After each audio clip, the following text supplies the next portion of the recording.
Once again, folks. Check, check, check.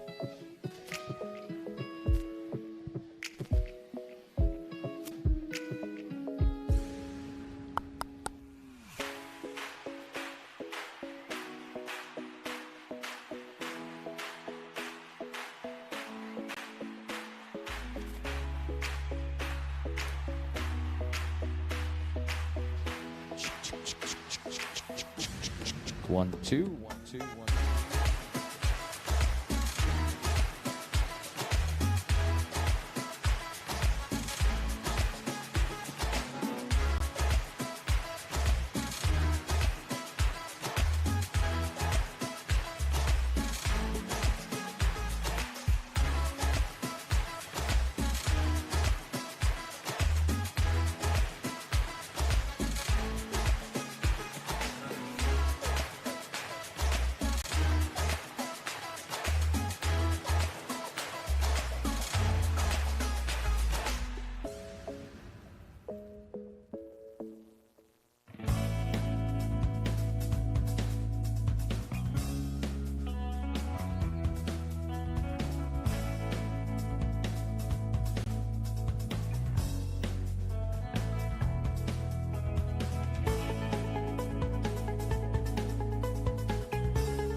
Check, check, check, check, check, check, check, check. Hello, hello, hello, hello, hello. 1 2 1 2 1 2 1 2. There we go. Hey, hello, and welcome to the Thor Mini-O's presented by Pro Circuit. It is the 49th annual running. As we welcome you folks along the World Wide Web at RacerTV.com, and of course, all you folks here at the racetrack as well. As we say good morning and welcome on behalf of all of our great sponsors, our good friends at Thor, always advancing, and be sure and stop down by the Thor trailer if you're here on property and check out all the many and great things for 2021. And those of you online, be sure and check it out yourselves there as well. And also thanks to our friends at Pro Circuit and Pro Circuit in-house with us as well. And a big thanks to all the many other fine sponsors who help make it possible, like our good friends at Dunlop Motorcycle Tires. And certainly I want to say thanks to those folks. I was talking with Rob Fox from over there yesterday and Jeff Cernick. They've had an amazing event, and say they've still got plenty for you available over there, so you can stop over and get great Dunlop motorcycle tires at great prices next to the MX Tire store. Also, thanks to our friends at Scott USA and Scott Goggles. Seen John Knowles and several folks down at the Scott USA booth there yesterday and throughout the week, so I want to welcome them out and wish them happy Thanksgiving. Our friends at Parts Unlimited, supporting the sport at every level and every way, and of course our good friends at VP Racing Fuel, making power. I want to say thanks to them. Thanks also to our friends at Husqvarna Motorcycles, KTM Sport Cycles, as well as Kawasaki and Team Green, and Yamaha's Blue Crew Racing. Our friends at Honda and Honda Riders Club of America, Suzuki and the RM Army, and of course our elite from the Cobra Moto, welcoming you out as well on behalf of those folks, as they have got full trackside support for folks here this weekend, and this week I should say. Happy Thanksgiving to those of you working, making your way onto the broadcast as well here this morning, as we come to you live from Gatorback Cycle Park in Newberry, Florida, where we are setting the stage for a, well, like we said, Moto number 1, the second portion of the 2020 Mini-O's presented by Pro Circuit. Wes Kane, Rodney Tomlin, myself here, I'm Rodney, Jeff Hines, Mikey Waynes, also Megawatt Matt Watson in house. We got a full staff of folks here with us as we say good morning to Wes and Wes Kane. Wes, I tell you, buddy, Supercross finals are in the books. We did Supercross awards last night. A lot of folks showing up, a lot of excitement in the air, and you can still feel the anticipation of what's to come as far as motocross is concerned. Well, the talent on the Supercross track and the talent that was down there picking those awards up all the way to the top 10 was actually star-studded. So it did deliver what you wanted to see. Edge of the seat, nail-biting racing. Now, outdoors, a lot of kids said, hey, I'm going to clean it up outdoors. I'm going to really make something happen. I know Caden Braswell, he didn't ride Supercross, but he said, hey, I'm going to throw myself into the mix out there. So he trains at GPF. I watch him out there practice. Caden Braswell looks real good. But we're going to see how he can jump into the 250B, Unlimited, Limited, and all these other guys. And just see, that's just one of the guys that's coming in, throw a little monkey wrench in some of those guys' spokes. Wes, we can't even name all the guys that are going to do that today. There's going to be a lot of monkey wrenches thrown. When we look at this outdoor track, I see two things, Wes, that possibly happen. What do you see? I see some of these gaps from Supercross. We saw some big wins. We saw some very dominant wins. Some of those gaps could get even bigger outdoors. These guys have the room to work.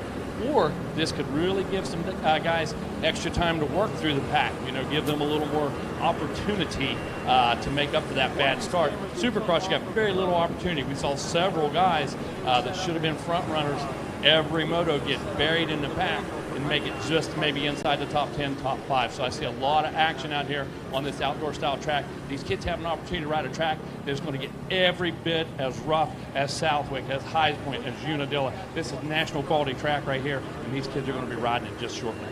Jeff Hines, I need your input.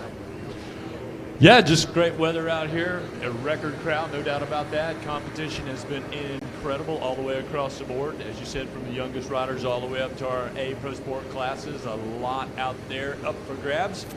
Some guys jumping on new bikes, really taking care of business. Just the competition is here. Biggest event, beautiful weather out here. We got all the right people in all the right spots, and here we go, 49 years running. Mikey Wayne, your first time here. You're usually with Rodney doing a lot of the GNCC. Give us your take, man. You sat down there at Supercross. You saw some things. Yeah. Some new guys coming in. Some guys you don't even know, but now Bingo. you're picking up on them. What's your take on what's happening here, and what are we looking forward to out on the outdoor? A couple things. One, I'm taking it all in. This is my rookie season, if you will, as an announcer here at Mini-O's. It's been incredible, and I'm excited to see what they can do on this track. Kind of like what Megawatt was saying. The lap times we saw in practice for most of these guys, about twice as long on those times. So is it going to create bigger gaps? Are lappers going to be a bigger factor on this one? All those little things. Is it going to tighten it up? All those little things I'm looking forward to. And the thing that blows me away more than anything is how deep the talent is this season compared to some of the years past. I've heard you guys talking. It seems like every class that's out there, you've got 5, 6, maybe 7 or 8 guys that can go out and get a top 3, that can go out and get a win. So I'm ready. I'm stoked. Let's do this. Well, and there's a bigger story out there. Can Levi Kitchens be stopped? He's on a roll. Yeah. Levi Kitchen is on a roll right now, so that's a guy that's won every class so far going out here. Also, Casey Cochran. He's won exactly. the big switch, the big everything going on with him. He's won 4, got an opportunity to win 4 more out there. Also, you've got Gage Linville. He's won his share out there. But a rider I want to showcase, and we're all close. Gavin Towers, he's due. He's due. Can he redeem it? He's going to be one of the guys that say, you know what, I'm going after Linville. Romano got his win. So he's like, didn't get one last year in the B class. He got one now. So is now Romano going to be the guy to take it away from Linville, or is there a dark horse? Gavin Towers has been robbed. He's ready to go. I talked to him last night, and he said, listen, you ain't seen nothing yet. I didn't start naming names earlier, but when I talked about starts, you and I watched that moto yesterday together from the tower, and he's due. GT Money, we watched him since he's a kid. Towers is hungry. He's got a new program. You had a big hand in that, but I got to tell you, the guy takes instruction exceptionally well. The guy listens to those around him. He's surrounded himself with good people. You're giving him room to work out here yesterday. I saw huge turndowns, big massive whips from him. He was feeling really comfortable on that machine. I was over under the tent last evening, and there was lots of information being exchanged between him and the techs and stuff. So I think he's due. I think you're absolutely right, and we see a start from him. He's going to be tough to get a grip on. But then again, like I said, you got Linville, who's very, very well, been down here quite a bit, with Romano with that one win.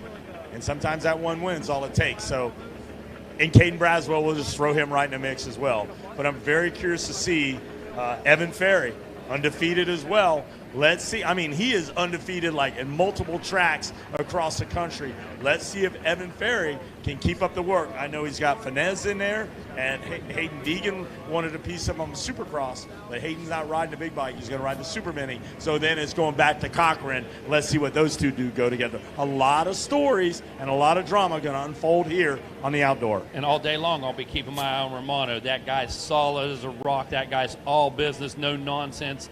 He gets that honestly from his dad, man. The old man's intense as well. And I got to tell you, watched them in practice very, very closely yesterday. He's got a few tricks up his sleeve, man. That guy's inside, outside. He used every inch of this track working his way through. So the 411 is keep your eye on Nick Romano for the next couple days. 5:05, I'll call this guy out, Wesley Allen. Super fast. Absolutely. He didn't get the start he needed, but Wesley Allen definitely put a charge and a little something in Levi Kitchen. Also, I'm going to holler out to Jack Chambers. Perfect example. It's time for Jack Chambers. Perfect Come on with example. it, bud. You were out there. This is your style out here. Can Jack Chambers or Wesley Allen put the bite on Levi Kitchen? And I'm throwing it out there right now. You called Levi Kitchen as we talked at the motorhome last Thursday or so. You said he's one of those guys to watch, no question. Wesley Allen, but Rogers. You called Rogers right out. You said, let me tell you. Jack Chambers. Or again, Chambers. You said, let me call him out right now by name. So I think he's going to get a start. I think he's going to show us what he's got to do. And I think he's got a point to prove as well. Yeah, a lot of these guys are ready to go. They've been working hard since Loretta's. They moved up. They changed programs. They changed bikes. And, Rodney, sometimes that change is good. And we've seen it already. So if this is a prelude to what we're seeing in 2021, Loretta Lynn's, when we get down to the Dude Ranch, is going to be, like Tim Cotter says, it's going to be a dandy. Yes, yes. And you're right. You know, change is oftentimes good. So we've seen a lot of changes and moving forward by a lot of different individuals, and you know, everybody seems to be embracing the changes that have come in their programs and in their careers and in their riding classes and things like that. So I mean, we've seen a lot of great things already as far as the racing is concerned here in the 2020 season in this Thor Mini O's presented by Pro Circuit. Of course, as we turn our attention to outdoors, like we said, you know, there's some riders that might be able to shine a little brighter out here. I know that there's a pretty even playing field as far as the Supercross track is concerned, but so is this big moto track. But when you get out there and let your legs stretch, Jeff Hines, this track right here really can put together some great battles and some great races. Well, you know, it isn't a redemption time for some of the guys that didn't have a great Supercross campaign out there. They can kind of switch gears. They can come over here, kind of forget about all that, put it behind them, and concentrate on going a little bit quicker, outdoors, longer motos, as you guys are saying. You know, man, it's anybody's kind of game out there. You guys are dropping some names, and these guys have had some great opportunities. But I'm kind of thinking that there's some dark horses. There's some guys back there, again, they're not really, you know, involved into that Supercross. It's not maybe really their focus right now, but I think this outdoor track is. And after this many years of seeing this event, there's a lot of guys that are laying back there and going, you know, man, I just didn't get my fair share. I didn't get my shake right there. It's just crazy hot. Can you turn that, Roddy? I didn't really get, you know, a fair shake. I didn't get the good start I was looking for maybe in Supercross, but now as you're talking about, you got more room to move. You got more time to get out there. You're going to build a bigger sweat. The guys that have been training hard, they're going to get an opportunity to come strong late in these motos. So it's a totally different ball game, and that's what really makes it a true Olympiad event. Doing well over there or having a tough time, trying to forget about that and then put your best foot forward out here in the outdoors. So, you know, for those guys, yeah, congratulations. You've done well at Supercross. Going to have to defend what you've done over there as well as here. And, of course, we've got the specialty awards going to be coming up. So some of the things that are going on that we're going to celebrate aren't really going on the racetrack. Mechanic of the Year award, stuff like that going on. We got numerous scavenger hunts. That's been a lot of fun for the kids, and we've got a lot going on. That's the backstories. And again, you guys are hitting the backstories, the riders, and what's going on with them. And again, changing bikes and teams and things going on like that. Just a lot happening right here as we kind of get towards the end of it's got to be the end of the year, but it's this Amateur Nationals. This is a real big one, and this kind of really sets the tone, as you guys were saying, you know. But it's got more of a fun vibe. It's Thanksgiving. It's a holiday. It's a good time together, you know, so you can kind of crack the fool. You can have some fun. You can kick back and you can spike your buddy's eggnog and watch him take a sip of that thing, you know, if that goes on. But, man, this is all about getting serious with some great racing. We've got that coming up. We invite you guys in. I'm hoping that plenty of folks are tuning in and watching us because we got a great show coming up for you. The best of the best are here. It's the stars of tomorrow. And as you said, we're not waiting on tomorrow. Our stars are making their presence known right here today, and they are living the dream. Well, in the midst of a little track reconditioning before we get underway with our exciting lap for those riders that haven't had a chance to be on the racetrack yet today, looks like the track crew really wanting to make sure we're geared up and ready to go for motos. You know, we look at one part of the sky, we see a lot of blue sky, we see a little cloud cover in some other areas, and I think right now, honestly, the track crew is hoping, you know, as much as we love the Florida sunshine and so forth, I think they're really hoping for maybe a little cloud cover that is going to help give us a little bit of a head start on this and a little bit of a tool, I guess, to fight against this racetrack to keep it from drying out so much and having to stop and do maintenance and put water and things like that down throughout the course of the day, which will be a pretty good saving grace when you look at the race order that we have. I was looking at the schedule. I think we have 94 races that will be racing in Moto number 1, and then we'll have probably about half that many LCQs or so, and that's before we can get into that second moto. And I'll tell you, I've seen a lot of divisions here at Gatorback Cycle Park. I think 2007 it was somewhere close to what we're looking at here when we had that record-breaking number of nearly 4,800 entries, a little over 4,700 entries there in 2007. And since that time, I don't know that I've seen this many divisions out there, Wes. That you know, we keep talking about how great the sport is and how great the races have been this year and how wonderful it is to see the new faces and the faces that have been gone for a while returning back to the sport. So this is a good indication of that today, and hopefully a great indication of what we've got to look forward to as far as the remainder of the the upcoming season is concerned, and AMA and amateur racing, of course. Let's go ahead and take a look at some of those riders that are going to be here on this first gate drop of the 2020 season for motocross, as again, we're going to have some sighting laps coming up in just a few moments, but kicking things off here today, we'll go with 37 riders in division number 1. I believe we'll be narrowing that down to the top 18, if I'm not mistaken. I believe it goes 18 and 18 and 4, but we'll get the official word on that in a little bit. But we got the number 4 out of Westfield, Massachusetts on a Poacher 27, Ronnie's of Bennington, Kawasaki Team Green Kawasaki. That'll be Adam Gartzka. Number 11 from King William, Virginia on a Hoosier Tire, FXR, Scott, and 60 back KTM, Jacob Glenn. The number 12 from Orlando, Florida on a Dean Diaz Racing Development, Cycle Sports Center, Too Fast MX back KTM will be Jessica Jeffrey. Number 16 from Clinton, Pennsylvania on an MTF MGX 60 helmets backed KTM, Brian Saunier. The number 22 from Ottawa, Kansas on a Bell 7 Donnell Cycles Midwest RV back KTM of Dawson Cobb. Number 26 from Rochester, New York on a Motosport Bell, O'Neill, and Dad back Yamaha, Blaze Cremaldi. Number 34 from West Jordan, Utah, KTM Orange Brigade Monster Energy Flyback KTM ride of Taylor Allred. Number 35 from Cartersville, Georgia, backed by Mom and Dad, and also Suzuki Yamaha of Dalton, and Viral Brand Goggles on the Yamaha will be Ezra Parker. Number 36 from Sun Valley, California on a Mitchell Environment Concrete, Clover Hill, and FMF-backed Honda will be Luke Galatzian. Number 37 out of Olney, Illinois on a Travco Club 57 O'Neill FMF-backed Yamaha, Dawson Riker. Number 38 from McDonald, Pennsylvania on a Honda will be Ben Anton. Number 44 from New Oxford, Pennsylvania, O'Neill, Hoosier, Callahan MX Training, and Blue Crew-backed Yamaha ride of Derek Leatherman. The 57 out of Chester, Virginia on a Fast House Bell Helmets Rhino 100% backed Husqvarna will be Corey Rogers. The 71 from Jamestown, Ohio, Kawasaki Team Green Pony Power Sports 100% backed Cowie of Griffin Maxwell. 77 Yamaha ride from Parts Unknown.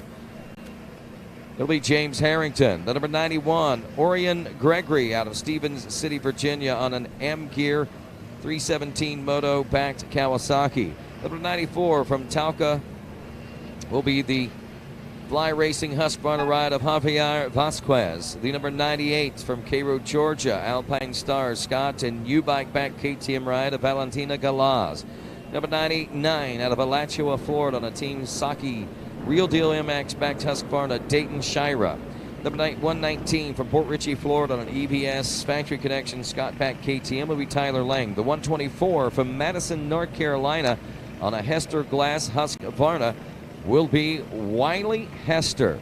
Number 172 from the land of Florida on the Moto Shop Troy Lee Designs Alpine Stars backed Husky of Hannah Hodges. 191 from Mount Vernon, Ohio on a Minton Cycle Team Green Kawasaki backed by Mid-Ohio Power Sports. That'll be Cameron Minton. Number 212 Suzuki backed by Burgess Construction. Suzuki Yamaha of Dalton, and Micah Metals backed ride of Nicholas Burgess. The number 214 from Owensboro, Kentucky on a Gateway Cycles FMF TCD suspension back Cowley will be Dakota McKay. Number 282 from Sycamore, Ohio on a Buckeye Boring and Excavation Fly Racing WPS Husky of Cameron Gooding. Cameron Gooding. The 284 out of Lake Elsinore, California on a KTM of Chile, 7MX of Chile, 24 Power Sports back KTM, Hernan Olgian. The number 310 from Winter Haven, Florida on a CC Rider 7MX Enjoy Yamaha of Chadwick Johnson. The 424 from Sharpsburg, Virginia on a South Atlanta Diesel Triangle Cycles Team Green Kawasaki will be Ryland Smith. The 444 from Hanover, Massachusetts on a Factory Connection Hutch Motorsports, the Wick 338 and Basco backed Husky will be Justin Coquinos. We got the 504 from somewhere here in Florida. I can't even begin to pronounce the name of that one. That one is a Tagu Sigal Alpha. The beautiful Sunshine State of Florida all over, my friends, on an MTF Answer Pro Taperback Dirt Shop KTM Garrett Matamoros. The 602 from Auburn, Alabama, on a Margora Backyard Designs War Eagle MX Park Packed Yamaha of Kalen Paleologos. The number 814 out of Noonan, Georgia, on a Max Motorsports XC Gear Fast Lap Backyard Designs Yamaha, Stephen Nichols. The number 821 from Waterville, Maine, on an FXR Motorbike Plus Serve Pro, and also Backyard Designs backed ride. Actually, a Bedford Saco backed ride. That would be KTM Trevor Pilati. The number 834 from Mount Vernon, Ohio, Minton Cycles PR2 Suspension OG Optics back Cowie of Drew Minton. The 911 from Lake Elsinore, California, on a Gruis Lifter KTM will be Juan Obergauzo. And the 944 from from Eden Valley, Pennsylvania, on a Fast House Jones Excavating Kilgore backed ride will be Colt Jones. And that is your field of 37 different riders getting set to make their way. Getting ready to make their way onto the starting line in just a few moments. Again, we will be having some sight laps coming up here in just a few moments, as well as we will be warming these riders up that haven't had a chance to be on the track. Got a little bit of a late start as far as our first motos today because of practice running long with the many divisions that we had there yesterday. Took a couple extra hours. We started bright and early this morning with bikes on the track at 7 a.m.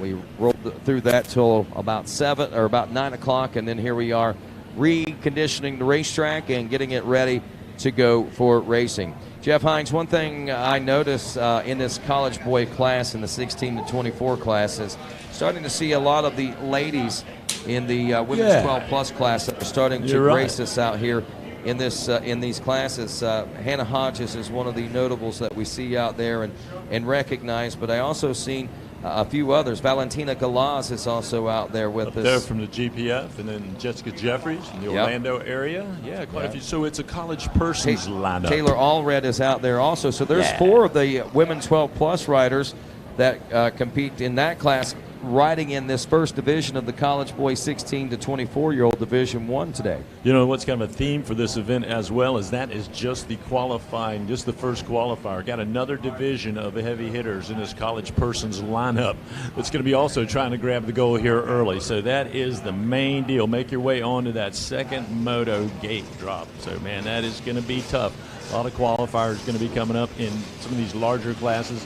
And when we're talking about record turnout here, over 5,300 riders for this 2020 running of this 49th annual event. Just pretty incredible. Just hard to wrap your mind around that kind of numbers here for this event, even for this event. No doubt about it. As we see bikes hitting the racetrack now, and these bikes are, again, taking a sight lap this morning. Many of these riders not having the opportunity to see the track since yesterday, so they get a good chance to familiarize themselves with the layout of the race course and also kind of familiarize themselves with the machine here this morning before they go out racing a little later on. You get to look at the statistics as well, and when you look at the statistics, when you get a sight lap out there, then the chances of a casualty go way, way down. The chances of a casualty go way down. When the riders do get that sight lap, they get to roll out there, and as Rodney says, sometimes the track, it changes so much, and it may be a long time since they've had their practice or their previous moto, their previous other class they're racing, and the track can change a whole lot before they get out there. So we're going to give them a sight lap, and obviously that also goes to just the weight of this event. There's no doubt about it. This is a heavy hitting event. This is one of the largest amateur nationals there are, and we got folks from literally all over the world. And my buddy Gearhart, I think he's coming out of South Africa. So again, if you can pronounce that name, that's probably one of the reasons why.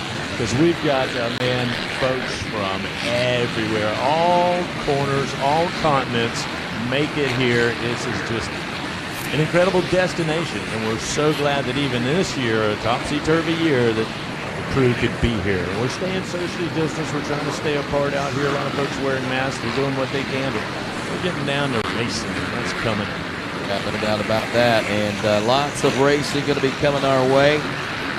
We've got 94 races to run in Moto number 1, division races included. Then we'll have some LCQs after that. We'll get numbers and things as far as how many go from each division and so forth coming up here shortly, Jeff Hines. But right now, sighting laps, this is one continuous sight lap basically. Big bikes to little bikes, and in the meantime, we're going to be lining riders up on the starting line over there, getting them set to go for the start of this first race and to kick off the historic motocross portion of the 49th running of the Thor Mini-O's presented by Pro Circuit. Well, the LCQ you referenced, Rodney, no doubt about that. That'd be the last chance qualifier. And again, as we have so many riders out here, we're going to have to whittle them down to that 40-man gate.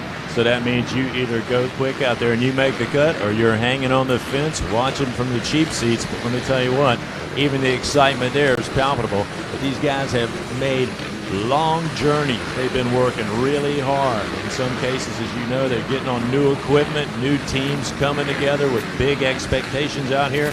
And it all comes down to this, getting that good start, getting yourself in and on that gate for that second moto as well, where it'll be a 2-moto format. You'll try to combine that with a previous Supercross score for a true Olympiad-style event, where again we've got specialty awards going to be available for not only the riders in different divisions, but folks that are doing great work that we'll notice and that we will commend on and off the racetrack. So that's part of the deal as well. Welcome my buddy Wes Kane on the scene right here with the call, again along with Rodney Tomlin, excuse me, myself, Jeff Hines, and Mikey Wayne's joining us, and also Matt Watson on board. So we got more than enough great views, great opportunities for you to pick up some real insight as, you know, everybody's got their own kind of look at this race, and it is a big one. And we're glad that a lot of folks are on board watching online with us as well. Rodney, what's that link for the folks that are out there if you want to tune it on in, even though you may be here at the motorhome? Well, I'll tell you, this is a secret link. Don't let anybody have it. Oh. RacerTV.com. Dun, dun, dun, dun. That's it. RacerTV.com. You can probably also find it through Vimeo and different things of that nature as well. But right now, sighting laps underway here as we see a nice aerial view of things taking place from our RacerX drone here at the Mini-O's. So you said very important, these riders taking a good look at the racetrack. They're also warming that suspension up, getting those bikes good and hot. And they're also getting loose and limber and stretched now.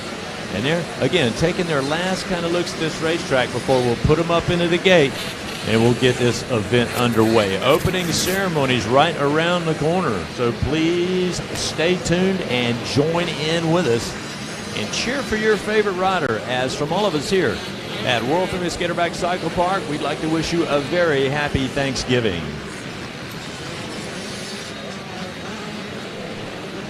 And a happy Thanksgiving to you as well, Jeff Hines, as we roll through the sight laps this morning. Again, one continuous sight lap. And look at that. That's just so beautiful. We're going to see some great shots coming out of that Pro Circuit finish line here this week. There's no doubt about that. Yeah, they've been working hard. They got cameras all over this racetrack. You are going to see some absolute incredible angles of some almost unbelievable racing. But you're going to be here tuned in to witness it all. You may not believe it if you didn't see it. So hang tight. Yep. And enter RacerTV.com. If there's a secret code that you need to type in, Wes Kane.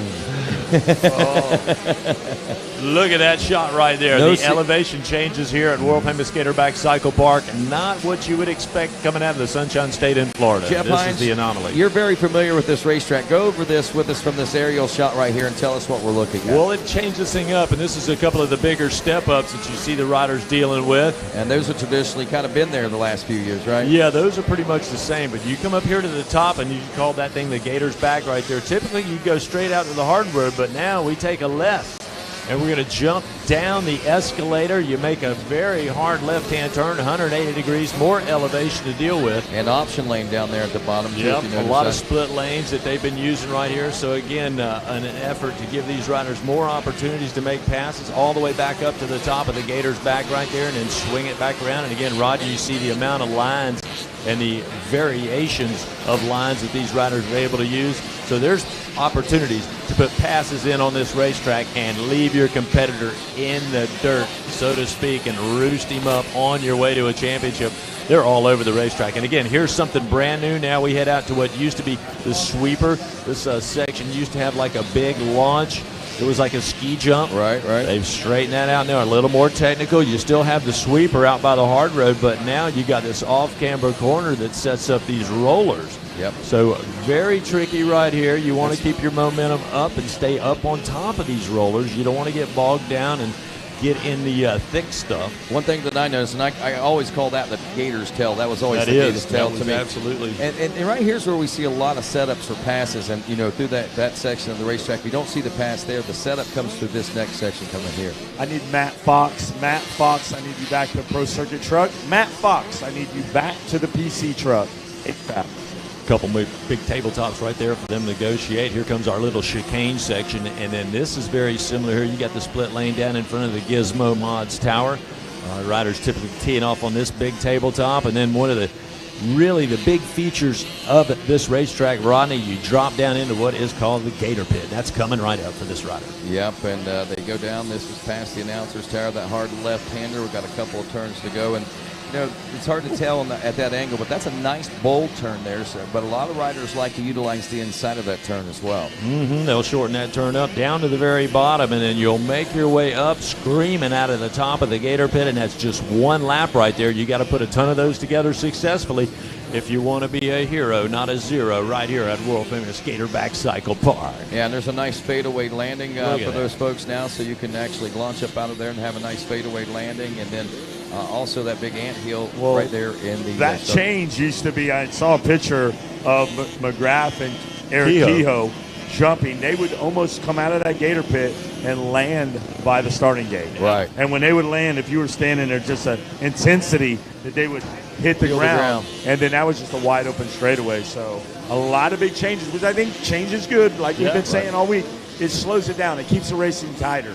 It keeps riders absolutely safer. Yeah. I mean, and that's what our first and foremost is, safety first. So I like it. Yeah, these riders and their ability is through the roof. So kudos to the Unlimited Sports crew. They give them a racetrack out there that is really good for them. You know what I'm saying? It's going to test these riders. You're going to test your certain set of skills almost every lap out there. And this track gives you plenty of room to move out there. We're already talking about the fact that these guys are going to have the room to move and the time to make some passes if you make a mistake early in the event. You know what they say, you can't get a dance contest on a small dance floor, baby. You got to open it up and give it some room. Got to have some room to swing them limbs. You got to be able to shake what your mama gave you. And they're about to go out there and do that right now. Oh, there's going to be some moneymaker shaking going on out here, no doubt, man, because dudes are ready to turn it up. I know there's a lot of pent-up aggression from those Supercross meets and even the qualifiers. You know, we've seen a lot of good starts for guys in the division races. They didn't get the good starts in the main, so they didn't get the finishes that they were expecting and hoping for. So again, like we said, we said it a couple of times already today, Jeff Hines. Redemption for a lot of those guys that didn't get what they wanted on the Supercross track out here for motocross. Yeah, a lot of guys you could tap as the unknown quantity. They step out here, they come from parts unknown. Maybe they're working really hard with their program. Everybody shows up here. Everybody's got to qualify to make it to these main events. And that is the way to get it done. And talk about getting noticed. As you well know, all of our manufacturers are well represented right here, and they have got their talent scouts out here. They are watching. Now, don't make me separate you guys. Don't make me separate y'all.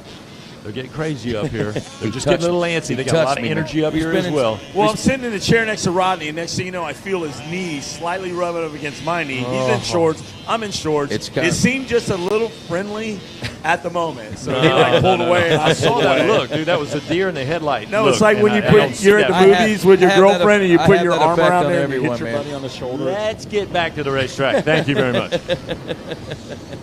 Like a big old that was a moment, right? I love you though. Yeah, it's going to be good. I mean, that's obvious. We're gonna load. We're gonna load. We are going to load this gate in our 16 to 24, and the next races need to be down there in staging as well. So, hey man, that's part of the vibe. You got to pay attention to what's happening out there. If you're in a division race, absolutely go up there to the posting board.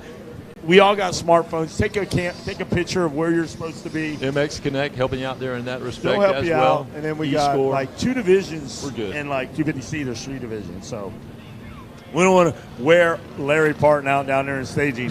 Help the guy out. Get in your right lane. It's easy for him to make a check by your name that you're going in than try to figure out where you're at. It's too much. I'm going to tell you right now, I room with Larry Parton, and I'll tell you this much right now. You guys had a big poker game in there last night. I saw chips everywhere. Yeah. And I ask every year, what's the poker game? He goes, Wes, these are the chips that they pull to go to the line. But I know that, but I still have to ask him because when you look in there, there's poker chips everywhere laying on top of the table, and it just looks like a wild poker game went off in Rodney's camper.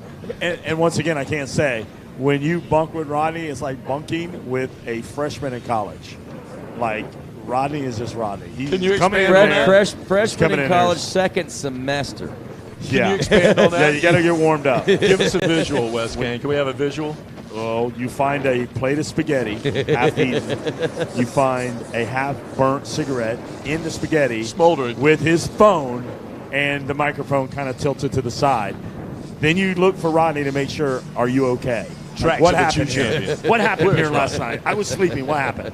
And then Rodney's like, well, Not an over-exaggeration. It's great. By any It's stretch of beautiful. imagination. I mean, Mikey Wayne, am I right? Okay, then. Oh, yeah. We're done. Yeah. Oh, yeah. Good morning, I love it. sunshine. Mikey and I, we've had to share accommodations on the road before. So They say sharing is caring. that's it. We care about each other. And speaking of caring, I care that we should be having some motorcycles heading down to this starting line right now so we can get underway with opening ceremonies and get this doggone race day underway on this Nate Thanksgiving. Ingram will tell you you're mere moments from getting that going right there. Nate will say you are Hey, just I've been saying mere moments away. Since 6:45, I've been saying mere moments, man. No, you guys were up at like 4:30 in the morning wandering around the pits. I don't know what you guys were doing. I'm kicking cans. I don't know what you I was trying to get rid of that plate of spaghetti from about 4 years ago, finally.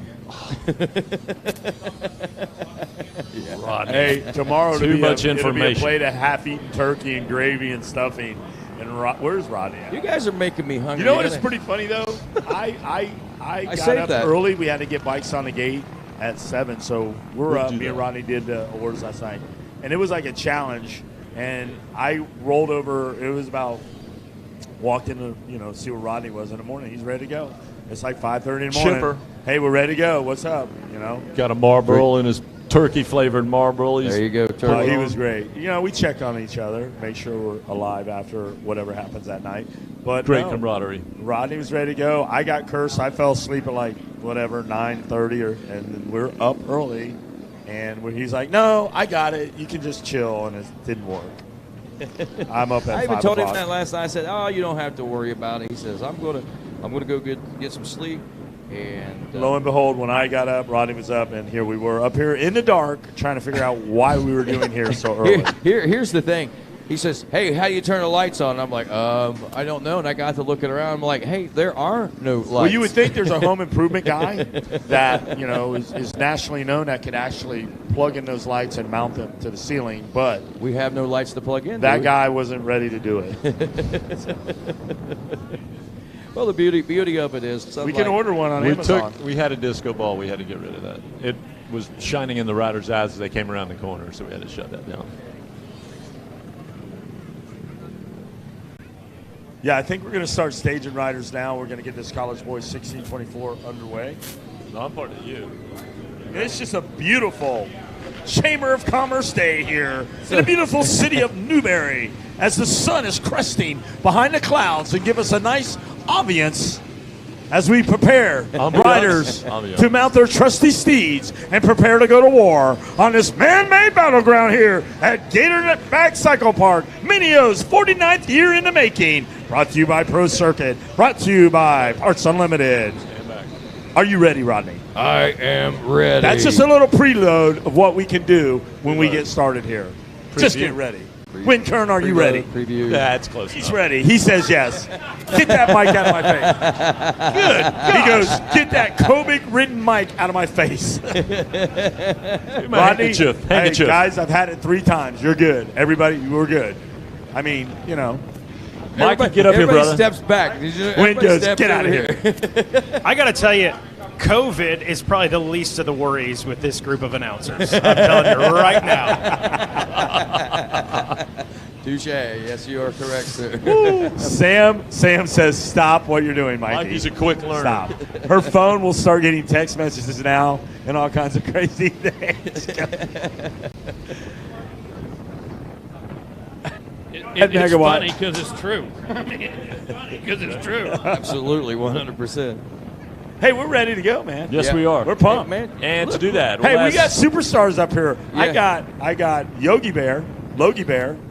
Logan Bess is up here. Sugar Bear. I got Matt LeBlanc, who I've known since he's been on 50, but for some reason, for this week, he's become my friend. Like, me and Matt LeBlanc got something going. After all these years of him on a 50 all the way up, this guy, we've like talked more out off the podium than we have. You and I are straight. I mean, homies. I feel blessed, I've man. got mad respect and love for you, Wes, but I got to tell you, LeBlanc's stock has gone up in my book. Yeah, It's he's like, good. It's like his stock split, dude. He's It's good. doubled in value. I mean, we got a watch challenge going. I gotta say. We got a watch challenge going. We got a shoe challenge going. Oh, he won them all so far except the watch. So. He came off the hip and said, "Hey, dude, I got a pretty bad." I go, "Do you even own a truck? Do you own a car? Do you have a driver's license?" He said, "Which He goes, one?" "Man, let me show you something." He rolls out this one? old school pickup truck that I'm going to give you mad props, dude. You got something going on Style over for miles right there. I'll there. guarantee. I'm pretty impressed. Top stock.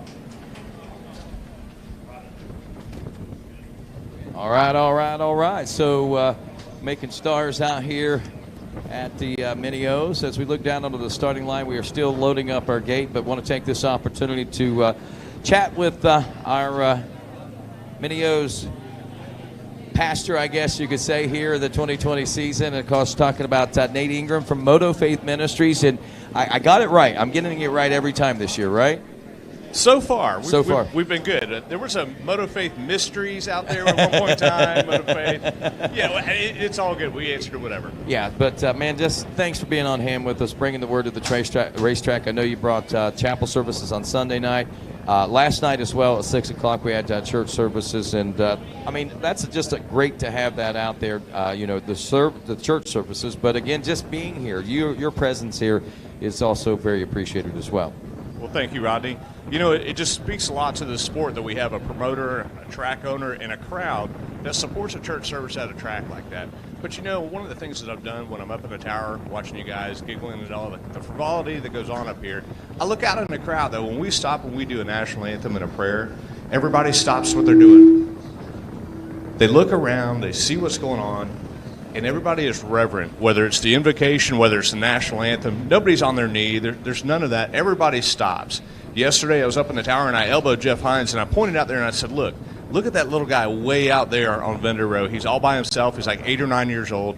We're playing the national anthem. He's standing at attention with his hand over his heart. That is the sport right there. That's what we're all about. And man, Rodney, we're grateful to be a part of that. Most definitely, and very thankful as well, Nate. As we look down into the starting line, we see our final machines rolling up to their start positions, and as we get set to go racing on this Thanksgiving Day, we ask that you ask a blessing on today's race.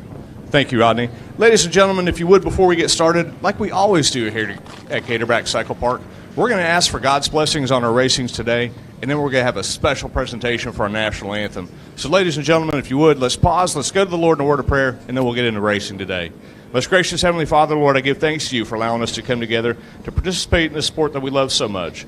Lord, this is Thanksgiving week, a week that we're grateful for everything that you've done for us. We count our many blessings this week, and we're grateful to have our families gathered together. I ask for your blessings on our riders today, Lord, not just today, but through the rest of the week.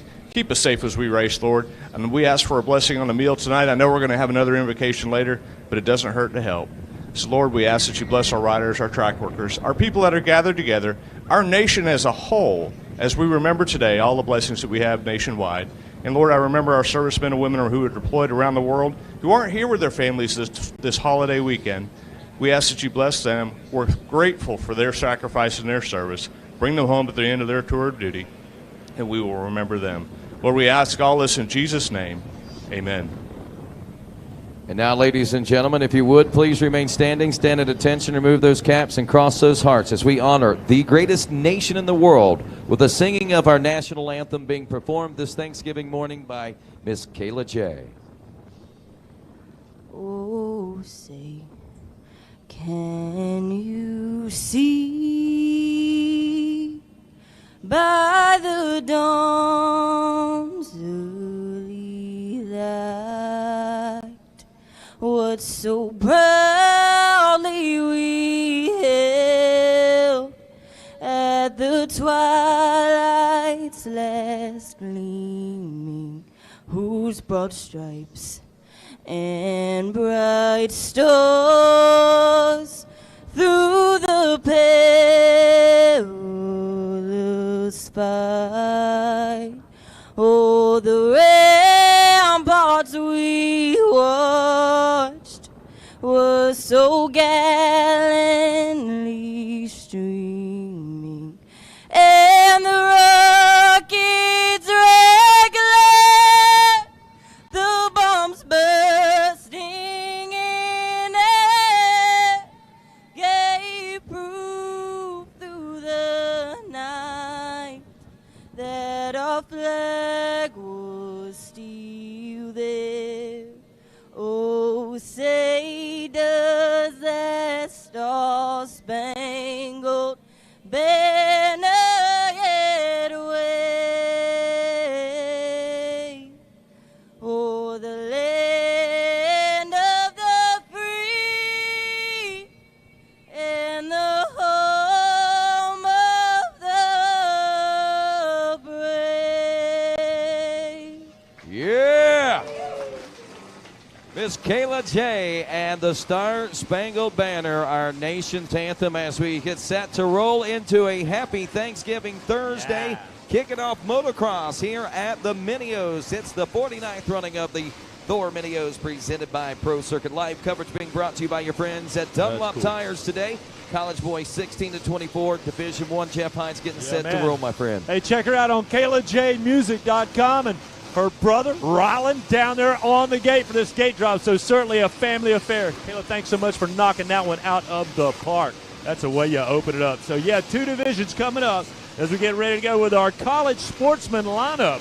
Can't call him college boy out here. We got too many of the female pilots looking to make their own mark out here. The college class. How about that? The 16 to 24 college class getting set to roll. As we said, 4 of our top women 12-plus riders out here enjoying a, looks like a battle to try to make it into one of our top qualifying positions. Jessica Jeffrey, the number 12. Also, we got a few. Valentina Galaz is with us. Anna Hodges. Here we go, the gate's on the ground, and we are racing at Gatorback Mini-O's 2020. Who's got the first hole shot? Here they come, rock and rolling down the Gatorback Falls. Who do you got, Jeff Hines? It's like the 30. It is, yeah. Looks like it's going to be Luke Kalajian getting the start out there, right number 36. Actually, the Honda pilot will kick it off with a great start. Off and running, and he'll try to stretch it out here early. Now, we've seen Luke with a solid campaign on the Supercross track. He's looking to back this thing up and doing the best he can. Right now, he's our top qualified or out of division number 1 in this one. College persons. And again, how many we got in this one? What, about 39 in this one, 38 trying to make the cut. Got another lineup of about 30, 40 riders going to be trying to make the cut as well.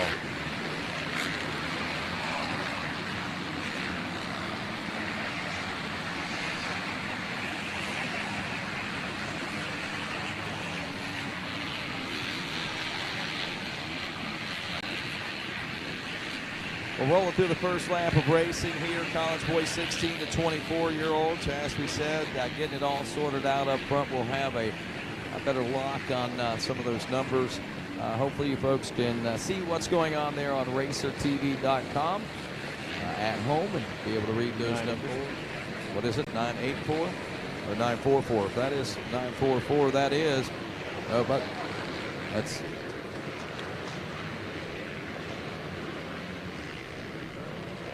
That's the 94 back in the number 2 positions. That's Javier Vasquez from Talco.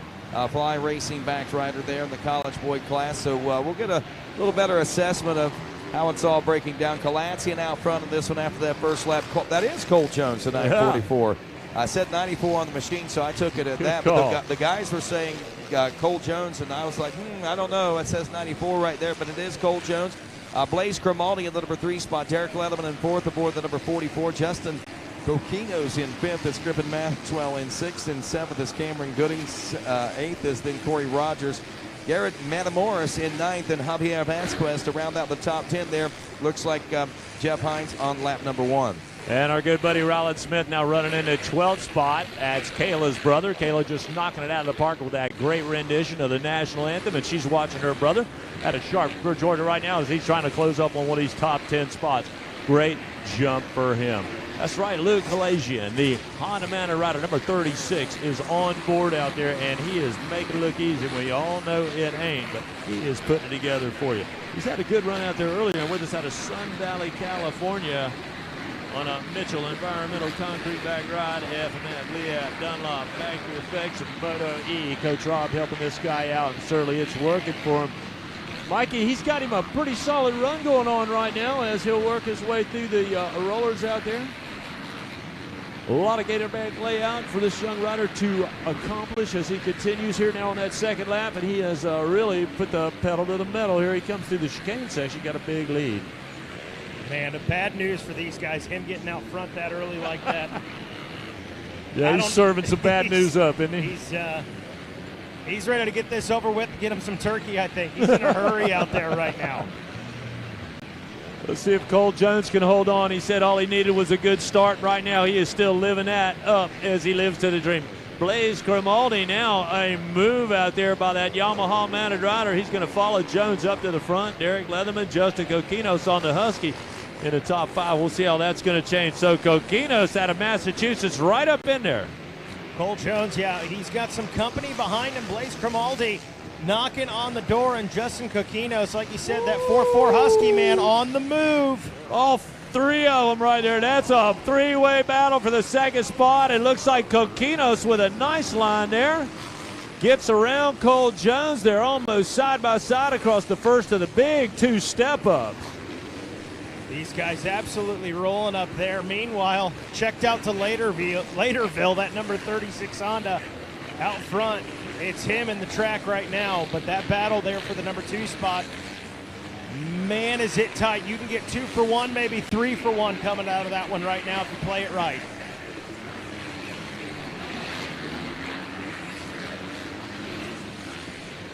We go a little further back in the pack right there, keeping an eye on guys like rider number 91, Orion Gregory. This guy was really strong up in there earlier. Let's see how far he's going to be able to carry it. We'll wait for Ezra Parker, Dawson Riker. These guys were strong out there as well. But right now, it is still Luke Kalasian's. It's his to lose as he has built a big, big lead here already, just 2 laps under his belt. And he is living large up in front on the 36. Megawatt, what you see, Ben? What I see is the proof is in the pudding. Taking a look at a 1:57 lap time for Luke Kalasian. 2 minutes, 1:59 back to Coquinos. And I got to tell you, a 7-second gap after a couple laps, that tells me 3 seconds a lap is accurate. And right now, take a look as Kalasian makes his way through. A big gap back into that number 2 ride. Is anybody going to be able to latch on to him, Megawatt? I mean, we got a 5. I believe these guys running 5-lap motos. This guy's making a statement right now. Absolutely, and that's what you have to do in that first moto. You have to come out, you have to do the work, put in the effort. Get yourself in good position, because as Jeff pointed, we're going to average all these scores up. It's what you've done all week, and I can tell you, no throwaways here, homie. Justin Coquinos. Unless you throw it away. Bingo, bingo. The 444 Husqvarna of Justin Coquinos now securely into that number 2 spot. That guy, he's worked his tail off. Not the best start for him, Jeff. He was back in, I believe, the number 5 spot early on. He's chipped away at this. He's got the 2nd fastest lap time out there. I think one of about 3 guys under 2 minutes on lap time finds himself in 2nd. Yeah, kudos for Coquinos if he's come that far back there. As you said, didn't get a good start, but has immediately pounced and now runs his way up into that 2nd spot, posting some good lap times.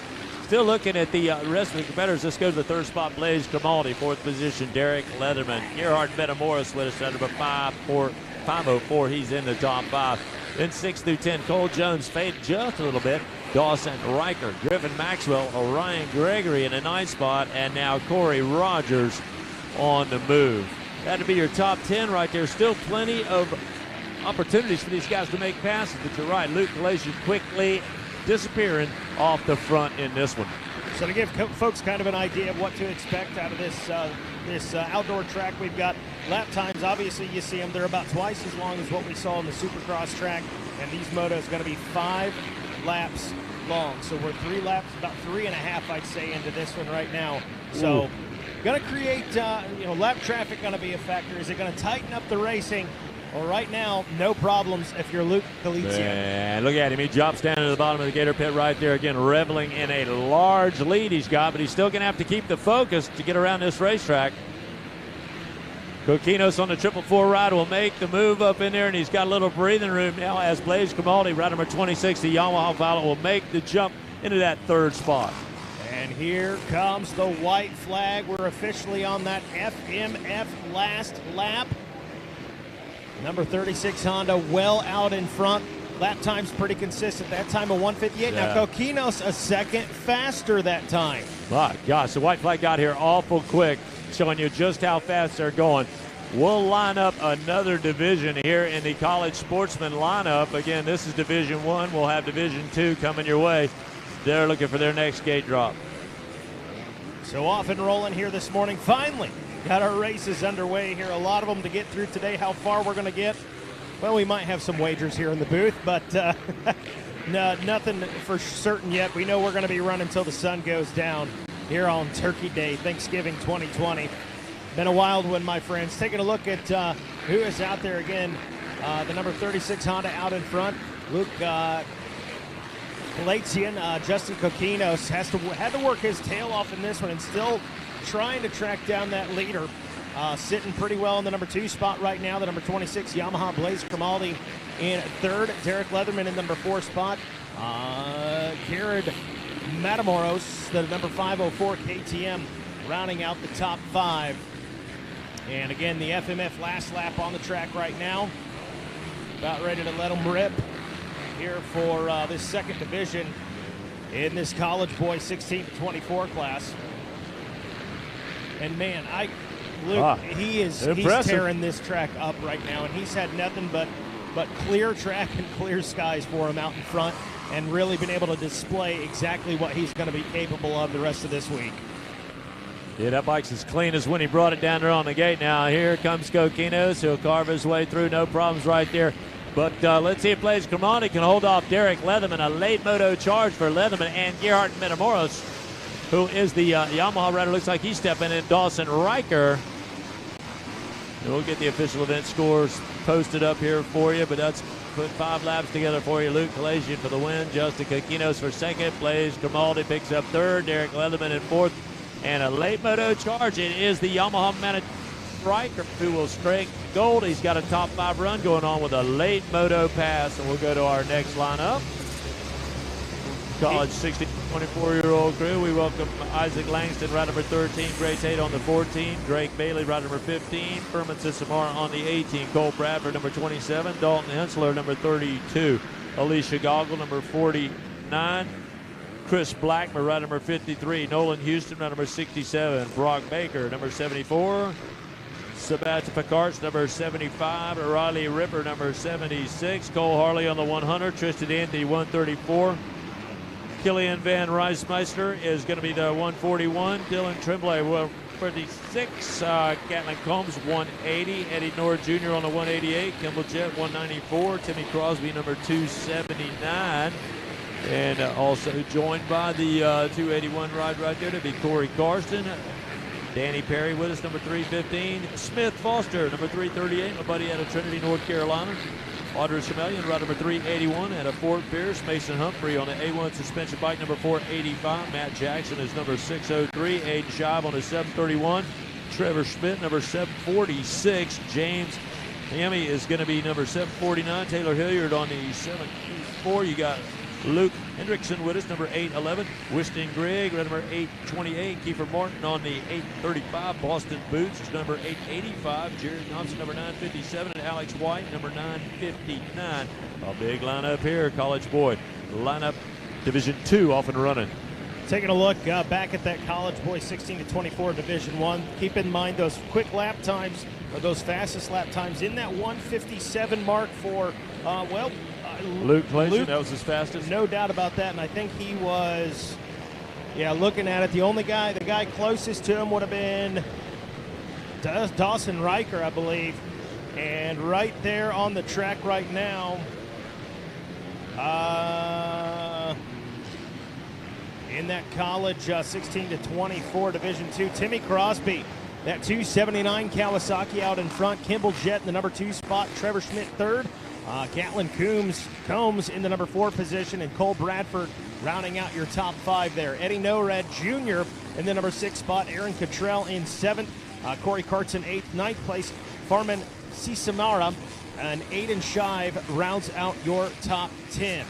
So as these guys come around with that second lap completed, we'll have the clock on it and see what we're looking at lap times. Again, your fastest guys last time around, I think we had 3 guys in the 157 area and a couple guys in that 158.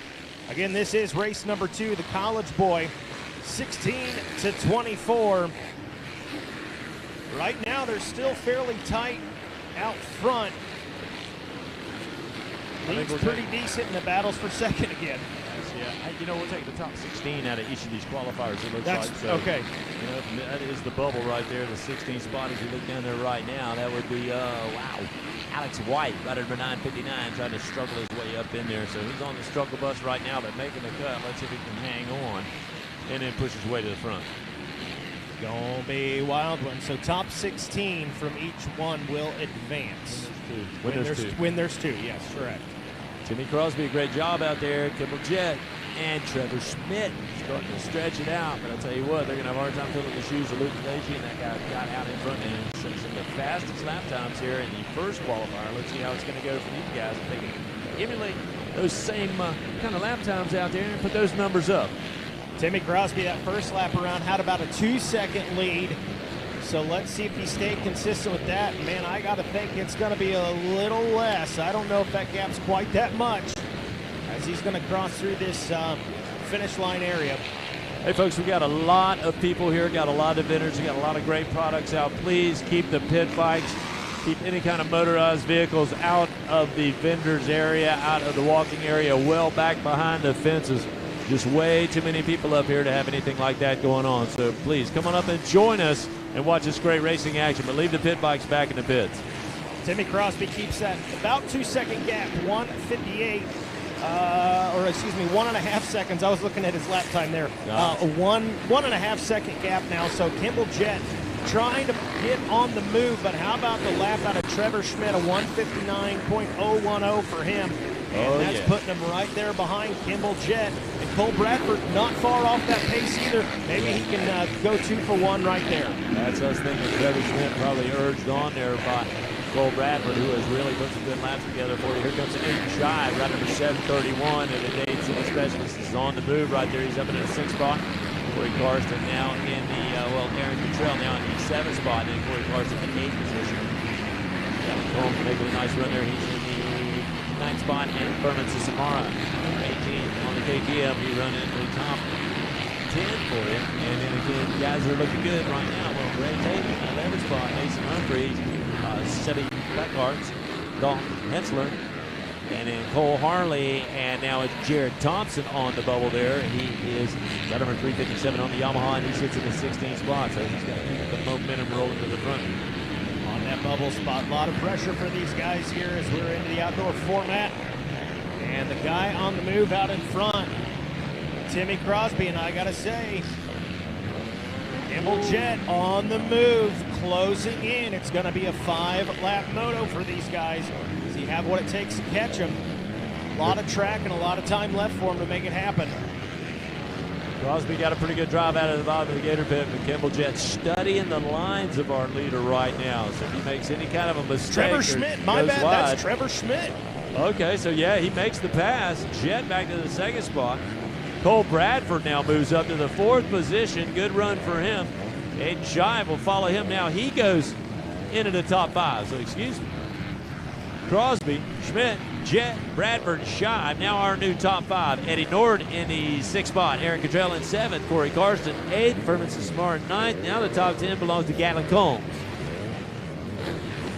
Timmy Crosby out front. Trevor Schmidt still trying to chip away. Like you were saying, he's watching those lines he's taking. He knows exactly where he's at on this track. He knows where his strong suit is. And he's got about a lap and a half to make something happen to get up into that number 1 spot. But boy, good lap times out of both riders. A 1:59 out of Timmy Crosby that time, and a 1:58 out of Trevor Schmidt. And those are those fast lap times we were seeing in the guys in that division number 1 out of that college boy class. Yeah, Schmidt going to hang tough right there. Going to try to wait for maybe a good opportunity. Wait on that high percentage pass, but Crosby not presenting a whole lot to him there as the Kawasaki mounted rider keeps a good look of a wide open racetrack right there and is able to pick all the good lines out there. He's going to try to use that advantage all the way to the checkered flag. Ripping and rolling right along here. This is race number 2, the college boys 16 to 24 division 2. Coming up next is going to be that race number 3, the 85s, 12 to 13 limited division 1. So a couple, I believe, should have a couple divisions now. We had a ton of 85s on the Supercross side. It looks that way here for Supercross as well. That is the gap. FMF white flag up in the air as our as our leaders blast through.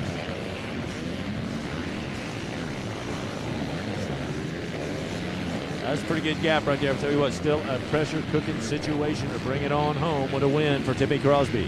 It is, man. He is he's riding very well right now. One of those situations, stay within your own helmet, ride your race. Don't get too preoccupied looking over the shoulder to see what Trevor Schmidt is doing. Just focus on what you're doing as Timmy Crosby right now, because yes, there's a gap there, but there's not a lot of room for error. No, not at all. Not that much of a luxury. As our top 3 running pretty good there for you, and a nice charge by Kimball Jett. He'll set himself in that 3rd spot. Cole Bradford in 4th now. Aiden Shive still in the top 5. We'll go to the 6 through 10. I think it's about the same there. Eddie Norin in the 6th spot. Aaron Cottrell holding on to 7th. Corey Carson still in the 8th position. Ferguson Sabara in the 9th spot. And yeah, Gatlin Combs in the top 10. Mason Humphrey, Gray Tate, Sebi Picards, Cole Harley, Jared Thompson, and now Drake Bailey. So Drake Bailey will put himself up on the bubble right there, but they're unable to take a shot at him, and he continues to hold on to a qualifying position so far. Moving right along again, reminder, race number 3, the 85cc 12 to 13 limited division 1 coming up next. So those guys down on the gate ready to rip and roll.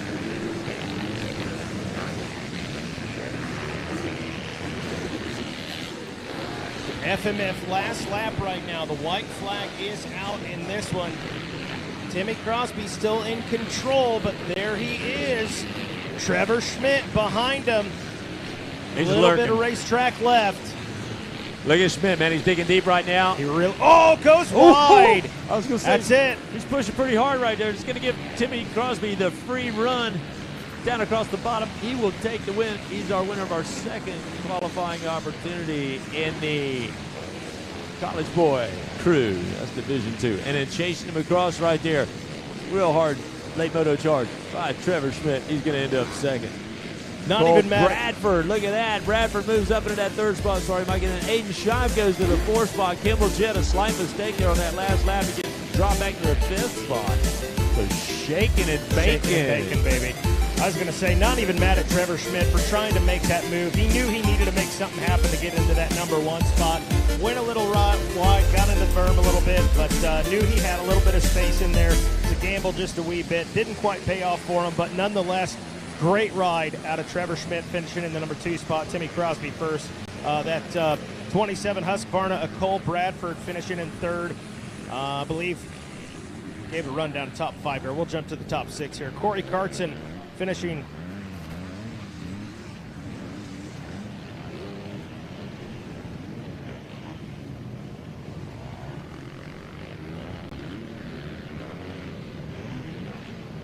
okay, so it is. There you go.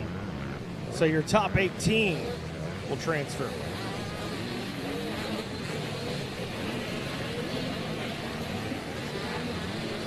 No, all good, Rodney.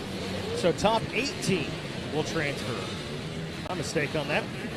We were talking 16 too. It is 18. Yeah, no biggie. We got her corrected. That is good news. So guys, taking a look here, race 3 out on the track right now. 85cc 12 to 13. Making their way around. Who is out there? You're wondering. This is Division 1. Keep that in mind. Mason Timmons on the number 2. Caden Alford on the number 5 machine. Jeremy Rowe on the number 11 machine. The 16 of Connor Brown. Tyler Millette on the number 20 machine. Bruno Oporto. I'm going to go with that. 22. The 26 of Peyton Prouty. Mason Nettleton on the number 28 machine. Kai Burge on the number 38. The number 40 of Brett Steelman. The number 42 of Braden High, the number 52 of Benjamin Nerona, Augustine Berenici on the number 53, Ryan Sampson on the number 76 with Nathan Orr on the 81, the 100 of Jack Mills, the number 118 of Max Catano, Gabe Fink, the 157, the 204 of Felipe Corrine Costa, the 291 of Lawrence Lashway, Benjamin Moya on the 319, Christian Wallace on the 380, Brianna Puckett on the number 478, the 577 of Baran Langer, the 626 of Ethan Durach, and the 919 of Jonathan Yelton. Get you some. This is the 85 12 to 13 Limited Division 1. The guy in control right now, the 919 Husqvarna, Jonathan Yelton, out in front, but boy, he's got company. Augustine Berenici, the number 53 KTM, hot on his heels. In that number 2 spot, Kai Burge in the number 3 position. The number 20 Yamaha Tyler Millette is in 4th. Jeremy Rowe rounds out your top 5. 6th place is Christian Wallace. 7th, Nathan Orr.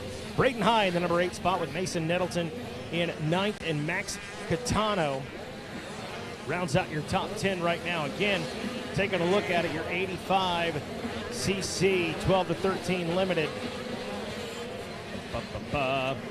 Top 18. Advance to the main.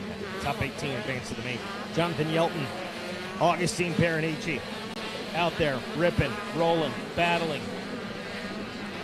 We'll see what the 85s are running as far as lap times. Looking at that, Rodney doing his paperwork over there. He's getting her dialed. Doing research, man. Doing research. I like it.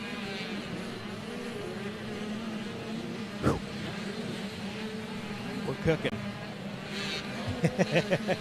We're cooking. So again, the 919 Husqvarna, Jonathan Yelton.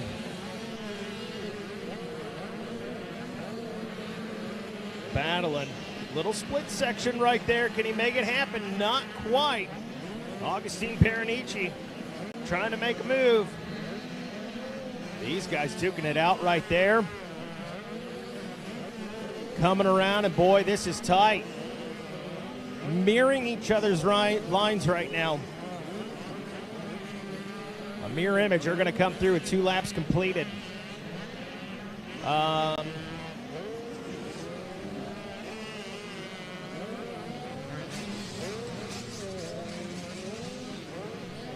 So, okay, all right, 5-lap moto for these guys. So 2 laps into it. And there is the pass. How about it? Augustine Berenici's got him for the moment. They're side by side. And to the favor goes the number 53 KTM, Augustine Berenici. But they're not done. That 919 Husky wants a piece of it. Now we got a little distance in between them. We'll see if he can reel them back in here. Oh, man, and look at that. Augustine Berenici hard on the throttle and really moving now.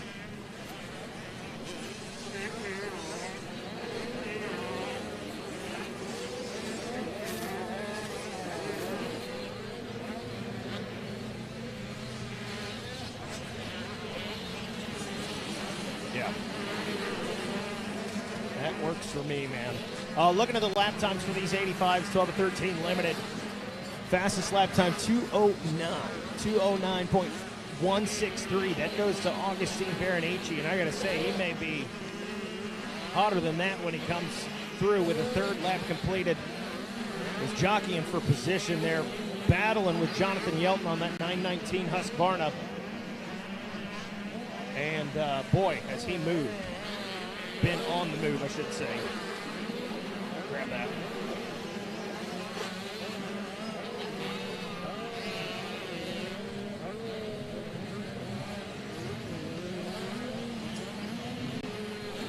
Every day we're shuffling.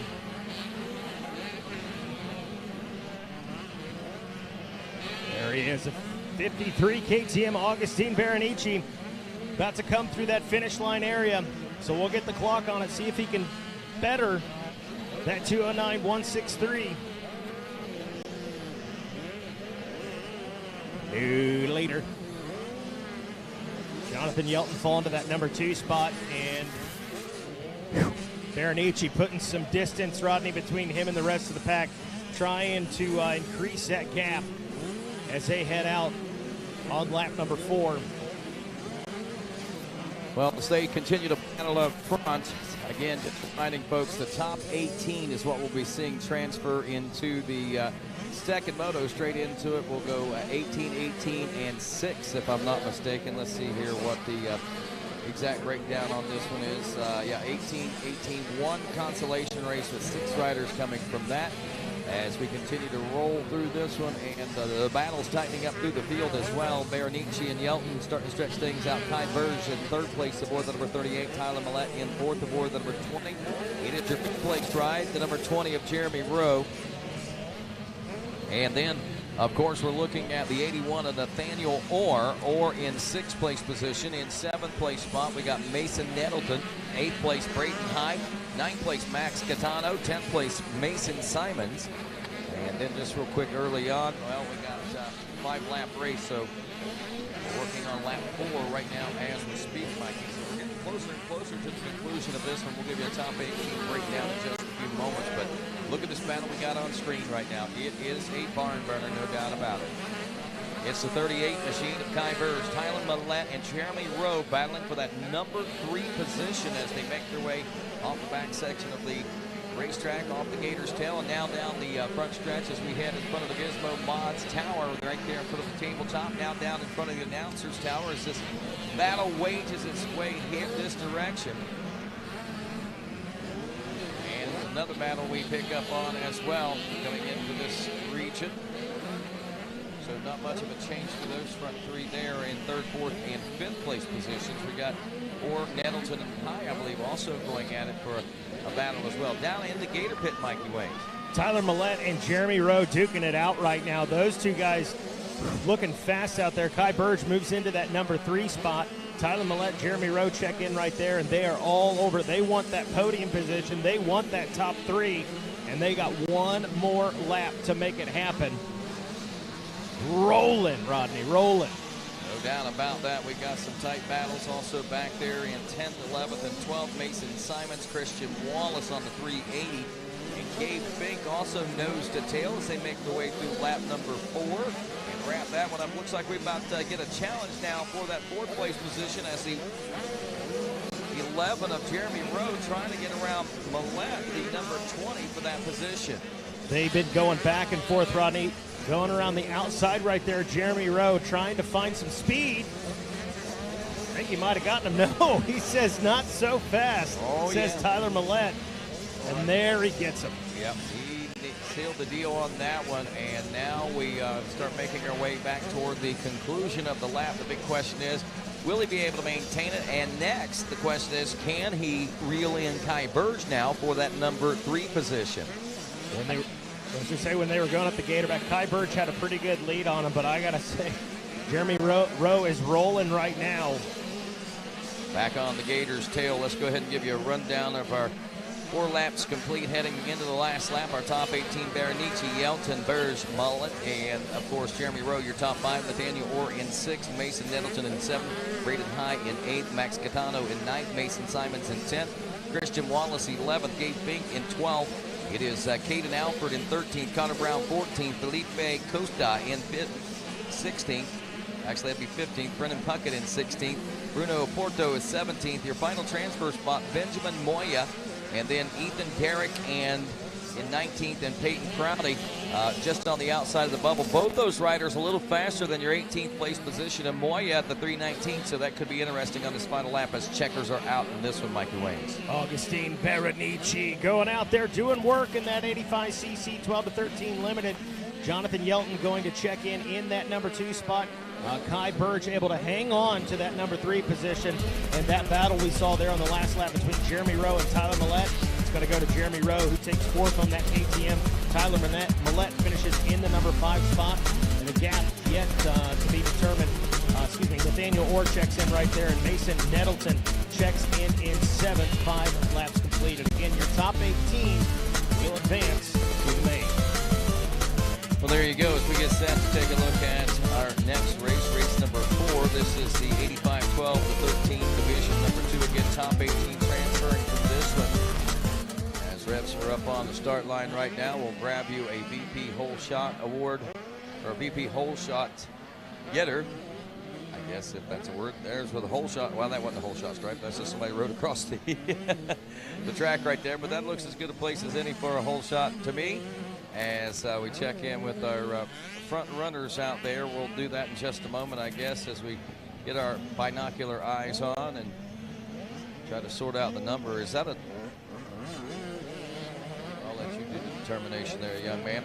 That's going to meet your riders. The 85-12, the 13 Division 2 include the 9 of Evan Schroeder, the number 10 of Dominic Allen, number 13 Lucas Gorgelas, the number 15 Thor Powell, the 21 Blake Bowden, the number 23 Jesse Butcher, number 43 will be Thomas Wood, number 72 Geronimo Velasquez, the number 94 Maximo Vasquez, 97 Tristan Dalton, 101 Kyler Rome, the 122 Cody Harrington, number 123 Trip Carr, number 138 Dylan Rimple, 177 Kate Johnson, 182 Rocky Conley, 317 Logan Mortberg, 404 Riley Busey, 712 Nico Brunazzi, number 721 James Lale, 734 Reese Wheaton, 737 Lucas Cochran, 777 Vinny Balasina, 857 is Connor Busey, and the 910 of Oliver Camp. That is your field of 25. Again, top 18 will transfer into the second moto. The remainder will go to an LCQ, from where we'll take the top 6. Taking a look at that first division, Rodney, in those 85, 12 to 13 limited.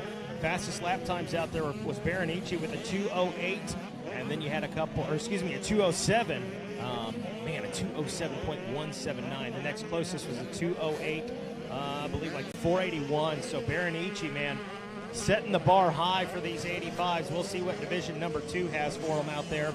And I believe that was the number 43, or is the number 43, Thomas Wood, already out in front of these guys and trying to put a gap on them. 15 of Thor Powell back there in the number 2 position, as you see him trying to shake loose the 177 machine. Also of Kate Johnson.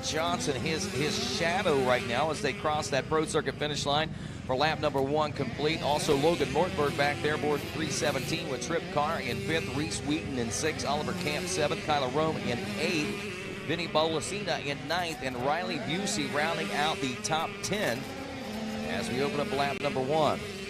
I got to hand it to Thor Powell on the Kawasaki out there. He's got the handguards on the Bark Busters. Yeah. He's ran some GNCC, I can tell. Yeah, fresh from GNCC. He's riding on the new KLM team, the Kyler Lenz Motorsports team up there in GNCC. And actually, he's done quite well working his way up through the pack.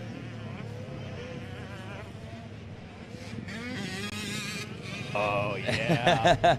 And we're getting a word from our Traver as well that those handguards might be for a little bump and grind. He's expecting a pretty tough moto out there. That's right.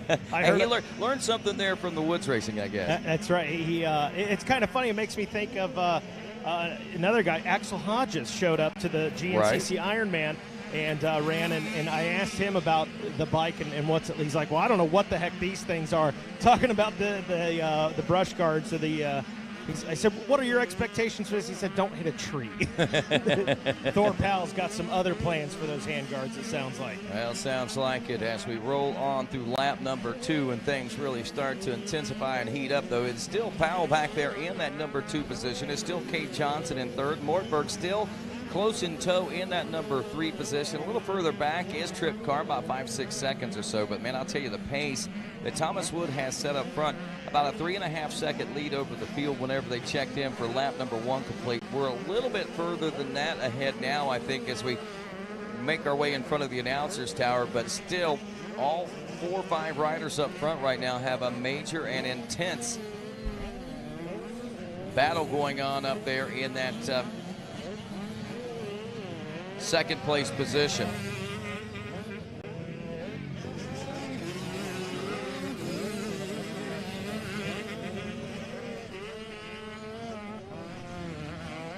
So off and rolling now through the 85, 12 to 13. It is number 4 lap, or excuse me, race number 4 on the track. Race number 5, 250C Limited Division 1 in the gate and set to go next. Race 6 in staging and in pre-staging. Race number 7, Thomas Wood continues to lead after 2. Powell now 3.6 seconds, so that gap hasn't really changed. And Kate Johnson opening up just a little bit back there in the 3rd place position, though he's got some comfort as well with another 1.2 seconds back to Logan Mortberg. Those 3 were all less than a second or so apart from that battle for second when they came through at the end of lap number 1. So that has kind of spaced out a little bit. Reese Wheaton now turning a 2:11, 6.6 seconds back in 5th. Carr is now 6th. Oliver Camp in 7th. Kyler Roman 8th. Riley Busey is 9th. Vinny Ballasina still rounds out your top 10. And a quick check here while we watch the 15 of Thor Powell sort things out there in 11 through 18 for you real quick. Tristan Dalton in 11th. Cody Harrington 12th. Evan Schroeder in 13th. Nico Unazi is 14th. Lucas Cochran in 15th. Maximo Vasquez 16th. Connor Busey in 17th. Jesse Butcher rounds out the final transfer spot. 19th and 20th. Blake Bowden and Dominic Allen respectively there in the 19 and 20 spots as we continue to roll through lap number 3 here in the 85, 12 to 13 limited class. And again, Thomas Wood continues to lead this one down in front of the Gizmo Mods tabletop now as he makes his way toward the Gator pit for another lap complete. Rolling up on some lap traffic now, it appears, as checking into second. No change back there. Still about that 3-4 second gap between first and second, but looks like things might be starting to tighten up a little bit as we close this lap out for Thor Powell. Powell, though, finding a great drive out of that Gator pit area. Just now found himself a little bit of breathing room at the finish line, stretching that lead out to 1.3 seconds. And I can tell you, when they dropped into the Gator pit there, Mikey Wings, that might have been about a 0.7 deficit. So he was almost able to double that lead going up that finish line stretch there. It's impressive stuff. Seeing some fast laps out of these guys as well. The 207 mark, that 206 by Thomas Wood. That's right there with those guys in that Division 1. So when we get down to mains, that's going to be a fun one to watch. Keep in mind, by the way, top 18 will advance to the main. Trip Carr and Vinny Ballasina having some problems on that lap as they drop from the 5 and 6 spots back to the 9 and 10 positions. Our newest lineup there in the top 10, Wood, Powell, Johnson, Wartburg. Now Reese Wheaton in 5th, Oliver Camp in 6th, Kyler Rome in 7th, Riley Busey in 8th, Trip Carr and Vinny Ballasina. That's your top 10. Ballasina, I believe, has actually been riding top 10 pretty much the entire way to go. Looks like Jesse Butcher moving up one around Connor Busey back there in the 17th place position as we watch some of these riders check in for 3 laps complete. How many laps are we running in this one? 5 laps, I believe? You are correct, Rodney. 5-lap moto for the 85. 5-lap moto for these 85, 12, 13 limited. Again, division number 2 of 2. As we are burning through these races pretty quickly today. So far, things are going very well. You know, I was beginning to think, Mikey Wings, that your pick on 25 was going to be a winner, especially when it's taking us a while to get things started. But now that we're rolling, dude. I might be wrong. I think Sam might be right. I won't be mad. We all kind of wrote our names next to where we thought we'd get in the race order today. I was the lowest at a 25. Sam was the highest at a 38, and I'm rooting for Sam. I am rooting for Sam as well. Yeah, well, I hope she gets that cup of coffee and those Jane's Mini Donuts. That's what we laid on the line. Wood in for 4 now as he turns consistent 207 lap times. Kate Johnson is around Thor Powell. Missed that one as Powell under pressure literally from the get-go of this one, and though we were seeing second half seconds, 0.2 seconds or so, you know, looked like Kate Johnson was keeping Powell in check pretty much the entire way so far, and now Powell dropping off the third, Johnson in fourth. Now Mortberg is trying to strike while the iron is hot on the number 15. I got to tell you, Rodney, look at that lap time by Kate Johnson, a 2:05 for Kate Johnson on the 177 Yamaha. That guy absolutely ripping in lap number 4. The fastest lap of this moto, a 2:05.795, was turned by Kate Johnson on that lap. So we've got things dialed in as far as it being the fastest so far. Now, can he prove that by taking the checker flag? Maybe.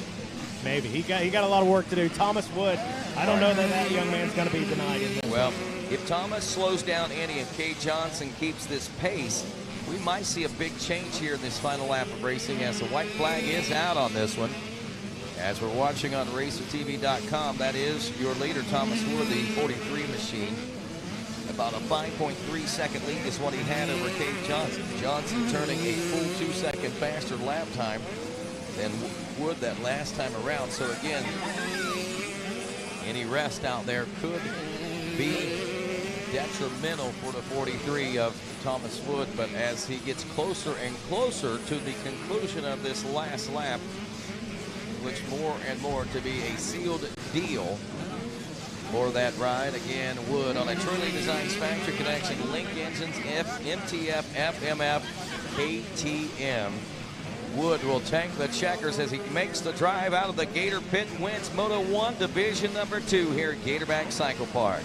The battle for second is on, and as we check in with that, Kate Johnson turning a consistent 2:05 in the second place position. As we take a look at our Stasis results board, it is Wood, Johnson, Thor, Powell, Logan Mortberg finishing in the number 4 position, and looks like it's going to be Reese Wheaton in the number 5 spot. Oliver Camp in 6th. Keller Rome in 7th. 8th place Riley Busey. 9th place Trip Carr and Cody Harrington.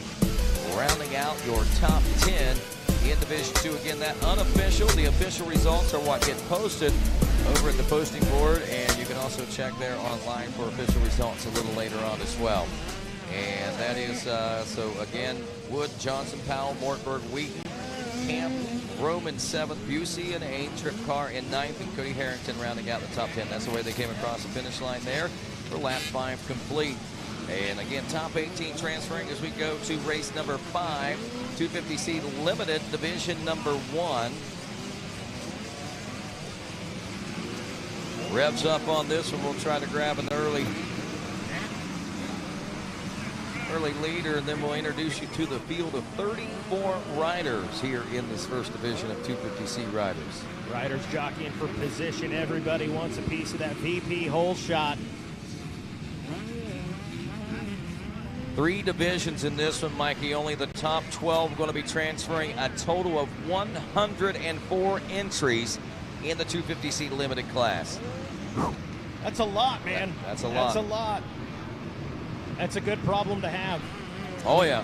For the folks that don't know, we actually started, we had some practice, a few practices to get through this morning. We actually started at 7 a.m. this morning, and from what I understand, that's going to be kind of what we can expect to see the rest of the week as well. No doubt. And as we look at our starting lineup for the 250C Limited class, we got riders like the number 4 of Jordan Bowen, the number 007 Dalton Anderson, the 11 of Caleb Weller, the number 12 Cale Thorpe, 14 Corey Brazale, the 15 Garrett Syke, 25 Tristan Dares, the 26 Darius Anderson, the 27 Michael Anthony, the 35 Jackson Huntwagner, the 42 Tabby Brewer, the 048 Luke Clark, 71 Michael Ciazza, the 84 Leighton Fosnot, 96 Zach Lagino, the 117 Brody Bomeister, 143 Ashton Gross, 151 Aiden Babbitt, 161 is Ariel Olivia. The number 197 Samuel DeGrange, 222 Andrew Hutchins, 1 Geraldo aboard the 251, the 260 of Blake Grindstaff, 291 Robert Haley, 322 Bryce Roan, 396 Brent Allison, 455 John Cootie, 546 is Dalton Stewart, 576 Seth Henry, 612 is Jackson Hara, 621 Zach Miller, 747 Sebastian Velez, the 794 of Nicholas Durden, and the 924 of Leighton Thigpen. I'm going to say that young man, that big, tall kid that won all the races in this C-Class on the Supercross track might be the kid that we're going to be looking out for. We're talking about the 291 of Robert Haley III. And Rodney, he's not up there yet. He's not. There he is, 4th place. We'll keep an eye out for him. Blake Grindstaff, the number 260 with that early lead, Mikey Waynes. Behind him, a little over a second, Andrew Hutchins. In 3rd place, the 396 of Brent Allison. Then there's Robert Haley with 4th, the 576 of Seth Henry, another fast kid on the Supercross track. Opening up in 5th, Leighton Fosnot, another rider we might want to keep an eye on. In 6th on the 84, the 747 of Sebastian Velez. Tristan Dares in 8th, Michael Anthony in 9th, Jackson Hara. Jack Hara rounding out the top 10. Little Jimmy Dickens. The number 100 down there watching. I see him. Rodney, about Robert Haley III, he had several podiums for the Supercross, and I finally asked him, Wes Kane asked him as well, he said, how tall are you, man? He said 6'5", and I thought, there's no way, this kid's like 6'10". I think he's putting us on. Guy putting on the show right now is the number 260 KTM of Blake Grindstaff out in front. Andrew Hutchins got some company behind him, Brent Allison, and that guy we were talking about, that 291 of Robert Haley. Saw some success there on the Supercross side of things. Keep your eyes on that 291 KTM to make some moves before this 5-lap moto's done. Maybe pick up some positions. Would not be shocked at all. Seth Henry, another guy, did pretty well in the Supercross side of things. Leighton Fosnot, 6th. Sebastian Velez, 7th, 8th place. Tristan Dares and Michael Anthony, 9th. And Jackson Hara rounding out that top 10 right now in the 250C Limited. You know, I think when we take a look at this top 20, I just want to let you know right now, Nicholas Durden in 20th place to 794.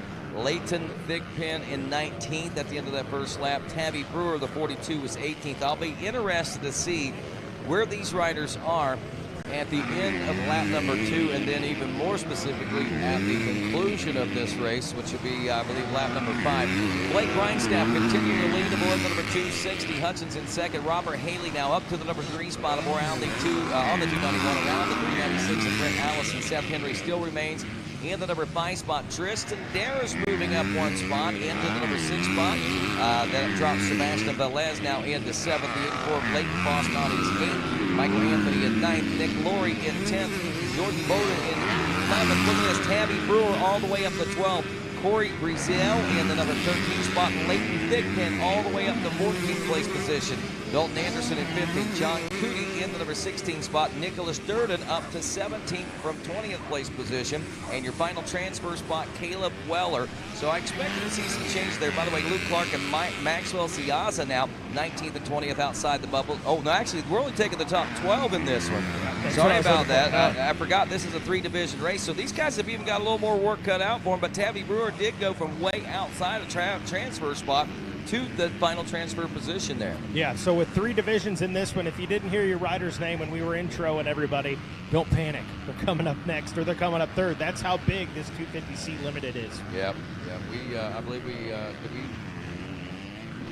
Yes, we did. Your money. Yeah, we try to make sure that everyone gets recognized in these first motos out here, and rightfully so, because there's a lot of names that we'll probably not even know that are out there that may or may not even make the mains because of, well, one situation or circumstance or another. So this gives us a perfect opportunity to look at the entire field through these division races and so forth as we roll through the Thanksgiving Thursday and moto number 1 here at the 2020 Thor Mini-O's presented by Pro Circuit. Division 2 of the 250C coming up, followed by Division 3. That'll be races 6, 7, and 8. We are currently running on race number 5, 250C Limited Division number 1. After 3, Blake Grindstaff, Robert Haley now up to 2nd. Brent Allison also around. Andrew Hutchins as he drops off to 5th place. Allison up to 3rd. Seth Henry now making his way into the number 4 spot. Keep an eye on Leighton Fosnot back there. Kylie Fosnot's little brother, the number 84 ride, making something happen out there. She was a past women's champ, and they still got the Fosnod training facility. So little Leighton, he's just a little guy, little back win, is up there making some moves. He's made a lot of moves outside the top 12, now up to an 8th place position. So let's reassess this one after 3 to give folks an idea of what we got going on here. Robert Haley turning a 2:04.557, some 3.3 seconds faster than Blake Grindstaff, has a 2.9 second deficit. So if you're not watching that battle for first place, that's a good place to go. Brent Allison, Seth Henry, Andrew Hutchins, there's your top 5.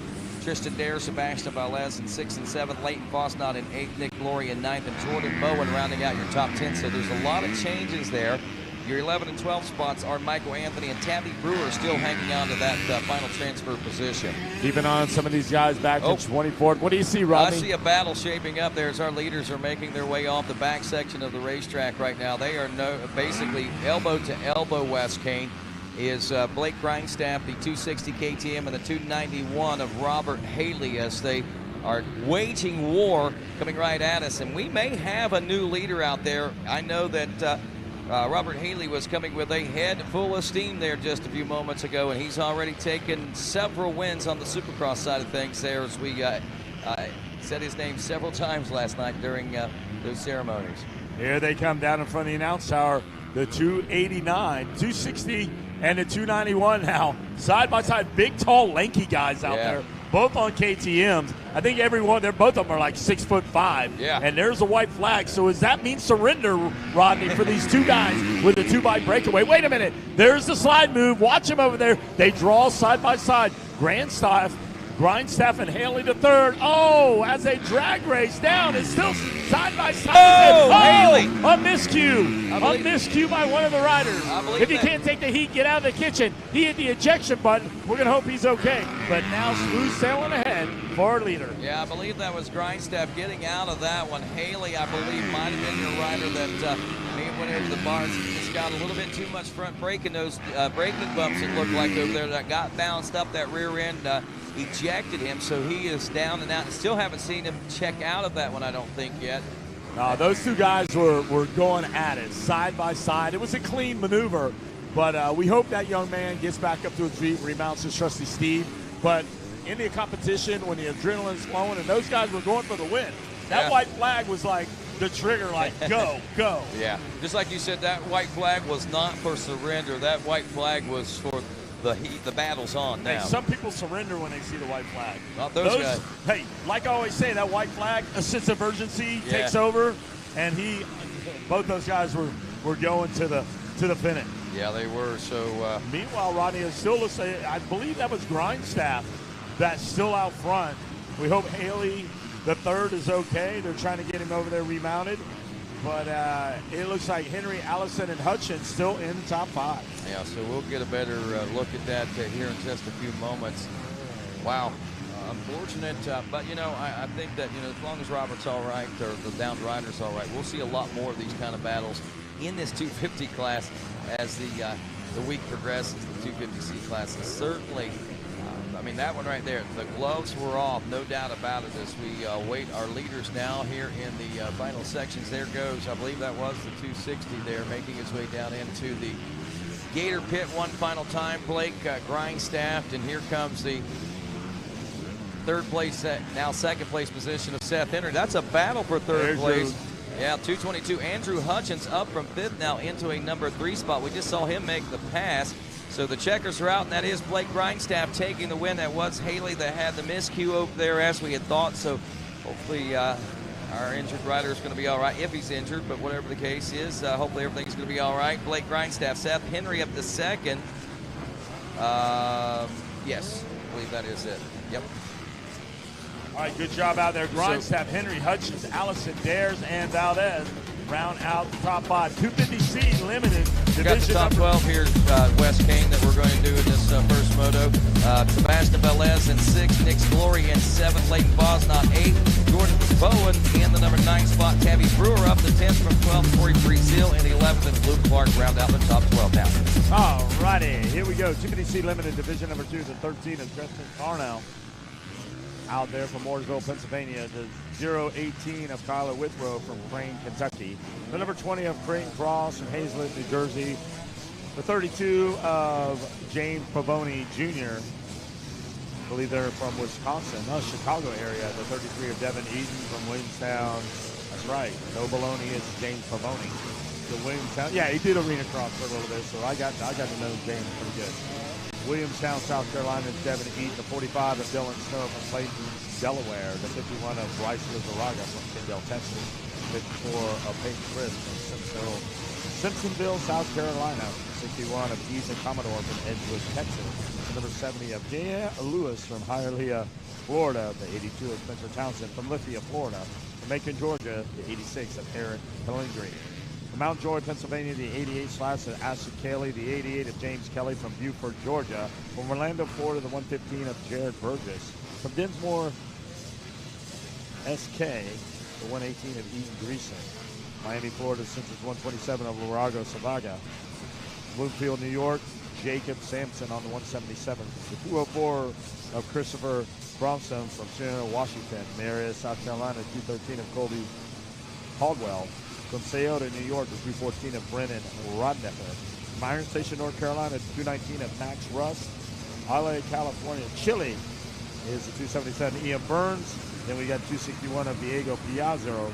The 88 of Esther Lafati. The 377 of Dilton Steele. The 382 of Carl Walker. I've also got the 409 of Brennan Schofield. The 509 of Brennan Hoy. 622 of Marky Harte. 717 of Paxton Patterson. 719 of Sean Rothstein. The 850 of Gio Alno. And the final man on the gate was the 987 of Conrad Nolte. Rodney, who got the whole shot? I believe that would have been getting the early lead anyway in that VP Fuels first lead there. James Pavoni, the number 32, but he's doing battle there with Ethan Commodore, the number 61 from Edgewood, Texas. Those guys going at it basically nose to tail as they drop down into the Gator Pit and headed to the backside of the racetrack. Yeah, James Pavoni, you know, those guys, he's been around a while. He rode some out. He rode, he had a national number for many years. Super nice guy, great family, and they have their own ministry and things like that out there. So I always called him, hey, it's James No Maloney Pavoni, and they got a big kick out of that. But now we're going to pass that name down to Junior out there as those guys go to battle out there. Yeah, the VP hole shot, it looked like Pavoni out there with a snap out of the gate. So we also have a RacerX live drone up there. So a lot of these overhead shots that you're seeing on RacerTV.com are from our RacerX live drone. So we also have a lot of things going up there. Don't forget, check out our Dunlop trackside updates that are happening as updating regular as they go. Rob Fox, Jeff Cernick over there updating the computer, Rodney as fast as their little nimble fingers can make it happen. That's I think they're changing tires. I don't think they're doing the updates. But it's nice to know that both of those guys can run a computer. Here comes your leader right there, Rodney. It looks like the 32, and you are correct. He's not having no baloney out there right now. James Pavoni Jr. out front. JJ. All right, so he's still got company coming in. I believe that was still Ethan Commodore out of Edgewood, Texas on the 3.8 graphics at Cherubies USA and Asterix backed ride. And it is Ignacio Leprandi in the number 3 spot. Christopher Kraushorn in 4th. Ashton Cayley is 5th. Dylan Snow in 6th. Gino Alonge in 7th. Cashin Cross in 8th. Easton Genest in 9th. Peyton Crisp in 10th.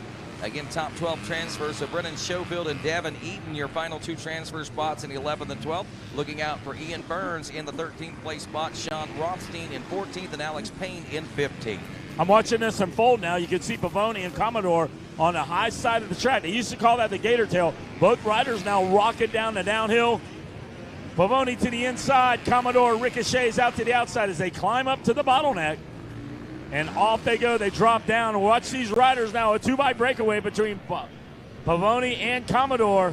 Twisting now as they make through the decision maker. And here they come. They're going to work their way down in front of the track. Rodney, watch them now as they, a little leg up from the 61 of Commodore. He grabs a quick little throttle, his leg up off the pegs. Now they're out by that high speed road out there. And they are doing a great job out there, Pavoni and Commodore, with the Dubai breakaway. Yeah, they are. And, of course, no real momentum loss there, I don't think, as they hit that set of rollers and now a hard right-hander back into a rhythm section. Look at this. Looks like Commodore may be closing up the gap just a little bit back in this section. And, you know, Wes, we tend to see that a lot. Riders either stretch it out or close things up over on that section of the racetrack, and it really sets us up for some really good battles heading toward the finish line, dropping down into the Gator pit. But most of the passes, most of the setups, all done back here on this side of the racetrack. Now, you got to like the changes they made here. It was high speed, wide open for so many years. And, you know, when Gatorback gets very hard, it gets very unforgiving. So the changes are great. It keeps the racing tight. It's allowed, you know, the really faster guys to get out there and really show their skill. But these C Riders are absolutely doing a good job, turning some pretty good laps. I mean, they're at 206. Yeah. You know, right now, those two. But Pavoni and Commodore jump out of the pit, and now they're going back around. You can see as they tie into where the first turn would be. Well, it looks like about 0.2 of a second faster was Commodore than Pavoni. That reflects in that gap now to just under 1 second. 0.841 is the gap as they make their way up and over the Gators' head and onto the Gators' back here. And lap number 3 of the 250C limited class. We've got 3 different divisions. This is Division 2. Yep, here comes Pavoni and Commodore. They pop over those tabletops, so little step-ups like Pop-Tarts out of the toaster as they rick it up. Well, I like that little split level right there. They can choose their own line, and watch out for Commodore with a slingshot move around the outside. As they make the drive back into the home section of this racetrack, we'll see them down here soon in front of the grandstands, and I'm sure that the crowd is going to be going wild for this one as they work their way around. We may have a pass. Did he go to the end? He did. He went to the inside. Pavoni dropping to the number 2 spot. Commodore now your new leader as we jump on the tail of the Gator.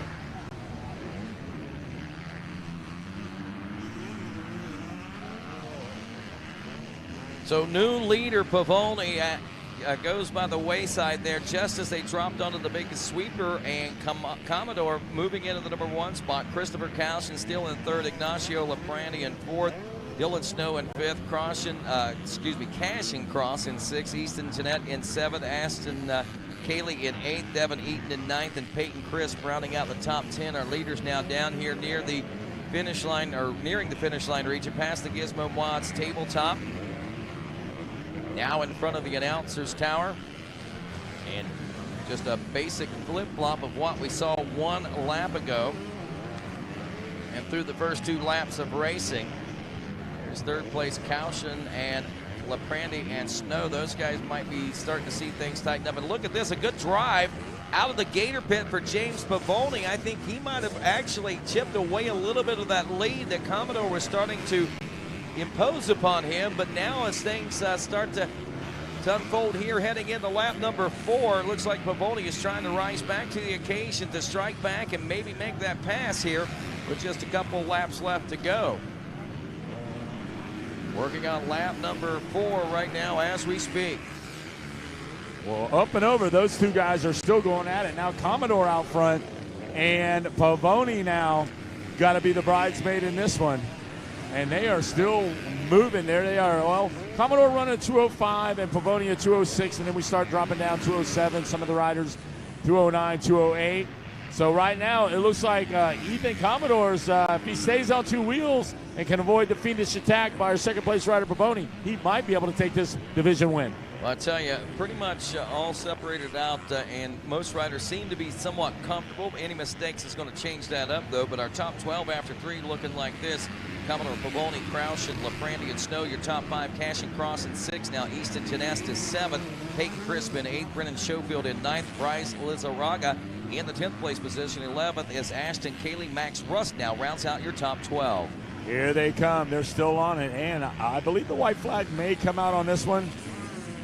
White flag will be out on this one, a 5-lap race. We're working on lap number 4 right now, Wes Kane. So working toward the end of Moto 1 for this 250C limited division 2 of 3. Do you think we'll see what we saw in the earlier Moto where we're going to see Pavoni say like, okay, it's time to go? Well, yeah, honestly, I saw that last time we were down here in the Gator pit when we left and exited at the end of that lap.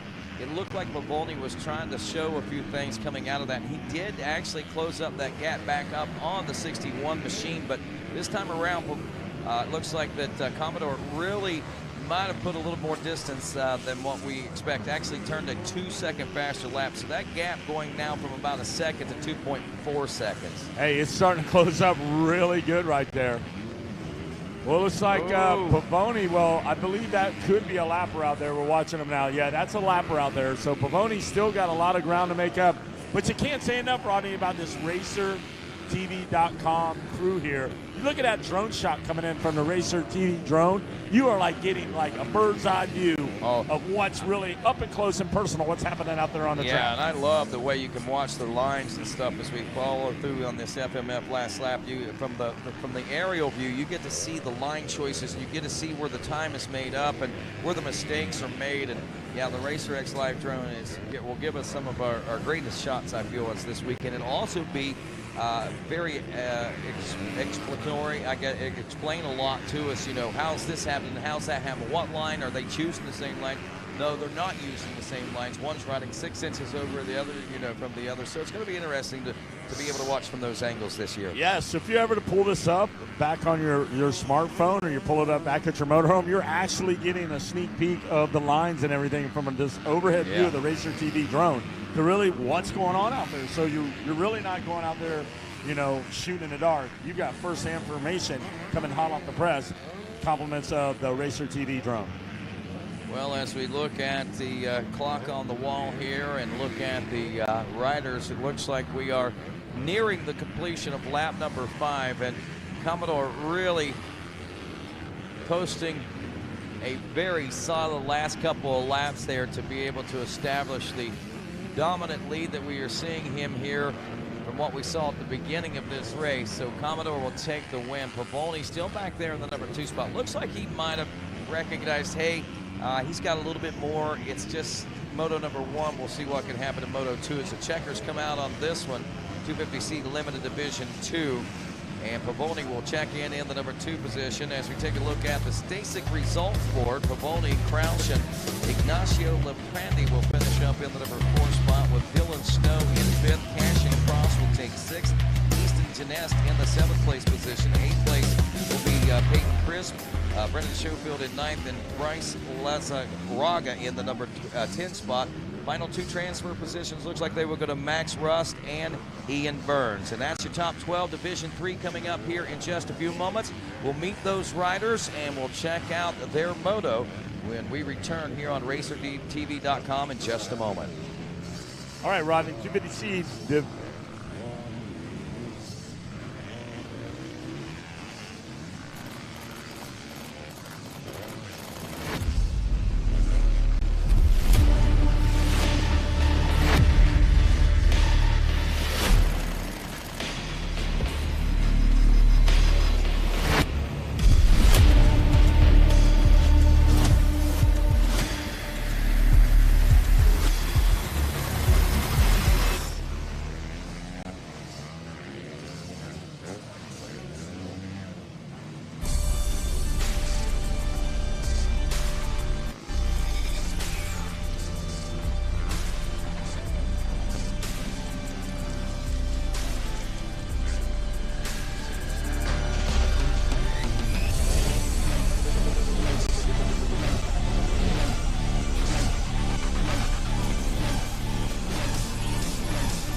And we're back.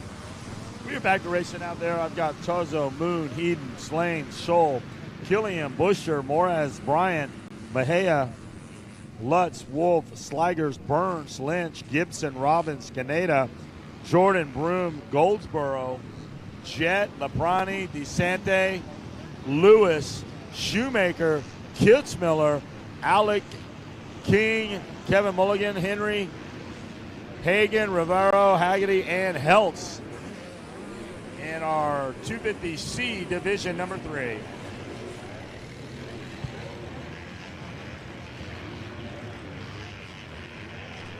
Yeah, so I believe in this one we're going to take the top 11 as they top 12 in this as they start weeding away. We got 3 divisions, so when 3 divisions come through, you're taking the top 12.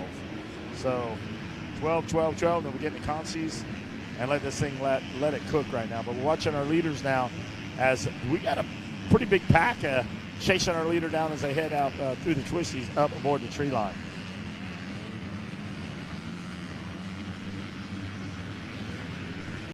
And here they go. Watch them now as they start to work their way around. We're going to give you an update here on our VP hole shot. I think it might be Dominic Butcher out there. You've seen this guy real strong off the gate earlier, and we'll look for the Husky pilot to grab that VP hole shot. Oh, this comes from Liberty Hills, Texas. Chip Munn Racing Troy Lee Design Ride, the 52 of Dominic Busher. We're going to see, though. We got the aerial view going from the Racer TV drone as they're going to start working their way down in front of the announce tower. And there he is. Let's pick him up. Let's get a little glimpse of him, Jeff Hines. Oh, dropping down into the bottom of the Gator pit. Got him a pretty good lead built now. He drops out of sight now. If you've been to Gatorback, he's down there by the water as now he heads his way and he rockets his way up. And it was Dominic Busher. Good call. You got those 20/20 vision going over there. Mason Lutz, the 82 in second. Jacob Henry, no stranger to the game here. Jacob Henry trains down at MTF. He's doing a great job. Down in third. Dalton Helps in fourth. Alec King fifth. Ethan Wolf sixth. Seventh's going to be Brett Ederon. Caleb Hagan in the 8th spot. Tyler Haggerty 9th. 10th. Laprani. And a lot of guys back there just out of the top 10 as they come around. I like Colin Jett back there. He's in 18th. Look for that rider now to hit the afterburners, and he'll jet and try to get up in there. Shoemake, he's making shoes out there. He's cobbling away, he's whittling away, trying to get him a good shoe, a firm grip, and a strong footing. Trying to get a good fit. There you go. Trying to get a little footing out there. Let's get some footing out there. Dominic Butcher, though. Butcher, a good, strong run out there for you. Called that name out several times in their Supercross format, so he's had a nice campaign there. Looks like he's certainly ready to take it outside. He's got him a good start out here and starting to walk it away. Now the next thing, Wes, attack this racetrack, but you want to stay comfortable. You want to get that heart rate back down. You want to get your breathing nice, calm, and steady, and just try to find you the flow out there while there's a ton of other guys on the track out there trying to take all of that away from you. But Dominic's done a good job as he's out in front. Here we go. We're watching these guys through the rollers there. You can see on RacerTV.com. I call that 20 miles of bad road. I mean, you got a hop, skip, and jump. It's like the back section of Dade City. Whoa. And these guys are roaring around out there. Yeah, man. That's one of them sections. You know what? You got to be ready for that thing almost lap after lap because it's going to get uglier and uglier out there every time you come around. Whooped out. Pancaked out. Move a lot of dirt, no doubt, with these bikes. And Dominic doing a fine job for you. You see the gap he has built. Pretty comfortable, but I got a feeling some guys are going to be closing up on him. Well, Henry right there, Jacob Henry now. He's won his lion's share of titles along the way there. And I think some of these guys are going to be ready for the B class right after this. This is their last hurrah. I talked to Jacob Henry at Ponca City, and he's like, yeah, we're going to run it down to Minios, but it is about time to step into the next arena. Yeah, guy's out of Cortland, New York. He spends a lot of time down here with the boys out of South Georgia. So he's putting a good run together for you. KTM of South Georgia, MTF, Factory Connection, helping that guy out, and he's helping himself out to a good start along with that Dunlop hookup up there. So he's got it going on. Keep an eye on him. He's currently sitting back in that third spot, but now he's going to wait no longer. That KTM mounted rider will pull the trigger, and he'll go into that second spot. He's got a 2:03.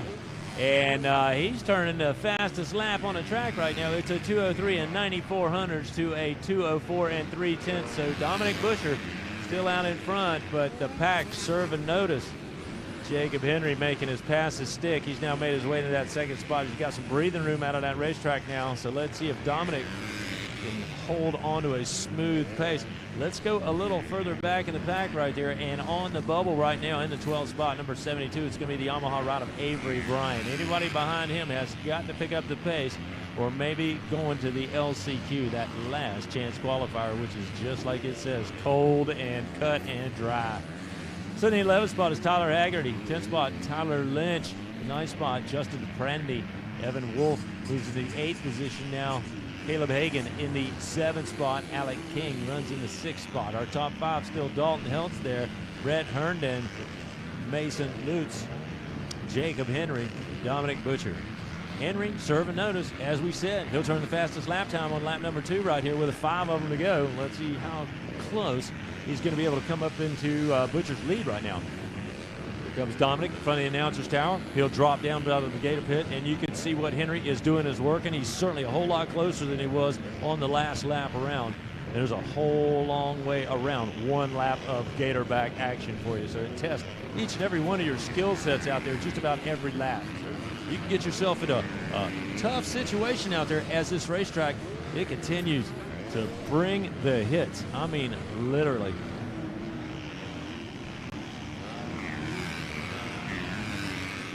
Jake Ravello charging hard. Still needs to put a pass together for you. That's the 581 Yamaha mounted rider. Sits in that 13th spot. Has got to get around Avery Bryant to continue with the program. Caleb Hagan on the move. He'll go to the 7th now. Brandy goes to the 8th position. Still a top 5. And they're looking real good. This, again, the 3rd division. 3 divisional races. So in this one, we're only going to take the top 12. So that makes it pretty tough. Brody Slane put some good runs together for you, the Honda mounted rider. Just out of McAllen, Florida, doing a good job. And he's up into that 14th spot with time to go. He and Ravello, those guys are on the hunt, and they're hunting Avery Bryant, who sits on the bubble right there in the 12th position. Look for them to continue their charge. West Kane, you know how tough it can be if you're caught back there in the pack, and you know you only need a few more passes to make it happen. I'm watching my leader now as he heads through 20 miles of bad road. He's starting to catch up to some of those back markers right now, so you got to be gingerly around them. You don't want him to throw it away. Oh, he looks like he's got a little loose right there. But Dominic Busher now hanging on like a flag on a flagpole as he starts to come out of the back and wheel his way around the front through this twisty. Jacob Henry still got him in sight. Herndon, Lutz, and King in the top 5. This one here is shaping up to be a dandy as this one starts to unfold. Look at him making their way past the Gizmo Mods Tower right there, and that is your leader. A great look at it right here on Racer TV as they are dialed into the Thor Mini O's brought to you by Pro Circuit, and we're watching the 3rd of 3 qualifiers here in our 250C limited lineup. You are right, Dominic Busher. He is making his way, blasting out of the bottom of the gator pit. That is going to be the FMF white flag last lap. He's got 1 more to go to hang on to this one. And I like what you said a few moments ago. That white flag, that is not a surrender lap, not at all. You can't surrender any positions, any track time, any of the soil out here on this racetrack. You have got to keep the focus all the way to the finish. Look at our leader making his way up to the first of the big step-ups. Huge leap right there, and then sets it down, sets its sights on the next one. Bam, he's across the 2nd big step up right there. Then he'll hook a hard left-hander, take the express lane down to the bottom. That's the ground floor right here, but it's not the very bottom, as the gator pit is the very bottom of the elevation changes that we've got here for you. But Dominic Busher with a great, impressive VP hole shot out there to get things rolling. And he's had a wide open racetrack. These are a few lap riders. He'll make his way around these guys in the lead. And of course the checker flag's gonna fly. He and 11 of his closest buddies will be top qualifiers in this one, and they'll make it. 4 laps are complete for our 250C limited class riders. And there is Dominic. Wes likes to call that, 20 miles a hard road, and it can be really, really rough on you. There's no doubt about that if you don't get it right. He'll put the next step up together for you. He likes the inside line right here, and that off-camera corner sets him up. He'll make his way through the rhythm section, doubling his way through, carrying a lot of momentum. We'll take a check back here and see just what kind of passes have been made. Again, white flag is out. Dominic Busher, number 52, serving notice with a solid performance out here, and he is going to be the man. Dominic with us out of Liberty Hill, Texas. He'll tell you about the fact he's got the fine folks at Munn Racing helping him out. Tony D, Troy Lee Designs, Easy Designs, Scott Smith, Enzo, Mika Metals, all helping out the young 16-year-old pilot, again, out of Liberty Hill, Texas. Dominic Busher, they are stoked about his performance out here as he is headed to the checkered flag. Congratulations, Dominic. Jacob Henry, a fine run right there for the 515 pilot. He's going with us out of Cortland, New York. Doing a good job for the KTM of South Georgia crew. Millsaps Training Facility, Factory Texas, Dunlop, Thor, Bell Fuel. FMF, Twin Air, everybody in this guy's camp. He's got a good turn for you. And it's Brett Herndon. Brett comes a long way. A good charge right there. Brett with us out of New Richmond, Ohio. The FXR, Scott Blessinger. Bonzi suspension back rider doing a good job. And we'll take you to a commercial break right now. Please come on back and join us here at the Thor Mini O's, brought to you by Pro Circuit.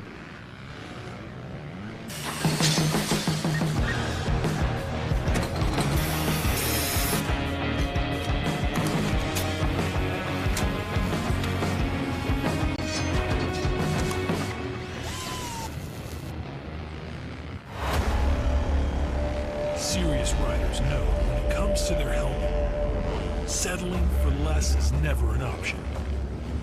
Introducing the new Reflex helmet from Thor. The embodiment of style, technology, and protection.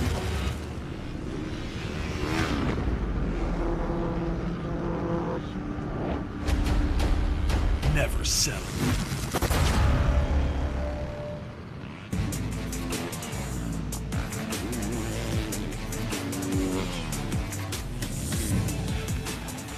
Wherever you are, wherever you race, hit the track like a champion. The YZ250F and the YZ450F Monster Energy Yamaha Racing Editions. Only from Yamaha.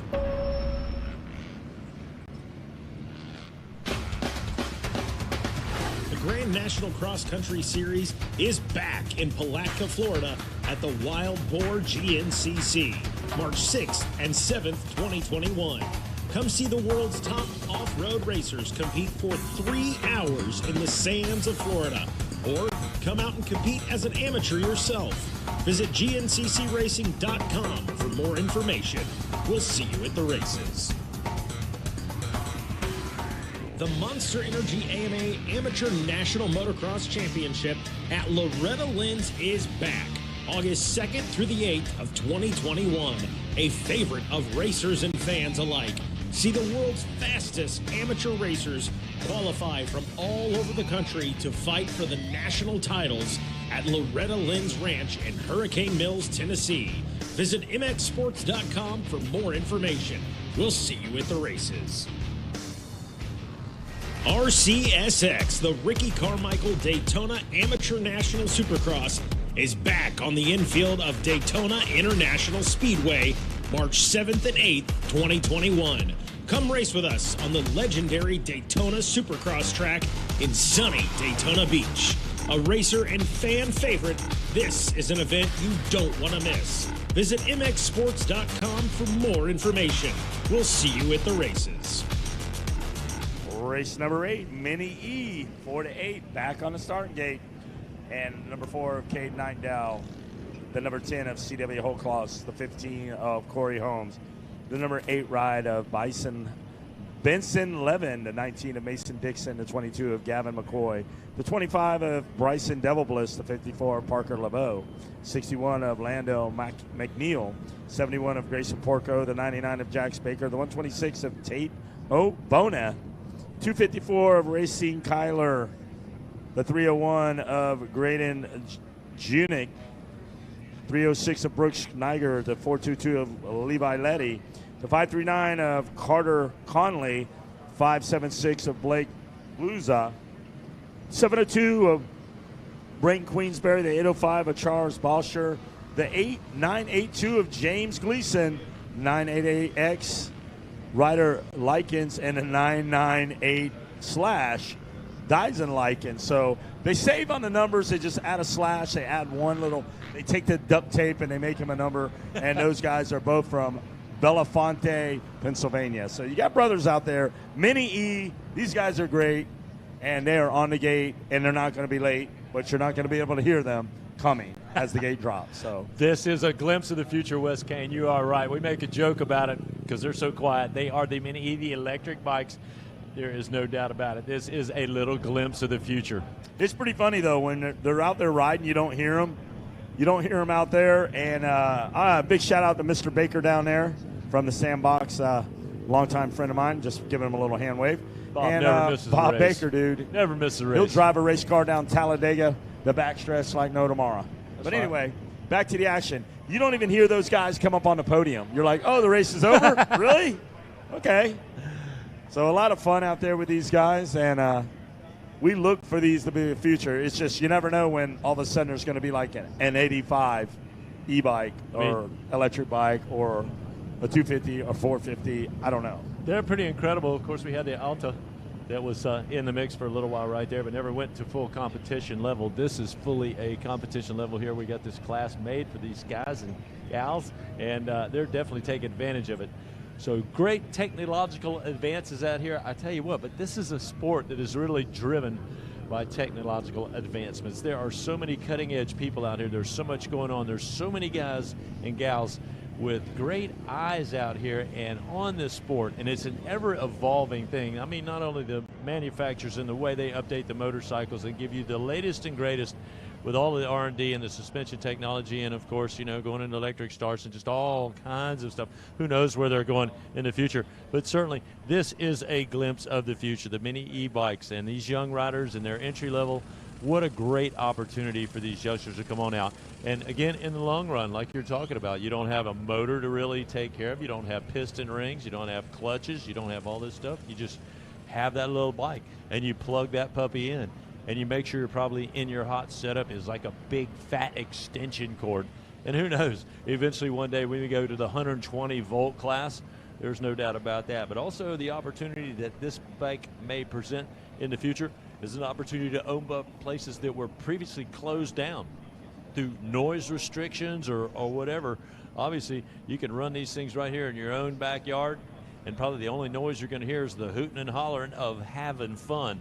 And that's another thing you're probably going to hear. You're going to hear a little more of the mix between these young riders as they're liable to get a little more vocal.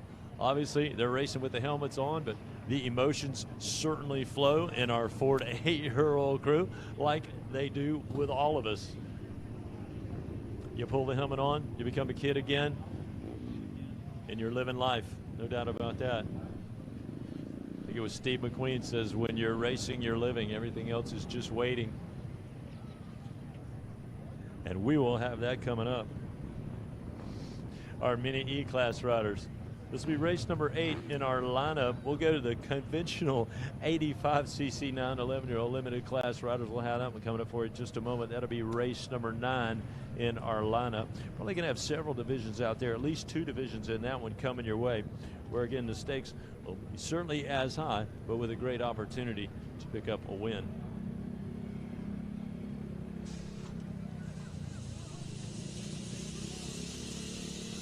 Gate is down. Our mini cycles are on the way, and it's race number 9. This should be race number 8 on the racetrack. Again, 9 is for our 85cc class riders.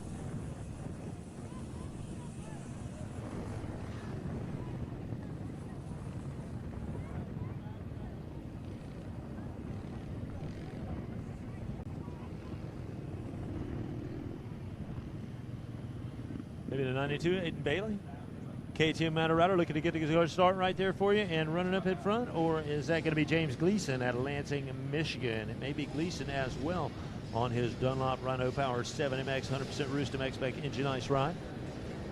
These riders are off and are running, tackling some of the huge elevation changes that we have here at this Gatorback Cycle Park layout. Swinging the battle through the inside section right there. That looks like Declan Carmody. We'll keep an eye on him out there.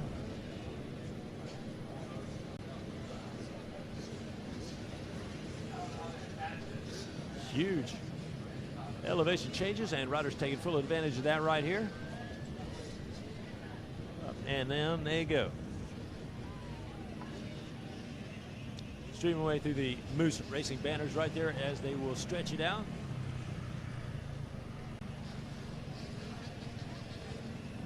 And through the chicane section, things certainly starting to tighten up.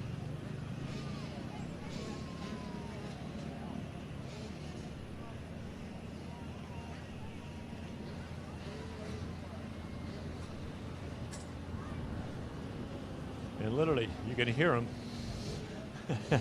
if you really concentrate.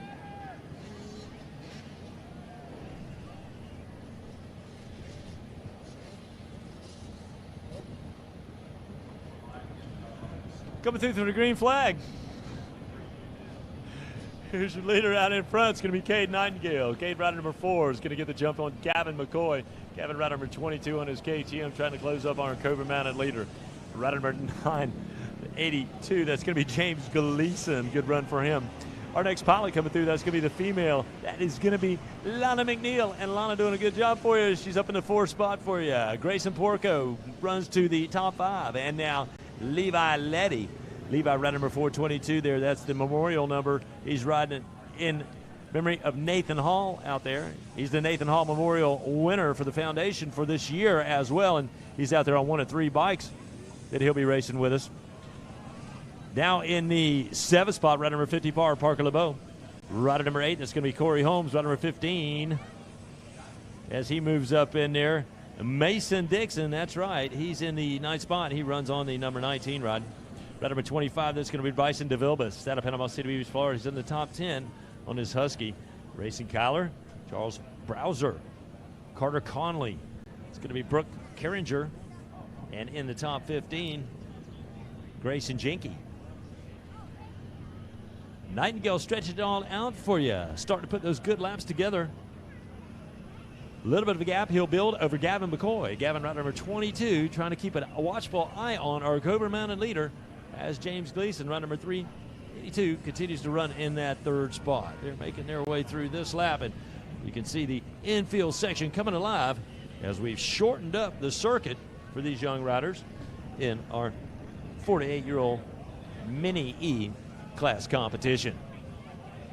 Sweep it down in front of the announcer's tower. That is the gap right there, and it is ever shrinking as Gavin McCoy, rider number 22, has drawn a bead on our leader. They go a little bit out of our view, and that's certainly going to up the drama in this battle as Cade Nightingale looks to stay on to the top spot. He comes flying out of the bottom of the Gator Pit, but as we have called, Gavin McCoy on the move, and his lap times will show that. Nearly identical, just a 1/10 of a lap. Excuse me, a 1/10 of a second between those two.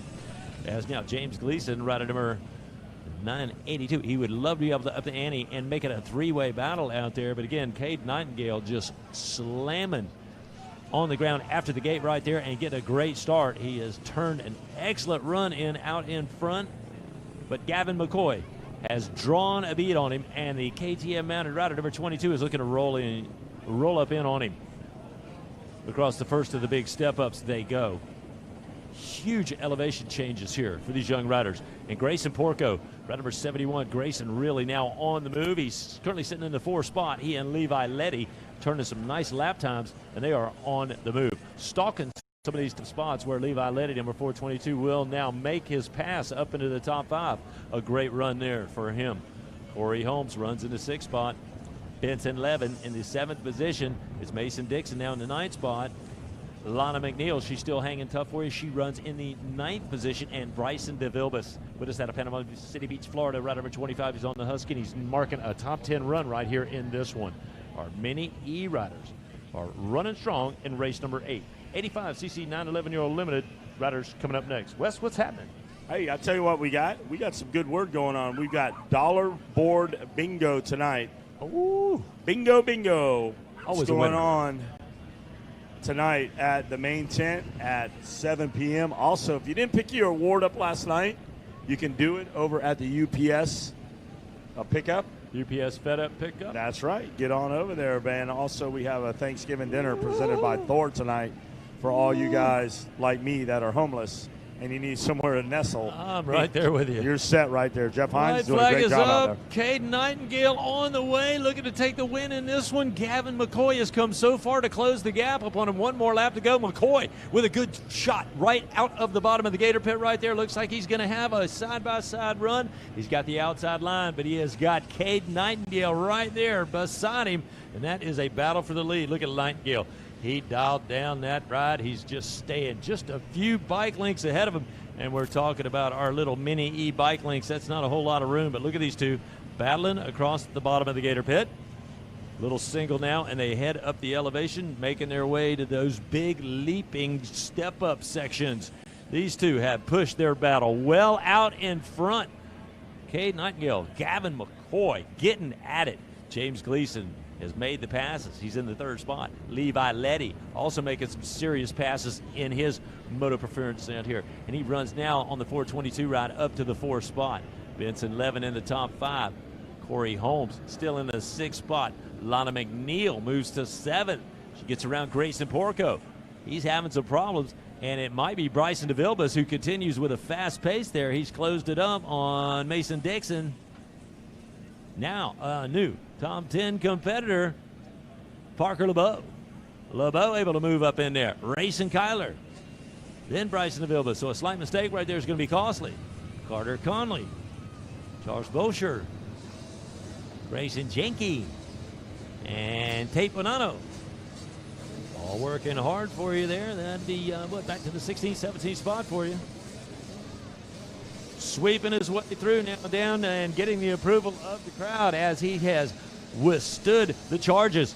It's going to be Cade Nightingale. He's still hanging tough for you right there. Gavin McCoy has thrown everything at him but the kitchen sink. They make their way down across the bottom of the Gator Pit for the final time. The checker flag will fly. And rider number 4, an excellent job out there. We're looking for Nightingale to be able to bring it on home for the win in our Mini E lineup. Congratulations, great job for that competitor. With us at Mounds, Oklahoma on the Cobra Moto Dunlop Bell Oakley FX Novik Gloves back ride. He'll score the win in this one. Gavin McCoy in the 2nd spot, an admirable charge for the 22 rider with us at a Clever, Missouri. Obviously, these guys have got together before. I have, but they've tested their skills on each other. And a top 3 ride, it's going to go to James Gleason. A nice run for James. All right, little arm swag out there, making sure. Yeah, he's claiming that thing, so impressive. Saw that guy up at, he's been on tour. Yeah, he's been doing the deal. We picked that guy up at Travis Pastrana's race up at Cernix, and I just keep telling them where to go. And they've been to like 6 different of these since like back then. So it's pretty cool to see those on the motocross tour. 85-911, division number 1, the 05 of Lincoln Schneider, the 13 of Christian Nyman, the 24 of Delgan Carmody, 41 slash Lincoln Bishop, 43 of Maddox Purdue, 70 of Hogan Mims, the 78 of Parker Bennett, the 80 of Garrett Reeves, the 85 of Gavin Brooks, the 99 of Adian Bailey, the 100 of Travis Johnsmeyer, the 101 of Talon Train, the 109 of William Tucker, the 122 of Alexander Gaeta, 131 of Anthony Pachella, the 132 of Alex Colley, the 160 of Colton Waits, 200 of Kane Kalis, 203 of Brecken Maz, the 226 of Ryder Miller, 241 of Brady Olson, the 278 of Jace Baker, 314 of Kane Bolina, 369 of Cash Peterson, 425 Tucker Zimmerman, the 444 Wyatt Duff, the 463 of Bailey Long, 510 of Carson Hall, 611 of William Sokol, 698 of Luke Brown, 708 Will Kaniger, 816 Matt Gallen, 876 Carter Clay, 898 Kane Jennison, 904 Brennan Harrison, and the 930, the Little Ripper, Seth Dennis. So we got some pretty good talent out there in this one. It's going to be a who's who. And we have how many divisions? There's 1, 2, 3 divisions, Jeff. So we're going to take the top 12 out of each one of these. Nice little picturesque view right there. Thor, Parks and London, the Dunlop tire. You're looking on your RacerTV.com screen. We'll have the RacerTV drone up, and we're looking for the VP hole shot coming at you as they drop down Gatorback Falls. Boy, what a beautiful view right there. And you can see you cannot afford to make any kind of haste out there. When this start drop goes, you got to go with it. Revs come up. Gate goes down, and we are underway. Woo, dream hole shot for one rider. Look at that, Wes Kane. That is what you lay in bed at night, awake, and dream about. Them boys are turning that first turn on a dime, and you're getting a nickel change back as they drop down Gatorback Falls. It looks like a Husky rider out there. What is that, 314? That is is. that Vanilla? That is going to be, Kane Ballasina, Fenton, Missouri.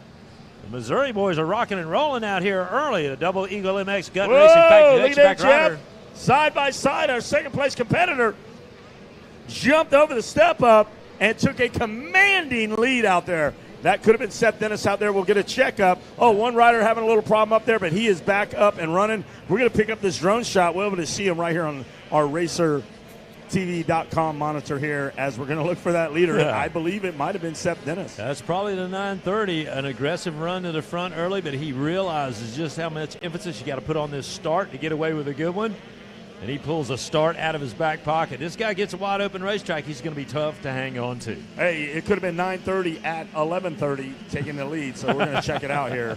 But now riders starting to joust positions up there. Is that Carter Clay I'm looking up there? Maybe starting to squeak in there. A Dade City local trying to come in here and make a move. Along the road, there's our leader. We need to zoom in on that little guy. 20 miles of bad road. Watch him now as he heads over, hop, skipping, and jumping like a quick game of hopscotch as he tries to play a quick game of hide and seek with the rest of the field. He's going to count to 7. He's going to turn around, and he's going to be gone, and the rest of the guys got to try to find him. Doing a good job making his way through the chicane section right there. Still hanging tough. Seth Dennis out front, making moves quick, getting a little bit of real estate between him and the rest of the field. Rider number 904, Jeff. That's going to be Brendan Harrison doing a nice job for you. He'll step up in there and immediately sees the second position.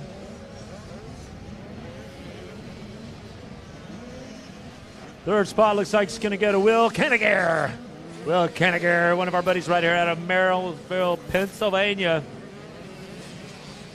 Great jump for him. Luke Brown, he'll make his way on the KTM up into that 4th spot.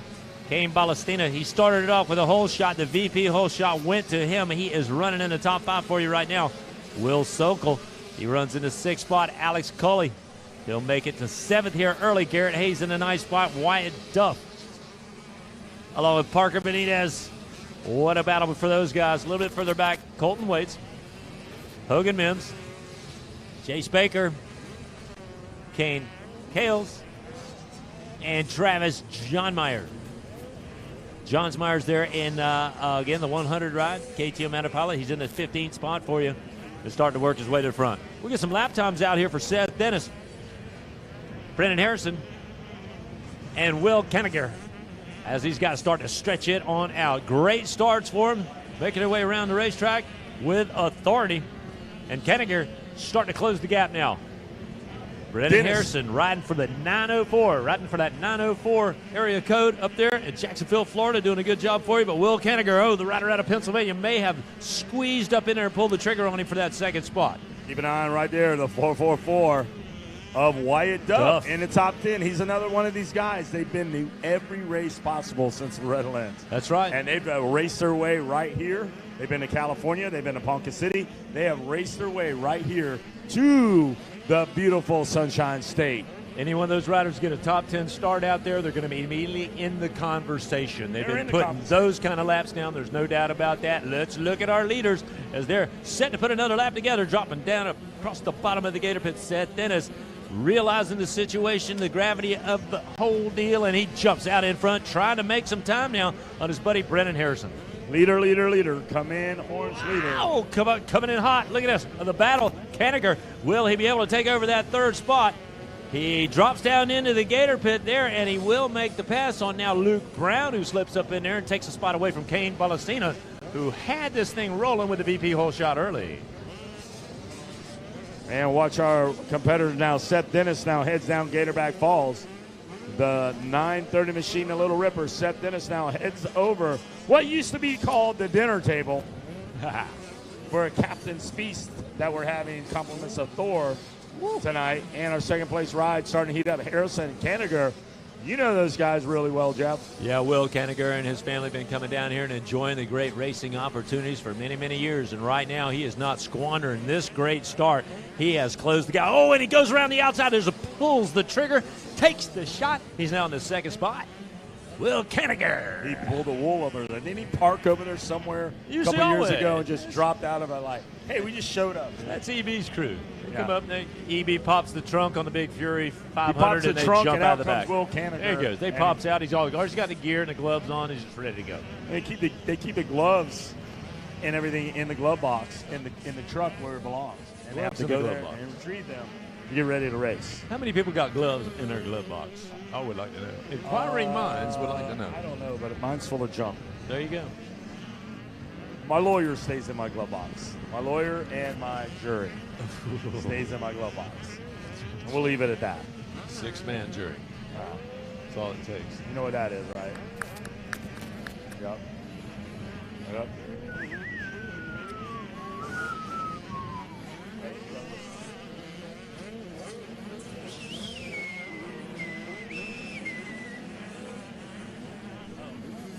Which one?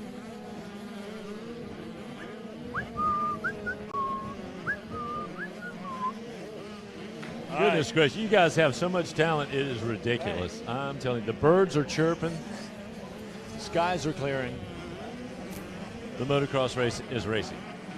And right now, you're not going to stop Seth Dennis. Dennis, rider number 930, back up in front. Just blazing out there, got that great start. Certainly not going to squander that. Made a couple of decisive passes to carve his way to the front real quick, and he's made it a race for second place for the guys behind him. But that's not a problem for Will Kenniger. As Kenniger, rider number 709, he has picked up the pace, currently running in that second spot and is working hard with laps remaining to take a shot at our leader, Seth Dennis. He figures that Dennis has had it way too easy out there in front. The 930, able to run all those good smooth lines that he can pick on the racetrack. So Kenniger has made some serious passes on the Husky. He runs up into the second spot. He's trying to run our leader down. He's doing it by turning a very similar lap time. Anybody under the 2:10 is in the top two. So Dennis with a 2:09. Will Kenniger with a 2:09 and change. They are absolutely getting it done. Nobody else turning lap times like that. Brendan Harrison sits in the third spot on the 904. Kane Balacina moves back up into the fourth spot after pulling the whole shot. Luke Brown in the top five. William Sokol down to sixth spot. Alex Coley moves to the seventh position as Parker Benitez in the eighth spot. Logan Mims moves to the ninth spot, and in the top 10, Wyatt Duff. That's the 444. We've seen him coming strong. He's on the move. Chase Baker now in the 11th spot, right number 278 on the Dream Tracks back ride. And then you got Colton Waits, that number 160. He's made his way to the 12th spot. That'll be able to get it done. If you got three qualifiers in this one, our 85cc 9-11-year-old limited Division 1 race is what we've got going on the racetrack right now. Time is running out. We'll take a look at our leader flying across our Gizmo Mods tabletop, now in front of the announcer's tower. A little choppy straightaway right there before he drops down into the bottom of the gator pit. And Seth Dennis will avoid a little bit of lap traffic right there, as that is there to greet him at the bottom of the gator pit. But now up and around the outside line, the KTM rider carrying a lot of momentum. That's going to allow him to bring out the the white flag, and it is the FMF white flag. It's the last lap out there, an opportunity to pour more of that power to the ground. And Seth Dennis is in the right spot at the right time. He'll round the first turn area. He'll be setting up that off-camber section, now dropping down in the bottom and across the gator pit. He's got to have a smile on his face as he is all alone, making his way up towards the start of the two big step-ups. Complete command of the situation for the young rider, number 930, Seth Dennis, doing an excellent job with us out of Mineola, Florida, on that KTM Orange Brigade Fox Dunlop. Scott, Twisted Ankle, Nost, Pro Taper, FMF, Thrill Seekers back ride. The Nahilo back rider doing a great job for you right there. I'm sure he will tell you all about his program as it is paying off. Mikey, a really strong performance here in this 85 9-11-year-old limited Division 1 race, but there are a ton of competitors in the rest of the divisions looking to take a shot at this guy. It's going to be interesting. Advantage you have of at least, maybe from the mechanics perspective, the team manager's perspective of going in that Division 2, that Division 3, you kind of get to look at those lap times and say, yeah, this is what you're up against, boys. If you want to be a front runner, we need to see this out of a lap time. And right now, that guy out there that you're trying to to do well, as well as I should say, is that Seth Dennis at 930 KTM. Yeah, that's pretty blatant. Yeah.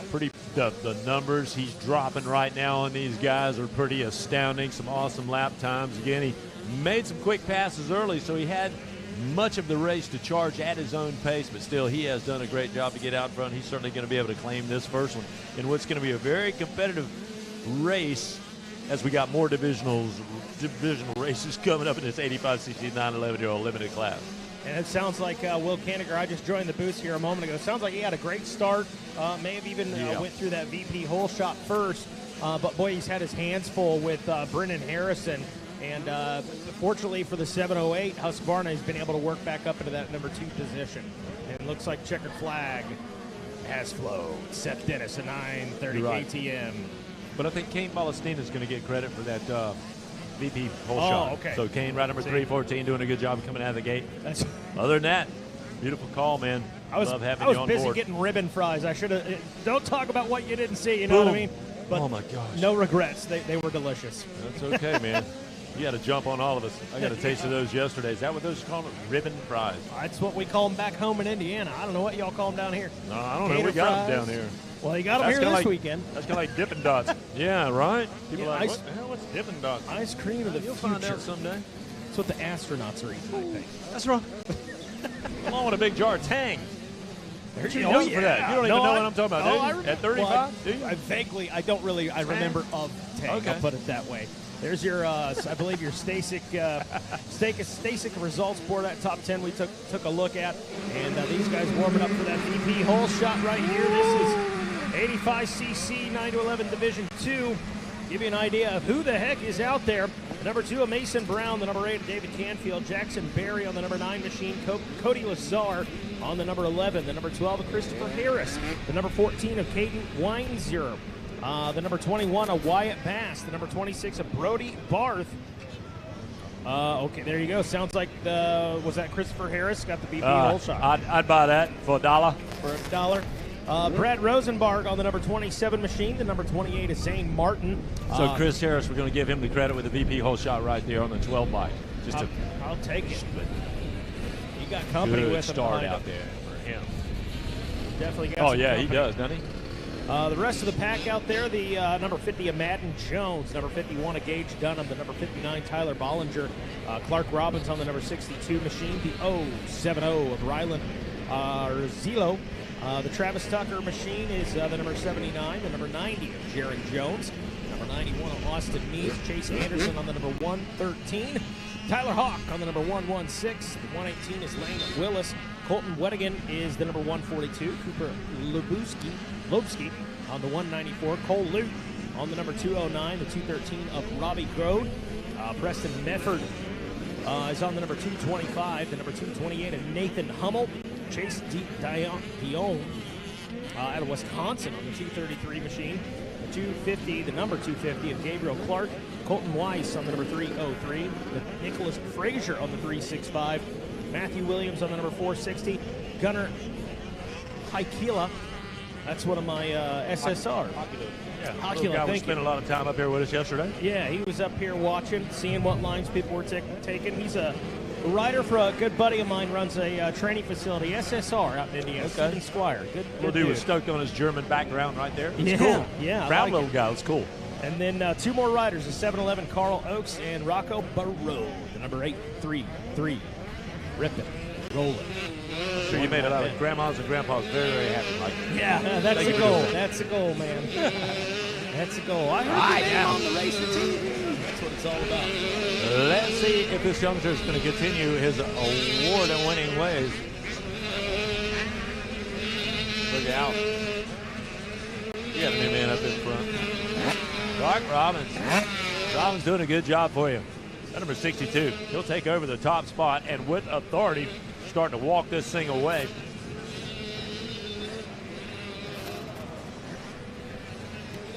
With us sharing Pennsylvania, Mountain Holly Motorsports, MXR, Traction, south of the border, Scott, Lynx, Robbins, Robbins Water Service, as well as Roost, helping out this young rider, just 12 years of age on the KTM.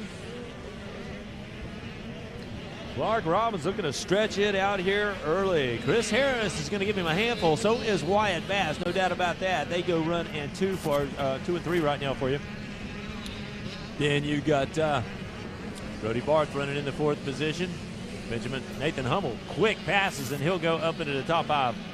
Caden Weinheiser in the 6th position. Chase Anderson with us out of Alaska. A good run for him, and he's found his way to the 7th spot here early. Jackson Berry now in the 8th position. Kobe Lassar in the 9th spot, and Jaron Jones. Top 10 lineup for you. Nicholas Frazier, Madden Jones, Tyler Hawk, David Rosenbarg, and then Travis Tucker all making some nice charges right there. Let's see just how far they're going to go. We look a little further back. And it will keep it on this front straightaway for you. So that is a pretty good battle up in front. Making the pass, Clark Robbins, but it looks like Christopher Harris is going to watch the lines the new leader's throwing down, and he may be able to have an answer for him. He just might. We are, about hitting that 2 lap. There you go. Clark Robbins goes across that finish line. So Christopher Harris got his hands full for him. And how about that? Brody Barth moves into that number 3 spot over Wyatt Bass. So 3 KTMs out front. Wyatt Bass with his hands full. Brody Barth able to get around him, but they're not done.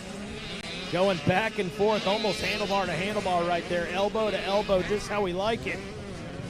And getting her sorted out now as that KTM looks to take the advantage. Moving right along. It says the 85's 9-11. Your lap time's out there. Fastest lap time, obviously, the number 62 of Clark Robbins at 2:09. I think we saw some 2:07s in that division number 1. So that's kind of that time to beat, if you will. But Clark Robbins looking good compared to the rest of those front runners in Division 1, according to timing and scoring. They head around that back section. What a beautiful track. Man, I know they made some changes over the last year. So, you know, I'm the rookie, like I was saying earlier. I've got no frame of reference live and in person. But everything I've heard from the perspective of our announcing team to the perspective of the riders, managers, everybody seems to think, boy, this is good. It's made for some great racing so far. And, boy, we're just getting warmed up. We've got 97 races to get through. But we know we're not getting through those today. There's no thinking about it. That's not going to happen. But we'll get as far. Wynn's got them dialed in, though. We'll get them cranked out here, and we'll go till the sun goes down, man. Hey, we're about 10 minutes away from making the call here. What is coming up is our scavenger hunt for the Nathan Hall Memorial Foundation. Make sure you swing over there. I know you had to check in by 11 o'clock. We'll have a drawing coming up in just about 10 minutes. I look for Tanya to come up and give us an update after that for the Nathan Hall Memorial 422 scavenger hunt. Just a little update right there. Let's get back to the action out there, Mike. Well, we're 2 laps into it. These our leaders about to come through with a finish lap number 3. You know, Clark Robbins proving that pass out there early was no fluke. He has stayed out in front of Christopher Robbins. He's doing Christopher Harris, and then Brody Barth now. Barth is the rider who stepped up in there, so does the guy. He will thread the needle, and a quick piece of work right there. He gets around Harris, who I thought was just almost super solid out there. Then Wyatt Bass now on the move. That number 21, there's the Husky pilot up into the 4th spot. And Chase Anderson out of Alaska moving quickly. He's now in the top 5, so you can't count out any one of these riders. You know, we talked about that earlier. We've been talking about it all week on the Supercross side and then here today of just how deep the talent runs this year. Doesn't matter what class. Flip a coin. Most classes you've got 5 guys that could make the top, probably 10 guys that are capable of getting the top 3. 5 or 6 guys capable of taking a win if given the opportunity. Clark Robbins now into a little bit of that lap traffic. As big as his track is for these little 85s, it's not really been a factor at all. I mean, he got those lines dialed, man. Yeah, there's so many good lines out there as well. And you look at this guy, he is on the gas, some choppy stuff coming through that right hander, and then he'll head up to the hip. Make his way out to that sweeper turn there. That used to be, of course, the big ski jump sweeper turn. Much more technical layout. A whole lot better situations out there, way more opportunities to pass just about all over the racetrack. Again, it used to be incredibly fast, just white-knuckled almost, but now, man, let me tell you what, it's a much more technical beast out there, and it's much more suited for these young riders as well. And I think that's why we've seen such good racing literally in every one of the classes across the board, all the way from our 4 to 8 year olds all the way up to our pro class riders in the pro sport divisions. Nailed it right there. That rider, the number 26 KTM, that guy has worked his tail off in this, and I think he was back in at one point.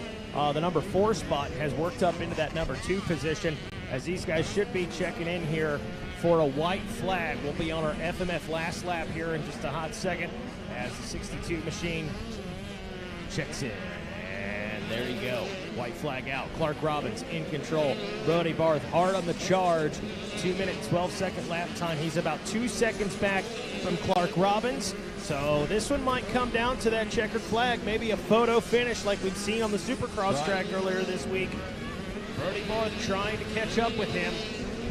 Out of these 3 qualifiers, we'll take the top 12 only. So Jackson Berry on the bubble right now. Travis Tucker has to get on the move as we look at him. Jackson Berry again on the bubble. Rider number 9 there. Then just ahead of him in the 11th spot, Nicholas Frazier. Then a top 10 ride by Kobe Lazar.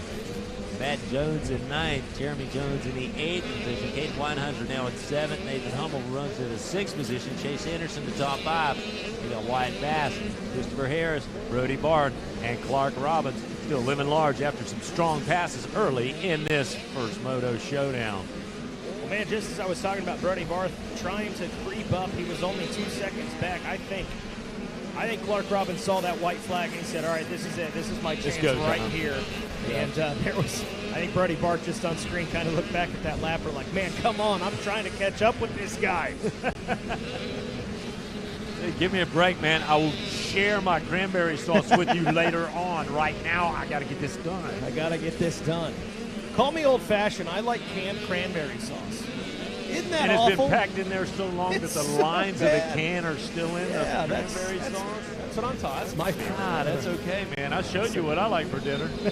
Hot dog water Jello. Yeah, man. You didn't like that? That's another level right there, brother. I don't know about that one. I got a mosquito milkshake. They're real popular down here. I bet. I believe you. I believe you. All right. Woo! Bringing the crowd alive right here, and rightfully slow. What a battle it's been. And see, look at that. Oh, man. That's a, I mean, don't get me wrong. Clark Robbins, he's in control out there, but Brody Barth had some tough luck on that last lap. It was a 2-second gap, and some of that lap traffic definitely played a factor for that number 26 machine. Nothing to hang your head about, though. Some fast guys.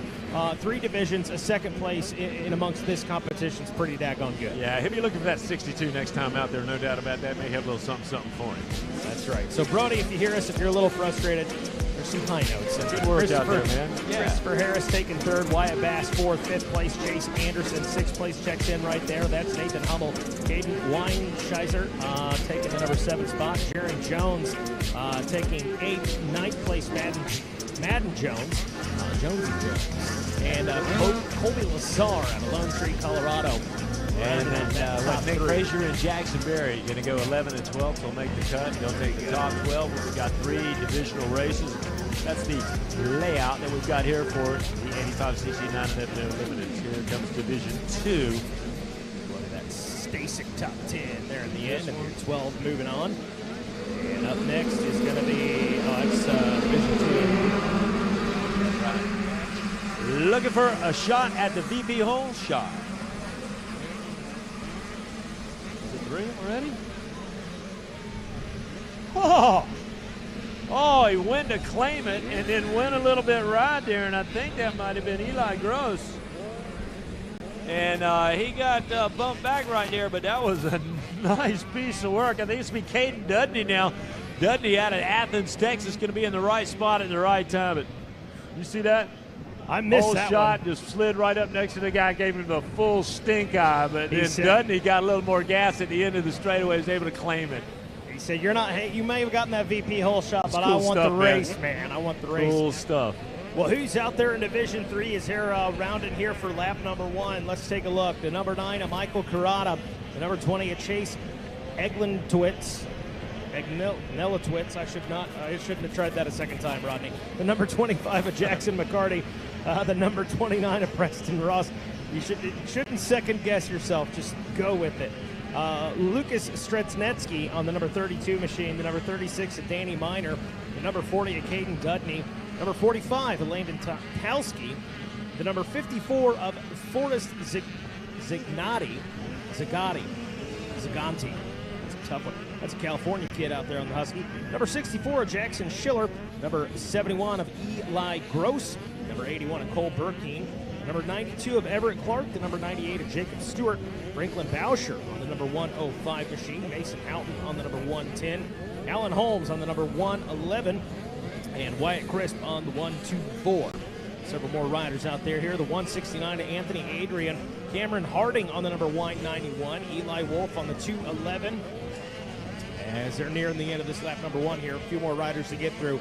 The 218 of Logan Kreisel, Giuliano Salinas, on the 222 machine. The 224 of Tyler Goins, 283 of Brady Rodecker, the number 300 of Drew Adams, Levi Harrison on the 417, the 419 of Deacon Deno, 577 of Logan Hanker, 634 of Justin Schuff, River Barker on the number 718, Landon Gibson on the 723 machine, or the number 723 machine, the 811 of Landon Whitney, Blaine Alsop on the 916, Ronan Thomas on the 919, and the 999 of Brayton Comerford. Caden Dudney out front in this one after 1. Had about a 2-second lead over Drew Adams and Landon Gibson, who are at the stripe for like .193. Looks like Adams making the pass on Gibson at 723 in the process of crossing that finish line stripe. As we look back to the number 4 spot of Everett Clark, Eli Gross, the number 5 position aboard the 71, 111 Alan Holmes in 6, Jackson McCarty in 7th aboard the number 25, the 09 Michael Quadra in 8th, the 222 Giuliano Salinas in 9th, 10th place Franklin Bauscher, Lucas Stresnecki, the 32 and 11th, and Logan Kressel would be your final transfer spot. Top 15, 13th would be Deacon Dino, Jacob Stewart, and 14th Mason Houghton. Rounding out the top 15 there at the end of lap number 1 of this 85.9 to 11 limited division number 3. This race number 11 on our docket. We got the Vet 35 plus class coming up after this, Mikey Waynes, but also some great battling to go on as you look out through this field of 85cc riders. I expect that we're going to see some more jockeying for position and some position changes as we roll through this one. Yeah, it nails it, Rodney. We were talking earlier, at least in the last division, one of those advantages of being that Division 2 or even that Division 3 specifically out there right now is your riders get to see where you stack up heading into this one, where you need to pace. Look at that battle out front, Rodney. Yeah, it's starting to really tighten up. Drew Adams really closing that gap up as we get set to wrap up lap number 2, dropping down into the Gator Falls now, or Gator Pit, I should say. And Adams, as we said, making the pass on Landon Gibson as they made their way around this last time around. Look at the drive he's got coming on this one. Will he make a repeat? No, maybe not. But he is certainly well within striking distance. A gap of just over 2 seconds, whittled down to 0.3 of a second as we wrap up the second lap of racing. At number 300, Kawasaki of Drew Adams, trying to get right up on that rear wheel. Caden Dudney not letting him around, and we'll see as he gets right here. Goes for the pass. Oh, looked like he got off track a little bit there. I don't think he hit that molehill there, or either that or there's an option line around it. I'm not sure. I can't quite tell from where we're at. But nonetheless, Drew Adams moves into the number 1 spot. Caden Dudney drops off to 2nd. Landon Gibson 3rd, Everett Clark 4th, and 5th place Eli Gross.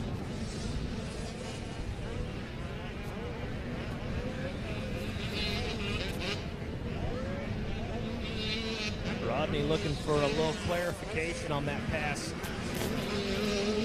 I think it was free. I'm thinking.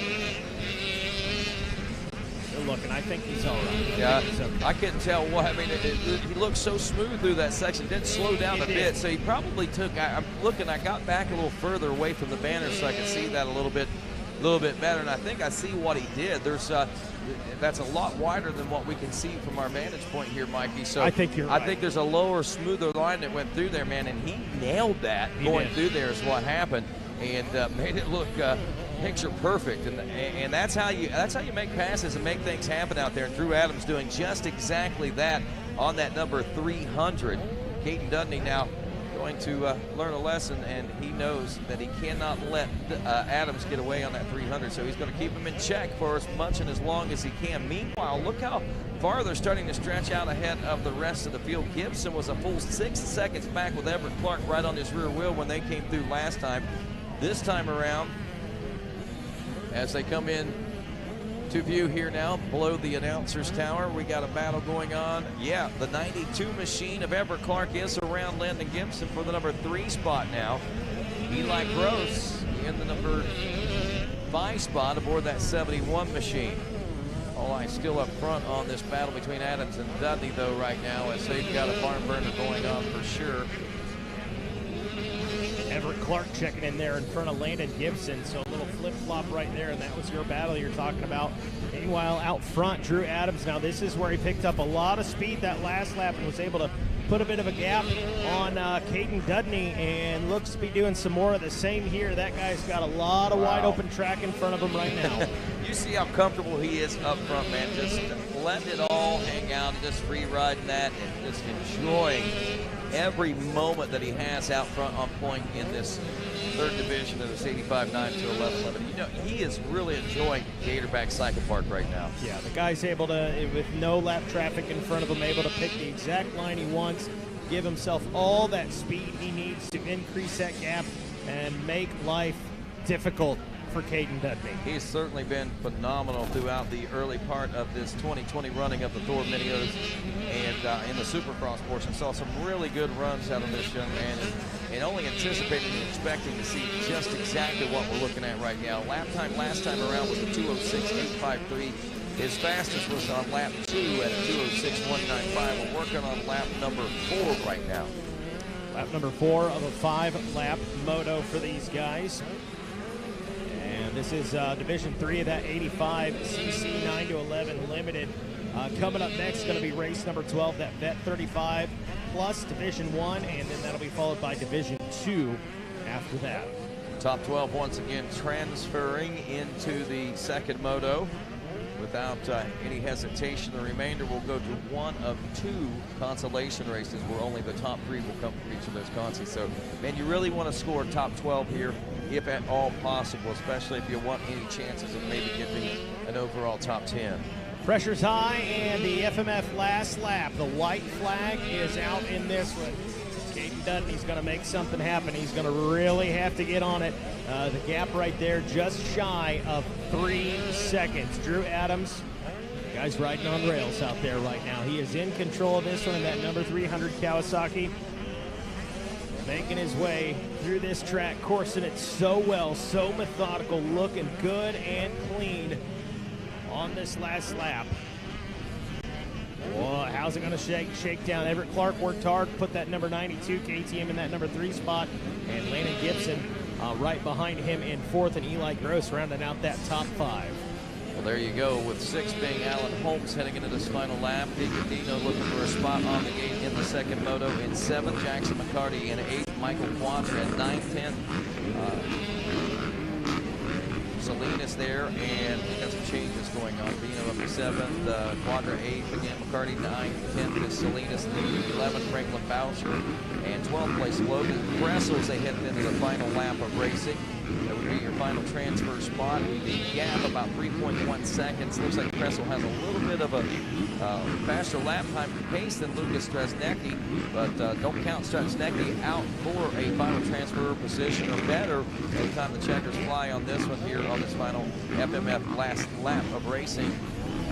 Check out with our leader here on RacerTV.com, and he makes his way into the home stretch, if you will, down in front of the Gizmo Mods tabletop, and headed for home as well around here by the announcer tower. There he goes over the tabletop. And just a flawless moto by this kid right here. Not the best of starts, maybe had to work his way up to the pack. Passed took a couple laps to get up there to the number 1 spot, but man, once he did not look back. Through Adams taking the win and doing it convincingly. Dudley 2nd, Clark, Gibson, Eli Gross rounding out the top 5, it looks like. So the checkered flag flies. Checkered flag flies. Caden Dudley finishes in that number 2 spot after a good early battle between the number 40 KTM and that number 300 Cowie of Drew Adams. And we'll get our top 10 set up right here. Right now. Yeah, we got a real quick draw. Yeah, we're going to do a drawing real quick. Tanya Hall from the Nathan Hall Memorial 422 Foundation. Folks are here with us. Tanya, welcome out. And I know this is something that you guys do special in Nathan's memory. Help a scholarship, I guess, that you give these kids an opportunity to go to these majors and Loretta Lynn's and different places like that.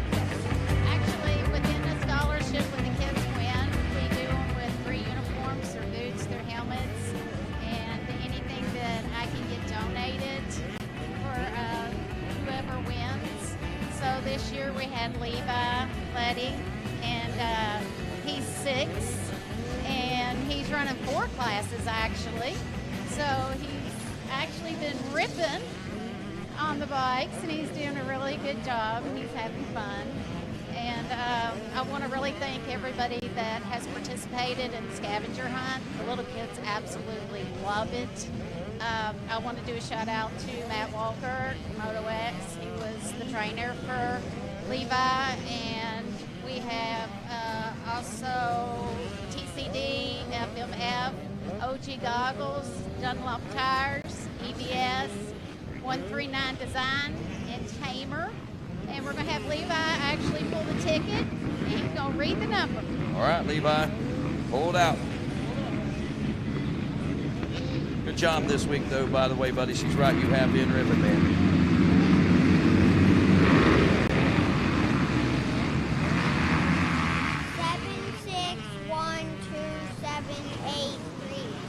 Alrighty, so the ticket is blue ticket that you got here with the Nathan Hall Memorial Foundation, 761-2783. And what do they do?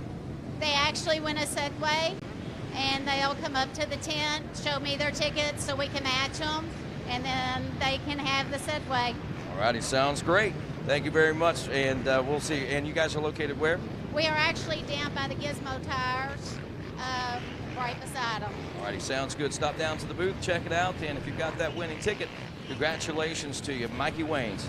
Hey, Rodney, we are off and rolling through that VP hole shot, and it's the Vet 35 Plus Division number 1. Ripping and rolling there on lap number 1. You guys had a look there at the top 10 out of that last race we had right when they were on the gate there. So you got to look at that STACYC results board. Who is out there in the Vet 35 Plus? 2 divisions in this one, by the way. The number 17, Abraham Porter. Number 21, Brent Geisentanner. I think I got it. Crystal Beach, Florida. Let's go with it. The number 45 of Ashley Talski. Number 67 of Nathan Greener. The number 78, Jimmy Parsons. Mark Terrell on the number 100 machine. Ryan Robertson, the 107. The 117 of Hernan Varela. The 123 of Michael Jones. Tyler Burris on the number 131 machine. Rocky Conley on the 181. 185 of Brad Smith. Got to keep an eye on out there. 191 of Timothy Bantle. Good Lord. The 211 of Peter Cook. The 222 of Gustavo Ferrandrini. Mike Sante on the number 223. The 243 of Salvador Ginabretta. The 378 of Nick Spalding. The 549 of Kyle Dangler with Dan Furno. Number 597. Number 613 of Eric Parham. The number 751 of Chris Buckman. The number 837 of Chris Wills. The 945 of Daniel Petrie. And the 995 of John K. Judson. Welcome to Gatorback, my friend. And of course, it is Brad Smith out front of this one, a 185. Grabbing the early lead and smashing it 8 seconds over the 945 Kawasaki ride of Dan Petrie. David Furno, the 597 Honda, back at the number 3 spot, another 5 seconds back. And then Jeremy Parsons in 4th. Aboard the number 78, we see the 549 Kyle Dangler, one of our representatives from FMF out there in the number 5 position. Kyle's also been racing a lot of off-road stuff, so he ought to be in fairly decent shape as far as endurance and things of that nature goes. The 17 in 6th place, Abraham Porter. In 7th place is Cody Wills. 8th is Chris Buckman. Nathan Granier is 9th. Brent Geisentanner in the number 10 spot. And looks like Again, top 18 will transfer in this one. We've got 2 divisions in the Vet 35 Plus class, and that's good to see. Again, a healthy vet class out here at Gatorback Cycle Park. What is it, 39? How many entries did we have? Like almost 50 entries in that class, and you know, traditionally, I don't recall us having that many in the past, but that was pretty good. Once again, winning ticket number 7612783. If you have the Nathan Hall Memorial Scholarship Foundation blue ticket, if you do, you've got yourself a Segway, she says. Head on down and match your ticket, and you got her covered. Wow, Brad Smith, is he by himself out there today? That, Rodney, is an understatement. The guy's on another planet right now, I think. He's ripping and rolling and about to have and has a completed lap number 2. How about this, Rodney? A 158.791. Wow. Goodness. Lordy, B, that is like B class. That's some of those fast B class riders' speeds and A class riders. So very interesting to see sub 2 minutes in this Vet 35 Plus class.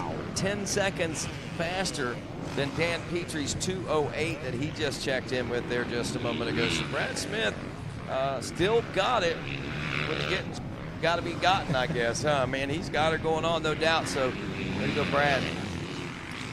Dan Petrie in that number 2 spot. David Furno in 3rd place. And there's a pretty good gap in between those guys as well. 8 seconds back is David Furno. Jeremy Parsons, when he checked in, had a 3-second gap, and then a 5-second back to Kyle Dangler. And then Abraham Porter in that number 6 spot. Cody Wills, 7th. Chris Buckman in the number 8 spot with Nathan Geiner in 9th place. Eric Parham rounds out your top 10 in this Vet 35 Plus Division 1. 2 divisions for the Vet 35 Plus. We've seen some big gaps out there for the vets. Yeah, also big changes through that top qualifying positions there as we watch that unfold as well. Again, top 18 transferring Salvador Gina Brita in the number 11 spot. Brent Geitzen Tanner in a 12th. Ryan Robertson 13th, Nick Spalding 14th, Nick Santee in 15th, Michael Myers 16th, Rocky Conley in 17th, 18th, Ashley Talski. I believe we might have seen Rocky moving up there a little bit, and actually seen a couple of guys falling out. Gustavo Berengrini also moving his way up near the top 20, so we may see him trying to inch his way up into a top 18 spot. This is going to be interesting, again, to watch the Vet 35 Plus class, especially those final transfer spots. But, man, even as interesting up front watching your leader, Brad Smith there, as he checks in now with another sub 2-minute lap time at 158.256 for the Vet 35 Plus class rider.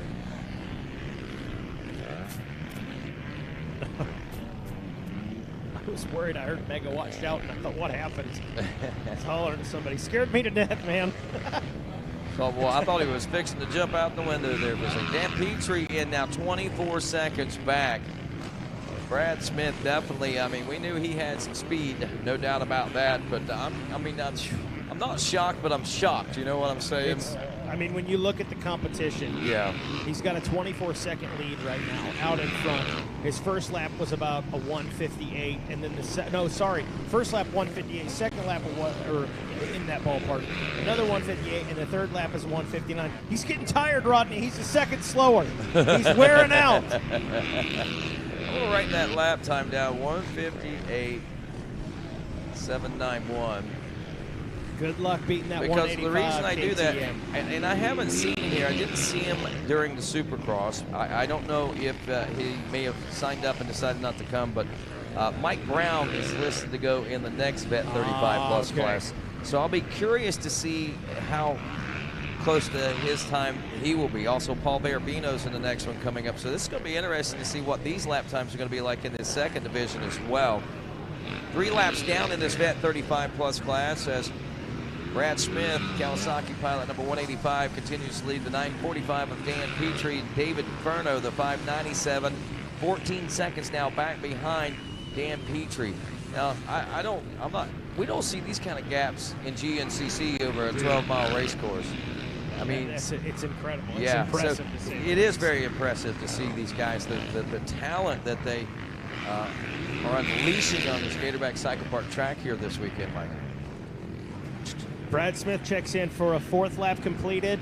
Another sub 2-minute lap time for Brad Smith, a 1:59. Rodney, little slower than the last one, but it's still Well, less like you than said, that 2 minutes. he's getting tired. He's getting tired. You know, big picture, he has slowed down since the 1:58.799. He has slowed down 7 seconds. Mama, there goes that man. Has he slowed down that much? Yeah, 1.2. I'm sorry, 1.2.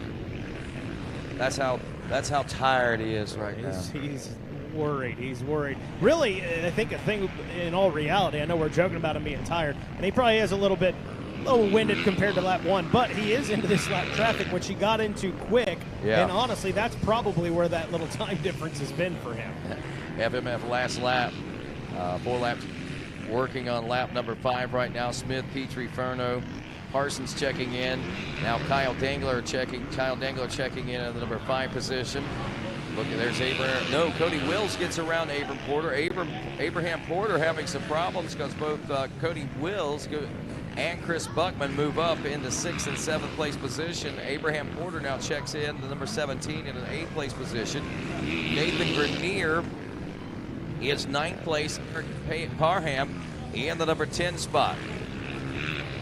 Salvador, Gina Brad, Brent Geitzen, Tanner, Robert Robertson, Michael Myers, Ashley Tonsky in 15th, Rocky Conley in 16th, John Judson in 17th, Nick Spalding rounding out the top 18.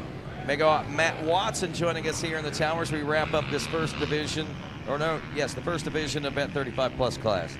Hey, Rodney, you know what? Anybody that spent the summer with us, anybody that spent a week with us down at the ranch, I preach a few things, man. You got to have heart to get it done. You better be consistent. You better be in survival mode. Our next guest right here, the stalker, Matt Walker, he epitomized that in his racing career. I got to tell you, I don't care if it was 9th place, 3rd place, or the win. You were going to pay for that position when the stalker came by. You may have been faster. You may have had a smoother line. You did not have a bigger heart. You weren't as consistent as this guy, and I'll promise you, nobody wanted that win as bad. Might not have got the greatest starts of all time, might not have had the best luck throughout the years, but the guy was up to any challenge at any given time on any equipment. And Matt, it's a pleasure to have you in the tower right now, and looking out amongst this great field of young riders. Do you see some riders that have similar traits out there? Well, this day and age, there's so many riders with so much good talent. You know, man, it's refreshing to see it, man. On a scale like this, because this race is it's got so much history, right? It's got so much prestige behind this event, and it's good because we have 2 different genres of motocross. You got supercross, motocross, and so you get to see them on both different scales. And like I say, it all comes down to heart in the end. You know, every team manager here will say they ask the 2 questions, right? They ask you what their attitude and heart is, you know, and then the second thing is they ask how the parents are. But we won't talk about that right now. But it's all about attitude. It's all, that's for another day. But listen, it's all about the heart, you know, and it's all about their attitude. And if you got a good attitude, you got a good heart, you can make it not only in motocross, you can make it in life, you know. And those are those lessons that you know, we try to instill in riders at Moto X. The Moto X compound is right in the center of Georgia, and we have a lot of kids, a lot of great riders, and a lot of great families. But again, the things that we try to instill, Mega White, is good attitude, you know, and big hearts, and you make it a long ways in motocross and in life, like I said. I love it because I know one thing that Matt Walker insists, there's discipline, there's routine, you know, there's consistency in that.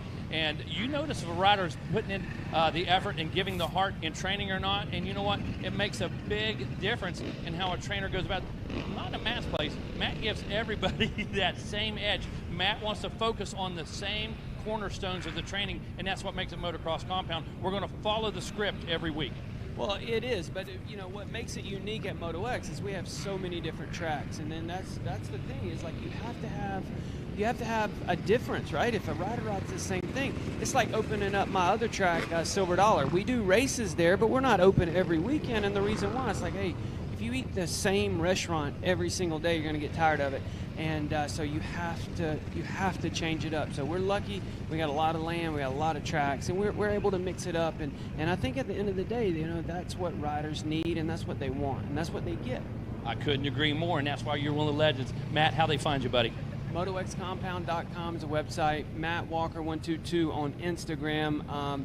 Our Facebook's been doing really good lately. MotoX Compound on Facebook, that's been doing pretty good numbers. So anyway, listen, man, I hope you guys have a blessed week. It's been a great week so far, great weather, wind, and the crew's done a great job on this racetrack. And it's just fun, again, like I said, now we're outdoors, and now we get to see what these riders, what they can do, you know? I mean, because, again, it takes two different disciplines to ride Supercross, which is normally great starts. You know, obviously you got to be aggressive, but it all comes down to starts, where this track is twice as long, right? Motos are a lot longer, and so you get to see a little bit of, you know, their different skill sets, I guess is the best way to say it. So it's going to be interesting, and it's going to be a good week, and thank you for having me up here. Always, Matt. It's our pleasure. Thank you so much. Looking forward to the rest of the week, like you said. And I want to tell you happy Thanksgiving, bro. Hey, happy Thanksgiving to you, too. All right, back to you, Rodney. All right, thanks a lot. And looks like we're getting ready to roll with division number 2 of the Vet 35 Plus class. As we just qualified there, we saw our top 10 on our Stasics leaderboard there just a few moments ago. 158.799 or 791. The fastest lap that we saw turned over there, and that was once again by Brad Smith. Be interested to see what we can pull out here in Division 2. Riders that we expect to see out here on the track for race number 13, Division number 2.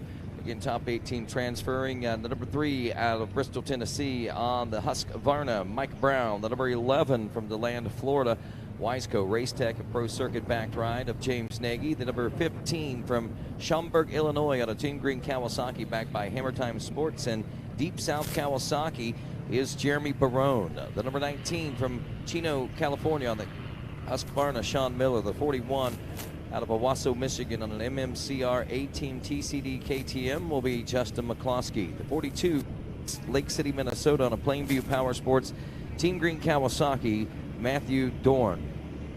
The number 48 from Tulsa, Oklahoma, Yamaha rider Robbie McQuarrie. The number 51 from Grand Blanc, Michigan on the Murray Mechanical Team Burrito Viscar family back Kawasaki, Steve Murray. The number 94 from Fort Myers, Florida, Suzuki rider Jeremy Shuttleworth. Number 108 out of Menifee, California on a California Motocross Holidays Temecula Motorsports AEO backed Husky of Michael Carter. The number 111, Rick Mapes out of Cincinnati, Ohio on a self-sponsored Husky. The number 116 out of Pawtucket, Rhode Island on a Motorbikes Plus Razy 100% Renthal backed KTM of Brian Kornauer. The number 125 from Murrieta, California, Kawasaki Team Green Fox Renthal and Pro Circuit backed ride of Paul Parabinos. The 227 from Bonifay, Florida, STC MX, also Kirsten Stevenson Photography and FMF Racing backed Husky of Michael Stevenson. The 251 from Armenia, Colombia on the KTM will be Carlos Geraldo. The number 267 from St. John's, Florida on the Club 57 Husky will be Jim Setzer. The 299 from Athens, Alabama on the KTM will be Sean Gatlin.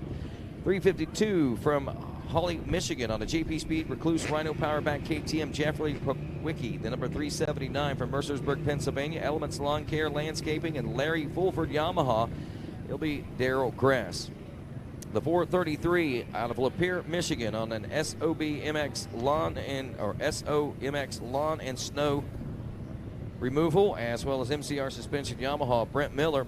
616 Frisco, Texas is Husqvarna mounted Jeff Stewart. Also the 742 Pinson, Alabama WPS Fly Scott, and also Factory Connection back KTM of Tina Carter. The 984 of Michael Smith on the Husqvarna from Parts Unknown, and the 990 from Jackson, Tennessee.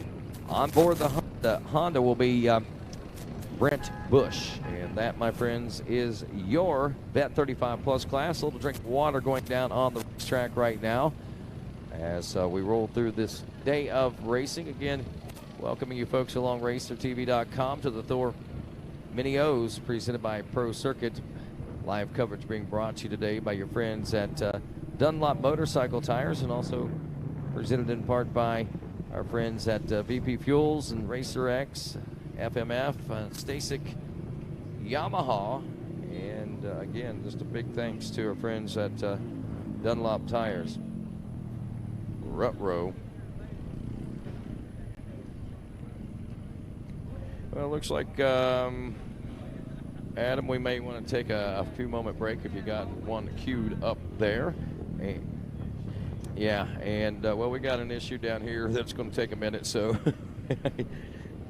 All right, we'll be right back with more as live and continuing coverage of the 2020 Thor Mini O's presented by Pro Circuit continues after this on RacerTV.com.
In 2002, Inspire Energy set up operations in North Central Florida.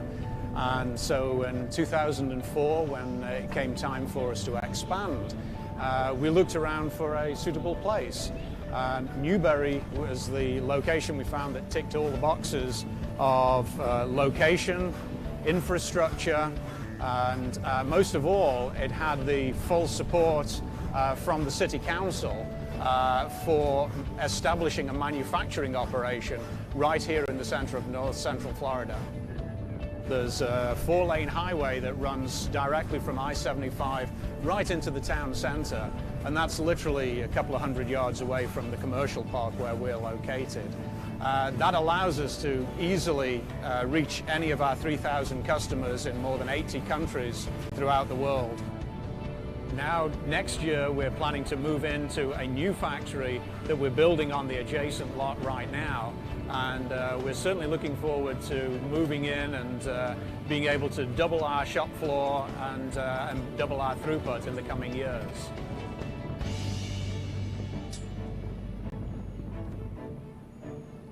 We manufacture endoscope components that are distributed to over 80 different countries worldwide. We were doing quite well, and it was time for our business to expand. We needed facility adjustments, we needed to find more talent, and overall just a change of pace from South Florida. We moved to the Newberry region because it offered great property prices for us, a lot of talent, as well as close proximity to the airports, different ports, closest to university, and a government that was very willing to work with us. Being a precision manufacturer, we require specialized technicians that can run our CNC equipment. The City of Newberry, with its economic development program, is actually attracting an advanced manufacturing academy to our high school. So what that means for endoscopy replacement parts is we have a ready talent supply of technicians ready to jump on our CNC equipment. We're ready to put them on the floor, get to work right away.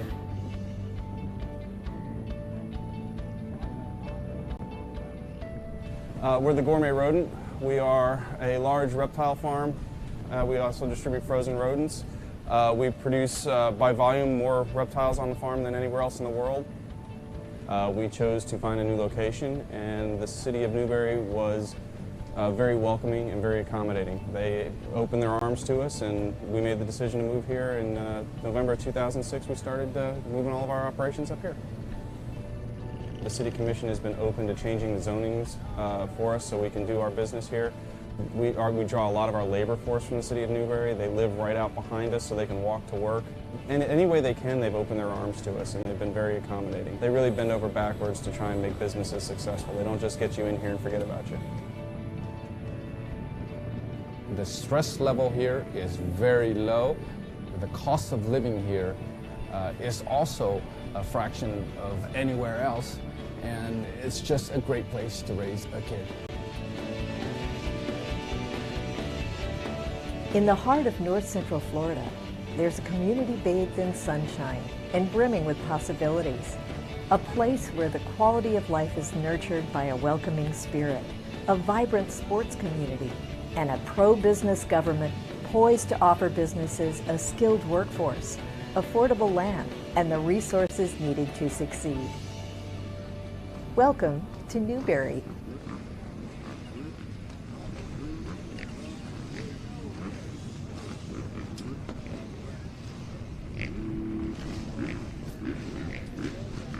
And welcome back to Gatorback Cycle Park for this continuing live coverage of the 2020 Thor Mini O's presented by Pro Circuit. And, of course, all being brought to you by Dunlop Motorcycle Tires here on RacerTV. Rodney Tomlin along Mikey Waynes, also our good friend Wes Kane and Jeff Hines, Megawatt Matt Watson in-house. So it's a full house here at the Thor Mini O's. And glad to have you folks here with us just outside of beautiful Newberry, Florida.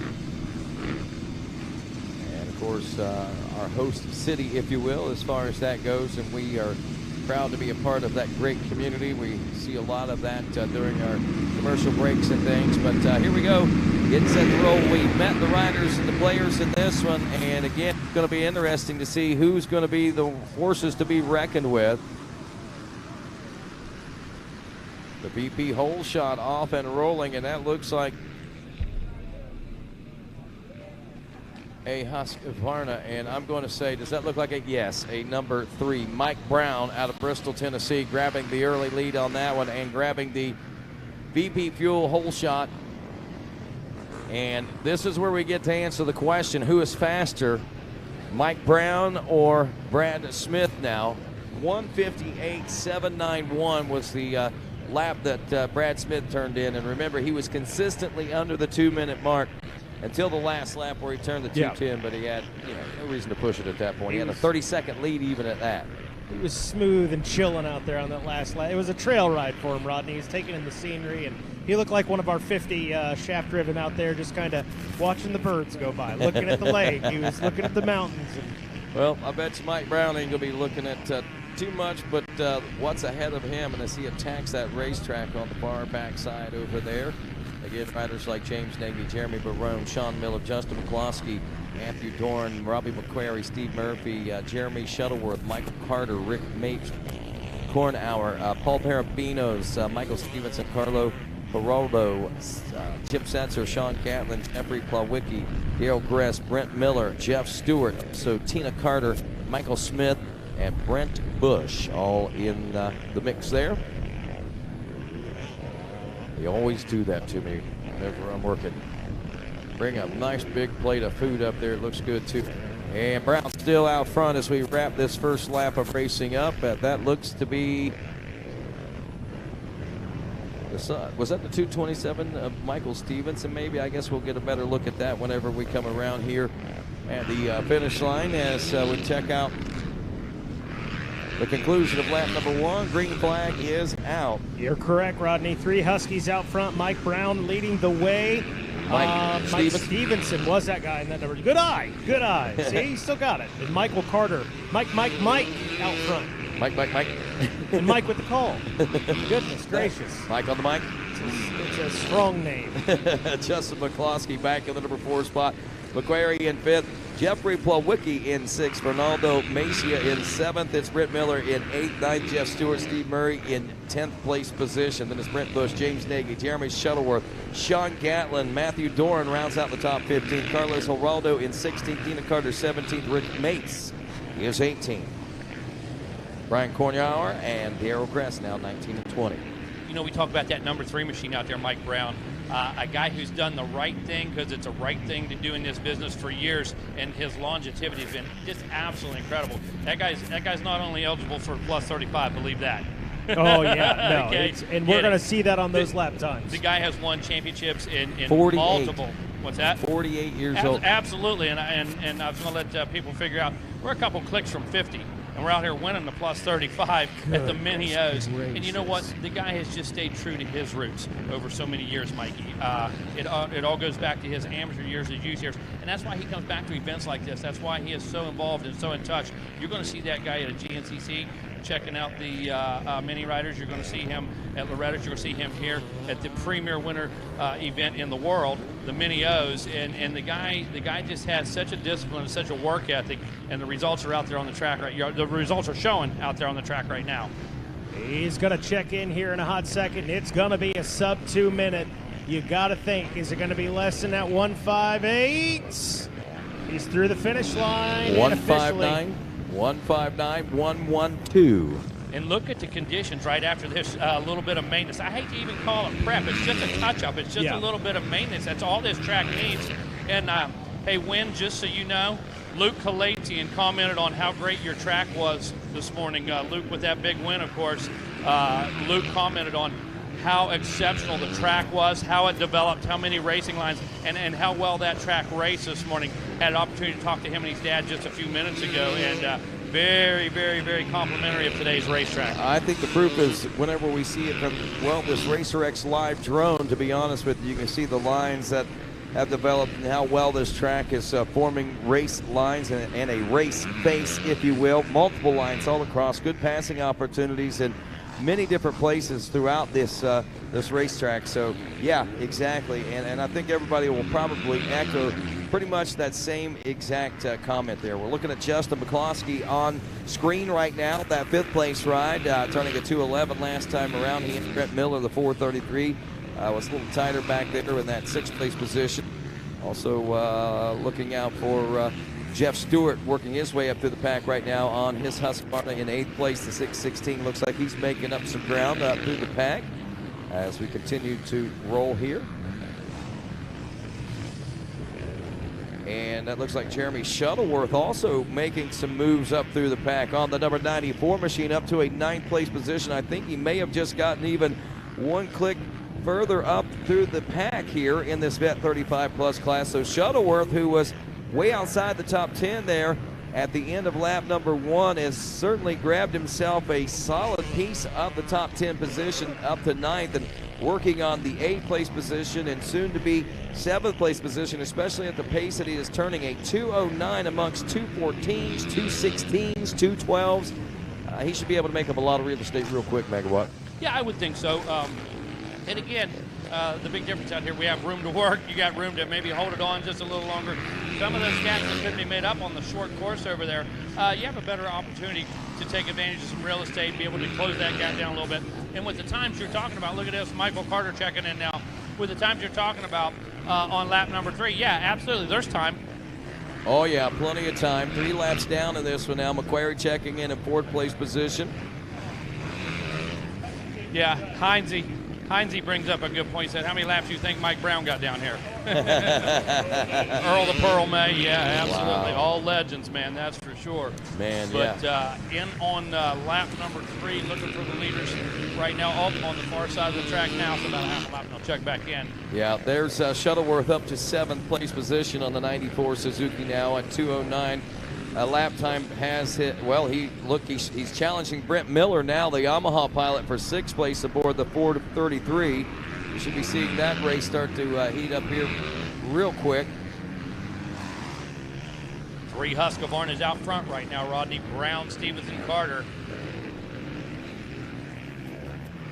Thought I missed something. I saw you jump up there. I thought I missed something. No, I'm looking for that battle out there. Shuttleworth there trying to chase down Brent Miller, the 4:33 machine, as they just jumped back up on the back of the gator. They're winding around, snaking its way through that section. Of course, they'll drop on the back section and onto the big sweeper out by the road, what I like to call the Gator's tail. There's Mike Brown out front of the announcer's tower right now as well, on board the number 3 machine as we watch him drop in. Speaking of lines there from the Racer X drone, look at those lines in that final turn right there. Oh, that's absolutely incredible. And I just got talking about Luke saying it was a great traction and stuff, but the amount of lines, the raceability he just said is absolutely incredible. Heinzie getting all excited behind us right now. He is into this thing, dude. I'm here to tell you, we all love it. It's what we live for. And Heinz right now on 11 right now is where Heinzie is. What's that now? A pork sandwich. Talk a little bit more about that, Jeff Hine. Well, that's Michael Stevenson's nickname, man. This pork sandwich up. Good spot. Yeah, there you go, man. Living the dream, just like Jeff said. There is the 94 machine of Jeremy Shuttlesworth. Looks like, yep, he did get around Brett Miller. So Mike Brown, Michael Stevenson, Michael Carter, Robbie McQuarrie all in now. Justin McCloskey checking in 5th, and right behind him, not far anyway, Jeremy Shuttleworth in that number 6 spot. A 2:08 lap time that last time around. Put the math to this. He's 5 seconds behind.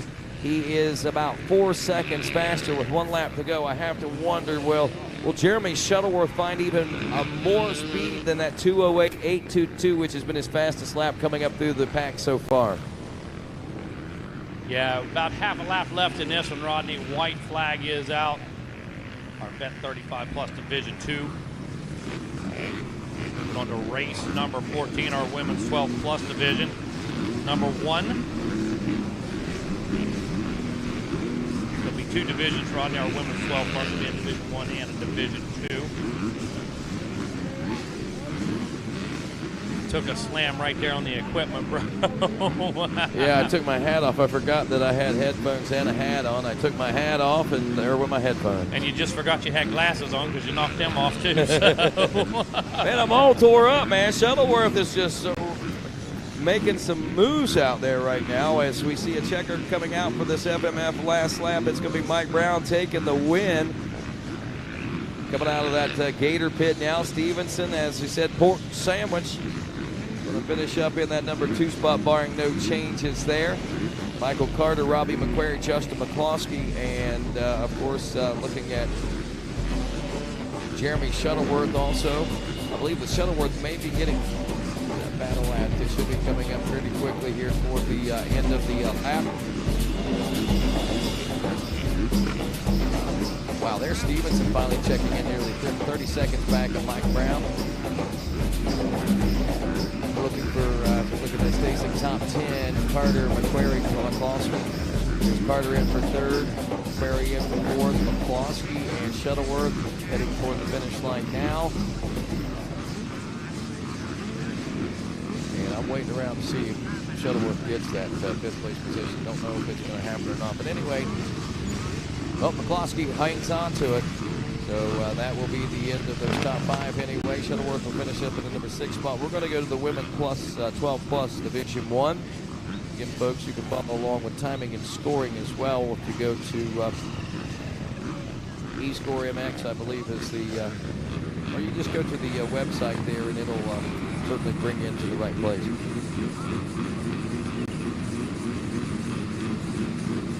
Find us on the Minios Facebook page. Find the right places to go. eScore Racing also, I'm sure you can search them. Or Minios Timing and Scoring. PP Holeshot off and rolling in this and the Women 12 Plus making it happen out here as we round through the first few turns.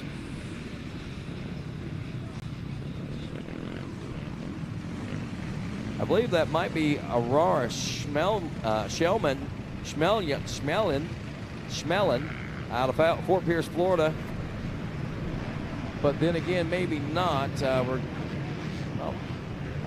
We're getting some changes. We're going to check in with Shelby Rowland also, I think, maybe giving us some fits up front. But let's check in with this 12 plus. Cameron Robertson aboard the number 18, the number 22 Ginger Osgood, the 35 Melissa Fitch, the 38 Aurora Schmelin, the 45 Haley Velasillo, 46 Andrea Barnett, the 52 Carrie Wilson, the 54 of Zaya Zaganti, the 60 Elena Randolph, the 61 of Vanessa Ingersoll, the 71 / Jalen Wright, the 71 of Alyssa Benedict, the 72 Jenna Jansen, 86 is Amy Hafer, 93 Sarah Hale, 115 Brianna Sheltema, 159 Morgan Johnson, 305 Mackenzie Mercado. Shelby Rowland, the 445, the 463 of Heather Moore, the 487 Maya Kramer, 711 Hannah Oaks, 777 Jennifer Latour, and the 813 of Ignacio Riveros.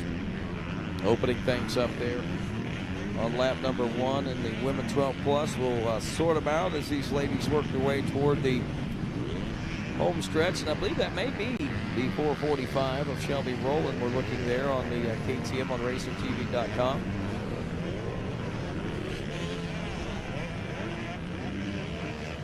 Heading into the final stretches here as we'll get a really close look at this from Jeff Hines. Don't need the binoculars on this one as these riders go by right here in front of the announcer's tower.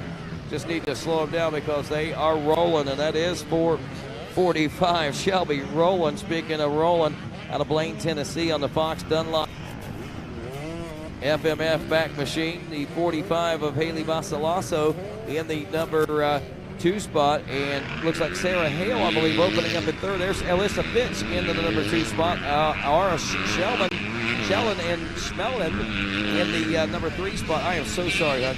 Brianna Sheltema, the 115 in 4th, and 5th, Ignacio Riveros. That's your top 5. Carrie Wilson in 6th, Lena Randolph 7th, Mackenzie Mercado in 8th, Alyssa Benedict is 9th place position. But how about this run up front? Rowland and Fitch. Mellon.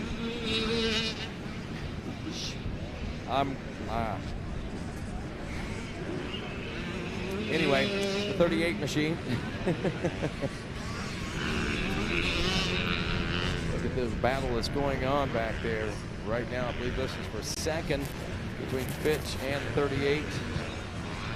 Mellon, and looks like that Kawasaki pilot is trying to make some passes out there. You see her using some alternative lines out there, going out wide, trying to use the momentum to slingshot her way and to the next turns. And look at this, a good line coming on the outside. Good drive, and sets herself up good for the next turn, but not able to reach that turn first. So looks like that Fitch will hang on to that position. Fitch crew out of Colorado right here, man. They were ready to go after, I guess, the elder doing a good job for you out there in the senior class, showing the siblings right how to get it done. And right now, yeah, with that kind of motivation, it is on. Look at them in a spot that Wes Kane likes to call 20 miles of bad road right there. They got a real good smooth line, making it look good. We know that's never easy.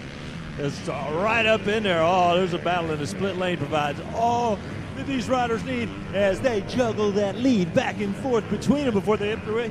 What a battle we got going on. We ain't got the green flag out here. No, we have, we've got the 1 lap. Yeah, we're working on lap number 2 right now. So, yeah, so regardless, we haven't reached the halfway point, and we haven't. This is going to be a good one as the number, is that the 115 of Brianna Sheltema back there in that 4th place position lurking. We've got a tight battle through this top 5. A big break for Shelby Rowland right now as this battle is really starting to develop behind her in that number 2 position. Great start out there. Beautiful shots of this Gatorback layout right here, courtesy of RacerTV, getting a good look at just how fast these young ladies go to accomplish their task of just staying on point and up front here. What a battle. They'll drop down into the bottom. That is Riveros we're seeing up to the number 4 spot now for the number 813. She is the rider throwing her hat into the battle, it looks like, for that battle for the number 2 position as they head up and over the dinner tables. I'll also like to call the Gators heading back, and of course the battle intensifies, Jeff Hines, as they drop down into the heartland of Gatorback Cycle Park. Yeah. Shelby Rowland doing a good job for you again after that great start. Well, she picked up the VP hole shot and was been off and running ever since, and now continues to set the pace. Keep an eye on her, and in the chase pack again that includes Audra Schmelian.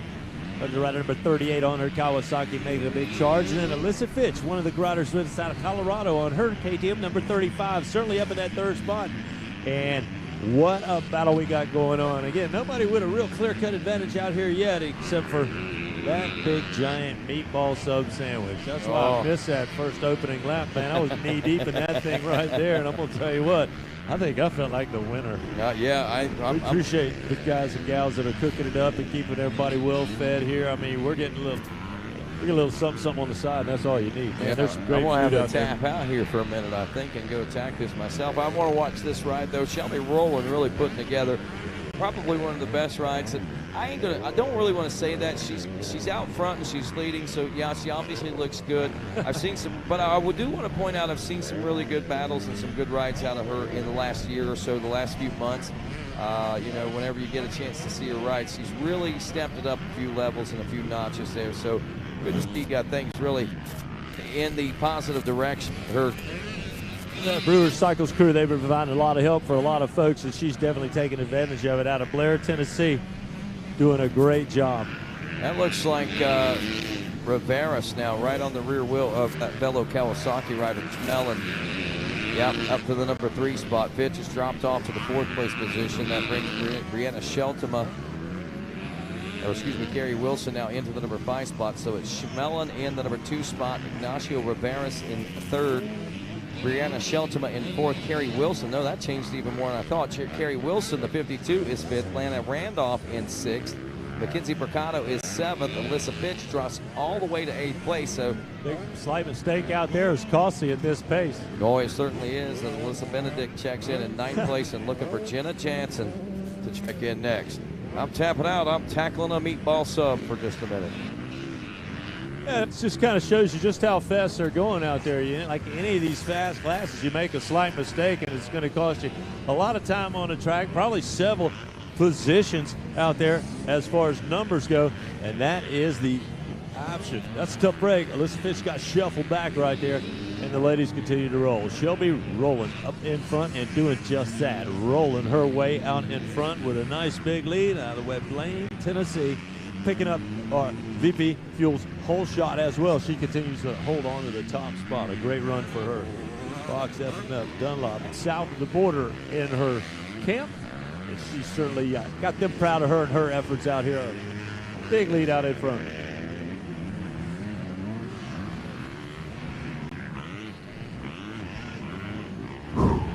Ripping, rolling.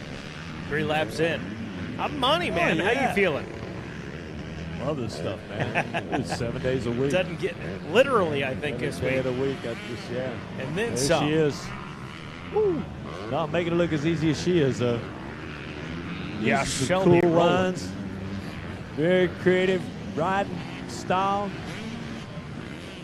Got a little extra throttle right there just to let that lapper know, hey, here comes the queen of Here the I moment. come.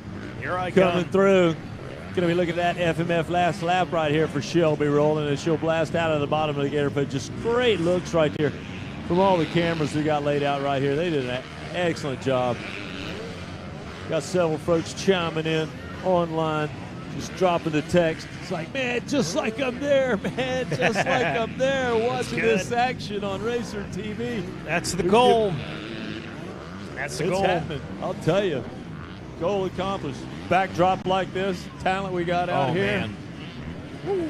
White flag out, one more to go. So these young ladies have really got to step up the pace if they're going to make something happen. Shelby Rowland making a statement out there, no doubt about that. In our 12 and up, first division, she's got it going on. How many times you go to a place you got divisional races for the women and they're going That is this fantastic. fast, flat this fast, and just like we said, just about everything on the clock. He talked about a 2-3 second gap. You're talking about as many as maybe a dozen riders. Oh, yeah, no doubt about that. That 4.45 and Shelby rolling. On the KTM, that's what she's doing out there. She's rolling right now. Yeah. 3.5 second lead over second place at 8:13. Kawasaki of Ignacia Riveros. Aurora Shemlin in the number 3 spot. 4th, Brianna Sheltima. Carrie Wilson in that number 5 spot. So 4 Kawasaki's up there in the top 5, and that lone KTM out front. Leading the way for them. 6th place at number 60 of Liana Randolph. 35 of Alyssa Fitch in 7th. 8th place, Mackenzie Brocado. Alyssa Benedict in the number 9 spot. And Annalisa Ingersoll rounding out your top 10. 2 divisions in this one, so I believe, Jeff, our top 18 advance to the main. Yeah, well, we got 2. You're right, top 18. Got another division again for the 12 and up women, as Mike was telling you. And then right around the corner, race number 16, we will take you to the 250 Pro Sport division race. So a couple divisions in the 250 Pro Sport class coming up. Get our first look at those guys out on this outdoor track. Gonna be a fun one to watch. Sitting, waiting, watching. From VP hole shot to our finish, a great solid run right there for you, and blasting through the FMF last lap. Shelby Rowland will claim this one with authority. Ignacio Riveros put the throttle down that time. Ended up being a 2-second gap. Boy, she's working on that. Taking a look at your Stasic top 18, or his top 10. Yeah, let's... Rivera, Sandra Smellion, Brianna Shelton doing a good job. Top 5 with Carrie Wilson. In 6 through 10, we got Alana Rondo, Alyssa Fitch, Mackenzie Mercato, Alyssa Benedict, and you got Alyssa Ingersoll doing a fine job sneaking in there. And look at the hometowns represented by this one. It's pretty impressive stuff. And speaking of impressive and fast, Megawatt's got a fast guy with him right now. Absolutely. That fast guy happens to be Nick Romano. Nick, we were talking about the conditions today. Quite a bit different than yesterday. Yesterday, man, I saw a lot of really square edge holes come out of nowhere. I talked to Gavin Harris. He said there was some really choppy stuff in the backside. What was your assessment of the big difference between yesterday and today's conditions? Yeah, yesterday was, I think from all the sand I added, it got, it kind of stayed on top and it formed those kind of more choppier, close together bumps that really had the bike, you know, kicking everywhere, where today it's kind of all the sand kind of spread off almost, and it's a lot more harder like how it usually is here, where it'll get more, you know, it'll hit those clay spots and get super hard base. So, yeah, it looks good for racing today. I'm excited. And I saw you putting all the lines of good use between yesterday and today. I saw you explode this big bowl turn down here besides a couple times with insane speed. Saw you put some big scrubs on up over the tabletops up over there. Want to see really good racing throughout the course of the day, and saw big strides in your program over the last couple seasons. Who's some of the people backing you right now? Who's some of the people really helping Nick Romano get to that next level? The whole Monster Energy Star Racing Yamaha team, team manager Wilhan, trainer Swanee, my mom and dad, you know, suspension guy Drew, Trevor, new motor guy. You know, we've been working hard with the bike. Got my bike pretty dialed in right now. So, yeah, it's, I think it showed off at Supercross. It's going to show off even more in outdoors. Awesome. Looking forward to seeing it, man. Appreciate the time, definitely. Thank you. Love how that wrapped up, Megawatt. Showed it off at Supercross. Going to show it off at Outdoors. Go get you some, Jordan brother. Jarvis, run number 30, going to get credit for the VP Race Fuels hole shot right there, and off and running. She goes on the Kawasaki. Great jump for her. Taylor Allred, ride number 34, blasting out of the gate with her with something to prove, and she continues to stalk her. They work their way around the racetrack. Here's our opening lap, and the girls are on fire here in the second division of our 12 and up women's class. Ripping and rolling. Woo! Oh, what a race to the green flag, huh? Are you kidding me? Photo finish on the opening lap already. You talk about intensity. The girls are bringing it. Jordan Jarvis has the edge right now, but Jasmine Canfield all over that rear wheel of that Kawasaki. A Honda and a Cowie going at it. Honda taking that line. That has looked like the faster line so far today out of Jasmine. Our drone showing you absolutely what it is about and how they are laying it on the line there. Incredible shots from the drone as we get right up close and personal with the girls in this opening lap. RacerX Live drone doesn't get much better than that. That is an absolute game changer. And there they go, inside and outside. Still being methodical about that line choice. Jarvis, every time Canfield tries, Jarvis closing the door. But boy, you got to hand it to Canfield right now. Well, she's got to be feeling good. She's pulled the VP hole shot out there, and George Jarvis relying on that Kawasaki to keep her in the top spot. But you're right, Jasmine Canfield, the Honda Mounted rider, is coming on strong. Taylor Allred with a great start right up in there. You got Hannah Hodges. She gets out in the 4th position. Katie Benson in the top 5.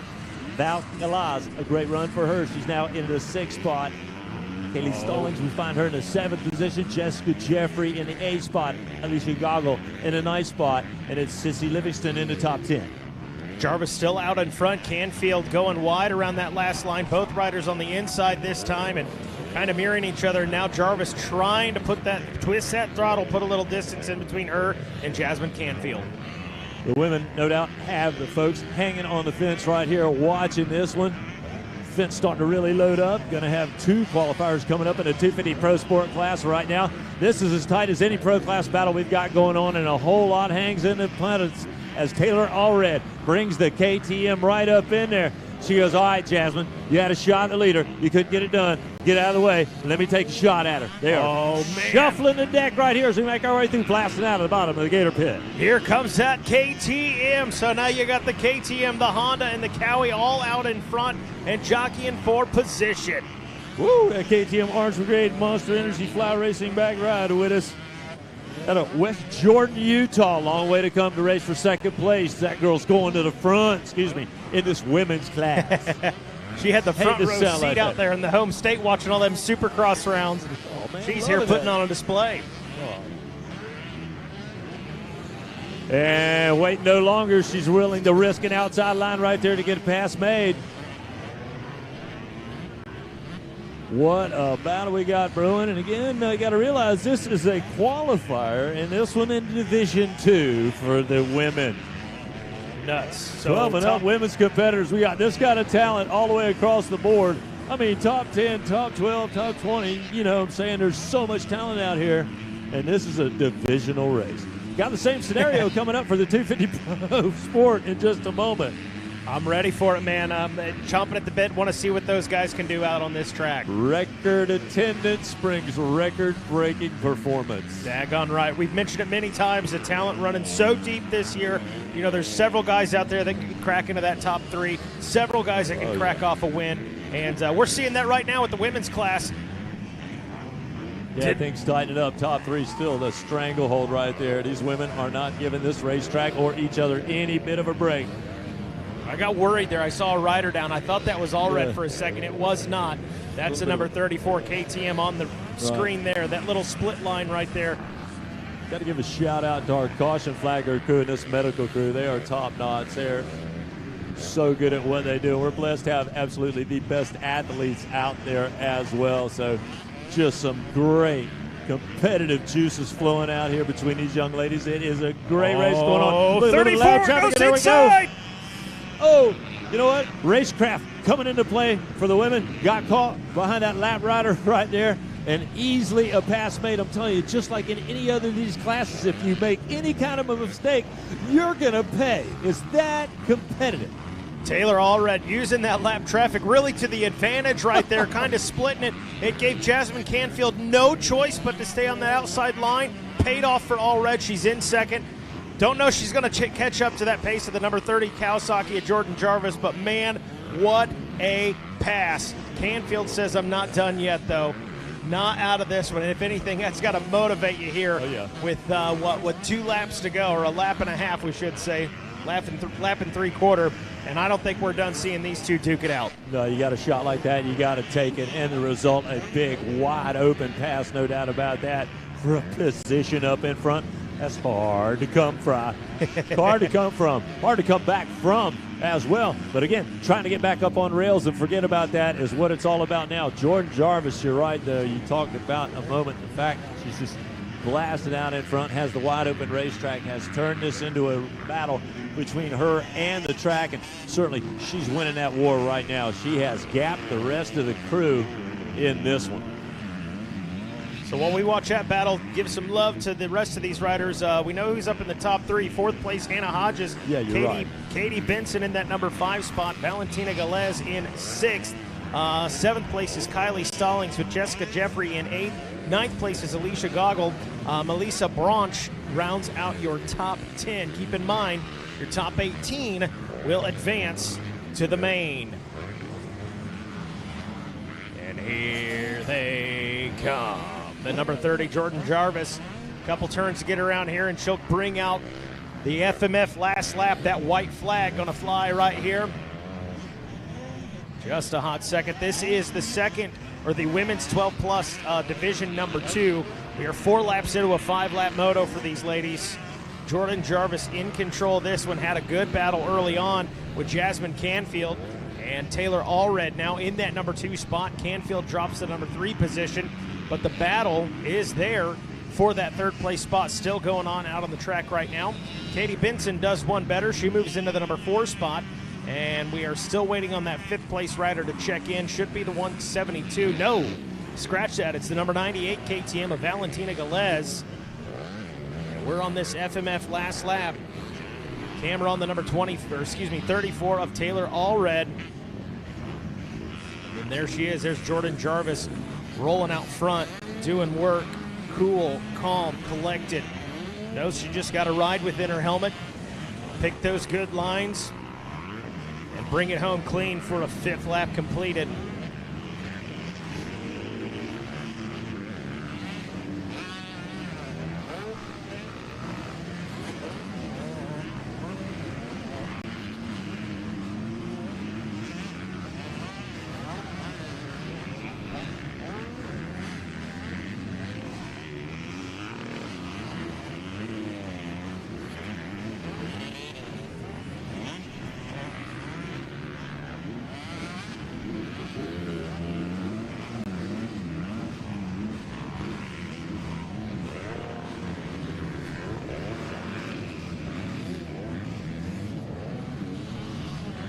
So here they come. Jordan Jarvis, again, had that early battle on with Canfield. Is that hot now? I might need to change your battery for you. We'll get you dialed in. So again, Jordan Jarvis had that early battle with Jasmine Canfield. And since then, in a slew. And how about that? The number 34, Taylor Allred. Whew. Got pretty close right there at the end, but that's going to seal the deal. So Jordan Jarvis takes the W here. Taylor Allred going to finish in that number 2 position. As we take a look at the Stasic top 10, again, Jordan Jarvis first, Taylor Allred second, Jasmine Canfield in the number 3 spot, Katie Benson fourth, Valentina Galez in the number 5 spot, with Callie Stallings finishing 6th, Jessica Jeffrey finishing 7th, Alicia Goggle, in the number 8 spot, Melissa Branch in 9th, and Jenna Schultes rounds out your top 10. Again, your top 18 will advance to the main. And we turn our attention now to that 250 Pro Sport Division 1.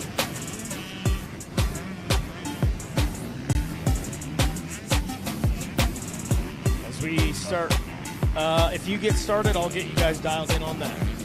Yeah, 250s Pro Sport Division 1 with Garrett Hoffman. He's going to be coming your way on the 24 bike. Tommy Rios, 24 without the slash.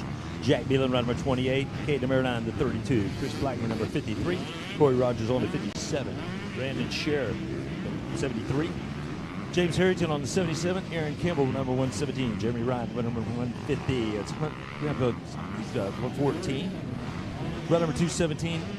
Aiden Nyland, number 243, Carter Beast. Number 316 is going to be Ty Freehill. Giancarlo Halsters, rider number 322. Nolan Dickinson, number 324. Matthew LeBlanc on the 329. Braden Gray, Wyatt Liebeck, Justin Coquinos, Mason Humphrey, Wesley Allen, Kyle Terrell, Randy Esper, Slade Smith, Lucas Coot, and Drew Minton, all on their way. Our VP Race Fuels whole shot up for grabs in the 250 Pro Sport Division number 1. All right, here we go, down to Gatorback Falls.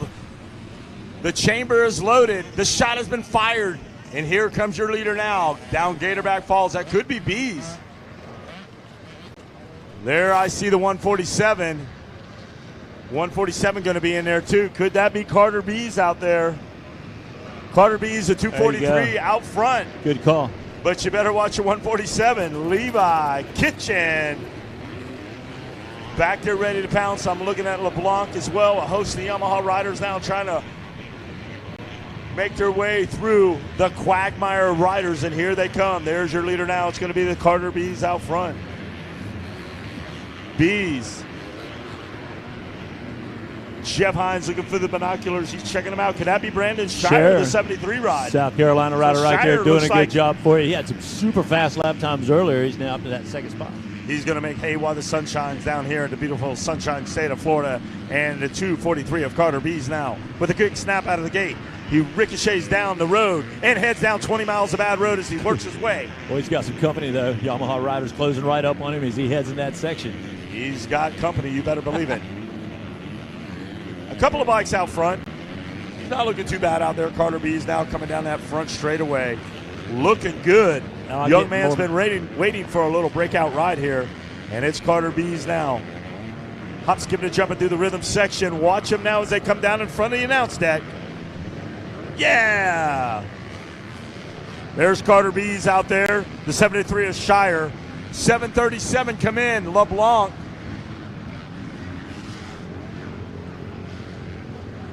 One rider having a miscue up there. Slade Smith and Jeremy Ryan making a move up in there to look to fill in that top 5 for you, it looks like, as they come firing out at the bottom of the Gator pit. So Slade Smith, nice drive there. And then Ryan hanging right there with him. Tough break now for that young competitor once again down Gatorback Falls. There he is, the 243 of Carter Bees. Bees looking pretty good. Brandon Shire now in the number 2 ride. Where is LeBlanc, the 737? Come in. 737, we're checking him out, and that's going to be Slade Smith now. Slade with the switchblade as he's swiping his competition out of the air now. Watch him now as they jump over what was called the dinner table at one time. Quick piece of work right there, but it's going to be the 329 ride, Matthew LeBlanc. Got him over to Louisiana. He'll make a quick pass up in there, and he's the Yamaha Mountain rider now, pressing to get out of that pack and close the gap. Keep an eye on his progress, Wes. My eyes are peeled like a pair of onions in a Christmas turkey dinner. Here comes your leader one more time, Carter Bees, riding a ride that dreams were made of here down at the Mini O's in 2020. Yeah, great start, no doubt about that. Absolutely capitalizing on this one.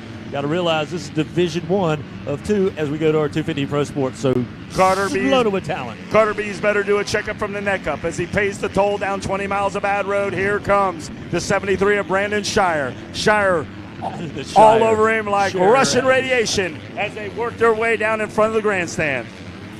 Yeah, they're wide open down there, that rhythm section. It gives an opportunity to the riders to see that they are making plans that is working. They're not getting away too far from the rest of the pack. Matter of fact, they're closing the gap. Knock, knock, knock on the door. You better look out, Carter Bees, because here comes Brandon Shire taking the door down with authority. Shire now takes over the point. What a great Shire, Bees, Slade Smith still in there. I see Jeremy Ryan now starting to hit. Where is Matt LeBlanc? Matt LeBlanc with those pair of shoes that he bought at J.C. Penney's for $7.95 is trying to make a move to the front. He's pulled the trigger on the top 5, now goes to the 4th spot. We'll keep it on the 329. He's had great success now trying to close the door up on him, as he is definitely off and running. Leader. It's Brandon Shire with a great lap time of 1:56. Carter B. Smith, LeBlanc, Ryan, Rios, Hoffman, Bradley, Espert, Amarayan, and Liebeck. Yeah, Rios with a good run right up in there. Garrett Hoffman, you're right, and Espers. Those guys are making tracks, but again, we'll keep it on our top riders and then get it back track coming alive. All kinds of passing possibilities out there, and now our leader, Sherry's got that open racetrack. Let's see if he'll be able to run away, because you're right, he knows who is lurking out there. LeBlanc, run number 329, has made some quick passes. Already made his way to that 4th spot. We got a long way to go. Meanwhile, to the front of the pack, I'm watching Brandon Shire now as he takes his machine along the side of the road. It's going to be Shire, Bees, and Smith, but I'm looking for LeBlanc to rise to the occasion, to pop a top again, and drop that Star Yamaha into championship contentions. Yeah, waste no time. Look at them over on the far side. Get a good look at that action going on as they are side by side coming up through the corner. A pass has been made. Our 3rd place rider looks like Slade Smith has made the move on Bees. Out by the road, bada boom, bada bing. It's going to be Slade Smith bringing along LeBlanc up into the top 3. Yeah, the pace just a little too tough right there. But again, Carter B's getting credit for that hole shot, so we'll give him the VP hole shot goes to him. But again, the pace overcoming our leader. They're swallowing up going to the front. Here they come down the front straightaway. All the spectators paid for the seat, but right now they're only going to use the edge as they're watching our leader come through the pack, Brandon Shire. Slade Smith, Carter Bees, Matt LeBlanc. The 150er Jeremy Ryan coming in tow. Steady as she goes now as I see Tommy Rios starting to feel the pressure from Garrett Hoffman. Yeah, ain't that a good run for those young guys, man. What they're doing is paying off. They're working up to the front. It's got to give them a lot of momentum and feeling confident as they continue to hang with the tough guys up in front. James Harrington, Drew Minton, and Nolan Dixon back in 16th, 17th, and 18th trying to make something happen as they furiously drop the hammer and try to catch our leaders. Oh, wow, they're going to have a tough time, with the start at this pace. Time's going to be running out quick. Our leaders quickly sorting things out and picking up time as they continue to shave the lap times.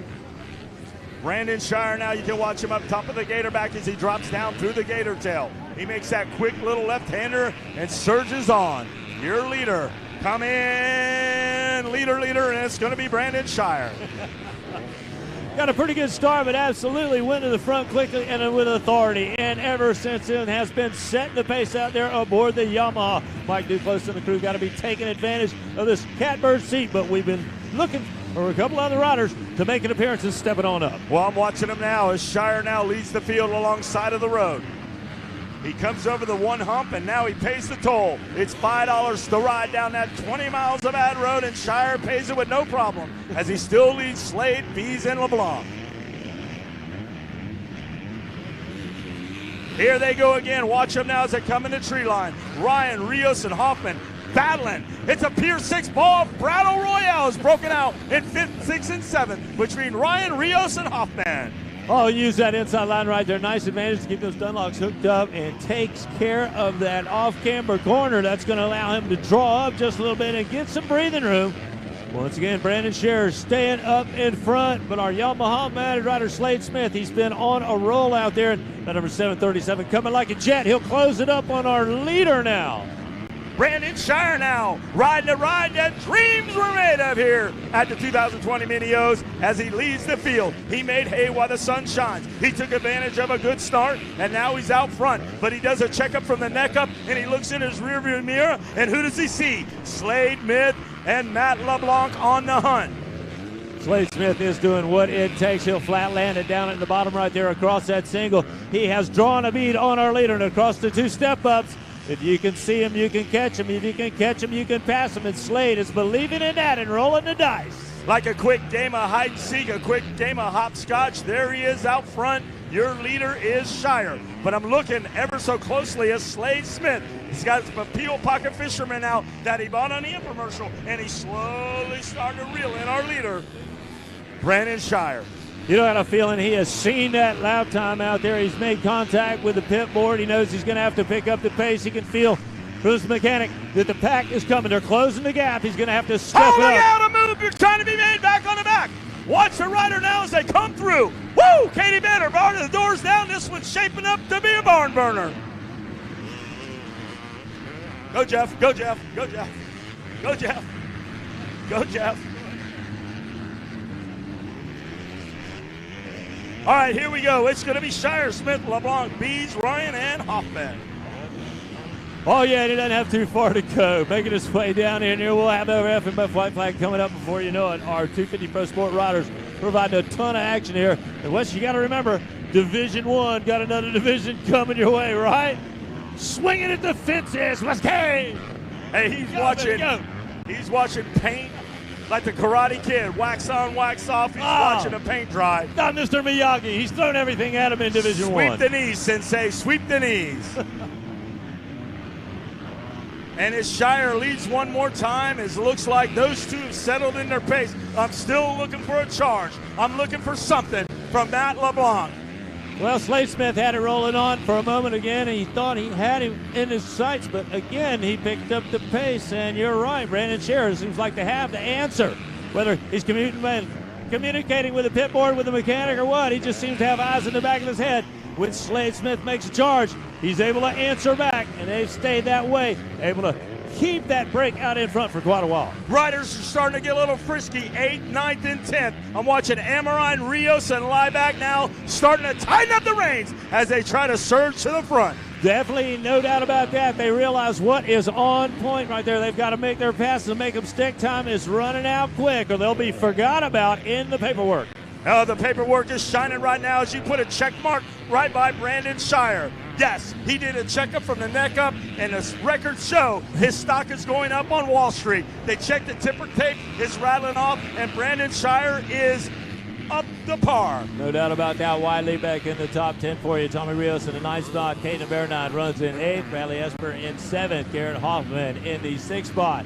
Still Jeremy Ryan, Carter Beast, Matthew LeBlanc, Slade Smith, and your leader, Brandon Scherer, holding on to that top spot. LeBlanc trying to close that gap up, but again, the top two not really battling each other. They work their way out in front and hold on to a good lead. Couple of notables right out of the top 10. Rogers, Harrington, Cottrell, Freehill, and Nyland now still trying to get their legs under them and get some real estate to try to work into the top 10.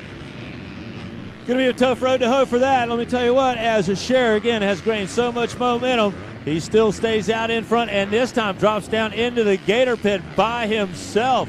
So a huge gap right there, and it looks like LeBlanc may be in search of that second spot. We'll see if that's not going to be a reality. He goes firing out of the bottom of the Gator pit for another time. Tough break for Slade Smith as he done. He hit the ground like a lawn dart. Now he's firing up his trusty steed and trying to get back in the fracas.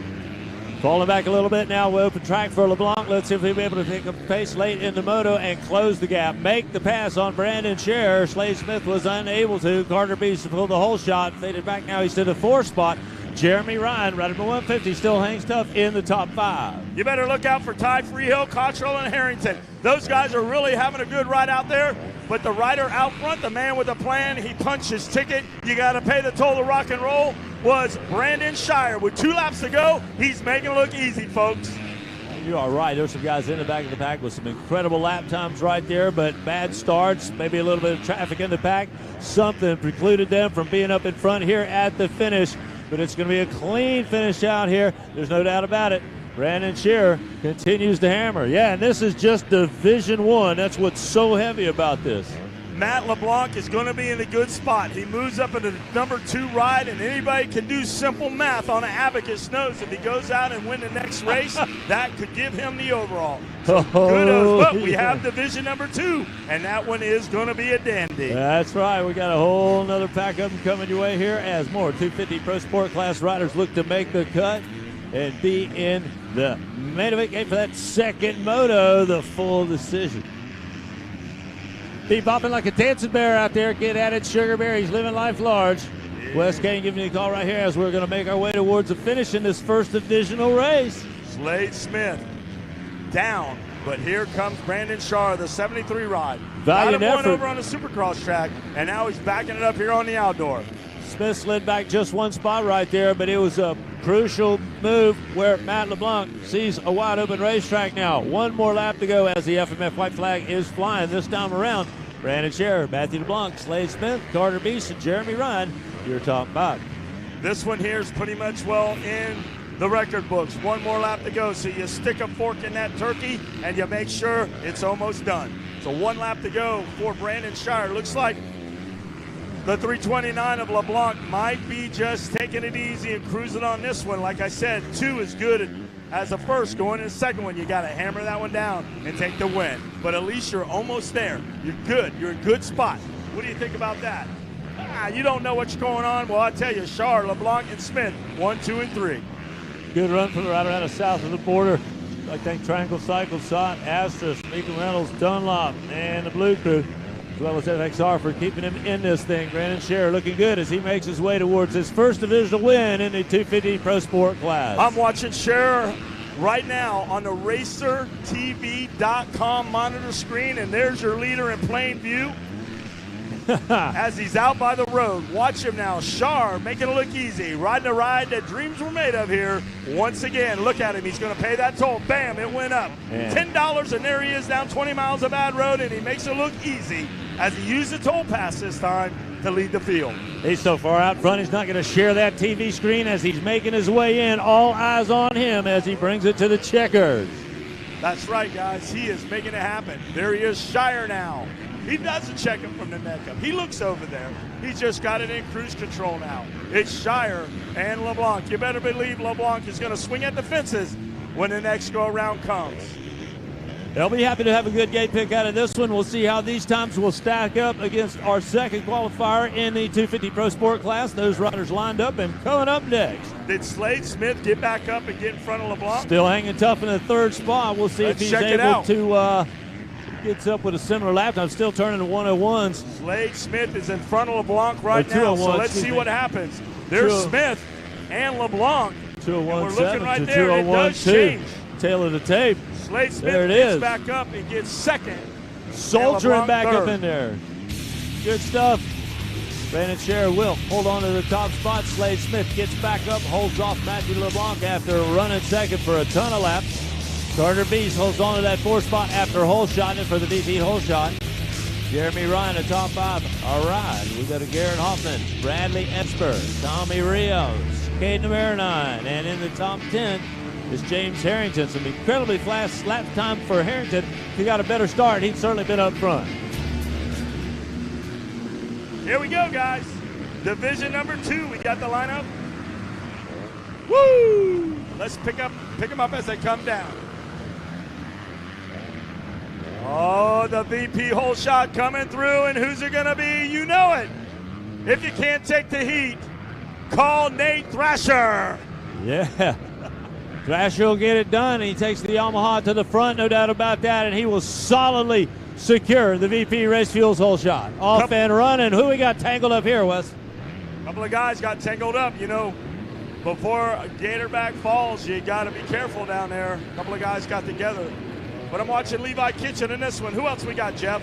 Yeah, we got some heavies like Drake Bailey, Fermentis Marty, Zachary Bolkowitz, Stephen Ward, Cullen Park, Jace Kessler, Alessio Sasso, Brandon Walter, Andrew Adamsick, Nate Thrasher, leader Jack Chambers, Shane Kehoe, Levi Kitchen, Ryder McNabb, Gatlin Combs, Cameron Minton, as well as Nicholas Burgess, Blake Hazen, Jack Rogers, Dawson Riker, Connor Berger, Vincent Lahobe, DJ Gritson Tanner, Trevor Schmidt, Boston Boots, and Matthew Toth, all off and running. Again, our second qualifier in the 250 Pro Sport class.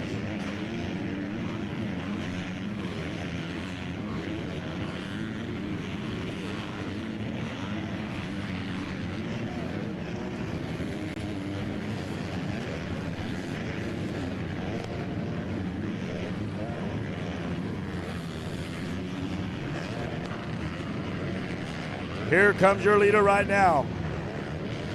It's Nate Thrasher out front. He got a good jump, so Thrasher leads the field. Jack Chambers, welcome to the party. Shiver me timber, it's a Pirates plunder as Mad Jack Chambers now rises to the occasion and puts the privateer ride, the Rides Unlimited, non-funded team in second place. Brandon Walter gets a good start there as well. He'll follow Jack Chambers out the bottom of the Gator pit to hold on to that third spot. Jace Kessler, Cullen Park, and Levi Kitchen with a top 6 start. Keep an eye on the 147 Yamaha ride. Ryder McNabb, Vince Lahovi, and Trevor Schmidt, along with a top 10 ride by Blake Hazen to get it rolling early. I don't see Nate Thrasher coming around right now, and all I see, Nate Thrasher goes down, he's up. Now the weight of this race is on Jack Chambers' shoulders. Can he hang on to it? Can Jack Chambers handle the pressure? It's a crock pot, and it's about to steam over. Let's see, but you got to put the simmer down just a little bit. Jack Chambers now. Watch him as he leads this one out. We're going to see how cool, calm, and collected Jack Chambers is on this one. Right now, Greg Geisler's up here with a little quiver in his knee as he watches his star pupil try to lead this one out. He told Jack just before this race, he goes, Jack, it doesn't take a financial genius to see that a race team is in financial despair. If you do not win this race, you may consider retiring. It's all on you, Jack Chambers. You're out there wobbling around in the last race like a girl in her first set of heels. And now Jack Chambers has risen to the occasion and leading this one out. That's wonderful. He'll be able to buy back the farm. That's awesome. We're calling a race here. Here we go, Jeff. What do you see out there? Jack Chambers out front. Chambers doing a great job for you. Right, inherits that lead. Yeah, and he is off and running. It's Cullen Park that's putting the pressure to our second place competitor right now. So Park with some serious passes aboard the Honda, and he'll make his way to the front. Good work right there. Kessler along with now, Levi Kitchen, who's going to put a good run together here in this opening lap. He'll find himself earning similar lap times as our leader, and that'll lead him up to the 4th spot. Kessler gets shoveled back to the top 5. Nate Thrasher making that mistake, but we'll come back to a 6th place run now. Ryder McNabb, Vincent LaHoy, Trevor Schmidt, and Dawson Riker inherit the top 10. Here they go. It's Jack Chambers one more time. Now Jack Chambers, I'm going to have to say, is riding a ride that dreams were made of here. Mad Jack Chambers. There he is. Lone Wolf McQuagg. The Lone Wolf out there by himself. Greg Geisler, go help your man. He's by himself. Throw him a life vest. Jack Chambers says, negative, Ghost Rider. That pattern is closed. I will win this race single-handedly. Levi Kitchen and Jack Chambers, the only couple of guys that are going sub 2 minutes right now out on the racetrack, so look for that to work out in both of their favor. Brandon Walther, the ambush in second. Colin Park, the local rider, the number 43, is back there ready to pounce. There they go. You better look out. Here comes Colin Park. Nate Thrasher done made a move, so Thrasher now has got back up on his bike. That could be Levi Kitchens as well. So everything is starting to shuffle, Jeff, as now we try to get down to the front of the start.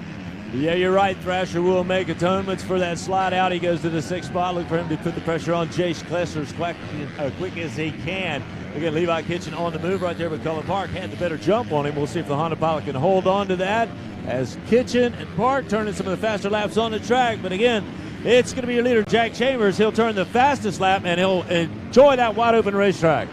Here comes Levi Kitchens.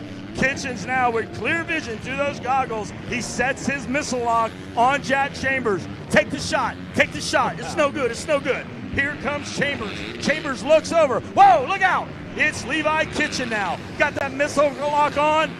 He's like a shark in the water. He's circling Jack Chambers, and he's ready to put the fight on him with any miscue by your leader. Well, he's certainly closed the gap up on Colin Park. Park doing a good job to hold on to that 3rd spot, but you're right. Kitchens draws a little bit tighter line on that Yamaha in each and every one of the corners. They drop down to the bottom of the Gator pit, and they can get a good look and realize that Brandon Walther not that far ahead, and Chambers, he's a shot to be taken at as a target just ahead of him as well. We saw this before. We saw Jack Chambers at Ponca City lead one out. We saw him win one in Texas.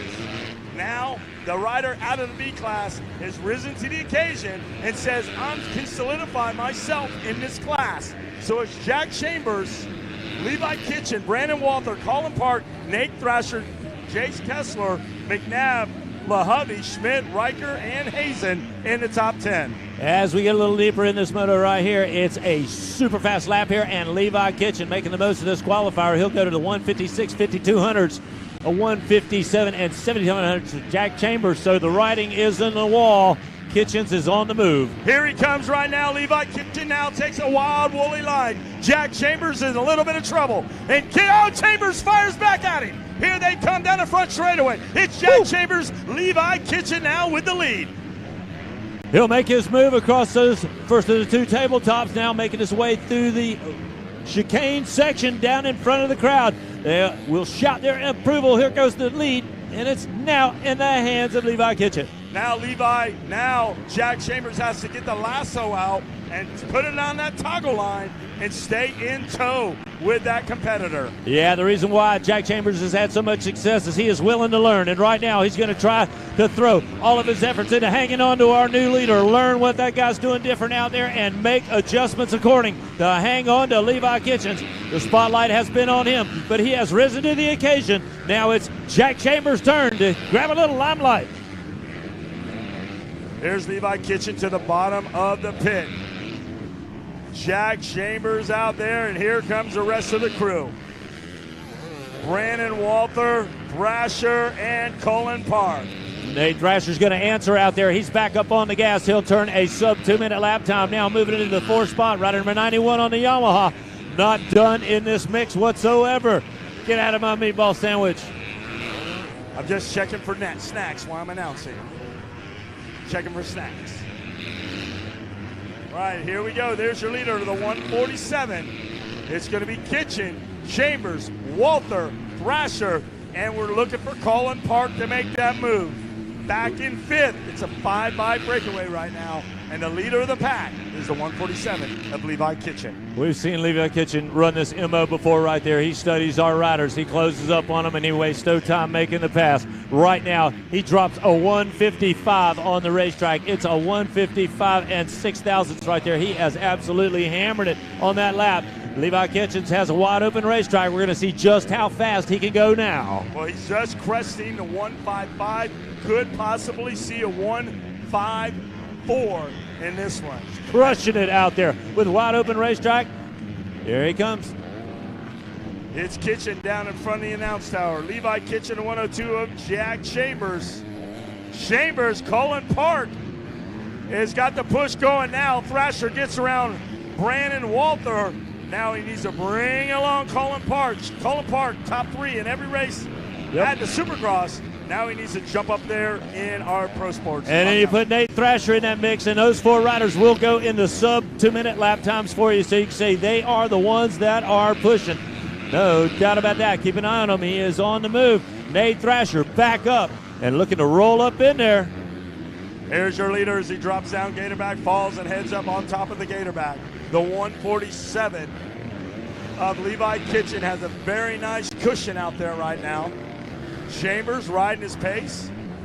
Nate Thrasher has got around Walter. Colin Park now goes along around. Now Park now works his way up in the top 4. There you go. Park not going to be denied as he'll make his way across the first of those big step-ups, and that's a good line. That drive's going to give him the momentum he needs, and he'll make a pass.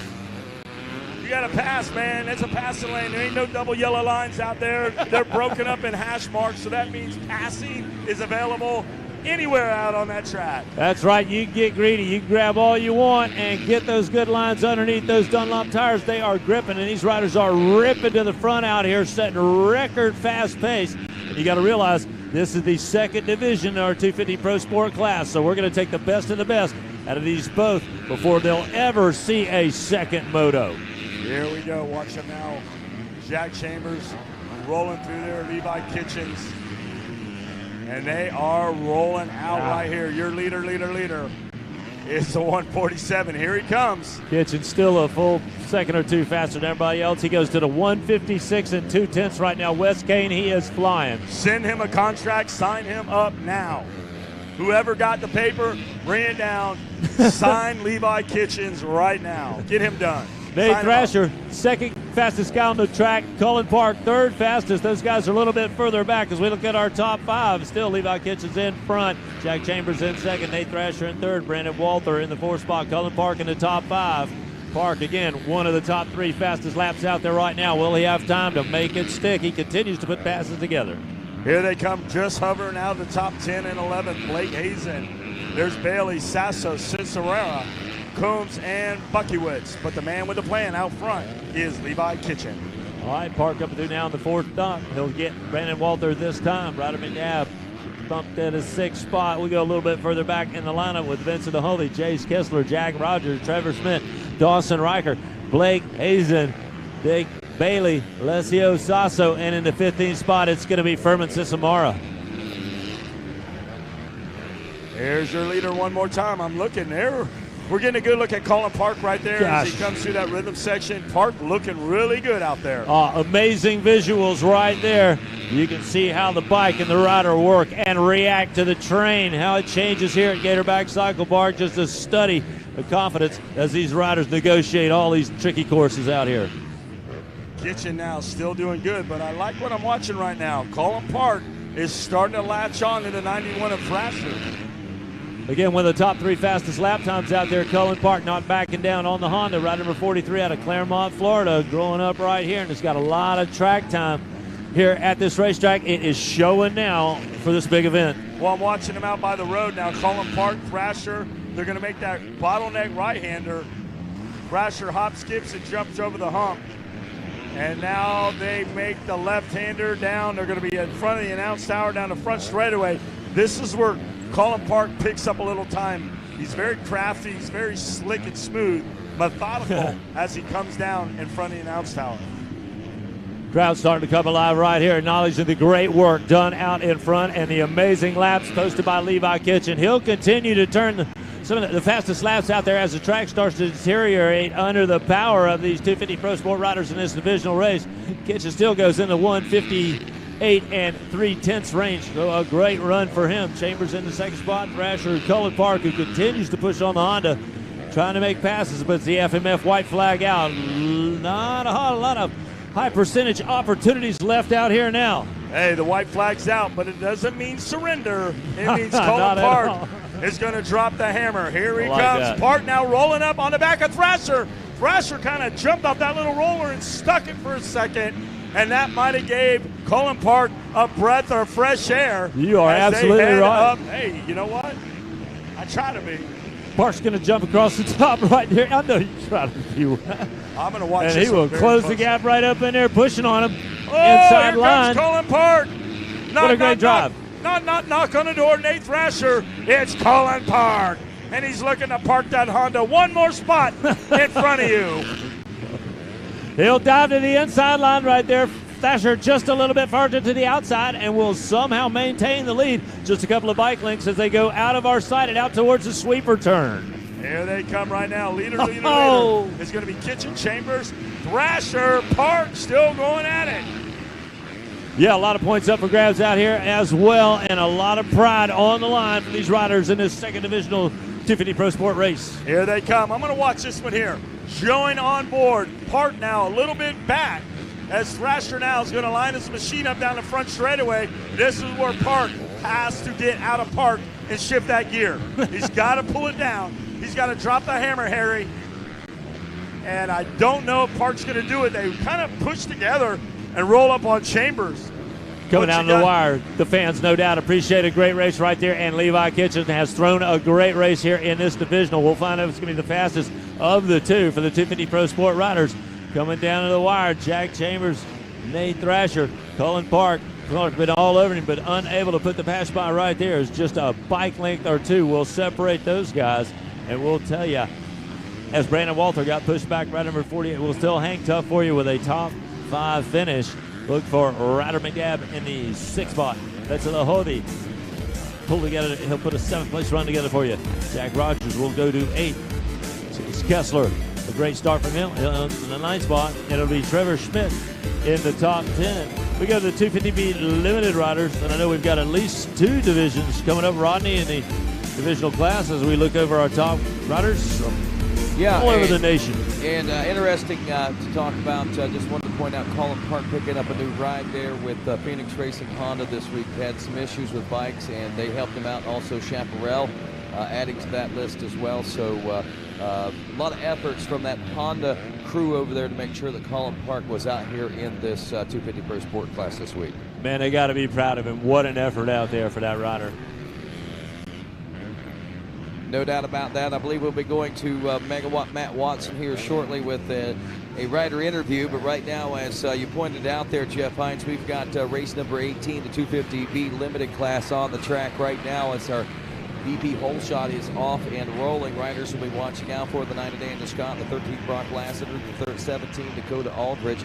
Also the 19 Logan Highland, 25 Jace Thompson, the 27 John Bailey, 37 Brandon Thompson, 41 Mason Krikula, 44 Patrick Murphy, the 50 of Brian Parks, the 65 Christian McCauley, also the 71 of Case Burton. I believe it is Daniel. You say Dan? All right, real quick, we got looks like Matt Watson down with a quick interview with Levi Kitchen. What's going on, Megawatt?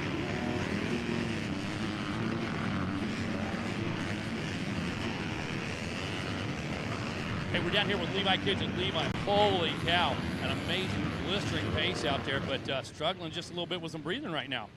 Yeah, I don't know what's going on, but I don't want to scare people because of the time of the year right now. But yeah, I'm not feeling too great, but the first few laps I didn't get a great start, and then it was kind of chaos. And while everybody was kind of battling, I found some lines that I think were just like what made the difference. Honestly, line choice right now, I mean, is so crucial. I found some good smooth lines, a lot of outsides and stuff, so it was a great race. I got into the lead. I think Thrasher fell early, and then just kind of rode my own race.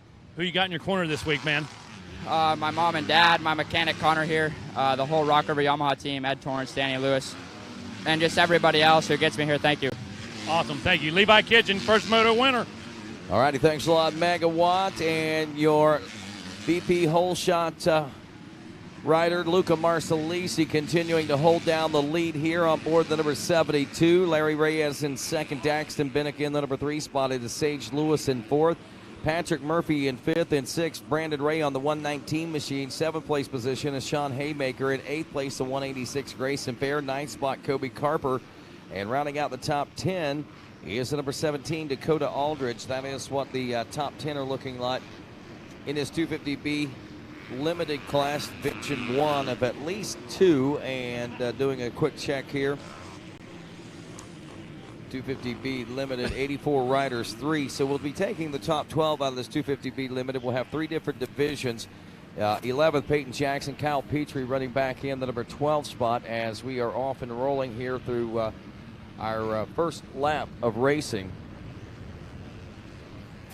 Rodney, I'm late joining you to the booth, man. I picked up that microphone that Wes Kane had in his hand. Whoa. It was so, I mean, the thing was still smoking. It was on fire. I had to go dunk it in water to cool it off.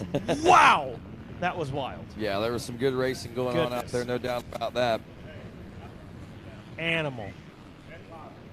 That's oh, man. Tim Cotter. He's not signing your check this week, by the way. I'm just letting you know.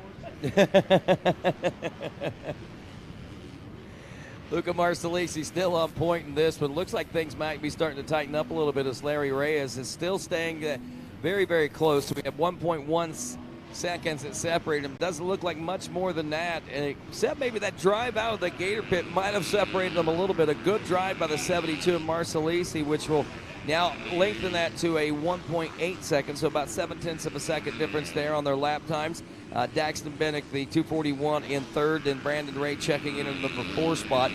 Marcellisi checking in with a 158.5 and a 159.3 there for Larry Reyes. So these are our only 2 riders as of right now in the sub 2-minute range in this particular class, in this particular division. Daxton Bennick, Ray, they're 3, 4, and of course Patrick Murphy in 5th. We got Sean Haymaker in 6th, Grayson Fair in 7th, Kobe Carper in 8th, Dakota Aldridge in 9th, and Peyton Jackson in 10th. Back out front, looking at the close battles out here, the tight battles, looks like we might have Sean Haymaker starting to reel in Patrick Murphy for a top 5 ride.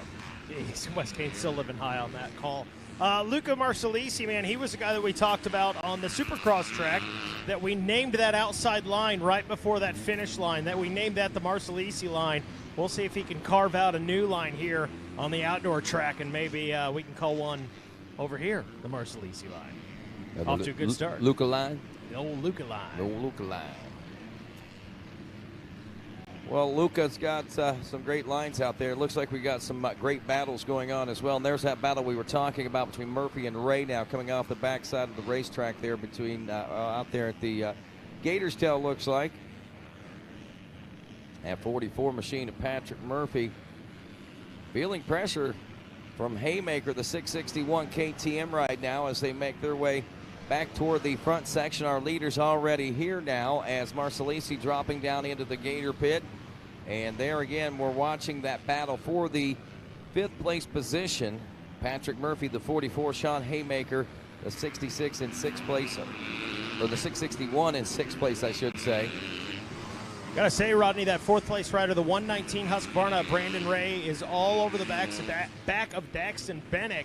So that number 3 spot up for grabs right now. That seems to be where the battle's at. 1.8 second difference ride in that one. Actually, Brandon Ray really picking it up there. Dropping to a 2:01 was Daxton Bennick. So Ray trying to take advantage of that right now as Patrick Murphy still tries to fend off Sean Haymaker for that 5th place position as they check in now.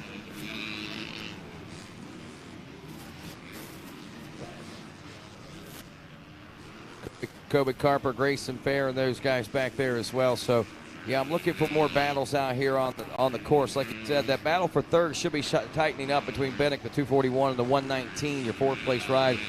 Brandon Ray saw a much quicker lap time, almost 2 seconds faster lap time that last time around. I don't know if Bennick made a mistake and lost that bit of time there, or if his pace is starting to slow down. But whatever the case, I know Brandon Ray is ready to strike on that Husky. See how it shakes down. Behind him is that 44 Kawasaki and Patrick Murphy, Sean Haymaker in that 6th place position. Kobe Carper 7th, 8th place is Garrison Fair and Dakota Aldridge in 9th, and Kyle Petrie rounding out that top 10. Good mix of bikes in there too. Cowies, Yamahas, KTMs, Huskies. Everybody getting a piece of the pie in that top 10. Well, I believe our battle may be coming back our way now, Mikey Wayne. Should be heading toward the Gizmo Mods. These riders are side by side right now as they battle it out for that 3rd place position now. Oh, yeah, Rodney, there they go. Oh, and look at Inside, that. outside. That was poetry in motion. That might have been the pass, Brandon Ray, right there. Yeah. There he is, the Yep. 119 in front of that 241 of Dax Bennick now. So Yeah, you saw him laying out sideways over that Gizmo Mods tabletop there. You knew he had felt that one once they hit the launch pad of that jump, no doubt. Marcelisi Reyes now. Brandon Ray up the 4th. Daxton Bennick back to the number 4 spot. Actually, Ray in 3rd. Bennick now in the number 4 spot. ripping and rolling, Rodney Tomlin. These guys going to have, a 7-lap moto for these guys. So 4 laps into it. Really gives an opportunity to really stretch things out, stretch the legs out, feel the track, and make some things happen as lines start getting created. Especially these guys had a chance to watch those 250 Pro Sport guys out there just a moment ago and kind of pick up on some of that. Get out here and give it a shot for themselves. Well, watching again and seeing how many other battles might be developing. I see Kyle Petrie's trying to work his way up through the pack. He's in a heated one right now with Dakota Aldridge, who's in 9th, Kyle Petrie in 10th, and Nick Laurie back there in the number 11 spot. Remember, we're taking the top 12. Daniel Scott, their final transfer spot back there at a 2:09 pace, has about 6 seconds buffer back to Peyton Jackson, who's running a 2:10 pace. So Scott should be able to secure this one. Still a couple more laps to go. I believe we got 4 laps completed. For another 5-lapper, if I'm not mistaken, or I we believe got 7. 7-lapper. Yeah. So got a little more time to go on this one. We might see some more changes than what we realized as the battles continue to wage on. Sage Lewis trying to work his way up through the pack. See him checking in right now, back in a number 22 position. He's also turning a little faster lap times than everyone around him by about 3 to 4 seconds faster than a number of the riders around him. So we should be seeing him move up through the pack on the 142 Husqvarna as well. Husqvarna. Happy Thanksgiving to you. Hey, I want to say happy Thanksgiving to our friends at Scott USA, and Scott Goggles is down talking with John Knowles and the folks down there a little bit ago. They got some good things going on this week. So good that I believe they about sold out of everything down there, but they're down there with little support and everything, so stop down and talk to them and let them know how your weekend is going with your clear vision. Ripping and rolling, Luca Marcelisi and Larry Reyes Jr. Clicking in with that 5th lap completed. Now the gap about 4 seconds between those two riders. Brandon Ray in that number 3 position on the 119 Husqvarna, and Daxton Bennick securely in that number 4 position. Patrick Murphy, the 44 Kawasaki, back in 5th. Sean Haymaker in the number 6 spot with the 872 of Kobe Carper, 7th. 8th place is Grayson Fair. 9th place just checked in right there, the number 280 Kawasaki of Kyle Petrie, and Nicholas Laurie checks in the number 10 spot. Little change-up going on there in the 9th, 10th, and 11th place position. As we pointed out there a couple of laps ago, that things were starting to heat up. Daniel Scott still that final transfer spot. He is slowing down just a little bit, but has an 11-second buffer back there, so he should be in good shape. Right now on RacerTV, we're watching our leader, Luca Marcelisi, the number 72, who has pretty much laid down the law since grabbing the VP hole shot. Larry Reyes, you got to give him credit where credit's due, man. He was hanging tight there for a while. That gap now dropping almost to a 5-second gap between the 72 and the 552 for 1st and 2nd. Keep in mind at home, folks, if you're watching with us, this 250B Limited, huge class. It's a 3 division, so we'll see Division 2 after this, and then race number 20 will be 250B Limited Division 3. So want to keep an eye. We'll keep you posted on those fastest lap times once this one gets toward the end, and kind of keep those in the back of your head, see how you're stacking up, or your rider is stacking up against the competition in those other divisions. 84 riders. Only the top 40 transfer, so there'll be 44 riders in this class that will have a seat in the second moto the same place as we do, on the outside of the racetrack. As we roll into the FMF last lap of racing, Mikey Waynes, Marcelisi and Reyes checking in. And Marcelisi finally just chilling out. He's also into some lap traffic, still enjoying about a 4.5-second lead over Reyes. Brandon Ray in the number 3 spot, Daxton Bennick in 4th, Patrick Murphy. Looks like no changes there. Either is Sean Haymaker back in the number 6 spot. But like we said, your leader there on screen, the 72, Marcelisi, hailing out of Danbury, Connecticut on a Deep South Kawasaki backed by Thor, 100% EVS, Garnet boots, and Pro Circuit, as well as an MTF trainer. Can't take anything away from the 552 either there. Larry Reyes out of Houston, Texas, on a Monster Energy 7 MX Dunlop and LSR back drive. I gotta say, Rodney, I'm so blown away by the level of competition this year. I know we've mentioned it a few times, but man, it really does seem like there are several guys, 10 guys out there that can make. I mean, you got some big names: Patrick Murphy, Sean Haymaker, Kobe Carper. Those guys, all big names. What we saw on the Supercross side of things as well. And you got to think that those guys want to come out here next time, and really, that's when it counts. That's when it counts. You're doing well out there right now. Put yourself in a position to be there in that main, and then we get down to the nitty-gritty. So still a lot at stake for these guys. Yeah, you know, again, every moto does count on the outside over here. So, I mean, these scores will count for these riders, but, you know, it's obviously the better they can do this first time out. But just salvage what you can out here, and if it means that you got to do better in the second moto, sometimes you can make that happen. But starts, just like any time, are very critical. Depends on what pack you get caught in out here off the start of this one and how quickly you can make up time. Marcellisi doing what he needed to do right off the bat as he got a good jump off the gate, got the early lead, and never looked back as he takes the checkers after 7. So a couple riders out there with some sub-2-minute lap times. That would be your winner in that one, Luca Marcellisi, and Larry Reyes Jr. Had a fast lap time of a 1:59 right there. Looking at the Stasic top 10, Brandon Ray finishing the number 3 spot, Daxton Bennick 4th, Patrick Murphy 5th, Sean Haymaker in the number 6 spot with Kobe Carper 7th, Grayson Fair in 8th, 9th place Kyle Petrie, Nicholas Laurie finishing in the number 10 spot, and we should have Dakota Eldridge finishing in that final transfer spot, I believe, taking the top 11 from that one into the main. So that'll do it for the 250B Limited Division number 1. Coming up, Division number 2. That's right, Division number 2. Race 19 getting set to roll, and into this Division 2, once again, we'll take only the top 12, as this is a 3-division race, 84 total riders. Number 4 of Adam Gartzka. Number 12, Kyle Smith. Number 15, Skylar Williams. Number 20, Ryan Friendly. Number 34 will be Jacob Lesko. The 45 of Jaden Clough. The 48, Brandon Ashby Teagues. The 84, Sam Hampy. Also the 94 of Cole Jones. Battling down through the first turn there. The 99, Cameron Keskes. 113, Brady Williams. As they come out fighting wide, 27 wide nearly out of that first turn. 127, Nathan Murphy. We got 128, Preston Boasplug. 169, Gordon Adrian. 209, Nick Israel. 228, Jordan Bees. 271, Brian Rosenbarg. 284, Herman Olgi. And the 325, Damon Nedrasic. 341, Taylor Allred. 371, Andrew Wallace. 402, Gage Linville. 432, Thomas Rivola. Derek Leatherman on the 441, the 560 of Brecken Fraker. 621, Caden Ozog. And the 701, Sebastian Balbuena. That will be your 250B limited class. Again, a 7-lap race coming at you. Top 12 riders transferring to an LCQ. Let's see.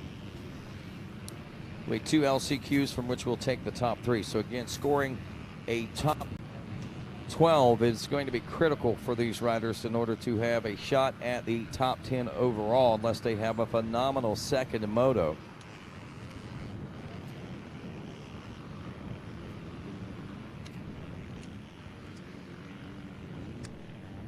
So some more key players in this battle out here. Kyle Smith looks like back there in the number 2 spot as we see our leaders making their way into the front stretch now and wrapping this first lap of racing up here. Yamahas really seem to be dominant out front. This one no different here in this 250 moto. We do have Honda back there in the number 3 spot though, so I think that was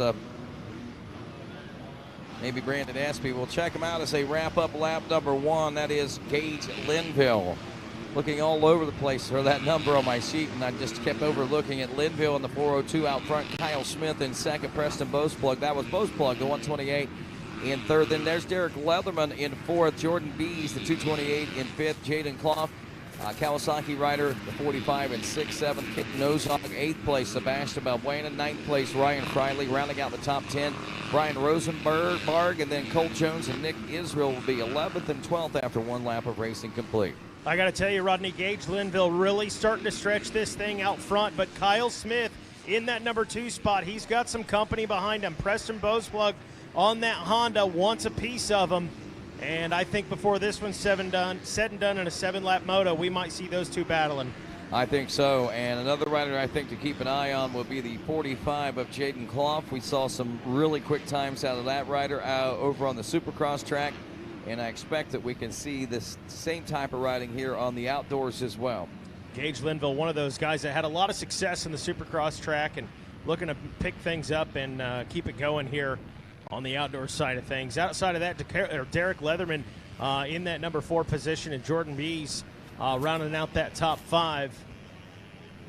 Be interesting to see what kind of lap times these guys are getting. Keep in mind, in that Division 1, out of that 250B Limited, we saw only 2 riders with a sub 2-minute lap time. So see how these guys shape up compared to that. Be interesting to see what Gage Linville is turning as far as his lap time. He's out front, man. I mean, but looking very, very impressive.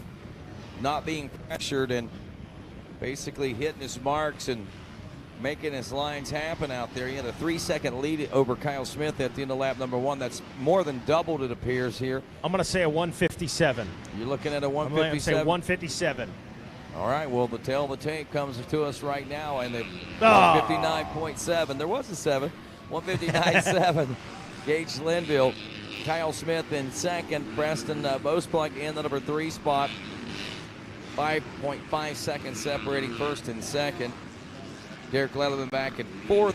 Clough up to 5th. Jordan Bees drops to the number 6 spot now. Now those gaps we were talking about with Gage Linville stretching it out, that's the same way for 2nd and 3rd. 3rd, there's a little battle going on. Jaden Clough, who just moved up, Derek Leatherman in that number 4 spot, trying to catch up to Preston Boasplug. Well, 9th place to 94 of Cole Jones, trying to get the train a-rolling out there as he's pouring the coal to it right now. Caden Ozog right ahead of him, the 621 Yamaha. A 2:09 lap time that last time. Ozog with a 2:13, a little miscue by that rider. These two should be swapping spots about right now, if not already. As Nick Israel also not far off the pace, challenging Ozog. So we'll see how Ozog steps up to the challenge here in just a few moments as these riders come back into sight from off the backside of the racetrack.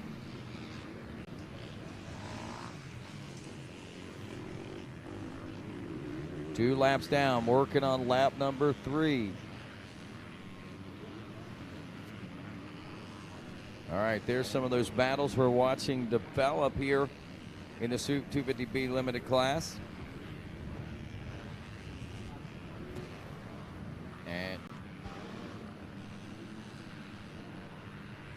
And looks like Mikey Wayne's got our good buddy Sean from over Cobra Moto. What's going on, guys? Well, hey, Rodney, I'm here with Sean Smith from Cobra Moto, and you got some guys after these 250B limited riders get wrapped up. You're going to have some guys out there. Yeah, our 4 to 6 limited class is coming up, and pretty excited about it. Got a championship over on the Supercross side with one of our elite riders, so we're going to see if we can do the same outside here on the motocross side. So talk to us a little bit about, it seems like we look down the rundown, and Cobra Moto, it just continues to grow and grow and grow, man. You guys are out in full force, and it's hard to even keep track of how many guys you got out there now. Yeah, I haven't counted them on the moto side, but on the Supercross side, we had 208 Cobra entries here, so pretty impressive seeing how we only make mini bikes. Your guy out there in the Supercross side, Bucky, I learned that nickname real quick. He had a real successful Supercross. You think we're going to see some more of that for him on the outdoor side? Bucky's fast wherever he goes, man, but Supercross is his thing. He dominates his Supercross. I think outdoor there's a few more guys here that are gunning for him, but he's definitely going to be a favorite to win the thing, that's for sure. Keep your eye on that. We'll take it back to you, Rodney. All right, he sounds like 4th place battle, or looks like the 4th place battle is really heated up there. Derek Leatherman, Jaden Clough. We've watched this battle develop here in timing and scoring, and then we've watched it a little bit waging here on the racetrack, here on this lap of racing. Again, Clough turning about a second, a little more than a second faster lap. It pulled to almost a second deficit behind Leatherman, so Starting to feel that pressure, and I think it's getting even tighter as we go side by side through this roller section now. A hard right-hander we've got, at least for the moment, looks like a new fourth-place ride. If he can make that stick, we'll double-check here as these riders will be wrapping up their lap here in just a few moments. Our leaders also checking in the front section now as Gage Linville looking to wrap up lap number 2. A 1:59.7 on lap number 1, a 2-minute.7 on lap number 3, I should say. So it was 2 and 3 lap times I was giving on lap number 1. But Jaden Clough, I believe there, we're watching him drop down into the Gator pit. There's Linville through. There's Smith through. There's about 9 seconds to separate them. Bose Plug through now. There is your new fourth-place ride. Jaden Clough and Derek Leatherman checking in 4th and 5th place positions. Jordan B's another 10 or so seconds back. Sebastian Balbuena, a man on the move. He was outside the top 10 a couple of laps ago. On lap 3, he's up to 7th place position, or really close to outside the top 10, if not. And he is moving now on the 7:01 as we see him clicking off 2-second faster lap times than Jordan B's, the rider ahead of him. So he's now about a second behind. So the battle shifts to the 7:01 and the 2:28 in this top 10, the 6th and 7th place positions if you're watching for a race on the racetrack right now. Clough, a 2-minute.862 lap time, and that was even battling with Derek Leatherman out there, and has moved up into a number 4 position. We can see that he's got the ability to run those fast lap times as we watch that number 45 Kawasaki drop down onto the Gators' tail here now. Trying to reel in Preston Boseplug. He had 2.3 second difference, and he was about 2 seconds faster, so he is getting quite a bit closer as we see that 128 Honda very close now on Jaden Clough. As Clough, look at this, Mikey Wings. I didn't even recognize. I didn't expect that it was going to tighten up this quickly. That 2+ seconds now is really starting to be whittled away by the 45 Kawasaki, as he appears to be a man on a mission right now. Oh, they're going through that split lane section there, Rodney, and both riders choosing a different line. Doesn't pay off. Kind of got that accordion effect going right now, pulling them in, pulling away. Jockeying, looking for that line, that little advantage. Running identical right there. Well, pulling up on the number 128 machine. Preston Boseplug is the number 45. Jaden Clough, he's made up 1 and almost 2 positions in the last 2 laps of racing. Gage Linville, Kyle Smith checking in. Boseplug in the number 3 spot. Clough now 0.911 is what it said he was behind the 128 Honda as they drop down the Gator Falls. And just behind that, the number 45 Kawasaki at Jaden Clough. Derek Leatherman in 5th. 6th place is that 228 machine that just scratched that. The 708 Sebastian Balbuena makes the pass on Jordan Bees, who drops to the number 7 spot. Oh, look at that battle, Rodney. They're tightening up now. All over the rear wheel. No doubt about that, as they are continuing to tighten up, and Clough now looking to strike for 2 consecutive laps in a row. Can he make it happen, making the magic?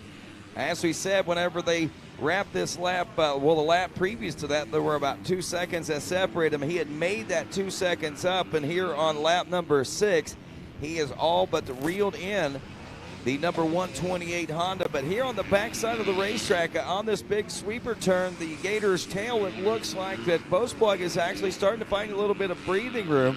Man, he found a lot of horsepower out there that has given him just exactly what he's looking for. And as we wind our way around and start to work our way back toward the end of this lap, you have to wonder, as we head toward the white flag, if Jaden Clough is going to be able to pull this one out, man, because Boseplug really seems to be rising to the occasion.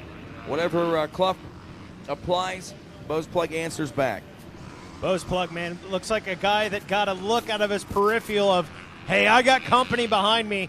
That white flag got to get on this throttle and get away. I got to shake this guy. Oh, Gets into the berm a little right there. That hurts him. No, but look at that. That's the number 12 of Kyle Smith. Boasplug is caught up to the number 12. Something going on there. There was 2.7 seconds that separated those riders. As we head into the final lap, there is only a second to separate those riders, and maybe even closer than that when you look at it visually. So all of a sudden, Boasplug's got a real reason to really be stepping it up. Not only does he have the pressure coming in from behind, but now he sees that second place is possibly available. As they're heading up this stretch right here, Rodney, going to be interesting to see how it plays out. They get around that backside. It was that split section we saw last lap where they were choosing the different lines. Will the opportunity be there? They may be up into some of that lap traffic. And as we've seen this morning in some of the other races, some riders have been taken by that lap traffic or used it to their advantage to get out in front of the other guy. FMF last lap, and we've got a barn burner starting to blaze here for the second place position. Kyle Smith, Preston Boasplug, and Jaden Klopp. I think that may be rising to the occasion right now. But Boasplug is not wanting to give up any on that. Neither does Klopp. Leatherman still back in fifth, while Buena in sixth. That gap 17 seconds between Leatherman and Balbuena, so that should be a safe gap for the top five. Bees in seventh, Israel in eighth, Cole Jones in ninth, Taylor Allred in 10th, Herning Olgian in 11th, and Mason Ricula is your 12th place ride. Bradley Williams about 4 seconds back in 13th place right now. FMF last lap, white flag out. Gonna be seeing the checkers here shortly. Gage Linville's been in control of this thing, a huge lead, 10-second lead for him. Kyle Smith got some company in that number 2 spot. Can he hang on to this one? Checkers flying on this one, and Gage Linville takes a win here in division number 2. Race number 19 at motocross here at the 2020 and 49th running of the Thor Mini O's presented by Pro Circuit. Kyle Smith finishing up in second. Boasplug will finish up in the number 3 spot. Clough in 4th. Derek Leatherman in 5th. And Balbuena, Bees, Israel, Jones, and Taylor Allred to round out your top 10 on your STACYC leaderboard. And 11 and 12, Hernan Olgian and Mason Grukula will look like advanced to the second moto. Again, make sure you check the posting board to see that that is the case, my friends. Race 19 in the history books. Now to race number 20 as the gates getting set to drop this one in just a moment. Division 3, Mikey. Division number 3, this 250B Limited. Man, what a ton of riders out there. Lucas Geitzler out there on the number 2 machine, the number 11 of Jordan Smith. All these riders going to be jockeying for position for that VP hole shot. Marco Padula on the number 22 machine with Michael McLean on the number 23. The number 24, a Cameron Campbell. The number 29, a Brandon Hinderberg. Michael France on the 34 Slash out of China, Michigan. Josh Clark on the number 51 machine. Nathan Kelly out of the 053. On the 053, I should say. Noah Schuring on the number 58 machine. Evan Payer on the number 70. Alex Ransom on the 73 machine. Cameron Scatlerud on the number 88. Orion Gregory on the number 91. Reese Clausen on the number 92. Number 97 is Brian Saunier. Aiden Dickens on the number 100. Brent Burrows on the number 116. Wiley Hester on the 124 with Cole Godfrey on the 165. Eddie No Red Jr. It's one of my buddies close here to Indiana. Backed by SSR, Stephen Squire. My good buddy got a training facility out there. Give him a little shout out, a little love. Kimball Jett, fast guy out there. The number 259 of Jacob Solomon. The number 377 of Alex Rinke. Evan Hemowitz on the number 413. Aiden Shrive on the number 731. Simon Curry on the 876. And Juan Obregazo on the number 911 out of California. Woo! That's it. That's it. And guess what? A little water going down. Yeah, a little water, a little sunshine out here today. That beautiful Florida sunshine making the Gator Back cycle track a little bit on the thirsty side, no doubt about that. You might be getting thirsty yourself. Why not stop by one of these great vendors for a cold drink of some sorts, maybe even a milkshake to help cool you off, or maybe you're one of those great hot chocolate drinkers and you're like, things like that. Well, we've got all that available for you over here in the concession stand area. Stop on over and see our food court and check out the many great things available for you. While you're down there, be sure and check out Moto Tees, the event souvenir stand, where you can pick up your mementos for this 2020 running of the Thor Mini-O's, presented by Pro Circuit.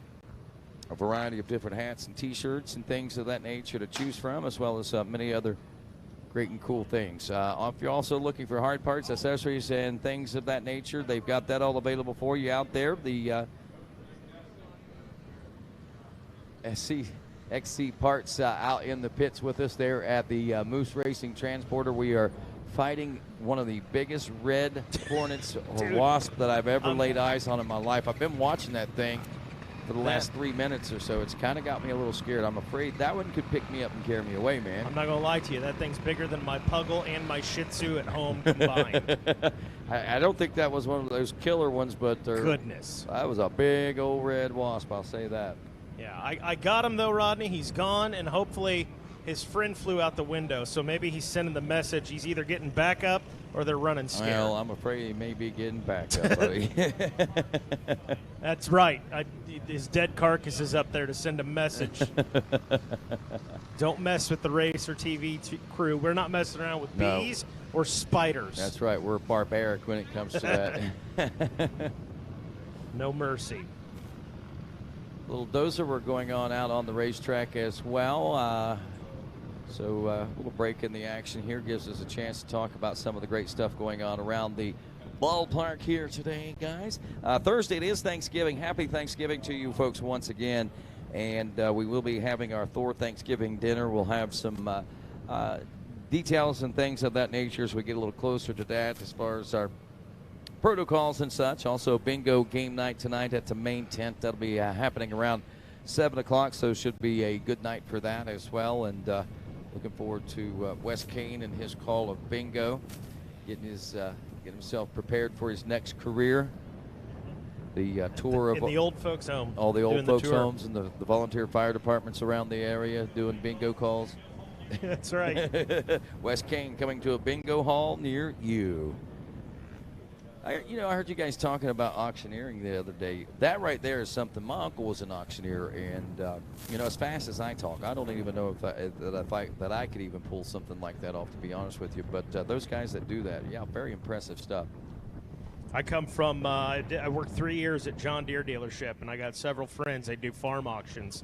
They go to school for it, man. I tell them all the time, I'm like, if you ever get yourself at a race I'm at, and we've got the lineup, I want you to come and I'll take a step back, and like we do at the beginning of these races, so mom and dad and grandma and Nana and everybody at home hears her name, I want you guys to do it, and I want to hear it. I want to hear it, because it'll put us to shame. We do a decent job, but yeah, you get an auctioneer in here, it's a whole nother level.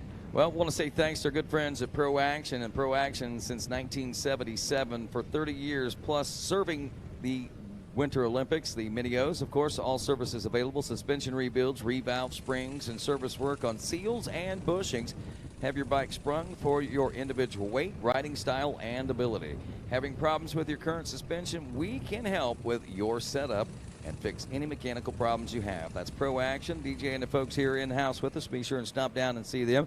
Also, a salute to our friends at On Track School, a private and accredited school for grades K through 12, providing students with a program that fits their lifestyle. With full teacher support and curriculum options, students are provided with a personalized and flexible education. Make sure to check your rider bag for information on a special 50% off registration discount. Stop by the On Track tent located by the GPF rig to learn more. That's pretty interesting if folks haven't been able to do that. And also thanks to EBR Performance are the engine and suspension experts. They are trackside to assist with parts and service on all brands. Go see them and ask about their 2021 race support programs. That's a good time to get down there and talk to those folks as well. This time of year, people call it silly season. Some people have already signed a lot of deals and got a lot of sponsors, but at the same time, these guys are still accepting a few riders, it looks like, and you could be one of them if you stop down. Also, thanks to RaceTech, providing quality precision engines, services using the best equipment and processes in the industry. The staff at RaceTech has over 65 years of championship-winning engine building and tuning experience formally educated by the world's most renowned engineers. And we welcome Race Tech here to the Mini-O's for the 2020 season as well. And back, I guess I should say, we've seen them around for quite a while. Also at Nihilo Concepts, they have a passion for innovation and for motocross. Their mission is to develop parts that increase the durability, functionality, and the appearance of your motorcycle. And Nihilo offers custom engraved engine covers, one-piece titanium foot pegs, brake tips, internal engine components, specialty tools, frame grip tape, carbon fiber components, and so much more. Check out the website, nihiloconcepts.com. Funny story about Nihilo. I recorded a voiceover for them that they play one of the podcasts. I can't remember the name of the podcast. I know they're listening right now, and they're like, this is us. I'll figure it out and give them a shout-out in a minute. But I recorded a voiceover for Nihilo for their podcast commercial, and a buddy of mine texted me the other day. He said, dude, you've got to hear this commercial. This guy sounds just like you. And I'm like, well, I hope so. It's me. Love it when that happens. C4 Racing, custom-built race engines, race and suspension in-house. Want to wish them a happy Thanksgiving, and they want to wish you one as well. And remind you to stop down and see C4 Racing, custom-built race machines. And A1 Racing Suspension, offering bike setup, service, and revalves. Ask them about their KTM Mini Lift Kit that is AMA legal, believe it or not. So some of the great folks around the facility that you need to stop out, check out, and see what's going on with. And also, big special thanks to our friends at Alpine Stars. Don't forget to stop down there and check out the Alpine Stars SM5 lightweight helmet, which features a thermo-injected shell incorporating a special polymer blend enhanced by varying degrees of thickness that is engineered to deliver the optimal combination of impact protection and lightweight for the ultimate ride. Alpine Stars protects. That right there, very critical. Lightweight helmet, especially whenever you get out here in these longer motos. Those mean a whole lot. And, of course, they have been out on the cutting edge of technology as far as safety is concerned in our sport. And we tip our hat to Alpine Stars here this weekend as well as we roll through this Thursday. Happy Thanksgiving Day. Myself, Rodney Tomlin, along with Mikey Waynes, Megawatt Matt Watson, and also Jeff Hines. And, of course, Wes Kane in-house with us. And you, of course, all you folks out in RacerTV land, as well as all the folks that are here, the families that are celebrating our Thanksgiving this week with our moto racing family. Well, Rodney, we all made a friendly wager this morning between the announcers and a few other folks. Right. And by friendly wager, I mean I think we wagered a cup of coffee and donuts. Right. But we said, where are we going to get? Not just any donuts, Jane's mini donuts. Yeah, good, very good point. Very good point. We said, where are we going to get today in the race? I drew the short straw as the rookie with zero frame of reference to how quick it goes out here. I said, we'll get to race number 25. Sam said, we'll get to race 38. Let's see. Wes Kane said, we'll get to race 36, which I think he might be right on the money. That's that 450A. I think I'm going to get blown away. I think we're going to get well past race 25. Yeah, I'm not mad about that either. No, not at all. I was guessing somewhere in 30. I was thinking, depending on, a lot of it hinged on, how much track maintenance and how long track maintenance and things of that nature have taken. So we're actually clicking along quite nicely. So I'm with you. I'm hoping we're down there with where Sam and Wes. I'll be more than happy to buy some Jane's Mini Donuts and a cup of coffee tomorrow morning, to be honest with you. So there really are no losers in that. I mean, if you win, you get donuts. If you lose, you get donuts. You're just out a couple bucks. Yeah. It's pretty fair to me. Hey, folks, a reminder, if you're here at the track and you are in that spectator area, a couple things. One, no pit bikes in the spectator area. Absolutely no pit bikes in the spectator area. Hey, Mikey, Thank can I you, lounge on the 122. fence? Can I lounge on the fence? Also, Rodney, you cannot lounge on the fence. So if you are a rider in your gear with your chest protector on and you're on top of that fence, you need to get off right now. Doggone it, I was really hoping that my protective gear would allow me up here. That's white chest protector. Dad is fixing the racing boot. Those kids got to get off that fence. Thank you, guys. Thank you. Hey, man, it's got to keep it all under control all the time. Beautiful day out here. Thanks again to the Kern family for providing this opportunity. Again, another family and another business that could have looked at the whole current situation of the pandemic and what's going on and said, we don't want anything to do with it. But nope, they opened their their playground once again with open arms and rolled out on the red carpet. Folks came from all around the globe to be here and to be a part of this weekend's extravaganza. I'll tell you, and it is that, man. I mean, it is certainly turning into almost a festival of motorcycle racing here each and every. You know, the only thing we're missing about right now, I think, is maybe a roller coaster and maybe a Ferris wheel. And a merry-go-round or something like that. I'm in.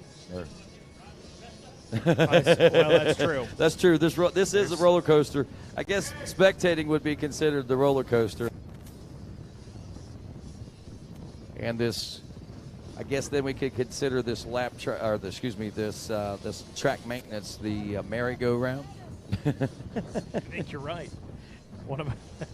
It's a little toasty out there. It's not a lot of toasty if you're a Florida native, but it's a little toasty. If you're from Indiana, if you're or Ohio. from the Midwest, it's hot. Yeah, for sure. And that is me right there. Still with your pants on. I always wear pants. People make fun of me.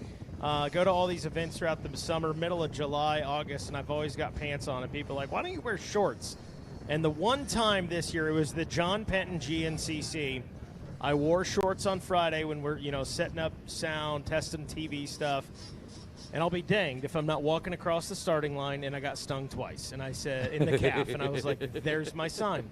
Thank you, Lord. I guess I always need to have long pants on. Well, that's kind of interesting, that big red wasp up here. Yes. Imagine if you would have had shorts on today. He might have got on your leg. He would have known. He'd been like, I got to teach this guy a lesson. It might have been. He might have just been checking things out. Yeah.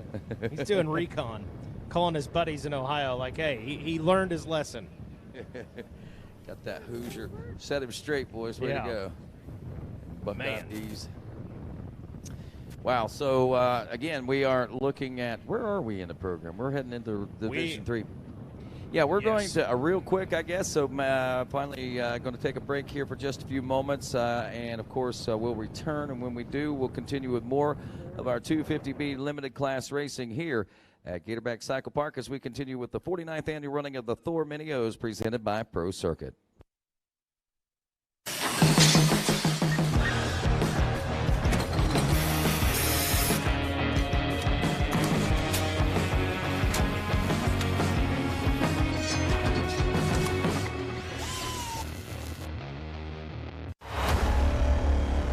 Serious riders know when it comes to their helmet, settling for less is never an option.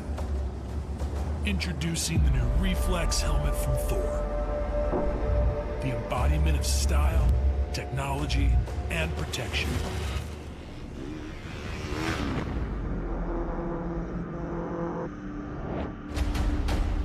Never settle.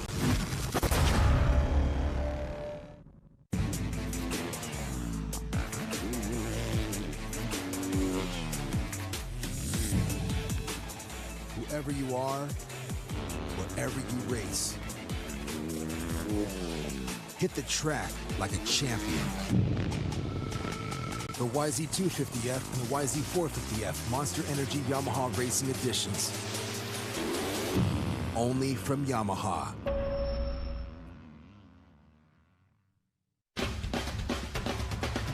Grand National Cross Country Series is back in Palatka, Florida at the Wild Boar GNCC, March 6th and 7th, 2021. Come see the world's top off-road racers compete for 3 hours in the sands of Florida, or come out and compete as an amateur yourself. Visit GNCCRacing.com for more information. We'll see you at the races. The Monster Energy AMA Amateur National Motocross Championship at Loretta Lynn's is back, August 2nd through the 8th of 2021, a favorite of racers and fans alike. See the world's fastest amateur racers qualify from all over the country to fight for the national titles at Loretta Lynn's Ranch in Hurricane Mills, Tennessee. Visit mxsports.com for more information. We'll see you at the races. RCSX, the Ricky Carmichael Daytona Amateur National Supercross, is back on the infield of Daytona International Speedway, March 7th and 8th, 2021. Come race with us on the legendary Daytona Supercross track in sunny Daytona Beach. A racer and fan favorite, this is an event you don't want to miss. Visit mxsports.com for more information. We'll see you at the races. And welcome back to RacerTV.com's live and continuing coverage of this 49th running of the Thor Mini-O's presented by Pro Circuit, and coverage being brought to you by your friends at Dunlop Motorcycle Tires. And again, just special thanks to all them and all the fine folks that helped make it possible for us to be here in the 2020 season as we continue with racing action. Mikey Wings, the revs are up and the gate is down. Looks like division number 3 underway. Check around this first turn here. And Rodney, we did go down this this name list. I think I probably ought to do it one more time. It's been a while since we took a look at it. Some big names out there.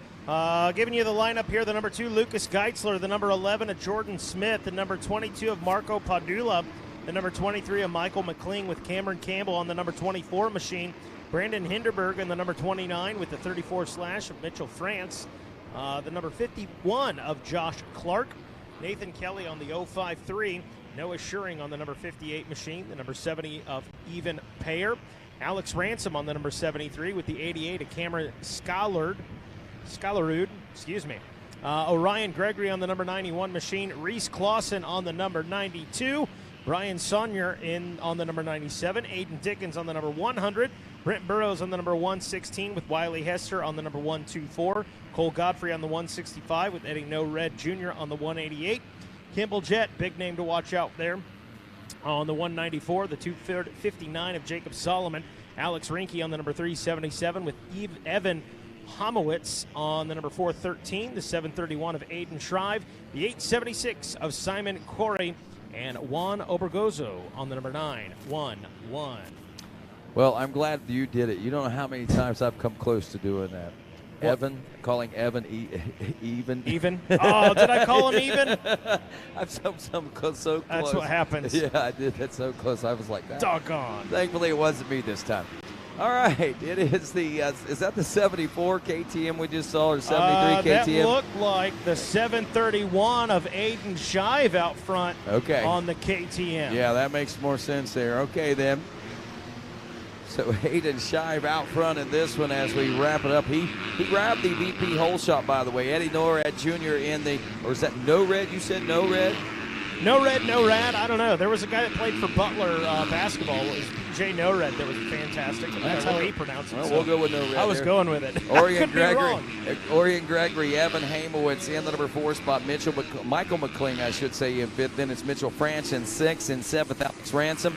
8th place, Reese Clanson. Brian Saunier in 9th. Aiden Dickens is 10th. Cameron Scholarud in the 11th place position. And Kimball Chet, the 194, rounds out the top 12 and transfer spots again. This is a 7-lap race. 1 lap down in this one as we work on lap number 2, Mikey Wings. Looks like things may be starting to tighten up a little bit deeper in the field right now. As is that France and Ransom going on back there for the 5th and 6th or 6th and 7th place positions, or where are we at there? I believe you're right, Rodney. Seeing a little bit of gaps on those front runners, and I think you're dead on with that. Actually, battle. that might be No Red and Gregory battling for second. Yeah. Yeah, I think you're right. Okay, that was 2 Kawasaki's we just saw. The 188 and the 91. I know we had a couple different battles going on up through the ranks right there, and that one right there is the 2 Kawasaki riders, the 188 and the 91 of No Red and Gregory, as they were less than a second apart at the end of the first lap, and they are even tighter than that. Oh, man. Oh! Man, it looked like he was going down there for just a second. I thought the same thing you did. Looking at the TV, I'm sure the people at home watching thought the exact same thing. Everybody here at the racetrack like, what's wrong with those guys? Had to have the backside view on that one. There's that little split section we've been talking so much about. Seen some major things happen right there. Oh, and I believe me, there will be even more major things happening right there as this week progresses. As we drop down into the Gator Pit, look at these front runners and how close together we are still running here. After 2 laps of racing complete, there is lap 2 in the history book. Shive a 2:02. No Red now up to a half second behind, and Gregory right there with him. So it's a 3-way shootout now for this number 1 position.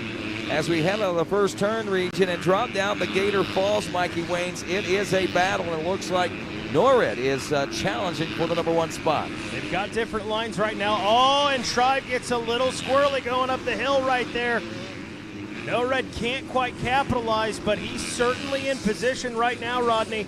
Watching every move he makes, putting that SSR training to work right now. Well, I'll tell you, he keeps closing in on those turns, but man, what a drive out of the turn 8 and Shive is getting. He is hooking up, and man, he is not looking back right now. At the same time, Gregory was starting to fade back a little bit. He is starting to reel both those guys back in, so we may see this shape up to be a three-way battle yet for the #1 spot. Look back there in 4th place position. Hamowitz, the 413 Husky rider, is starting to close up some gap as well.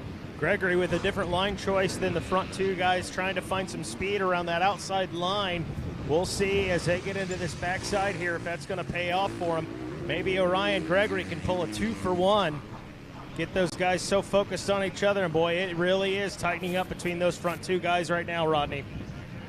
Front three, excuse me. Yes, sir. As we make our way to the front stretch now, they are making the drive back here toward the announcer's tower and the home stretch, if you will. And look at that. Looks like, man, Aiden Shive really getting that drive out of the back section. Remember, we're talking about how every time Norred would pull up and start to inch away on him. Well, Shive really getting some good drives out of those turns, exiting, and he has put some comfort between himself and second as Gregory is right back up on Norred, and Hamowitz is coming right with him. Shive looking clean right there, starting to build a little bit of a gap now between him and the 188 Kawasaki of Eddie Norred Jr. Aiden Dickens might be another rider to watch out for the 100. I think he might have gained a spot or two on that last lap around Mikey. Seems weird calling you Mike. He sure did, Rodney. He moves up into that #7 spot. Yeah, I thought so. Thought we'd see him move up. So McLean, Ransom, Dickens now in 7th, Mitchell Francie in 8th, Cameron Scalarutis 9th, Kimball Jett in 10th, Reese Clayson and Evan Payer, or Even Payer, rounding out the top 12 there. But it's Aiden Shive, 2 minutes, .172. Not necessarily the fastest lap of this class, but definitely of this particular 250B limited division race so far. Shive really stretching things out now, and now that battle looks like it's in that #2 spot between the two Kawasaki riders, the 188 and Eddie Norred, and the number 91 of Gregory, and there they are on screen. Coming up here around the turn as we look back at the 731 out front. See if we can get those two Kawasaki's on screen there. Watch that battle unfold, because boy, they're really starting to reel each other in. There's the battle for second, not far behind. You know, only about 3 seconds probably behind Shive at this point. But man, something about this next section, he's able to really put some distance between himself, or has been so far the last couple of laps, to find that buffer zone heading toward the finish line. Meanwhile, the 413 Husqvarna Evan Hamowitz knocking on the door of that 3rd place position. He is not too far off the pace of these guys as they're getting closer to finishing this lap #4. We'll get a clock on it and see just how big those gaps are. Yeah, that Husky man right now, I think he's the guy on the move. Look to see his lap times be a little faster than Orion or Eddie right now. Well, lap 4 in the history book. Shive checking in. Gregory up to 2nd. It is Norred in the #3 spot. Hamowitz in the #4 spot.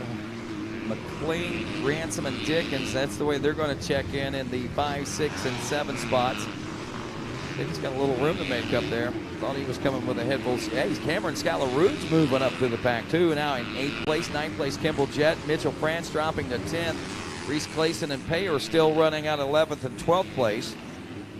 And I think we were right above our leader there on the Racer X drone shot there just a moment ago. We got to think too, Rodney, these lap times are a little bit longer than what we saw in Division 1 and 2, that 250B limited, but they're also working on a freshly watered and groomed track. So a little bit of a different track condition compared to what the first 2 divisions had. Good point, Mikey. So maybe not a true indication of what these guys were capable of turning, but very consistent lap times. Even Gregory turning in the 2-minute range now. just under the 2:01 and a 2-minute .8, and a 3.5 second deficit between he and Shive. I wonder if Gregory's going to be able to maybe reel him in. I know we got about 2.5 or so more laps left to go here, and about 3.5 seconds. We'll see at the end of this lap what pace Shive is running right now and what pace Gregory is running. Shive had dropped to just over the 2:01 and a 2:01.3 as he makes his way by here, I believe, and heading for, well, not yet. Here he comes, the 7:31, heading toward the completion of lap number 5. This is where we'll get a true indication of what we might be able to expect over this next couple of laps here, Mikey Waynes. Evan Hamowitz on that 413 Husqvarna all over the back of Eddie Norred Jr. right now. Oh, wow. At least for the moment. Boy, he's really closing in on him here. We'll get the clock on it. Eddie Nored's got all sorts of company behind him as Michael McCling not too far off their pace as well. Well, Shive drops to a 2:01.4 that time, but Gregory to a 2:02.1, so Gregory might be settling into pace for second place as he's got about 5 seconds over Norred. And like you said, Hamowitz moving right now. McCling, Ransom, and Dickens still running 5, 6, and 7. Oh, and there's Hamowitz all over that rear wheel. Different line choices going up this backside. Norred looking good there in the number 3 spot. Like I said, he's got a lot of company there behind him. Looks like Michael McCling may have fallen off that pace just a little bit in that number 5 position. Alex Ransom back there in the number 6 spot. Aiden Dickens is in 7th. 8th place is Cameron Scalarud. Kimball Jett in the number 8 spot with Mitchell France in 9th. Reese Clausen rounds out your top 10. Evan Payer is in 11th, and Cameron Campbell is in that number 12 position right now. We are 5 laps in to what will be a 7-lap moto for division number 3 of our 250B limited class. Boy, the 731 Aiden Shive in control right now.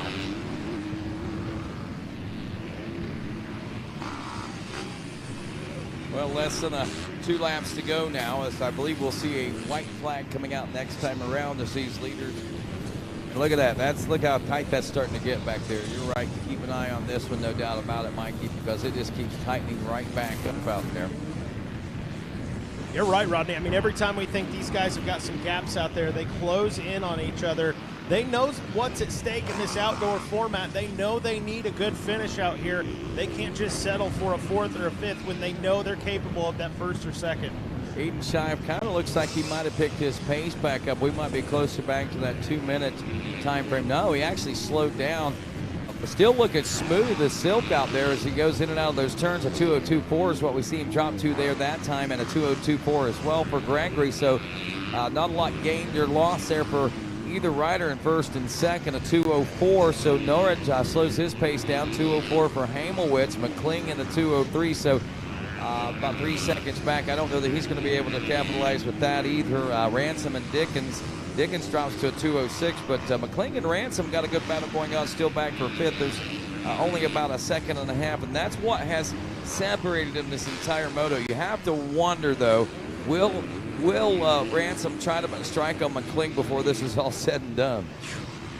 Needs to make something happen now. We're about halfway through for our leader on that FMF last lap.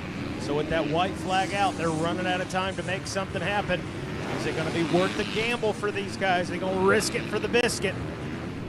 Well, I'll say this. Our top 12 have remained the same pretty much the entire race. Evan Payer still rounding out that 12th and final spot aboard the number 70 after 6 laps of racing complete. Looking back, he has about a 7-second gap there to play with there, back to the 13th place position. So these top 12 have been very consistent. A little change up between them, but for the most part, it's been the same 12 guys right there in those positions. That nails it right there. That 731 KTM on screen. Looking smooth, working into the lap traffic now. Doesn't look like it's going to be a factor for him as he is, without a doubt, in control of this one. Hey, congratulations to Amelia Berry, by the way, the 9-year-old who won the Segway from the Nathan Hall 422 Memorial Foundation. Aiden Shive looking for checkers and a Moto 1 win in his 250B limited division race, setting him up for a great shot and chance for an overall win here in the 250B limited class. Oh, Rodney, I think Orion Gregory. Did he really? No, Shive got it. Okay. Whew, it was close. Okay. Yeah, I knew he was closing up. No, there, Gregory in second. That was. That might have been a left rider. I glanced down for 1 second, and I thought he was battling. He was passing a KTM left rider. Okay. Scared me to death, man. Eddie Norred will finish up in the number 3 spot. Evan Hamowitz in the number 4 spot. Michael McQueen in 5th. Alex Ransom in 6th. Aiden Dickens holds on for 7th. Cameron Schuyler-Root in 8th. Kimball Jett in the number 9 spot. Mitchell Reed's placing up to the 10th place position. Evan Payer up to 11th place position as Mitchell France will drop off to the number 12 spot as we look at our STACYC stability results board there, and that's going to bump. That's all of our 250B, 84 of them total, man. It seemed like it took so long to get through that group of riders as we go to the 51 4-6 limited division number 1. And as far as this class is concerned, I know we have a lot of 50s here with us as well, but this 4 to 6-year-old class, as far as this one is concerned, as we look at the numbers up 66, 2 divisions, top 18 from each one with 1 consolation race. We will take the top 6 from that one. So here we go. It's the future of moto out there right now. He's featuring a lot of those guys that Cobra Moto Sean was talking about a moment ago when we were in between motos there for the 250B. Who are they? That's what you're wondering. Again, 2 divisions, so don't worry. If you don't hear your rider's name back home, we got 1 more after this. Who's out there for division number 1? Aiden Held on the number 9 machine. Landon Horn on the number 10.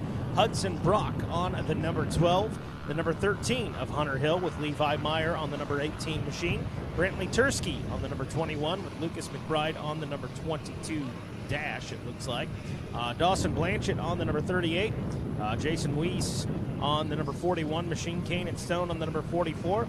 Ryan Ciceretti on the number 57. Weston Otto on the number 71. Cruz Anderson on the 119. Tate Boano on the number 126 with the 132 of Gavin Welsian.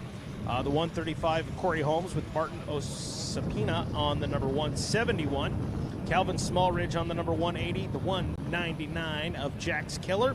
210 of Cooper Horton and Branson Sellers on the 211. We've also got the 228 of Leon Musa Faras. That's a tough one, man, but I gotcha. On the number 228, the 254 of Rayson Kyler. I like how he spells that, R-A-Y-C-I-N, Rayson. I like how she spells that, forgive me. Thank you. And then the 261 of Lana McNeil. Clayton Butler on the 321, the 332 of Ford Addington. Brayton Bowerson on the number 390. Grady Rosser on the 614, the 674 of Anderson Waddell. Julian Lipensky on the 713. 724 of Jonathan Williams, and the 815 of McKay Behringer, all out there. Yeah, racing. I like how she spells that. That's good. It's strong. Yeah, strong. top 10 finisher in Supercross, senior last night on the stage. So, yeah, she's certainly a force to be reckoned with as far as these 50cc classes are concerned. And can't wait to watch her career grow in the world of motocross. Still a little bit of a touch up on the face of this finish line jump right there, just to ensure that our youngsters have a nice launch pad there, and seeing that take place right now. So kudos to our track crew for once again paying very close attention to the needs of this racetrack and making sure that they get taken care of.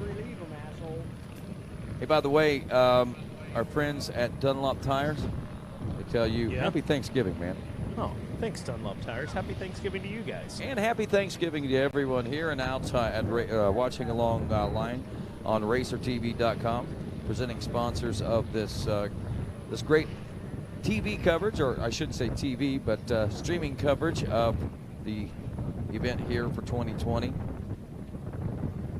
Thanksgiving, gonna have Thanksgiving feast tonight, gonna have bingo, and I'm going to bed at 8:30 rather than 9:30 after I eat my turkey. I bet you, I don't know. I love the Thanksgiving feast here, and they do a great job of smoking the turkeys and everything. You know, the folks that do that. So really looking forward to that. I know it's listed in the program for 6 o'clock, but they always seem to swing it somehow or another a little bit earlier. And you're going to notice at 5 o'clock they'll be lined up. Yeah, and of course, sounds like home. Yeah, and then and then what happens? You know, the amazing thing is how quickly they feed the masses of folks that you know that come up for to enjoy in the feast for the Thanksgiving. How many turkeys do they smoke over there? Do you got any idea? They've said in years past, I can't remember. It's somewhere in the neighborhood of about 270. I like that. You just made that number up, didn't you? No. No, really? Yeah, maybe. Maybe. No, it's a lot. I know that. I don't know if it's how many exactly. There's a whole bunch. It's a lot. A whole bunch then. How's that? Well, a whole bunch man. is measurement of apples, right? Yeah, a whole bunch. Bushel. They cook a up bunch of bananas, yes. A bunch there of you bananas. Go. There you go. Folks you at got home, me, Ricky. Quit putting me against the wall like that, man. if you're on the Eastern time zone watching, it's about 3 in the afternoon. I know we got some West Coast folks watching as well. Either way, folks at home are probably full right now hearing us talk about turkey and dressing, and they're going, oh, yeah, it's about time for a second plate.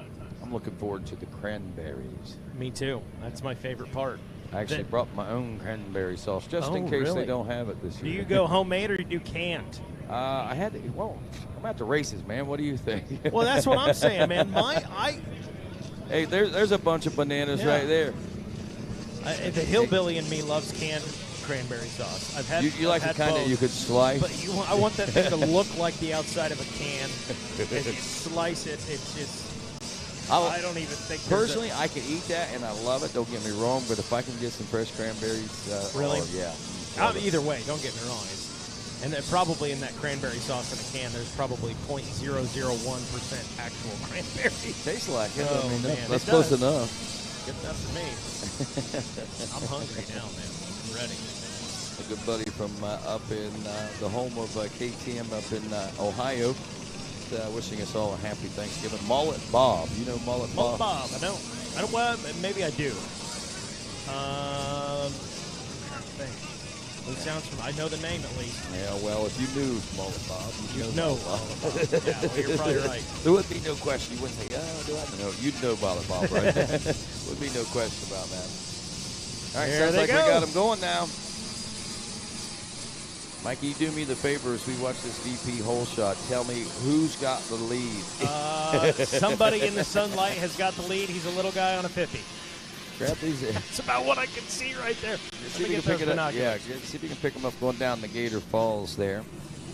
2 divisions, as we said, having to narrow this down. We had 66 riders, so the vast majority will be going to the second moto, but there'll be a few of them sitting out. And they've got some power.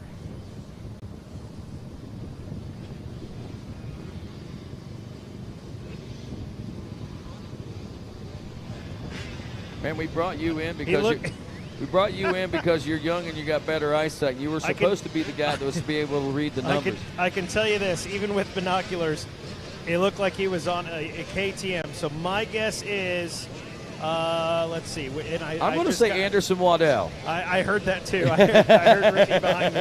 I had KTM, so I had like a 1, 2, 3, 4. I had a 1 and 6 shot, a 1 and 7 shot of getting it right. And knowing what they did on Supercross side, I will be honest, he was going to be my guess. Sure. That's what I'm telling the folks at home anyway. Hindsight's 20/20 always, Mikey. I knew it'd be him. Sure you did. Just like later on. You knew it'd be later in the program too, right? Yeah, exactly. Yeah, they gave me the short straw, man. I'm the rookie, no frame of reference, and I had to guess first how late we'd go. I was basing it on 4 motos an hour. I think we're doing a little better than 4 races an hour. I think so. And we've been, knock on wood, we've been pretty safe. Oh, I think we might have a change in the lead. It's a heated battle, Rodney. Yes, it is. These riders checking in, nearing the completion of that first lap. That's a 132 machine. That is Gavin Weaslin. Wellsian? Wellsian. Wellsian? No, Wellsian, I believe is how you say it. Wellsian? He keeps this Whenever pace you up. said that, I was like, I don't recognize that kid. Gavin Wellsian, Orlando, Florida kid, not too far from here in the big grand scheme of things. And also a notable in this 51 4-6 limited class. I know 4-6, and you think the kid's going to only be racing in this for 2 or 3 years or whatever, man. But this kid has made a name for himself in this 51 4-6 limited class already. Waddell in the number 2 spot. Julian Lubensky back in the number 3 position. Mikey Lana McNeil in 4th. Landon Horn in 5th. Weston Otto in 6th. Graydon Junkie in the number 7 spot in 8th place. Aiden held 9th place. Racing Kyla, there's little racing. She's running in the 9th place position for the 254, the 171. Martin Ospina rounds out your top 10. Man, you're right, man. Sean up here, he's pretty proud, pretty stoked for a good reason, I guess, man. Of the top 20 in this 51 4-6 limited class, there are 3 KTMs and 17 Cobras in this class. Mercy, West Kane.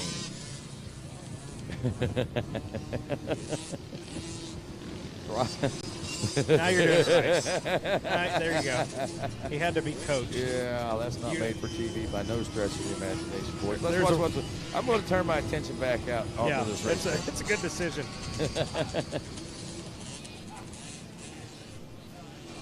Oh my goodness. And here I wondered why they didn't give us an announcer like TV booth camera.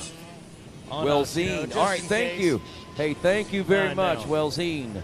Wellzine. Oh, Yeah. thank you. Whoever said that, thank you. Yes. Yeah, man. Hey, you know, dude, the kid is ripping. Hey, he deserves the accolades. There's no doubt about that. You're right. The kid is ripping. Wellzine. Gavin Wellzine out here had a 2-second lead over Anderson Waddell there. I believe that probably is more than doubled as we look back behind him now and see that, that gap is monumental as far as gaps are concerned. Wellzine in now. And thank you very much. And again, if you happen to be one that we are butchering, believe me, it will not hurt our feelings if you come up and let us know the name. We want you to do that because we struggle so often. And then we got Wes Kane that is feeding us misinformation a lot. We just follow along. Wes Kane knows what he's talking about. Fake news, man. But then there are those times whenever you most doubt him, whenever you most doubt Wes Kane, that's whenever he's most right. Way. There's no way. It's funny how that works out. True. Everything. Everything, man. I don't know, Sugar Bear. No, we love you, Sugar Bear. Don't worry about it. You do, yeah. You do resemble that. You know what's crazy about these riders out there, Rodney, is you know, folks at home, I got to tell you, it doesn't really even do it justice to watch these guys ripping on TV and compared to what it is live and in person. I know there might be some folks out there being, oh, come on, they're the 51cc limit. No, I mean, you think about how far the industry has come with the Stasics, with just the Striders alone. Yeah. A lot of these kids, and they're in that age group of they were probably ripping on 2 wheels before they could walk. Yeah, this kid, let's see, well, how old is Gavin right now? Let's take a look at that. Maybe an old 6, I don't know. He is 6, so he's a veteran of the class. Yeah, 6 years old in the class, 51 4-6, and just watch at what maturity level he rides at. I mean, not only him, but this entire class, to be honest with you. I mean, he looks like a seasoned racer at 6 years old. Getting air over the tabletop, and I can guarantee you if it had enough oomph to make it over the tabletop, he would have downsided it. Yeah, that's the crazy thing. You hear the kids talking about it. I hear them a lot of times, you know, after they come off the track and they're talking to Dad. It's not got enough power, Dad. It needs more power. I got to have more. And Dad's like, all right, you just hang on. We'll get there. Give it a year or two, and we'll get you on the bigger bike. You enjoy this now. Amazing.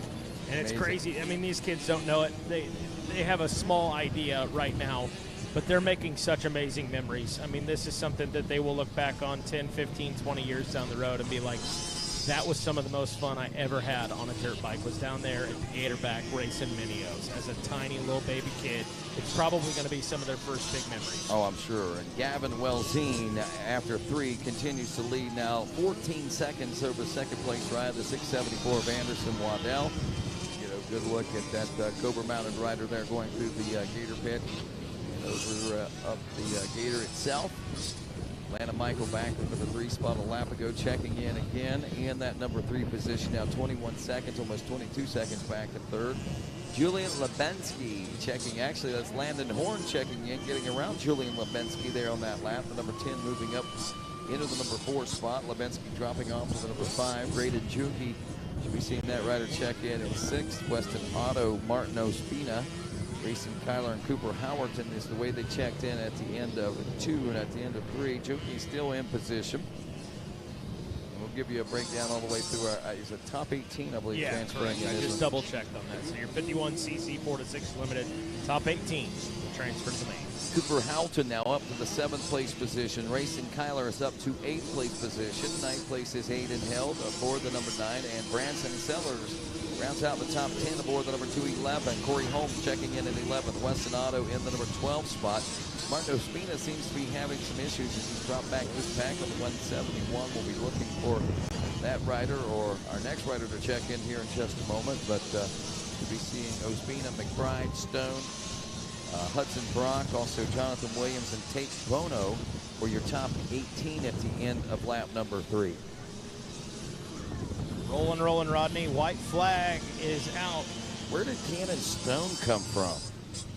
Cannon Stone blazing up through the ranks up into a 13th place position aboard the number 44. He has now moved into 13th place spot.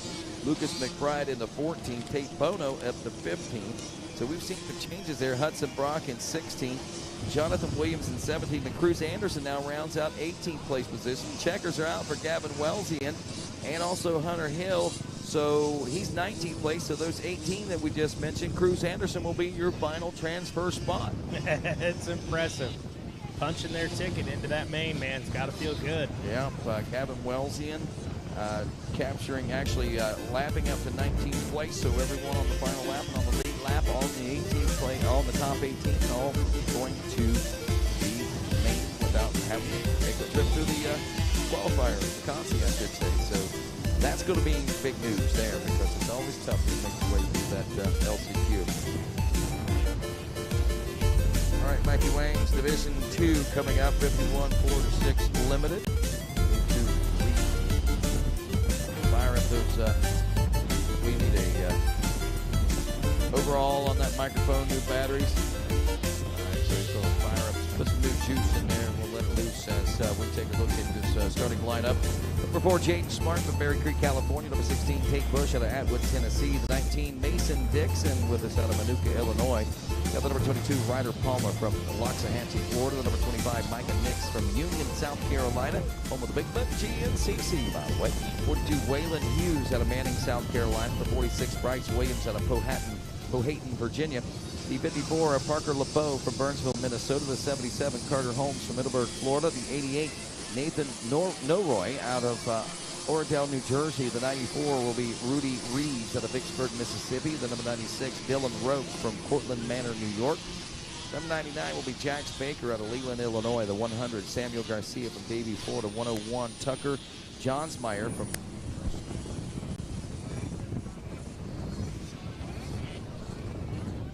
Wow, that is wild. Your battery was dying and mine died right at the same time. So thank you. I just took Mikey Wings' microphone. He just put took the new batteries in. Thank you very much.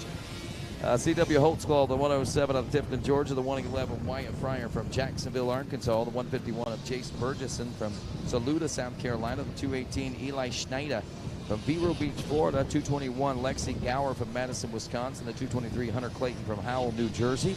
232, Ryder McMillan from Big Pine Key, Florida. 301, Graydon Junke from Farmington, Minnesota. The 306 of Brooks Narringer from Williams, Georgia. The 337, Vincent Levon out of Bellefontaine, Ohio. The 412, Boone Lloyd from Bedford, Virginia. We got the 422, Levi Letty out of Saginaw, Michigan. 543, Keelan Weller from Beckner, Minnesota. The 576, Blake Busa out of Dunstable, Massachusetts. The 702 is Brayton Quisenberry. He's out of Leesville, South Carolina. 710, Shannon Tarno from Thrall, Texas. 912, Raylan Seagraves from Kingsland, Georgia. 930, Stephen Lloyd from Bedford, Virginia. The 941 of Owen Solomon from Brunswick, Ohio. 34 riders, top 18 will transfer as these riders are out on their maiden lap, the maiden voyage, lap number 1 for the 4 to 6 limited division number 2. So great ride there by Gavin Welsian a few moments ago. And we see the 422 of Levi Letty out of Saginaw, Michigan on the Bright Car Roofing Darcy Rosso Mechanical Midland Ford machine. And I believe he's also part of that Nathan Hall Memorial Foundation Scholarship Award win. So congratulations to him. And he's got, well, he's taken all that extra effort, and well, he's dropped off to second now. Jaden Smart, either that or I missed him going by, but Letty now in the number 2 spot. Yeah, I think I missed Jaden Smart, so that's what happened. Smart nearly 10 seconds ahead of Letty. Letty in second. Levin, the 337. Vincent Levin in third. Eli Schneider, the 218 in fourth. Rudy Reeves, the 94 in fifth. And sixth, Jax Baker, the 99. Seventh place, Waylon Hughes, the 42. Eighth place, Micah Nix, the 25. Ninth place, Mason Dixon, the 19. Rounding out the top 10, Raylan Seagraves. Give you an idea of what we're looking at as far as our top 18. And we're going to give you a top 20 rundown after lap 1 here. Carter Holmes, the 77 and 11. The 710 of Shannon Tarno is 12. 13th is the 84 Nathan Norroy. 151 Jason Ferguson is 14th. 930 Stephen Boyd is 15th. 16 107 C.W. Hostball. 306 Brooks Derringer in the number 17 spot. The 46 Bryce Williams is 18th. 19th Hunter Johnsmeyer, and 221 Lexi Gower rounds out your top 20. Again, Bryce Williams is your final transfer spot. But that's after lap 1. Still plenty of time to go out here before we know what's going to happen. Riders' positions to keep an eye on right now. I think we're probably going to be looking for Jax Baker to maybe make some moves out there. Also, Micah Nix be looking for the 25 machine. And Stephen Lloyd. I think C.W. Holtzclaw's got something to do out there as well. He's buried back in the pack. So we're going to see a lot of position jockeying, I think, on this second lap, and maybe even a few position changes throughout the course of this race. Nailed it, Rodney. The number 4 on screen. Wow, right dude! there. I thought you were Wes Kane. You didn't sound anything like him, man. That's crazy. You're starting to look like Wes Kane. Oh no! Oh no! Scary stuff. I really did. I was like, whoa! I looked. Baby Kane. Baby Kane. Looked at. That's it, Baby Kane. I looked out of the corner of my eye and thought that Wes had sat down beside me. Man, that's crazy. But anyway, sorry to interrupt. I'll have to get me a sugar bear tattoo. There you go. Oh goodness! On screen. Don't blink, folks. You'll miss him. That's the number 4 Cobra Moto machine of Jaden Smart. This guy 2 laps in, lap time 2 minutes 5 seconds. And we wait. Levi Letty on that 422 Cobra Moto. He should still be in the number 2 spot, but how about it on lap 2? Jaden Smart already up into lap traffic, and there goes Levi Letty checking in with 2 laps completed. Vincent Levan now checking in the number 3 spot, about 6 seconds back. Like you said, don't blink. Jaden Smart, 24 seconds ahead of the rest of the field right now, if that gives you an idea how fast this kid is out here in this division. Vincent Levan, Eli Schneider in the number 4 spot, then Rudy Reeves, the number 94 in 5th, Micah Nix in 6th. I believe Micah's worked his way up. Jax Baker's worked up a few positions. There's Mason Dixon, the number 8 spot on the number 19. 9th place is Waylon Hughes. 10th place, Rylan Seagraves so far. That's lap 2 in the history books for these riders. Lap time, like I said, 2:05.436 is the fastest. Everyone else in this class is turning a 2:19 or higher in this particular division out here. Man, put that in perspective, Rodney. That lap time of Jaden Smart at a 2:05. Next closest, that 2:19. Yeah, that's 14 seconds faster. I mean, that's pretty smart. That's pretty smart. That's pretty fast for Smart. So you got to tip your hat to this young man. He is certainly a kid on a mission out there trying to win this division race.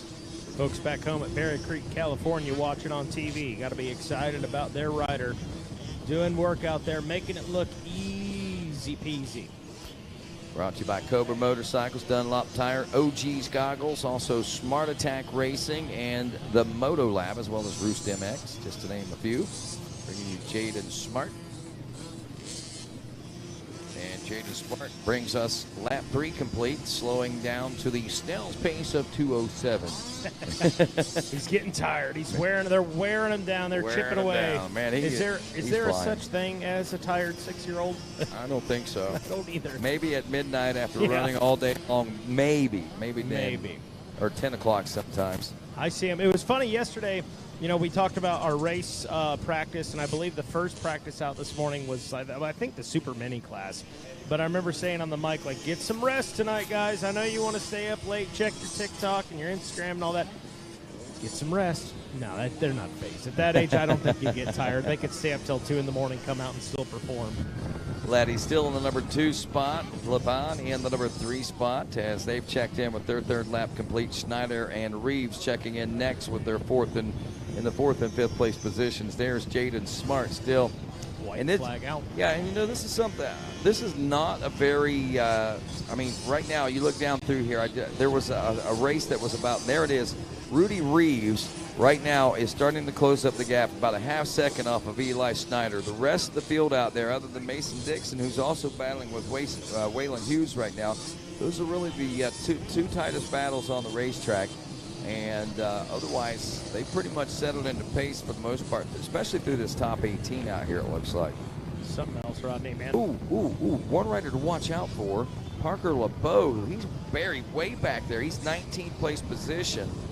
Just popped off a 2:31 lap time. Rider behind him at 2:51, and the rider ahead of him at 2:43. So, man, he's making up some time in amongst these riders. We're going to see this rider, Parker LeBeau. The question is, how much, with the time we have, how much and how many positions can he gain over the course of the next lap or two if he can continue this pace up through the pack? He knows he needs that top 18 and feels the pressure right now. Can he make it happen? Meanwhile, Rodney Checker flag flies. Jaden Smart seals the deal on it. And Levi Letty should check in with a 2nd place finish. Well, LeBeau, well, there you go. This makes it really easy for us. Again, 19th place position checked in behind Jaden Smart. So he lapped all the way up to 19th place position. So that means the top 18 on this last lap are all going to go to the second moto in this division. Levi Letty in 2nd, Benson Laban in 3rd, Eli Schneider in 4th, Rudy Reeves in 4th, in 5th, 6th, Micah Nix, 7th is Jax Baker, 8th is Waylon Hughes, 9th is Mason Dixon, 10th Carter Holmes, 11th Raylan Seagrave, 12th Nathan Norroy, 13th Shannon Carno, Stephen Lloyd, Brooks Narringer, Chase Burgess, and Parker LeBeau. CW Hartsclaw will be your final transfer spot. At least someone will be there, but those 18 will be going to Moto number 2. Race 22 in the history books now, the Super Mini 1 class, 12 to 15-year-olds, as a good friend Mr. Wes Kane steps in now. And Wes, I tell you, man, we know we got some good ones getting ready to happen here. We'll run down this list for you real quick, kind of set the stage. Division 1 of the Super Mini 12 to 15 Super Mini 1 class. Ronald Johnson on the number 7, number 15 Trace Holland, 17 Austin Weisenauer, 20 of Louis Martinez, 21 Hugh Luddington, 22 Tyler Devers, 24 Ariel Riveros, 27 Maverick Anderson, 32 Cody Samples, 38 Hayden Deegan, Noah Viney on the 43, the number 50 Nathan Jeffrey, the 54 Leo Tucker, Ignacio Diaz, the 55, the 67 Gary Owings, 72 Gavin Betts, 76 Ryan Sampson, 115 Deegan Van der Reed, 121 Caden Underwood, 127 Kristen Janik, 183 Riley Granier, 188 Ashton Aruda, 190 Adrian Hogue, 205 Mason Davis, 221 Logan Riggins, the 253 Landon Hill, the 327 Jaden Doyen, the 331 Tyler Moore, the 374 Ryan Wohler, the 387 will be Gabe Solomon, the 411 Jordan Miller, 441 is Seth Shirley, the 724 Mason Jacquier, and then we've got 734 Reese Wheaton, the 910 Oliver Camp, the 911 Trenton Wagner, the 919 of Jonathan Yelton. 37 riders in this one. Super Mini 1, Division 1, and that is race number 23 getting set to roll. It is 73 riders total in this class, 2 divisions. Top 18 will transfer, 1 LCQ with the top 6 from that. And here we go, Rodney. I can hear the revs of the engines. And hopefully Christian Yannick can get off the gate without looping out. So we're watching very closely there. That was a fluke. But that's something that you see on Saturday night at Dade City, the beginner class. The guy just loops out. And Yannick, you know, he's well seasoned. And he just had so much power, I guess. He wasn't ready for it. I don't know, maybe Must have it he's tuned just a up. little guy, too. You know, he needs a little weight distribution. Maybe up. Here we go. And the gate hits the ground. We're watching the riders now come around. Let's see. We're watching on the RacerXTV RacerTV.com monitor. And for the VP hole shot, we're watching them as they come through. And woo! Pack of KTMs out front. What do we got there, Rodney? Check it out. I'm looking for Deegan's got to be in there somewhere. Where is Yannick? Yannick buried back in about 12th right now. Got to get on that trusty steed and get her moving. Well, they're sorting them out, and like you say, a host of KTMs up front in the Super Mini 1 class as they dive off the back of the Gator right now. Still trying to decipher those numbers. I know they all look so fast, and they are all so fast. They're just going so fast. It's like a blur right now.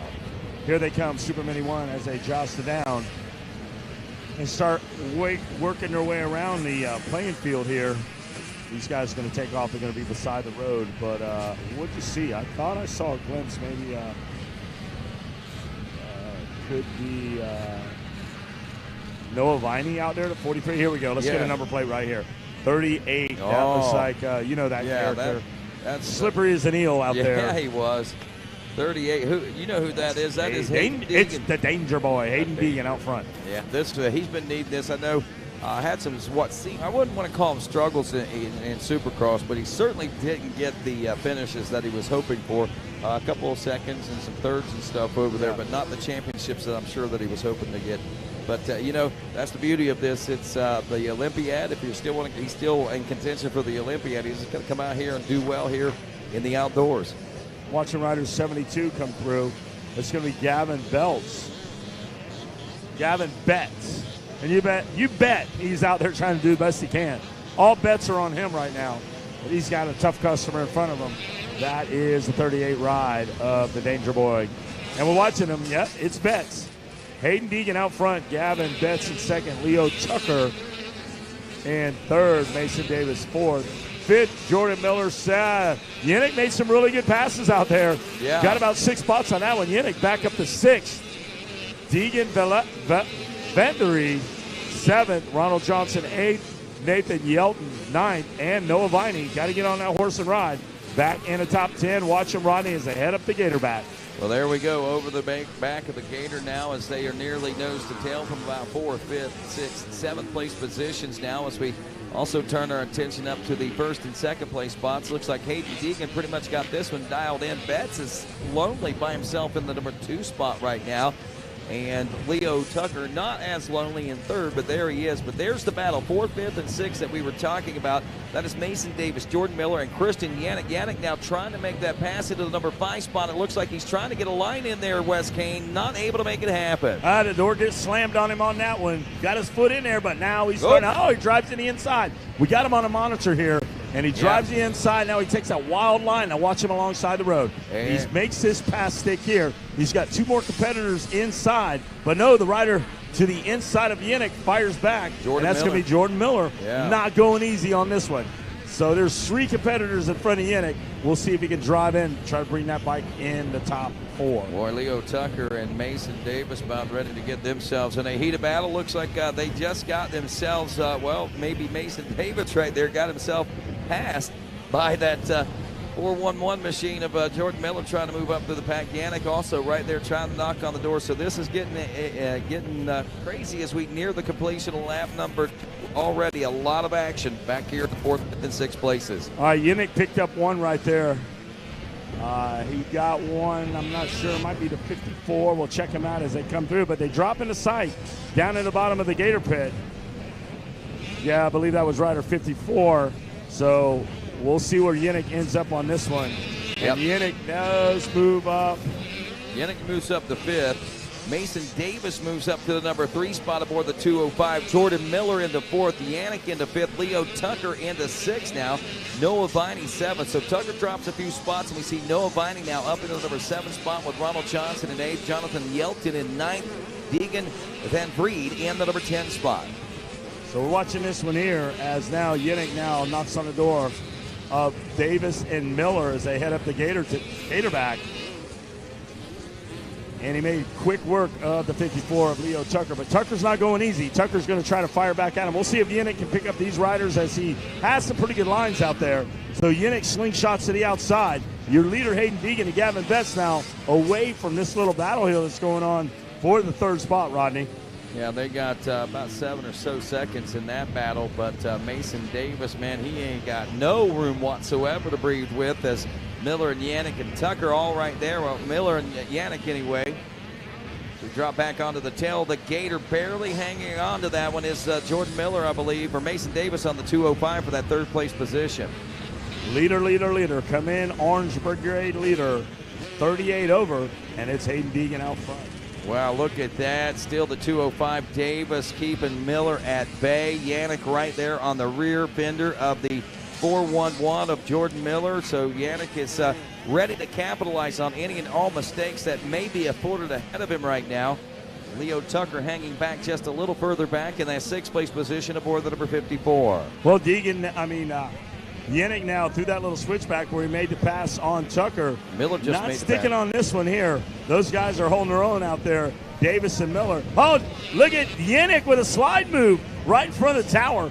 So he picks up on the 205 and shuffles the deck, and Davis now drops back. Yannick should move back up in the 4th on this one. Yeah. What a crafty little move. Crafty Threaded that needle. Mason Davis losing a couple of spots. A little mistake going down into the Gator pit coming out of that turn right there, but trying to regain that momentum he had early on. Our new running order, Deegan and Betts, looking at about 10 seconds between 1st and 2nd. Another 4 seconds back now to Jordan Miller. Chris and Yannick in the number 4 spot. Mason Davis rounds out the top 5. Another second back to Leo Tucker. And look at that. Noah Biney is now trying to make some moves from 7 now aboard the number 43 also. Right now, Yannick's at a 205. Betts is a 207 in second. So these two, Miller and Yannick, are actually reeling in our 2nd place rider. Well, it looks like Miller having all kinds of pressure being applied by Yannick right now. I believe Yannick might just kind of hold steady where he's at to see what kind of gap they can bridge between them and that number 72 of Gavin Betts, because it is starting to shrink. We saw that a little over 5 seconds, about 6 or 7 seconds there a few moments ago. Now it's down to 4.2 seconds. Those riders are really rolling out there in that battle for that 3rd place position. Betts drops his lap time to a 207 last time around. There they are, Rodney, along the road, and this is where Yannick really gets fast. He drives up hard, feet on the pegs, head over the bars, as Yannick now tries to go after Miller, and he reels him in, gets a little closer now. Here they go down. I call this 20 miles of bad road. Yeah, the rollers now. Yeah. I'm telling you got to pay that. Oh, he makes a little bobble, and that's going to help Yannick out, close the gap. That must be a little hook in there or something. I've seen a couple other riders do that earlier today, Ben. But they've still been able to keep that momentum. It almost looks like they're going to go down or something goes haywire there for just a split second, but they somehow pop up out of it seemingly unscathed, at least for the moment. Let's see what happens as Yannick now trying to pull up side by side as we head toward the Gizmo Mods tabletop. Yannick got a pretty good line here. Oh, the door gets slammed by Miller, and Yannick now still got to try to hang on to him. There's your leader right there. We're watching him now. The 38 ride of the Danger Boy, Hayden Deegan, as he squares it up and hop skips it over that little hump. Down Gatorbach falls the Danger Boy. Now back to that battle for the number 3 spot. Miller checking in at 4 laps complete with just 0.8 of a second lead on the clock, says the timing and scoring. Yannick back and forth. Noah Biney now up to the number 5 spot as he gets around Mason Davis in 205, who drops to 6th. Leo Tucker is 7th. Ronald Johnson in 8th. Jonathan Yelton in 9th. And Deegan Van Vliet still rounding out the top 10. There she goes now for the Danger Boy. Betts. Yannick now cranked a good one up there. Noah Viney now starting to get up in the mix. Viney, Davis, Tucker, Johnson, Yelton, Van Vliet. And laps complete on our... Yeah, 4 laps complete. Here's the way it looked. Top 18, 11 through 18 for you. Van Vliet, again, your 10th place ride. Logan Riggins in 11. Louis Martinez in 12. Cody Samples, 13. Trace Hall in 14. Reese Wheaton in 15. Ignacio Diaz is 16th. Ashton Aruda in 17th. Trenton Wagner is your 18th and final transfer spot. Ariel Riveros and Tyler Moore in 19th and 20th. Compliments of that update. Thank you, Dunlop, Rob Fox, and the boys at Dunlop. If you're slipping, Dick Griffin, head over there and see Jeff Cernick get some of those Dunlop. There you go. Hey, you got to throw it in there, dog, when I can. Look at this. I'm looking, Rodney, and it's shaping up to be a dandy over here. Deegan seems to be the man with the plan right now. It's going to be Deegan Betts. But we're getting into some back markers here. They have actually rolled up on Betts. So, like I said, Betts is starting to feel the pressure now as we out. And Betts, had a pretty good pace going. He dropped to a 2:08. Deegan checking in now with a 2:05 and 5 laps complete. We're about 15 seconds back of that in this battle for second right now. But I think Gavin had just kind of thought, okay, well, I got this locked down for second place. I'm just going to cruise at this point, not realizing that Miller and Yannick were in such a heated battle and moving and rolling up so quickly behind him. Well, here's what's got to happen with Yannick. He's got to try to get Miller and Betts as close as he can. Those two guys are going to be battling here in a minute. Deegan needs to thread the needle. Yannick needs to thread the needle and get around both of them at the same time. But he's still got company. Noah Viney now is starting to creep up on the back fender of Yannick. So the push may come from Viney. Well, Miller pulling up even closer now on that second place ride of Gavin Betts as they head over the Gators back. Just now dropping down into Gator Land itself, the heart of this Gator course. And the battle on RacerTV right now as we are watching, that is the battle for second place. Gavin Betts. They might say like the back straightaway at Daytona. 4 wide going into turn 3. And these guys are doing it. The battle for second is between these 4 guys. Man, Noah Viney has put himself right into the thick of things as we drop into the backside of the track now, down on the big sweep of the Gators' tail now. Let's see how things are starting to fare there. Actually starting to look like it's starting to stretch out. But here, when we get into this next section, when we hit the 20 miles of bad road, that's where it's going to tighten right back up. Well, Yannick better pay the toll and give a tip if he's going to try to get close. There's Miller, Betts, Yannick, and Viney. Oh, Yannick kind of got a little brake check action there. Can he pull up alongside the machine of Miller? He's got to get around him because Viney's sitting back there ready to pounce. Well, here they come. It is still Gavin Betts, Jordan Miller, Kristen Yannick, Noah Viney, 2, 3, 4, and 5 as they motor their way toward the finish line over the tabletop in front of the Gizmo Mods Tower. Now heading toward the announcers tower right here in front of us. It looks like things are going to remain the same, but man, what a push by all these riders. Ooh, almost a little mistake there by the 72, but don't think it's going to cost him anything as he takes Viney, here he comes. Viney to the outside. Whoa! Viney to the outside. Here's the drag race up. 3rd, 4th, 5th, 6th. Oh, photo finish to the end. Gavin Betts will finish in 2nd. Jordan Miller in 3rd. Kristen Yannick in 4th. And Noah Viney will round out the top 5 as we take this Super Mini 1, Division 1 to the checkers. Rodney, Deegan did the right thing. Yeah. Get a start and didn't want to be in the mix of none of that mess right there. He was gone almost 17 seconds ahead of the rest of that battle. Looks like as we take a look at those STACYC results, we've got Noah Viney in 5th, Mason Davis in 6th, Leo Tucker in 7th, 8th is Jonathan Yelton, 9th is Ronald Johnson, 10th is Logan Riggins, and looking for Van Breed in 11th. Actually, Reese Wheaton in 11th, Van Breed in 12th, Louis Martinez 13th, 14th, Trace Hull and Ignacio Diaz 15th, Ashton Aruda 16th, Cody Samples 17th, and Trenton Wagner round out your top 18. All right, Super Mini 1, 12-15, Rodney, Division number 2. The number 2 ride of Micah Grubbs, the 06 of Michael Nussbaum, the 8th of Clayton Stockstill, the 18 of Evan Hobbs, 33 of Carson Eads, the 35, the Texan. Well, says he's living in North Carolina now, Colin Allen. 36 ride, Jack Norea. 37 to Nicholas Horner, a 41. He's from California. Nate Freehill. You had Jaden Series, Michael Eggelman, Jack Jameson, Lena Randolph, Casey Cochran, Alameda, LaCour, Salo, Vicente, Smearlick, Myers, Evans, Harrington, McGrath, Bruce, Ford, Mollett, Ballisters, Lesser, Fulop, Perry, Blanchette, Pate, Puckett, Riley, Vaughn, and Nettleton. And we've got a host of riders out here in this one.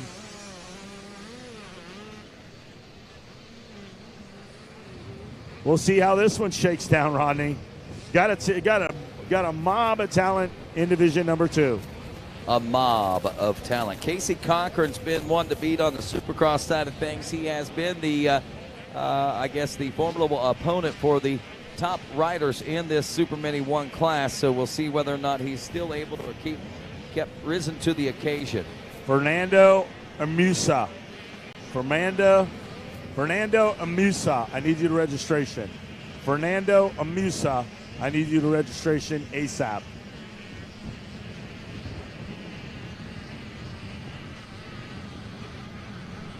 And here's your leaders now out by the roadside. Coming down, making it look easy as they sweep the knees and head into that 20 miles of bad road. A couple of riders making some position changes out there. I can see some jousting, but we're going to get them as they come through. And here they come down through that front straightaway. They hand salute the Gizmo Mods Tower. Hey, Conrad will salute you as we go by. And we're going to look for these young characters now as they come through. Where is Casey Cochran? Here he is. Cochran out front. So you got Cochran out front. There's Colin Allen. And a number 90 now looking pretty spiffy out there. And that's going to be Jude Smirlik. Smirlik, a top 3 guy out there. We got him on a podium one time at Supercross.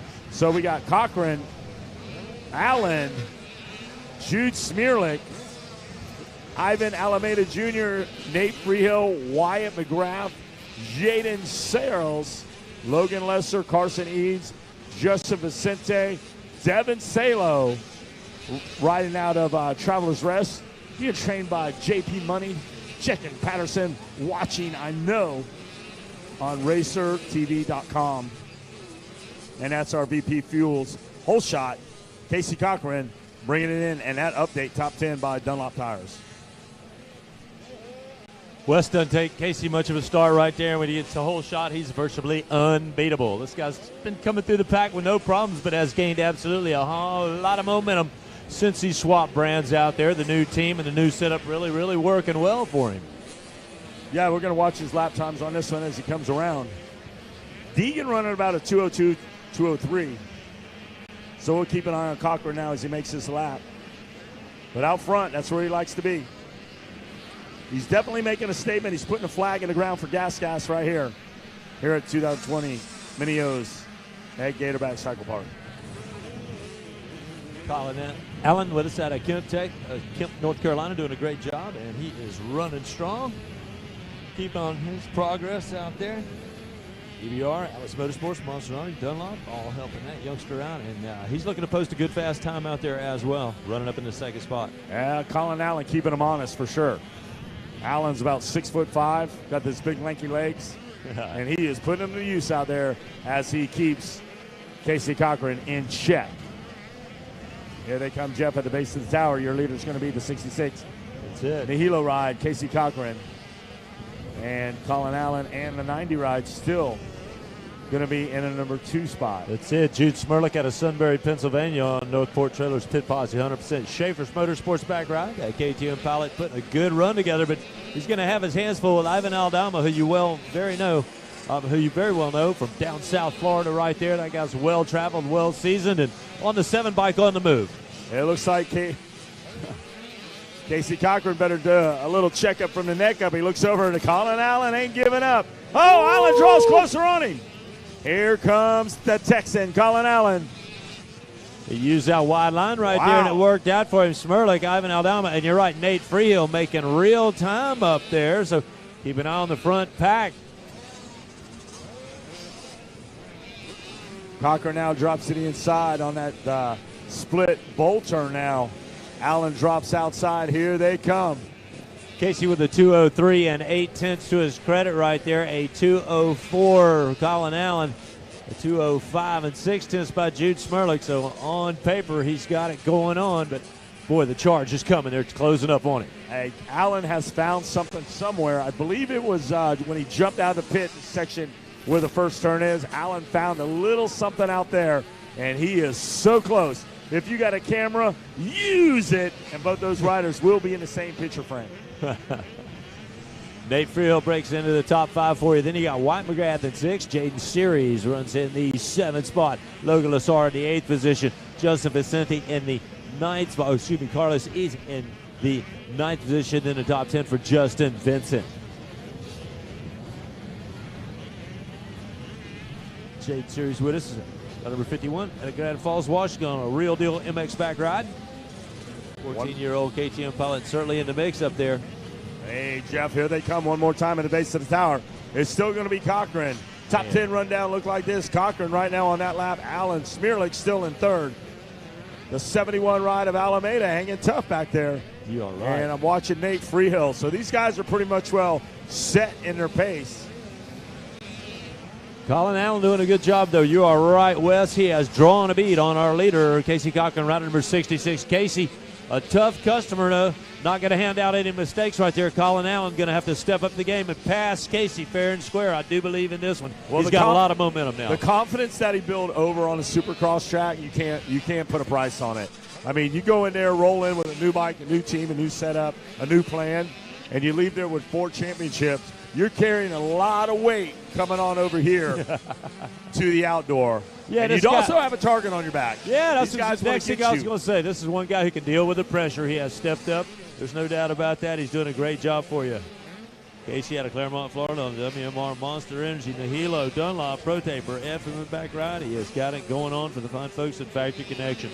And Ivan Aldama, you mentioned number 71 out of Marathon on south of the border, answer 100%, 7 MX Graphics back ride.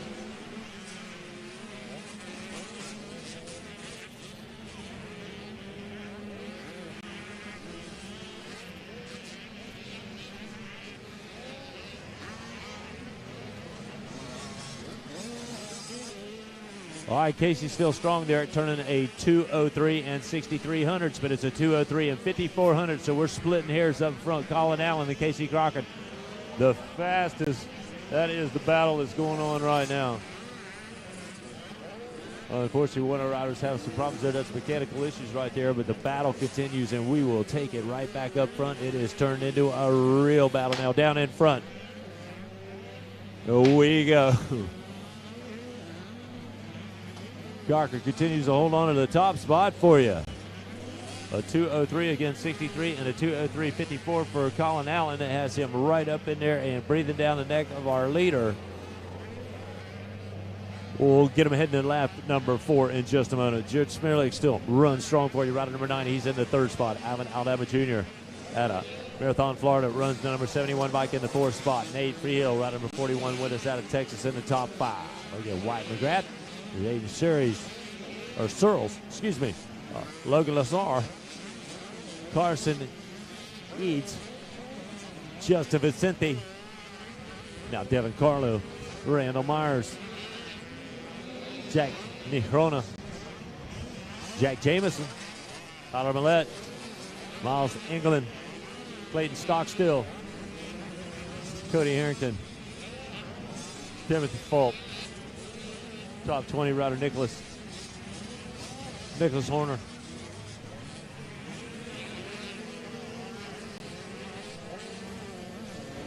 All right, still slugging it out there. And we're going to look for Cochran out there right now. Cochran and Colin Allen.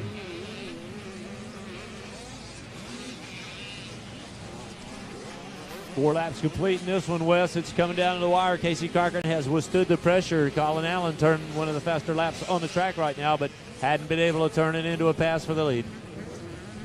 Watching for our speedsters now.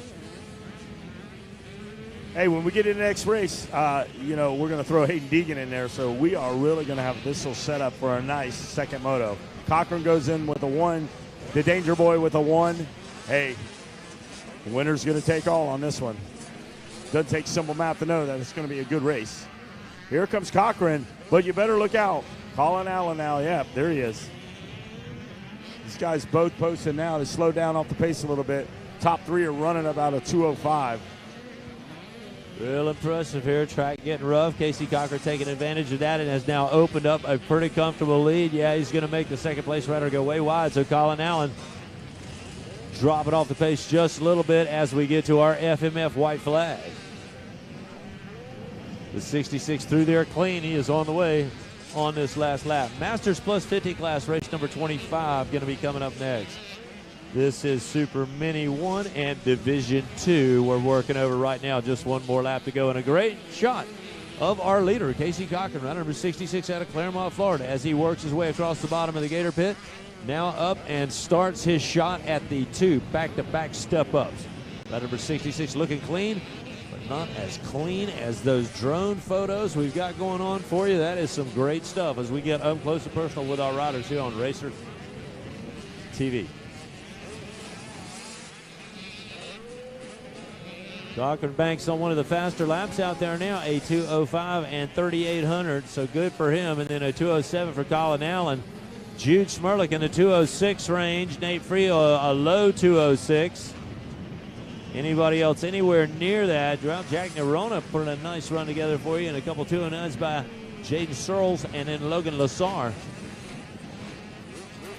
But with one lap to go, our leader looking smooth as he'll make his way across the off-camber, keeping the momentum and the drive up to head through this 20 miles of bad road right there, and he'll nail that with no problems. One more section, he'll be behind him. And sportsmanship shown actually right there. You see the yellow flag flying in that section, and Casey with the wherewithal to back it down in that section, show the respect for the down rider. He'll continue with the lead in a fine fashion. Nah, you got to adhere to those flags.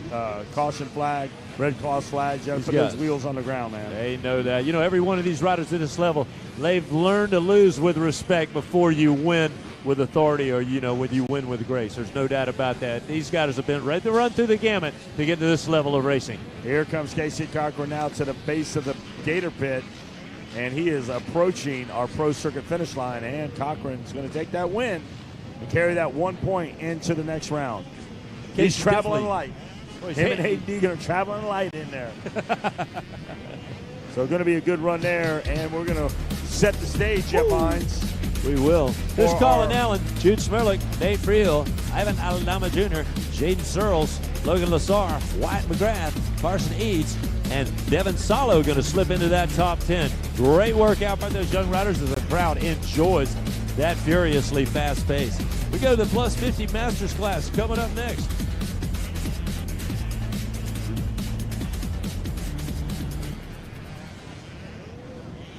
We welcome Danny LaPlaca, number 3. Richard Custard, rider number 7. Mike Treadwell, rider number 9. James Nagy on the 11. Wayne Powers, 14. Matthew Krempa, rider number 18. John Sigismondi on the 23. Brian Sanders, number 26. Paul Goyette, number 27. Jason Clark on the 28. The 31 of Barry Karsten. The 43 of Kenny Blackwell. The 36 of Jeff Vandenberg. The 48 of Brian Carroll. The 69 of Hugo Font. The 70 of John Gruey. The 71 of Charlie Lanza. The 73 of Timothy Vanderhood. We also have out there runner number 82, Earl May, and then Ralph Bentley, number 104. They were also strong performers. As we're off and running, we'll pick our VP Race Fuels Whole Shot winner as they drop down into the bottom of the Gator Pit. It's going to be that Kawasaki mounted rider who will be able to claim that for you.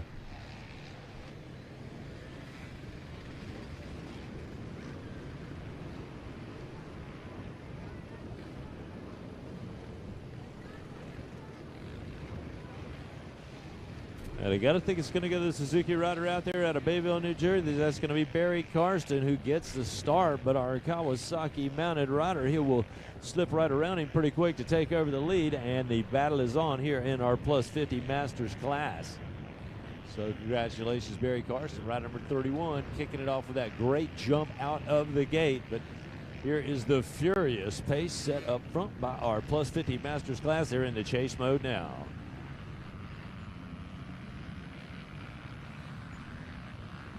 Junior plus 25, couple divisions coming your way there, as we'll have race number 26 making its way down into the gate. That ain't far off. 27, again, the second division of a junior plus 25 crew.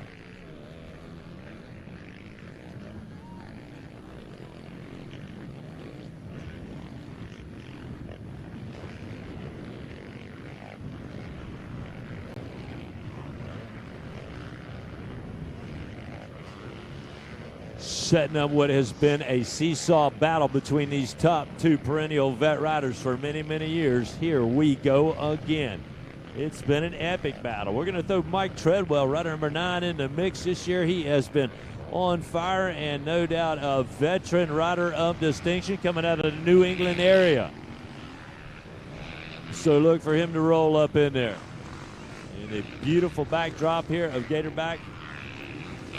as we watch John Gruey, the Babbitt's Kawasaki mounted rider. He'll roll up in there, and he's responsible for taking over the lead. Barry Karsten with that VP Race Fuels whole shot. Fades just a little bit. He goes to that goes to that second place position for you.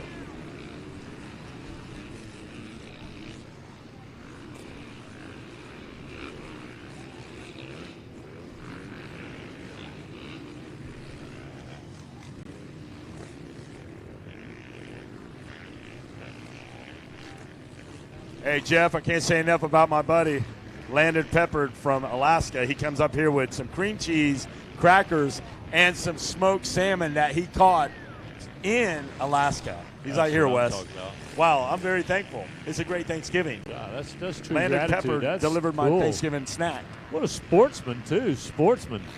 Yeah, he so went out cool. and caught that by himself. I love that.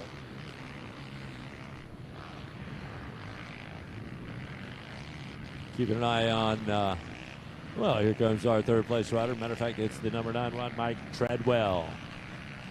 Treadwell doing a good job for you right there. That KTM pilot aloft in the front end and making his way solid and clean through that 20-mile bad road section right there. He draws the bead on Barry Karsten as he makes his way out of the corner, and he'll sight that next corner. He sees the Bayville, New Jersey resident right there.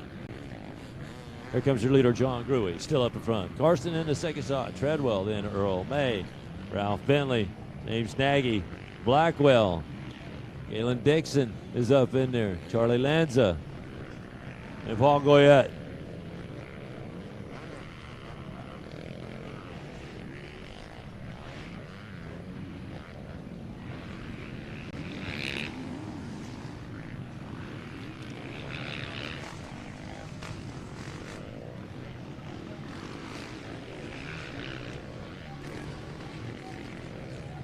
Ralph Bentley, a great campaign out there. Top 5 rider with us out of Pennsylvania. Again, the 104 bike in the KTM. He is hooked up and running strong for you. He and Earl May put some nice lines together.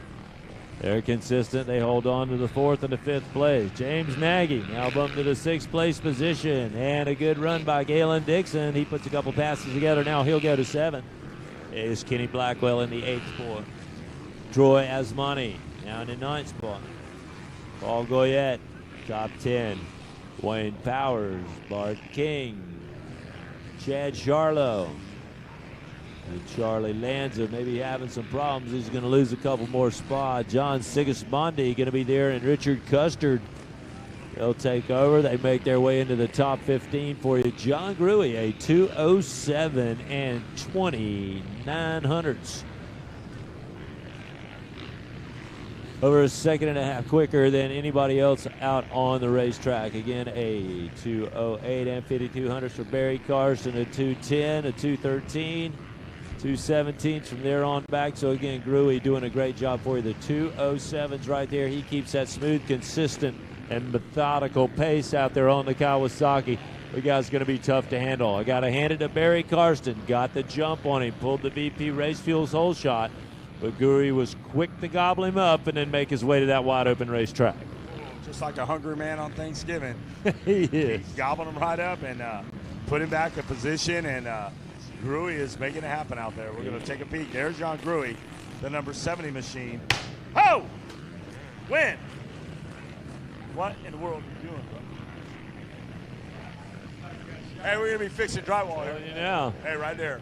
Got a presentation from it's your SLR. drywall. You can knock a hole in it if you want. That's right. Oh! We have a presentation from SLR going on up here in the tower, as a matter of fact. Wow. That's true.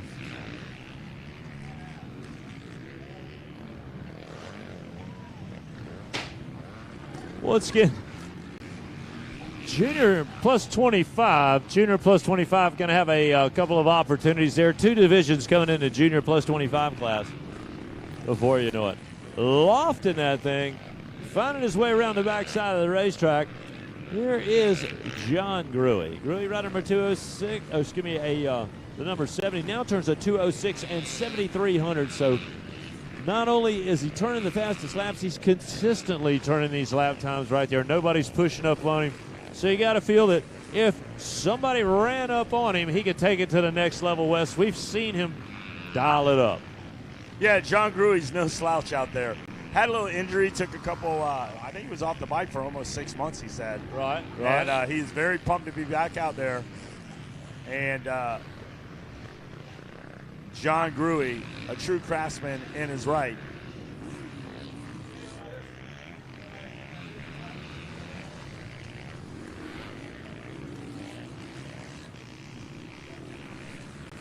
And here we go, guys. Gruey, Karsten, Treadwell, May, Carroll, Bentley, Dixon, Asiman, and Nagy, Wayne Powers, all in the top 10, brought to you by Dunlop Tires. And we are on that FMF last lap. Headed that way. I mean, we got all kinds of little cliches out there. We are on the FMF last lap. We have the VP Fuels whole shot. And our Stasics. Hey, when it's all said and done, I think by Saturday we're going to be on the Yamaha podium again. Probably so. Stasics Resort Board, appreciate them helping us out. And yeah, we're talking about that Yamaha podium right now. And of course, the updates, we appreciate it as the track changes. Coming in from Dunlop and our Dunlop trackside support. And their track side updates. Coming up next, we got Masters 50 plus on the track. John Gruey seems like he's well in control. We're going to have 2 divisions of plus 25. He'll winging across the bottom right there. There you see his closest competition. And it'd be a perennial seesaw battle between these two guys, he and Barry Karsten. Both of them, again, getting the good starts, but Karsten having to play second fiddle after pulling the whole shot. Mike Treadwell will separate himself from the pack right there. The Tread turning laps in the 2:13 range. That'll keep him easily up in the 3rd spot. And he's built a pretty big gap over what's going to be Earl May running on the 82 Kawasaki ride in the 4th position. Brian Carroll now makes his way up to a top 5 start. Galen Dixon in 6th, Ralph Bentley in 7th, Wayne Powers in the 8th spot. Troy Osmani is making his way through at 9th, and now James Nagy bumps Paul Goyette for a top 10 spot. As Wes said, plus 25. 2 divisions of plus 25 junior class coming up here in just a moment. There's 25 on the track. That'll be 26 and 27 we're talking about. And we get 3 laps complete. Leaders headed towards that FMF last lap. Our 2020 rendition of the 49th annual Thor Mini-O's, brought to you by Pro Circuit. Right here at world famous Gatorback Cycle Park, beautiful Newberry, Florida, hosting this event for many, many years. And right now, John Gruey, a seasoned vet in his own right, taking care of business. Gruey originally out of Michigan right there on the Team Babbitt's Kawasaki ride, has got a ton of amateur national wins to his credit, and he's earned many of them right here on this hallowed piece of ground. He's doing a fine job for you right now as he will bring another one on home, getting even closer to continuing his incredible winning streak here in the vet class. Looking good out there. Now we're going to talk about race 26 junior plus 25 division 1. Day 25 of Jed Dry, the 13 of Andrew Hutchin, 24 of Heath Harrison, 28 of David Bacon,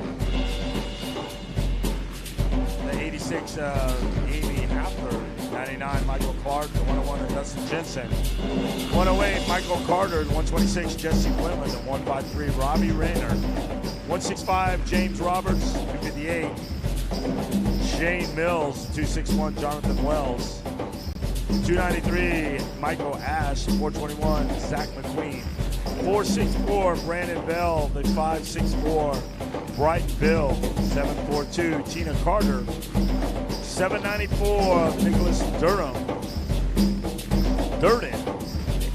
807 Dylan Flatney, the 878 Eric McCain, the 934 of Rodney Tomlin Felshman.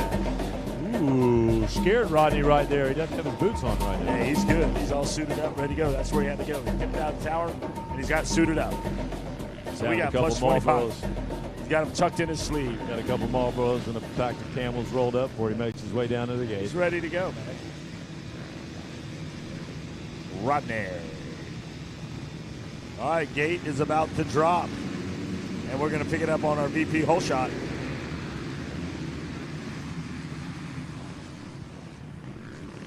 And here they go around the corner. Who's it going to be in that plus 25 out front? I'm looking for Renner to get in and make something happen. He's a veteran here. What do we got?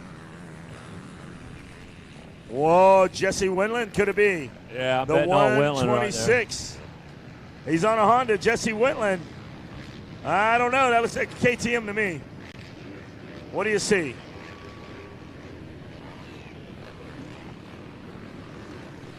So could it be Heath Harrison out there? Yeah. Silver Hill, Alabama, going to be the second place rider right there. We'll see if that's not. I don't know. Jesse I don't think still holding on I to don't the think top Wendland's spot. on a KTM. That first bike looks like a KTM.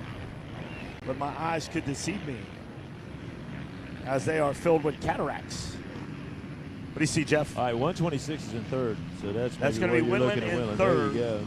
So in second, possibly could be Heath Harrison. Oh, no, we know that's Heath. Harrison in second. So who is the masked man out front on the KTM? There's a host of them in there. I'm not going to be able to say who it is right now. We're going to pick them up as they come through the stripe. It looks like Harrison's knocking on the door of your leader already. Steady as she goes now. And we're going to pick that young competitor up as he comes through. It could be Jonathan Wells, maybe, rider number 281. We'll see if this got a slash on that thing. It is rider number 26, Heath Harrison, then Jesse Wendland.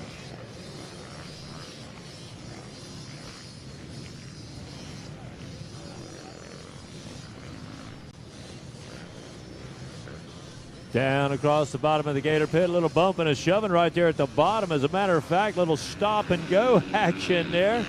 And this Jonathan Wells, right number 261. Wells going to get credit with that VP hole shot. Great run there. Heath Harrison, he's held him off for a whole lap. Jesse Wendland, we caught him in that third spot. Then he got James Roberts. Dustin Jensen on the GPF Yamaha rod. Robbie Renner, Michael Clark, Michael Carter, Jed Dry in the, ninth spot. And Shane Mills. Shane Mills, round number 258 there, gets out, and he's in the top 10 for in his first qualifier of the plus 25 class. So they are flying out there, and this is a battle that's going to continue. Heath Harrison immediately takes a measure of Jonathan Wells. Harrison, rider number 24, looks like he's going to be able to push that thing on by.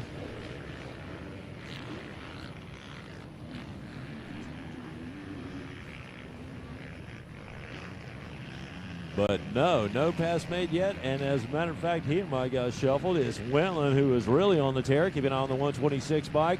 Three-way battle out there at that sweeper turn. They'll bring him back this way, and then he'll have to halt onto the brakes to get a good line set across that off-camber corner. Whoa, almost a little bit of contact in that outside line is absolutely going to pay off as they swing on around to the inside. And now, again, exiting that 20-mile, a bad road section. We got a new leader. That was a slick piece of work right there.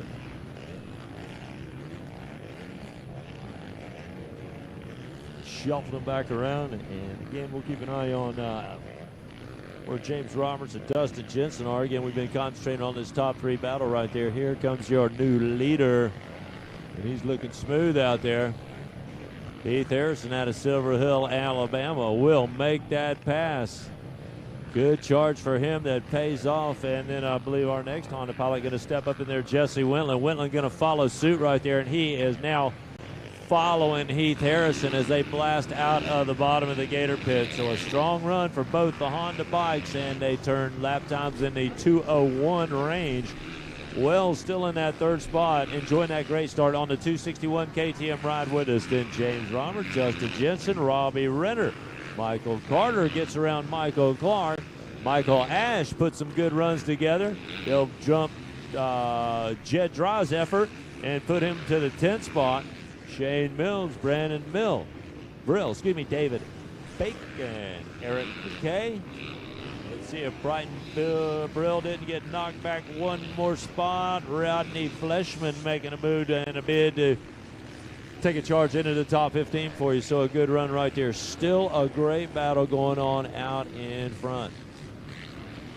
the Honda pilots banging on each other out there. Heath Harrison, rider number 24 with a slight edge, but Jesse Winland, rider number 125, not afraid to charge all kinds of sections on the racetrack right there. He is not following Wes Kane, and it's just a matter of time before he makes that pass or those lines intersect. We'll keep an eye on him up front. Here they go out by the road now. They're going to come over there.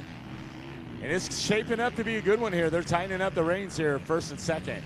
Harrison, Wentland, and these two guys, they can get it done. These are like, you know, seasoned veterans. Oh, yeah, this plus 25 class loaded. And, again, this is just one of 2 qualifiers we got in this race. I had Heath Harrison for like 4 years on the Amsoil Arena Cross Tour.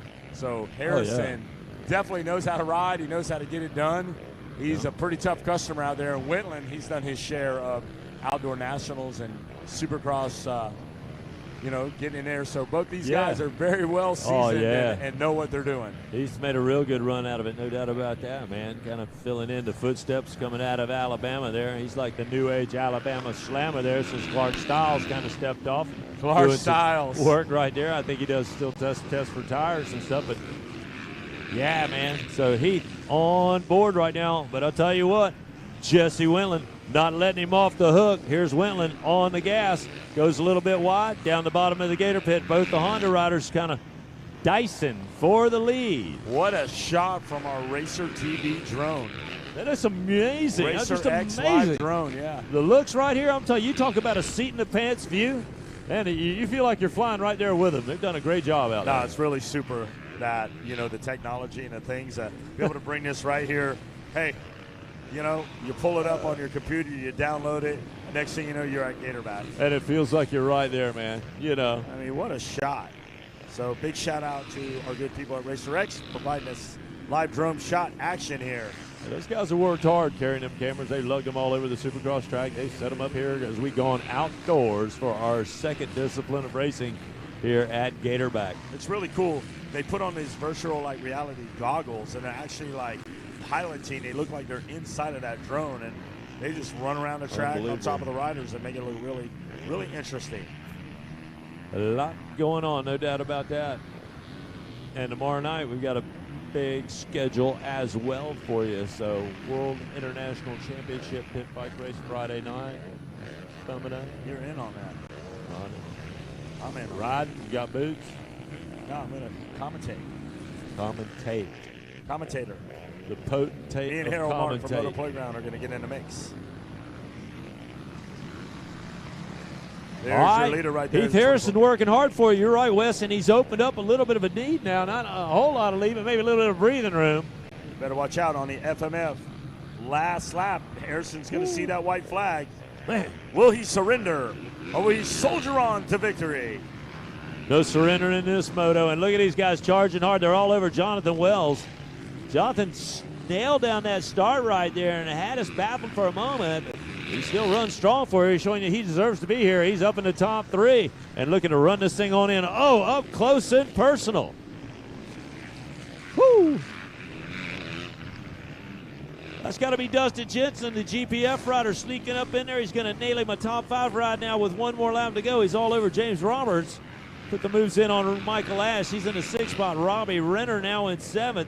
And then Mike Carter goes to the 8th spot. Jed Dry in 9th. And Mike Clark in the top 10. Shane Mills, Braden Brill, Eric McKay, David Bacon, and Nicholas Durden in the top 15 for you. Now I think Renner has cut his teeth here at Gatorback. Oh. I mean. Speaking of maximum laps at Gatorback. Yeah. I mean, growing up here. Right here, the Heritage Literally. City. Mulberry, Florida. I remember one of the funniest times, man, I just lost my finger. Little Robbie looked at it and he goes, Mr. Jeff, is that going to grow back? You going to get another finger? And I'm like, no, Robbie, that ain't going to grow back, Bubba. He was so cute. He was so little, and it was so long ago, it seemed like. And I was like, oh, man. Plus 25, man. last lap. Telling on myself right there. FMF last lap, and your leader is still Harrison. Here he comes. We're watching Harrison now. And Harrison looks like he might be able to cruise a victory on this one. Well, he has earned it, no doubt about that. But we got a whole gate of guys looking to have a shot at him in a plus 25 class he hadn't even seen yet. So more plus 25 junior racing action is coming your way. You're right, Wes. He's handled this, man. No doubt about it. And Heath Harrison down at the bottom, going to make his way up to claim the first division. He does a little checkup from the net cup. He looks over, cruises the victory through the Pro Circuit finish line. And now we got more plus 25 riders. Jonathan Wells, James. Oh, and a late moto pass right there. Dustin Jensen will move into fourth. James Robertson fifth. Michael Ash might have got him. Robbie Renner, Michael Carter, Jed Drung, Michael Clark, top 10. Junior plus 25, division number 2. Running the number 3, Jacob Bellotti. Number 17, Matthew Chrysler. 31, Zachary McMillan. The 41, Cole Boutwell. 73, Brandon Shire. 79, Peter Sotoban. 85, Doris Valdez. 92, Chris Kulstra. The 100 of Ryan Shalabach. The 127 of Shane Kehoe. The 185, the chef Brad Smith. 240, Mike Dorella. 275, Austin Edwards. 322, Carlo Klauser. 351, Eric Grondel. The 360, Taz Sabapka. 439, Austin Viger. 539, Andrew Smith. 546, Coper McAlpin. 841, Corey Kiger. 916, Nathan Kronk. And a 961 of Mario Testa. Now we're looking for our VP hole shot. Jeff Hines, who was it?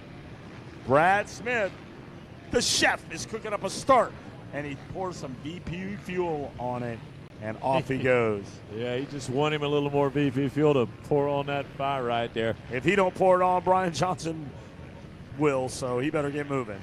A couple of riders now starting to challenge him up there, Jeff Hines. Fourth position, Brad Smith goes to the inside.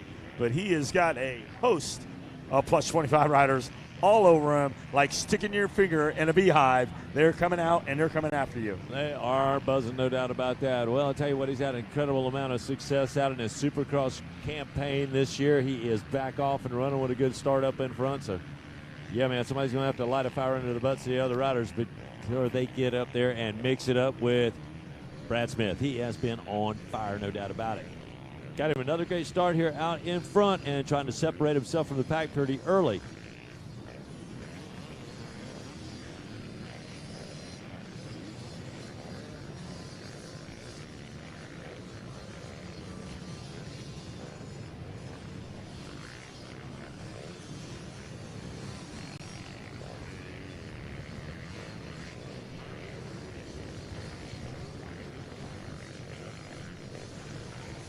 He'll drift a little wide right there, and Yamaha Pilot going to draw a beat on him. Then, and Smith tucks the front end down at the bottom. The first mistake we've seen out of the Kawasaki mounted rider. It's going to be costly. And now Brandon Scherer will pick up the top spot.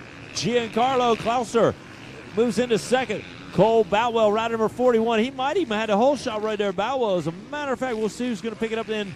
The third spot is going to go to him, then Brad Smith back up and running in fourth now. Mario Testa in the top 5. We'll take a look at 6 through 10 now. It includes Nathaniel Kronk, Zach McMillan, Scott Kustra, Jacob Bellotti, Shane Kehoe, and that's it. And Peter Sandbergen, Austin Edwards, Taz Sabota on the EVS back ride on the move. Ryan Scalabra, Corey Keeger. So we're going to see just how fast the chef from the MTF crew on that 185 Kawasaki is going to go now. He bumped back to the 4th spot right there. A slight mistake. The first we've seen out of him.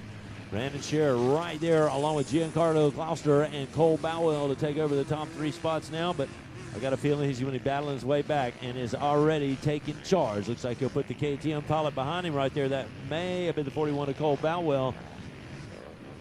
And that would be good through 20 miles of hard road. He's going to get a good drive right there. And so that's going to put him up now in the 3rd spot, keeping on the Kawasaki of Brad Smith, the MTF chef.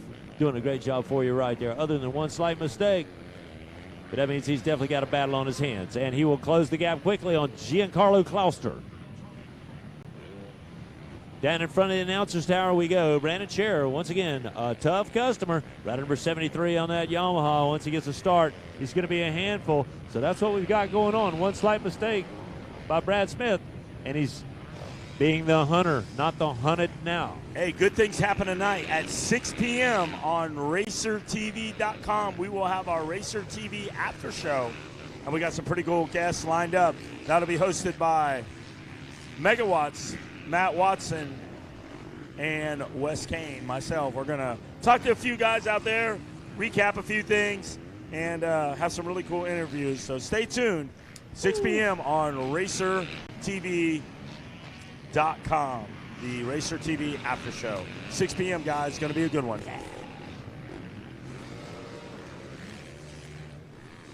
Oh, looking to the inside right there. Brad Smith going to push the Husky pilot just a little bit wide. He opens up the door, and Smith's going to step right through.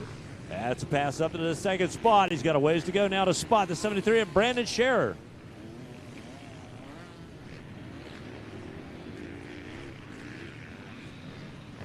Things changing behind him as well. Wes, what about we got going on here? This is the second qualifier, no junior plus 25 lineup. Hey, I want a big shout out to Nick DePaula. He's listening at home at RacerTV.com.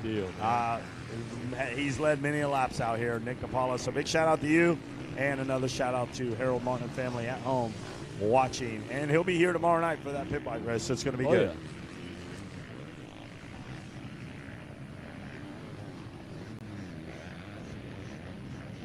Yeah, I got a lot of folks tuning in, watching this one. Like all of the battles we've had out here. I want to give a shout to my buddies out there in the 50th state.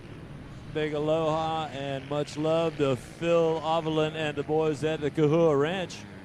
I'll tell you what, the little pineapple, Thor Powell, with a great run, ended up third today. We'll give you some more updates out there. I know it was real early this morning here on the East Coast, but he was doing a great job for you out there. So once again, look forward to seeing you boys there and making a smooth, safe trip over here to Daytona. Again, much love from all of us here at Interback Cycle Park, and a very happy Thanksgiving to Phil Avila and the crew out there at Kahua Ranch in Hawaii. Let's get back to the action here. Junior plus 25 class. The men are getting at it now. Brandon Scherer still holding to that top spot right there on the Yamaha. You will see the rider blasting his way through here, and previously unbeaten in a number of vet class appearances, Brad Smith, with one slight mistake, he's worked his way back up to that second spot. Still has some time to get it done. 3 laps complete here. This is the second qualifier in the junior plus 25 class. World famous Gatorback Cycle Park playing host to this 2020 49th edition of the Thor Mini O's, brought to you by Pro Circuit, where we continue to work our way through qualifiers. We have yet to see last chance qualifiers. We have divisional races going on now. Again, to make your way to the second moto right here for a shot at down those overall titles in motocross. It is tough, absolutely, as we whittle them down to full gates in every case, every class. Multiple entries out here. Over 5,300 riders for this 2020 49th annual event. And the numbers continue to climb.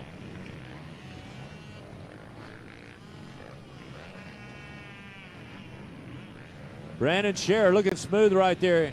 It's going to be an undeniable win for him. Still turning sub 2-minute lap times. He'll go 1:58 1600ths. And that will be the FMF white flag lap. He starts off here on that fourth lap. And again, showing you on this FMF white flag last lap just how much stamina this guy's got. But he's carrying that because he knows Brad Smith is back there. He does not want the Smith to come up, catch him lurking. Smith could have a faster pace coming from the back of the track. But right now, Scherer is undeniably out in front with a huge lead. Brad Smith now working his way across the bottom of the Gator pit. Still turning laps, super respectable in the 2:01 range, 2:01 and 2/10. Ain't nobody else on the track doing anything like that. Eric Grandal with a 2:01, actually a 2 minute and 34 seconds flat. A 2 minute and 34 hundredths, excuse me, for Eric Grandal, round number 351. And that Husky pilot has gone a long way. My apologies to him, didn't catch him on the radar. He is now a top 5 rider, and we will give you that lineup as we've had a ton of riders shake and bake their way to the front. We'll find out that Brandon Scher, rider number 73, we spotlight him on our FMF last lap. He'll swing that Yamaha ride around. Across the step up he goes. He is large and in charge in the middle of our RacerTV screen as he's about to bring it on home in front of the crowd here at Gatorback. It'll be Brad Smith, rider number 185. He will remount after a slight mistake. But that's all that Scherer needed to run away with this, and Brad Smith will bring the Kawasaki in for a second place finish. Looking at my good buddy Cole Boutwell, rider number 41. He's a local rider out of this neck of the woods, been moved up the Ohio area for quite a while. Couldn't resist coming down here and running with his buddies. Had a great run here, and it looks like he's headed for a third place finish. Giancarlo Clouster in the 4th position on the 322 Husky. Then you got Eric Grandal, again, an amazing ride for him, turning some super fast laps to make his way to 5th. Matt Kretzler, number 17, he'll go to 6th. Mario Testa brings the 961 Yamaha ride through in the 7th spot. You got Michael Kronk and a 916 Yamaha ride. He'll bring you the 8th place position as Jake Pilati on the number 3 ride. He will go to 9th. The 10th spot's going to go to Shane Kehoe. My good buddy, the 2-stroke Yamaha mounted rider on the 127. Shane, a great character out there, and he's right up in the mix on the 2-stroke. So good on him. All right, that's the way our top 10 is going to shake out here in our second qualifier for the Junior Plus 25 class. We're looking for a hole shot here, our VP hole shot. Who's it going to go to in the 27, 28, 51cc 7 to 8-year-old limited class off and running? Get a look at that. Looks like it's going to be Jaden Smart, rider number 4, and Smart will be our VP hole shot winner in this one. He's off and running. It's race number 28 out on the track. 2 divisions here in this one.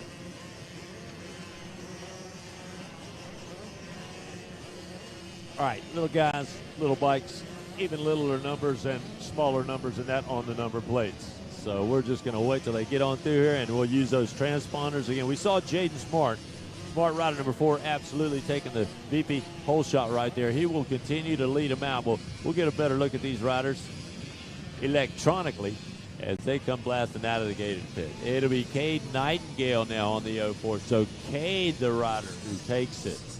He is your 7 to 8-year-old rider. Okay, so Braxton Craiglow. Brayton Craiglow. Great run there. Thiago Gross. Braxton Baldock. Gage Scher. And Austin Keller. Then you got Ethan Deal. Tinley McCoy.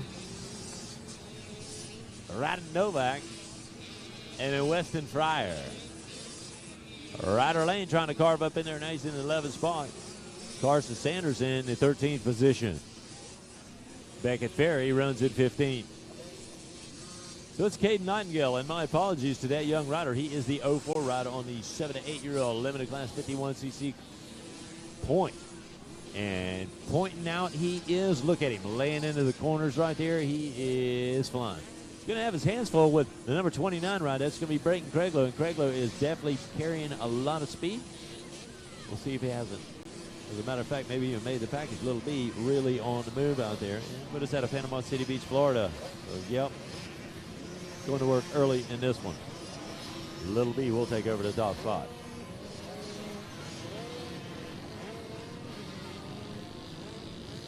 It's our usual suspects out there again in the 5178 Limited. Cade Nightingale out there looking good. Kriegler, Gross, Boddick, and Schreier. A couple of guys out there looking pretty good. You see Ryder Lane down there. Beckett Ferry out there, the number 15 in 15th. Yeah, he started there. He finished there. He's moving. Hey, he's 15 from 15. I mean, hey, you know what? I got a goal. I'm 15. I will ride in 15th place. And if you don't like it, I'll roost on your face. I'll take a hamburger right out your face. He loves hamburgers, man. He's a hamburger boy. I love hamburgers. Like Beckett Ferry will eat a hamburger quicker than the hamburglers. Look at that beautiful backdrop, that beautiful blue sky right there, and the youngsters getting at it on a Thanksgiving day. And Brayton Craiglow, Little B out of Panama City Beach, Florida, running away with this. And as you get a good look, that little booty disappearing over that next rise. And there's your leader right there. He hops down, Brayton Craiglow out front. He got around the number 4 of Nightingale. Several riders taking advantage of some wide open racetrack there. Look at the step up. Nailing the first one right there. What a leap for our 7 to 9-year-old class Boys rider. are hitting it. Get up, get over that stuff. Cade Nightingale. Thiago Gross now into that 3rd spot. Braxton Baldick moves into the 4th position. It's Austin Keller in the top 5. Ethan Deal. Tinley McCoy. Ryder Novak. Carson Sanders. And in the top 10, Weston Fryer. And there you go. Ryder Lane continues to pick people off. He's on the move. Couple of riders just out of the top 10. You got Ryder Lane, Alan Scott, Beckett Ferry moves up a couple spots. Oh, yeah. Shire, Roggins, Roland, Snellgrove, Duke, Levin, all just hovering around in the top 20 as these riders are really getting it down out there. You can see the sun starting to crest, but we got daylight, so we're racing. Yeah, we're making the most of this unique little layout right there. Again, taking away some of the big elevation changes, but give them plenty of room to move, and a great circuit out there for our youngest riders, the 65, or some of our younger riders, 65cc, excuse me, the 51cc 7 to 8-year-old limited crew. Here they the come. First division of them. And these are little rippers out here. Well, look at those guys. Any indication that the entry-level 51cc rider 7-8 or the 46 is low, it's not happening, dude. Man, that's as bright as the future. You guys just keep clearing land and making parking spots. It is good, live and well here.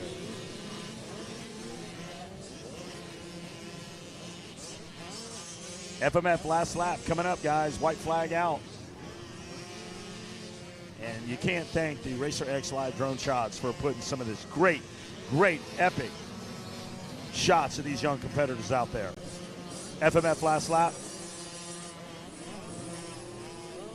You check and see the STASIC result board and our trackside update compliments of Dunlop.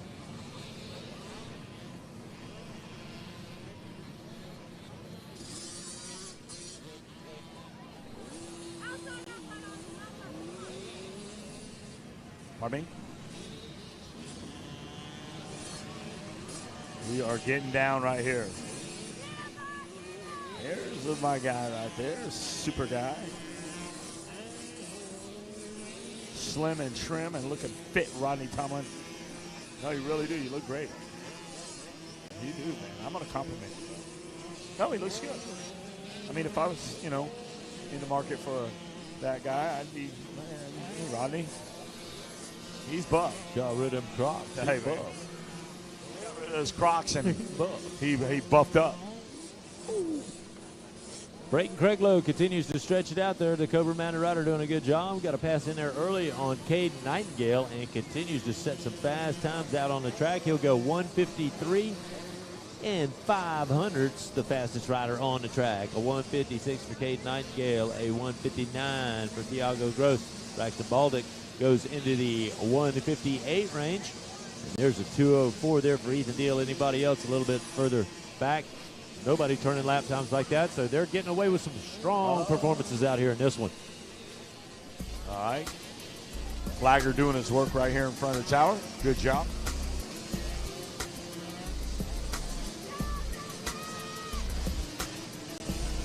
And a great run right there. The unofficial top 10 results: Brent Cradlow, Steve Nightingale, Thiago Gross, Braxton Baldick, Ethan Steele, Carson Sanders, Rat Novak, Tony McCoy, Rustin Pryor, and Beckett Berry slips into that top 10. Where? Oh, my man Beckett. Yeah. Give that guy some mad props. And a hamburger, too. Oh, he eats his lion's share of those burgers. They keep that McDonald's busy over there where he's at in Dade City. 3 qualifiers going to be coming your way here in this one for our 51cc 7-8-year-old limited crew. That'll be the first pack through.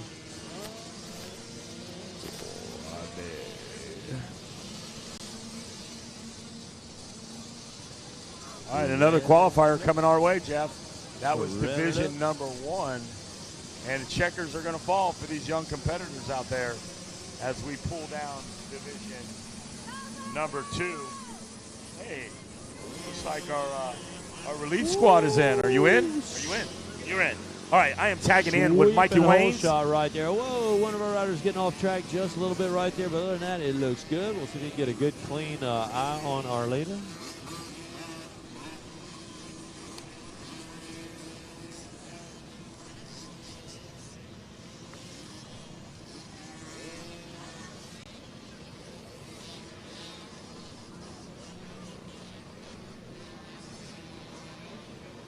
This is going to be Eden Steinbrecher. Steinbrecher with us out of Orangevale, California.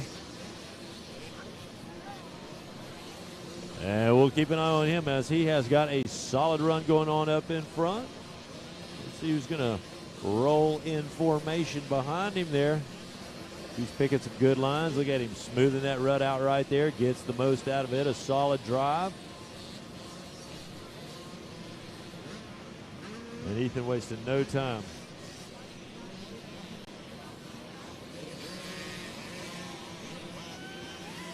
Cobra, Dunlop Elite, Fox, 60, 100%, Astros, Rooster Max. Up in our Cobra Mounted Riders. 8 years of age, win it out of Orangevale, California. Eden Steinbrecher with a nice lead right here. More riders in the hunt here. This is Division 2 of 3 divisions that we've got coming your way.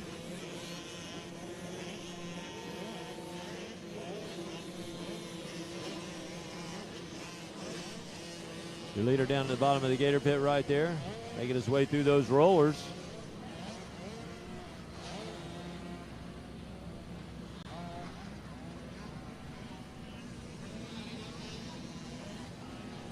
Easton Graves, he'll run to number 31 now, up into the 2nd spot.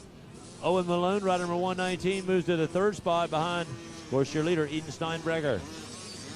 Carter Gray moves into the 4th spot. Camden Scoggins, that's the top 5 ride for him. Nicholas Guzman now in 6th. Owen Powers in the 7th spot. James Gleason in the 8th position. Bryson Howell in the 9th spot. And Crew Carr makes an appearance in the top 10.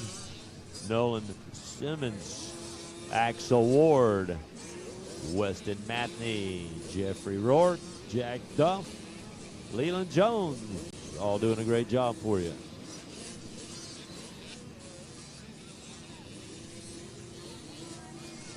Steinbrecher, that good run out in front for you. He continues to look smooth. He'll stretch it out as he's building the lead. We'll get some lap times for him as he continues to run real strong. Do it for the gram. Snapchat it or it didn't happen. Do it for the TikTok. Do it for the social media account that we don't even know exists yet. 51 cc's, man. Eden Steinbrecher, he's rolling out there.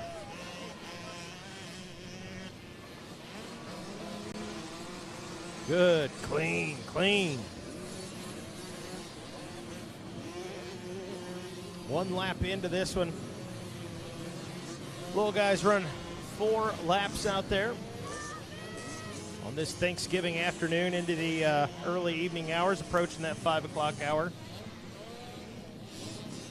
What do you think, Jeff, man? You got some good form out there, little guy. Oh, yeah, man. Technically proficient, getting it done out there. Great run for this youngster as he has really stepped it up. He knows that this is 2 laps in right here. And this is And that was the What'd one. you see, bud? The 14 machine. He's all right there. Look at him. Kicker, but he's back up. Look at him. He's walking back over that thing. He's mad more than anything else. He's going to climb back on that thing quick. I don't see a number 14. Maybe it might be the 141. Maybe it's Camden. That's probably that is. Camden I think that's who it was. Eden Steinbrecher still doing a fine job for you right there. Easton Graves with a very similar lap time. Those guys going into the 2 sub-minute range right there. And actually, Easton Graves going to turn the fastest lap we've got recorded so far. So keep an eye on the 31. He's really making preparations to battle it out with our leader. He's chipping away at it, no doubt about it. These little guys going to lead the track. You're going to tell them other guys that got a sub-2, and they're like, I got one too. You don't mind that the track's a little shorter. I got a sub-2. You know, one thing, Lindley, that's amazing, and it does come out across the TV. I know you were saying the TV really doesn't do it justice right here, but these youngsters, these little guys, they're so young. And they're not the youngest, but just the sheer gauge of what they're on, what they're riding on, the backdrop, and what they're accomplishing, it is amazing. No doubt about that. And I hate to come across sound like a soccer dad, you know what I'm saying? But, man, these little guys and gals, man, they deserve so much credit for what they're doing out there. It's they do. And you know, though, that the folks at home that are in the know, there's somebody out there that's 25, 30 years old going, oh man, I don't even send it that well. I'm not on the pipe as well as these guys. And they're probably like, man, where was the Cobra when I was that age? You know, that's a big part of it. I showed my kid my Bonanza mini bike I got when I was a little kid. He started laughing. And he says, what is that right there? I said, well, that's where I shut down. It rubs on the back tire, and that's your brake. He just busted out laughing. That's your brake. Just started laughing. You put your foot in between the back tire and the frame and hang on. Yeah, there you go. That's fantastic. Amazing how far it's come. And to think now with the e-bikes and what the future holds, you know, and literally what that could open up. We were talking about that. The Striders is step one. Then they got up the Stasic bikes. Boy, it's certainly heading in the right direction. That's for sure. In leaps and bounds, as they say. Here's our third lap complete out here. And Eden Steinbrecher, man, he's got him a lock on this one. He and Easton Graves are turning some fast laps out there, no doubt about that. Then Owen Malone up in the 3rd spot. Nicholas Guzman's moved all the way to the 4th spot. Owen Powers now in the top 5. Carter Gray has gone to the 6th position. And James Gleason in 7th. Bryson Howell in 8th. Drew Carr in 9th. Nolan Simmons in the top 10. Axel Ward in 11th. Jeffrey Rourke is in the 12th spot. 13 is going to be Weston Dudley. Jack Duff in the 14th spot. In the top 15 going for Holden Lemkin. And Holden Lemkin still have a shot at it, as this is just one of 3. But I think we're going to have to whittle him down to, I believe, the top 12 in this one. So that could be my man Jeffrey Rourke on the bubble. Right? 3. We go to 12. I believe you are correct. I don't know where that list is.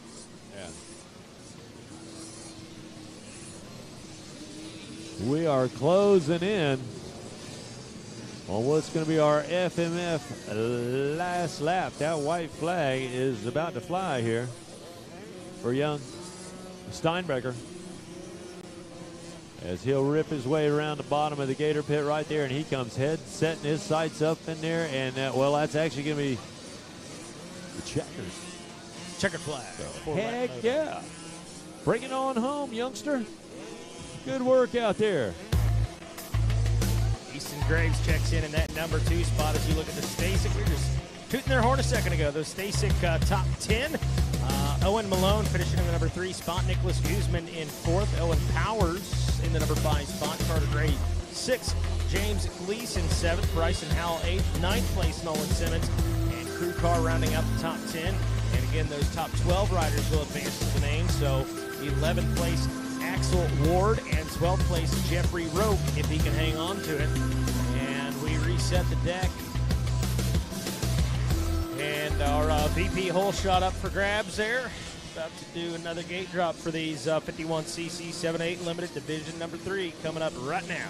That's right, Mikey. Same rules to play right here for our 51cc 7-8-year-old limited class riders. This is Division 2, where again we'll take the top 12. They'll go directly to the main event. If you're not in one of the top 12s, well, never fear. There's that LCQ, and that stands for Last Chance Qualifier, and it's pretty cut and dry out there. Yep, that's it. I believe you said what? How many advance out of the LCQ in this? Would it be tough? 3 maybe? I don't want to speak too soon. Yeah, Don't quote me on I don't want to speak to that because sure enough, as soon as we say something like that. That was like this morning. We said top 16 advance. Next thing you know, they're like, hey, it's a top 18. Somebody's grandma's on the way with an umbrella, Exactly. and she's looking to score yourself. You nailed it right there. Look out. So sorry, Grandma. But we served up good news. We were saying only 16 were going. We're now 18. That's true. Yeah, It'd you be got a lot point worse there. if it was the other way around. Of the riders out there, the Henry Carvasek, he is the guy out in front. Man, Bucky, he's coming off a big performance in the Supercross rounds. We'll see what he's got. He's your guy on screen right there. Keep an eye on that dude. Yeah. Clarkson Hagen on the number 7 machine out of Owensboro, Kentucky. Ezra Robertson on the number 16. Sawyer Geek in the number 8 or number on the number 18 machine. Jackson Getz on the number 21, the 25 of Bodie Bradford, 27 of Cohen Chilton, the number 30 of Brody Bircher. Wayland Legg on the number 32 with Adam Graham on the 55. Hannah Jameson on the number 57 with Owen Scholl on the number 58. Nathan Kernan on the number 89. Gavin McCoy on the number 116. The 124, Agayer Santucci.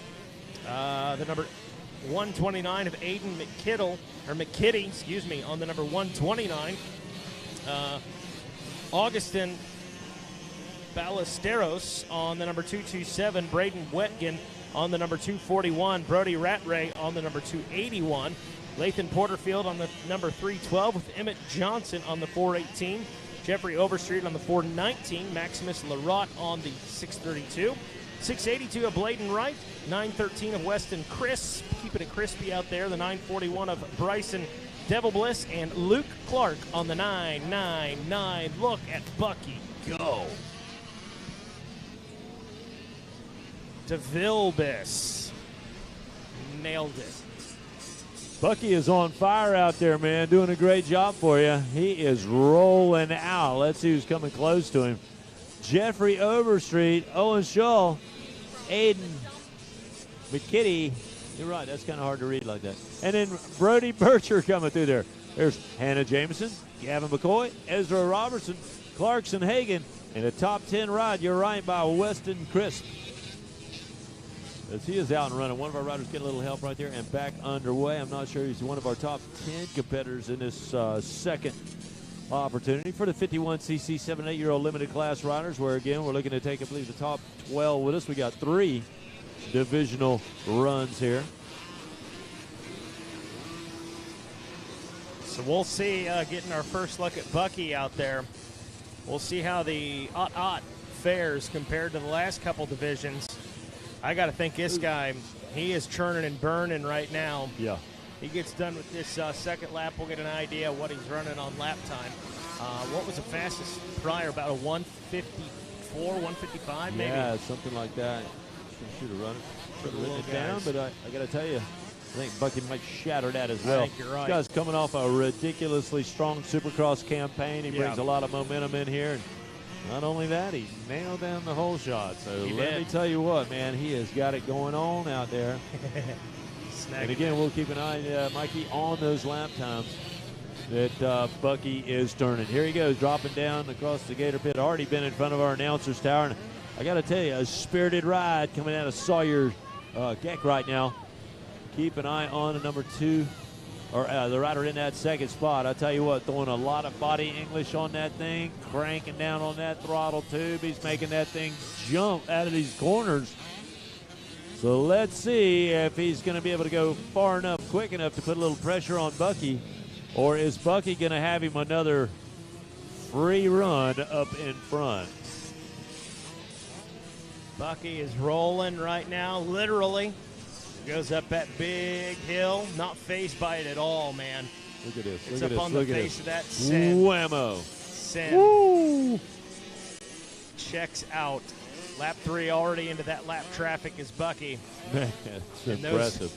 Those youngsters look to their left or their right as he goes flying by and think, wow, this kid's fast. This kid's fast. There's a grown-up out there with us right now. We're all thinking that. The way he's riding, my gosh, he might have chest hair. Yeah. No, sorry, I shouldn't have said that. He's earning them. That's ridiculous. That is That's absolutely ridiculous. ridiculous. You moron. Anyway. Yeah, man, he's killing it. Well, I had one buddy So- who had a full chest of hair like at about 13. He always bought the beer. He always send So that telling guy on in. myself here, but 40 degrees, he'd walk inside with a flannel shirt opened up. That's fantastic. You go buy the beer, bud. Steal Dad's ID. Not that we're saying do that. That's what we did back in the day. Don't do that now, kids. You're terrible. Probably nothing new, but probably. Although I will tell you, probably think what we did was original in that I grew up sneaking into the alligator farm. There you go. So I would say, I don't want to tell you. I'm telling myself right here. Might come back to haunt Scare the you. hell out of somebody if you sneak into the alligator farm. Oh my goodness, that's a place you won't catch me sneaking in. Oh, I can come tell on, you man. that much. Oh, come on. Oh, terrified. They bite. Oh man, you blink, Bucky. Oh. He turns another lap. 3 down of 4 that they'll run. That time, there you go. Fastest lap. That last time around, he had Yeah. about a 1:54. Now Look- Bucky looking at a 1:52. Look at that one. Are you kidding me? Talk about drop the hammer now. Has a little bit of lap traffic right here he's dealing with, but he'll thread the needle. And he'll bring him back up to the acquired Bucky pace. And that Man, is he sends absolutely whammo. He's going to end up making that second one before this thing's over. You don't watch him. Bucky got to be the kind of guy, he gets back in the pits and says, Dad, it's not got enough power. I need more. I need more, man. What can we do this thing? FMF last lap right now for these guys, which you know what that means. White flag is out. Your top 11 will advance to the main. We talked about Bucky's out in front. Sawyer Geik in the number 2 spot. Buddy Bradford in 3rd. Cohen Chilton in the number 4 position with Owen Scholl in 5th. Hayden McKittle in the number 6 position. 7th place is a 419 Cobra Moto machine of Jeffrey Overstreet. Hannah Jameson is in 8th. 9th is Brody Bircher. Gavin McCoy in the number 10 spot. Ezra Robertson in 11th. And that guy trying to make it happen is the number 7 Cobra Moto of Clarkson Hagan, trying to get up there into that main. He's got about a 1.5 seconds to make up on this last lap. We'll see if he can make it happen. Man. As that on screen right there. A few more turns to get through, and he's going to send it home for a checkers. You see his stop? I mean, look how, his muscle memory, just how he is absolutely right up over the plate. Slam the rear wheel. Come on, man. You got to hand it this dude. He has got to be one of the fastest qualifiers out there. We got another one coming your way. He turns a 1:52 and 7/800.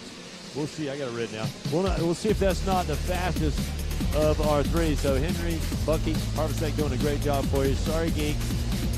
Cody Bradford, Cohen Chilton, Owen Scholl, Aiden McKitty, Jeffrey Overstreet, Hannah Jameson, Brody Bircher, Gavin McCoy. Those names up solid on our Stasic top 10 results. Congratulations there, guys. That's going to be it. That will be the fastest. That was the 3rd one. Here, I was thinking it was the 2nd one as well, so that was the 3rd one.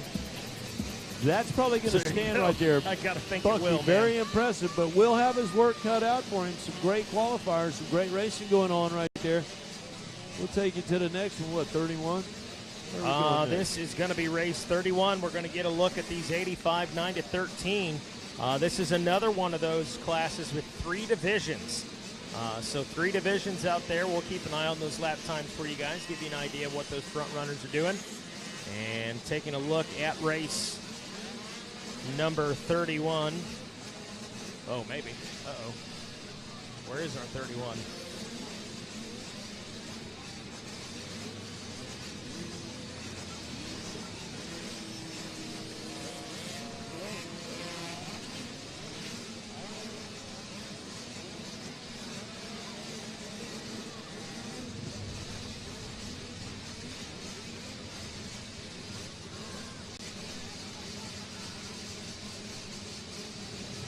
$85cc 9 to 13-year-old Division 1 riders about to come out the gate. This will be race number 31 in your lineup.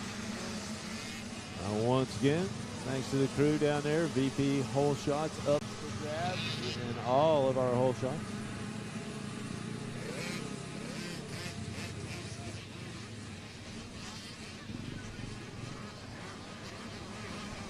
And that'll be the 930 route, Seth Dennis. Seth doing a good job for you right there. He will nail down our VP hole shot. And he's off and running strong. Good work right there for him.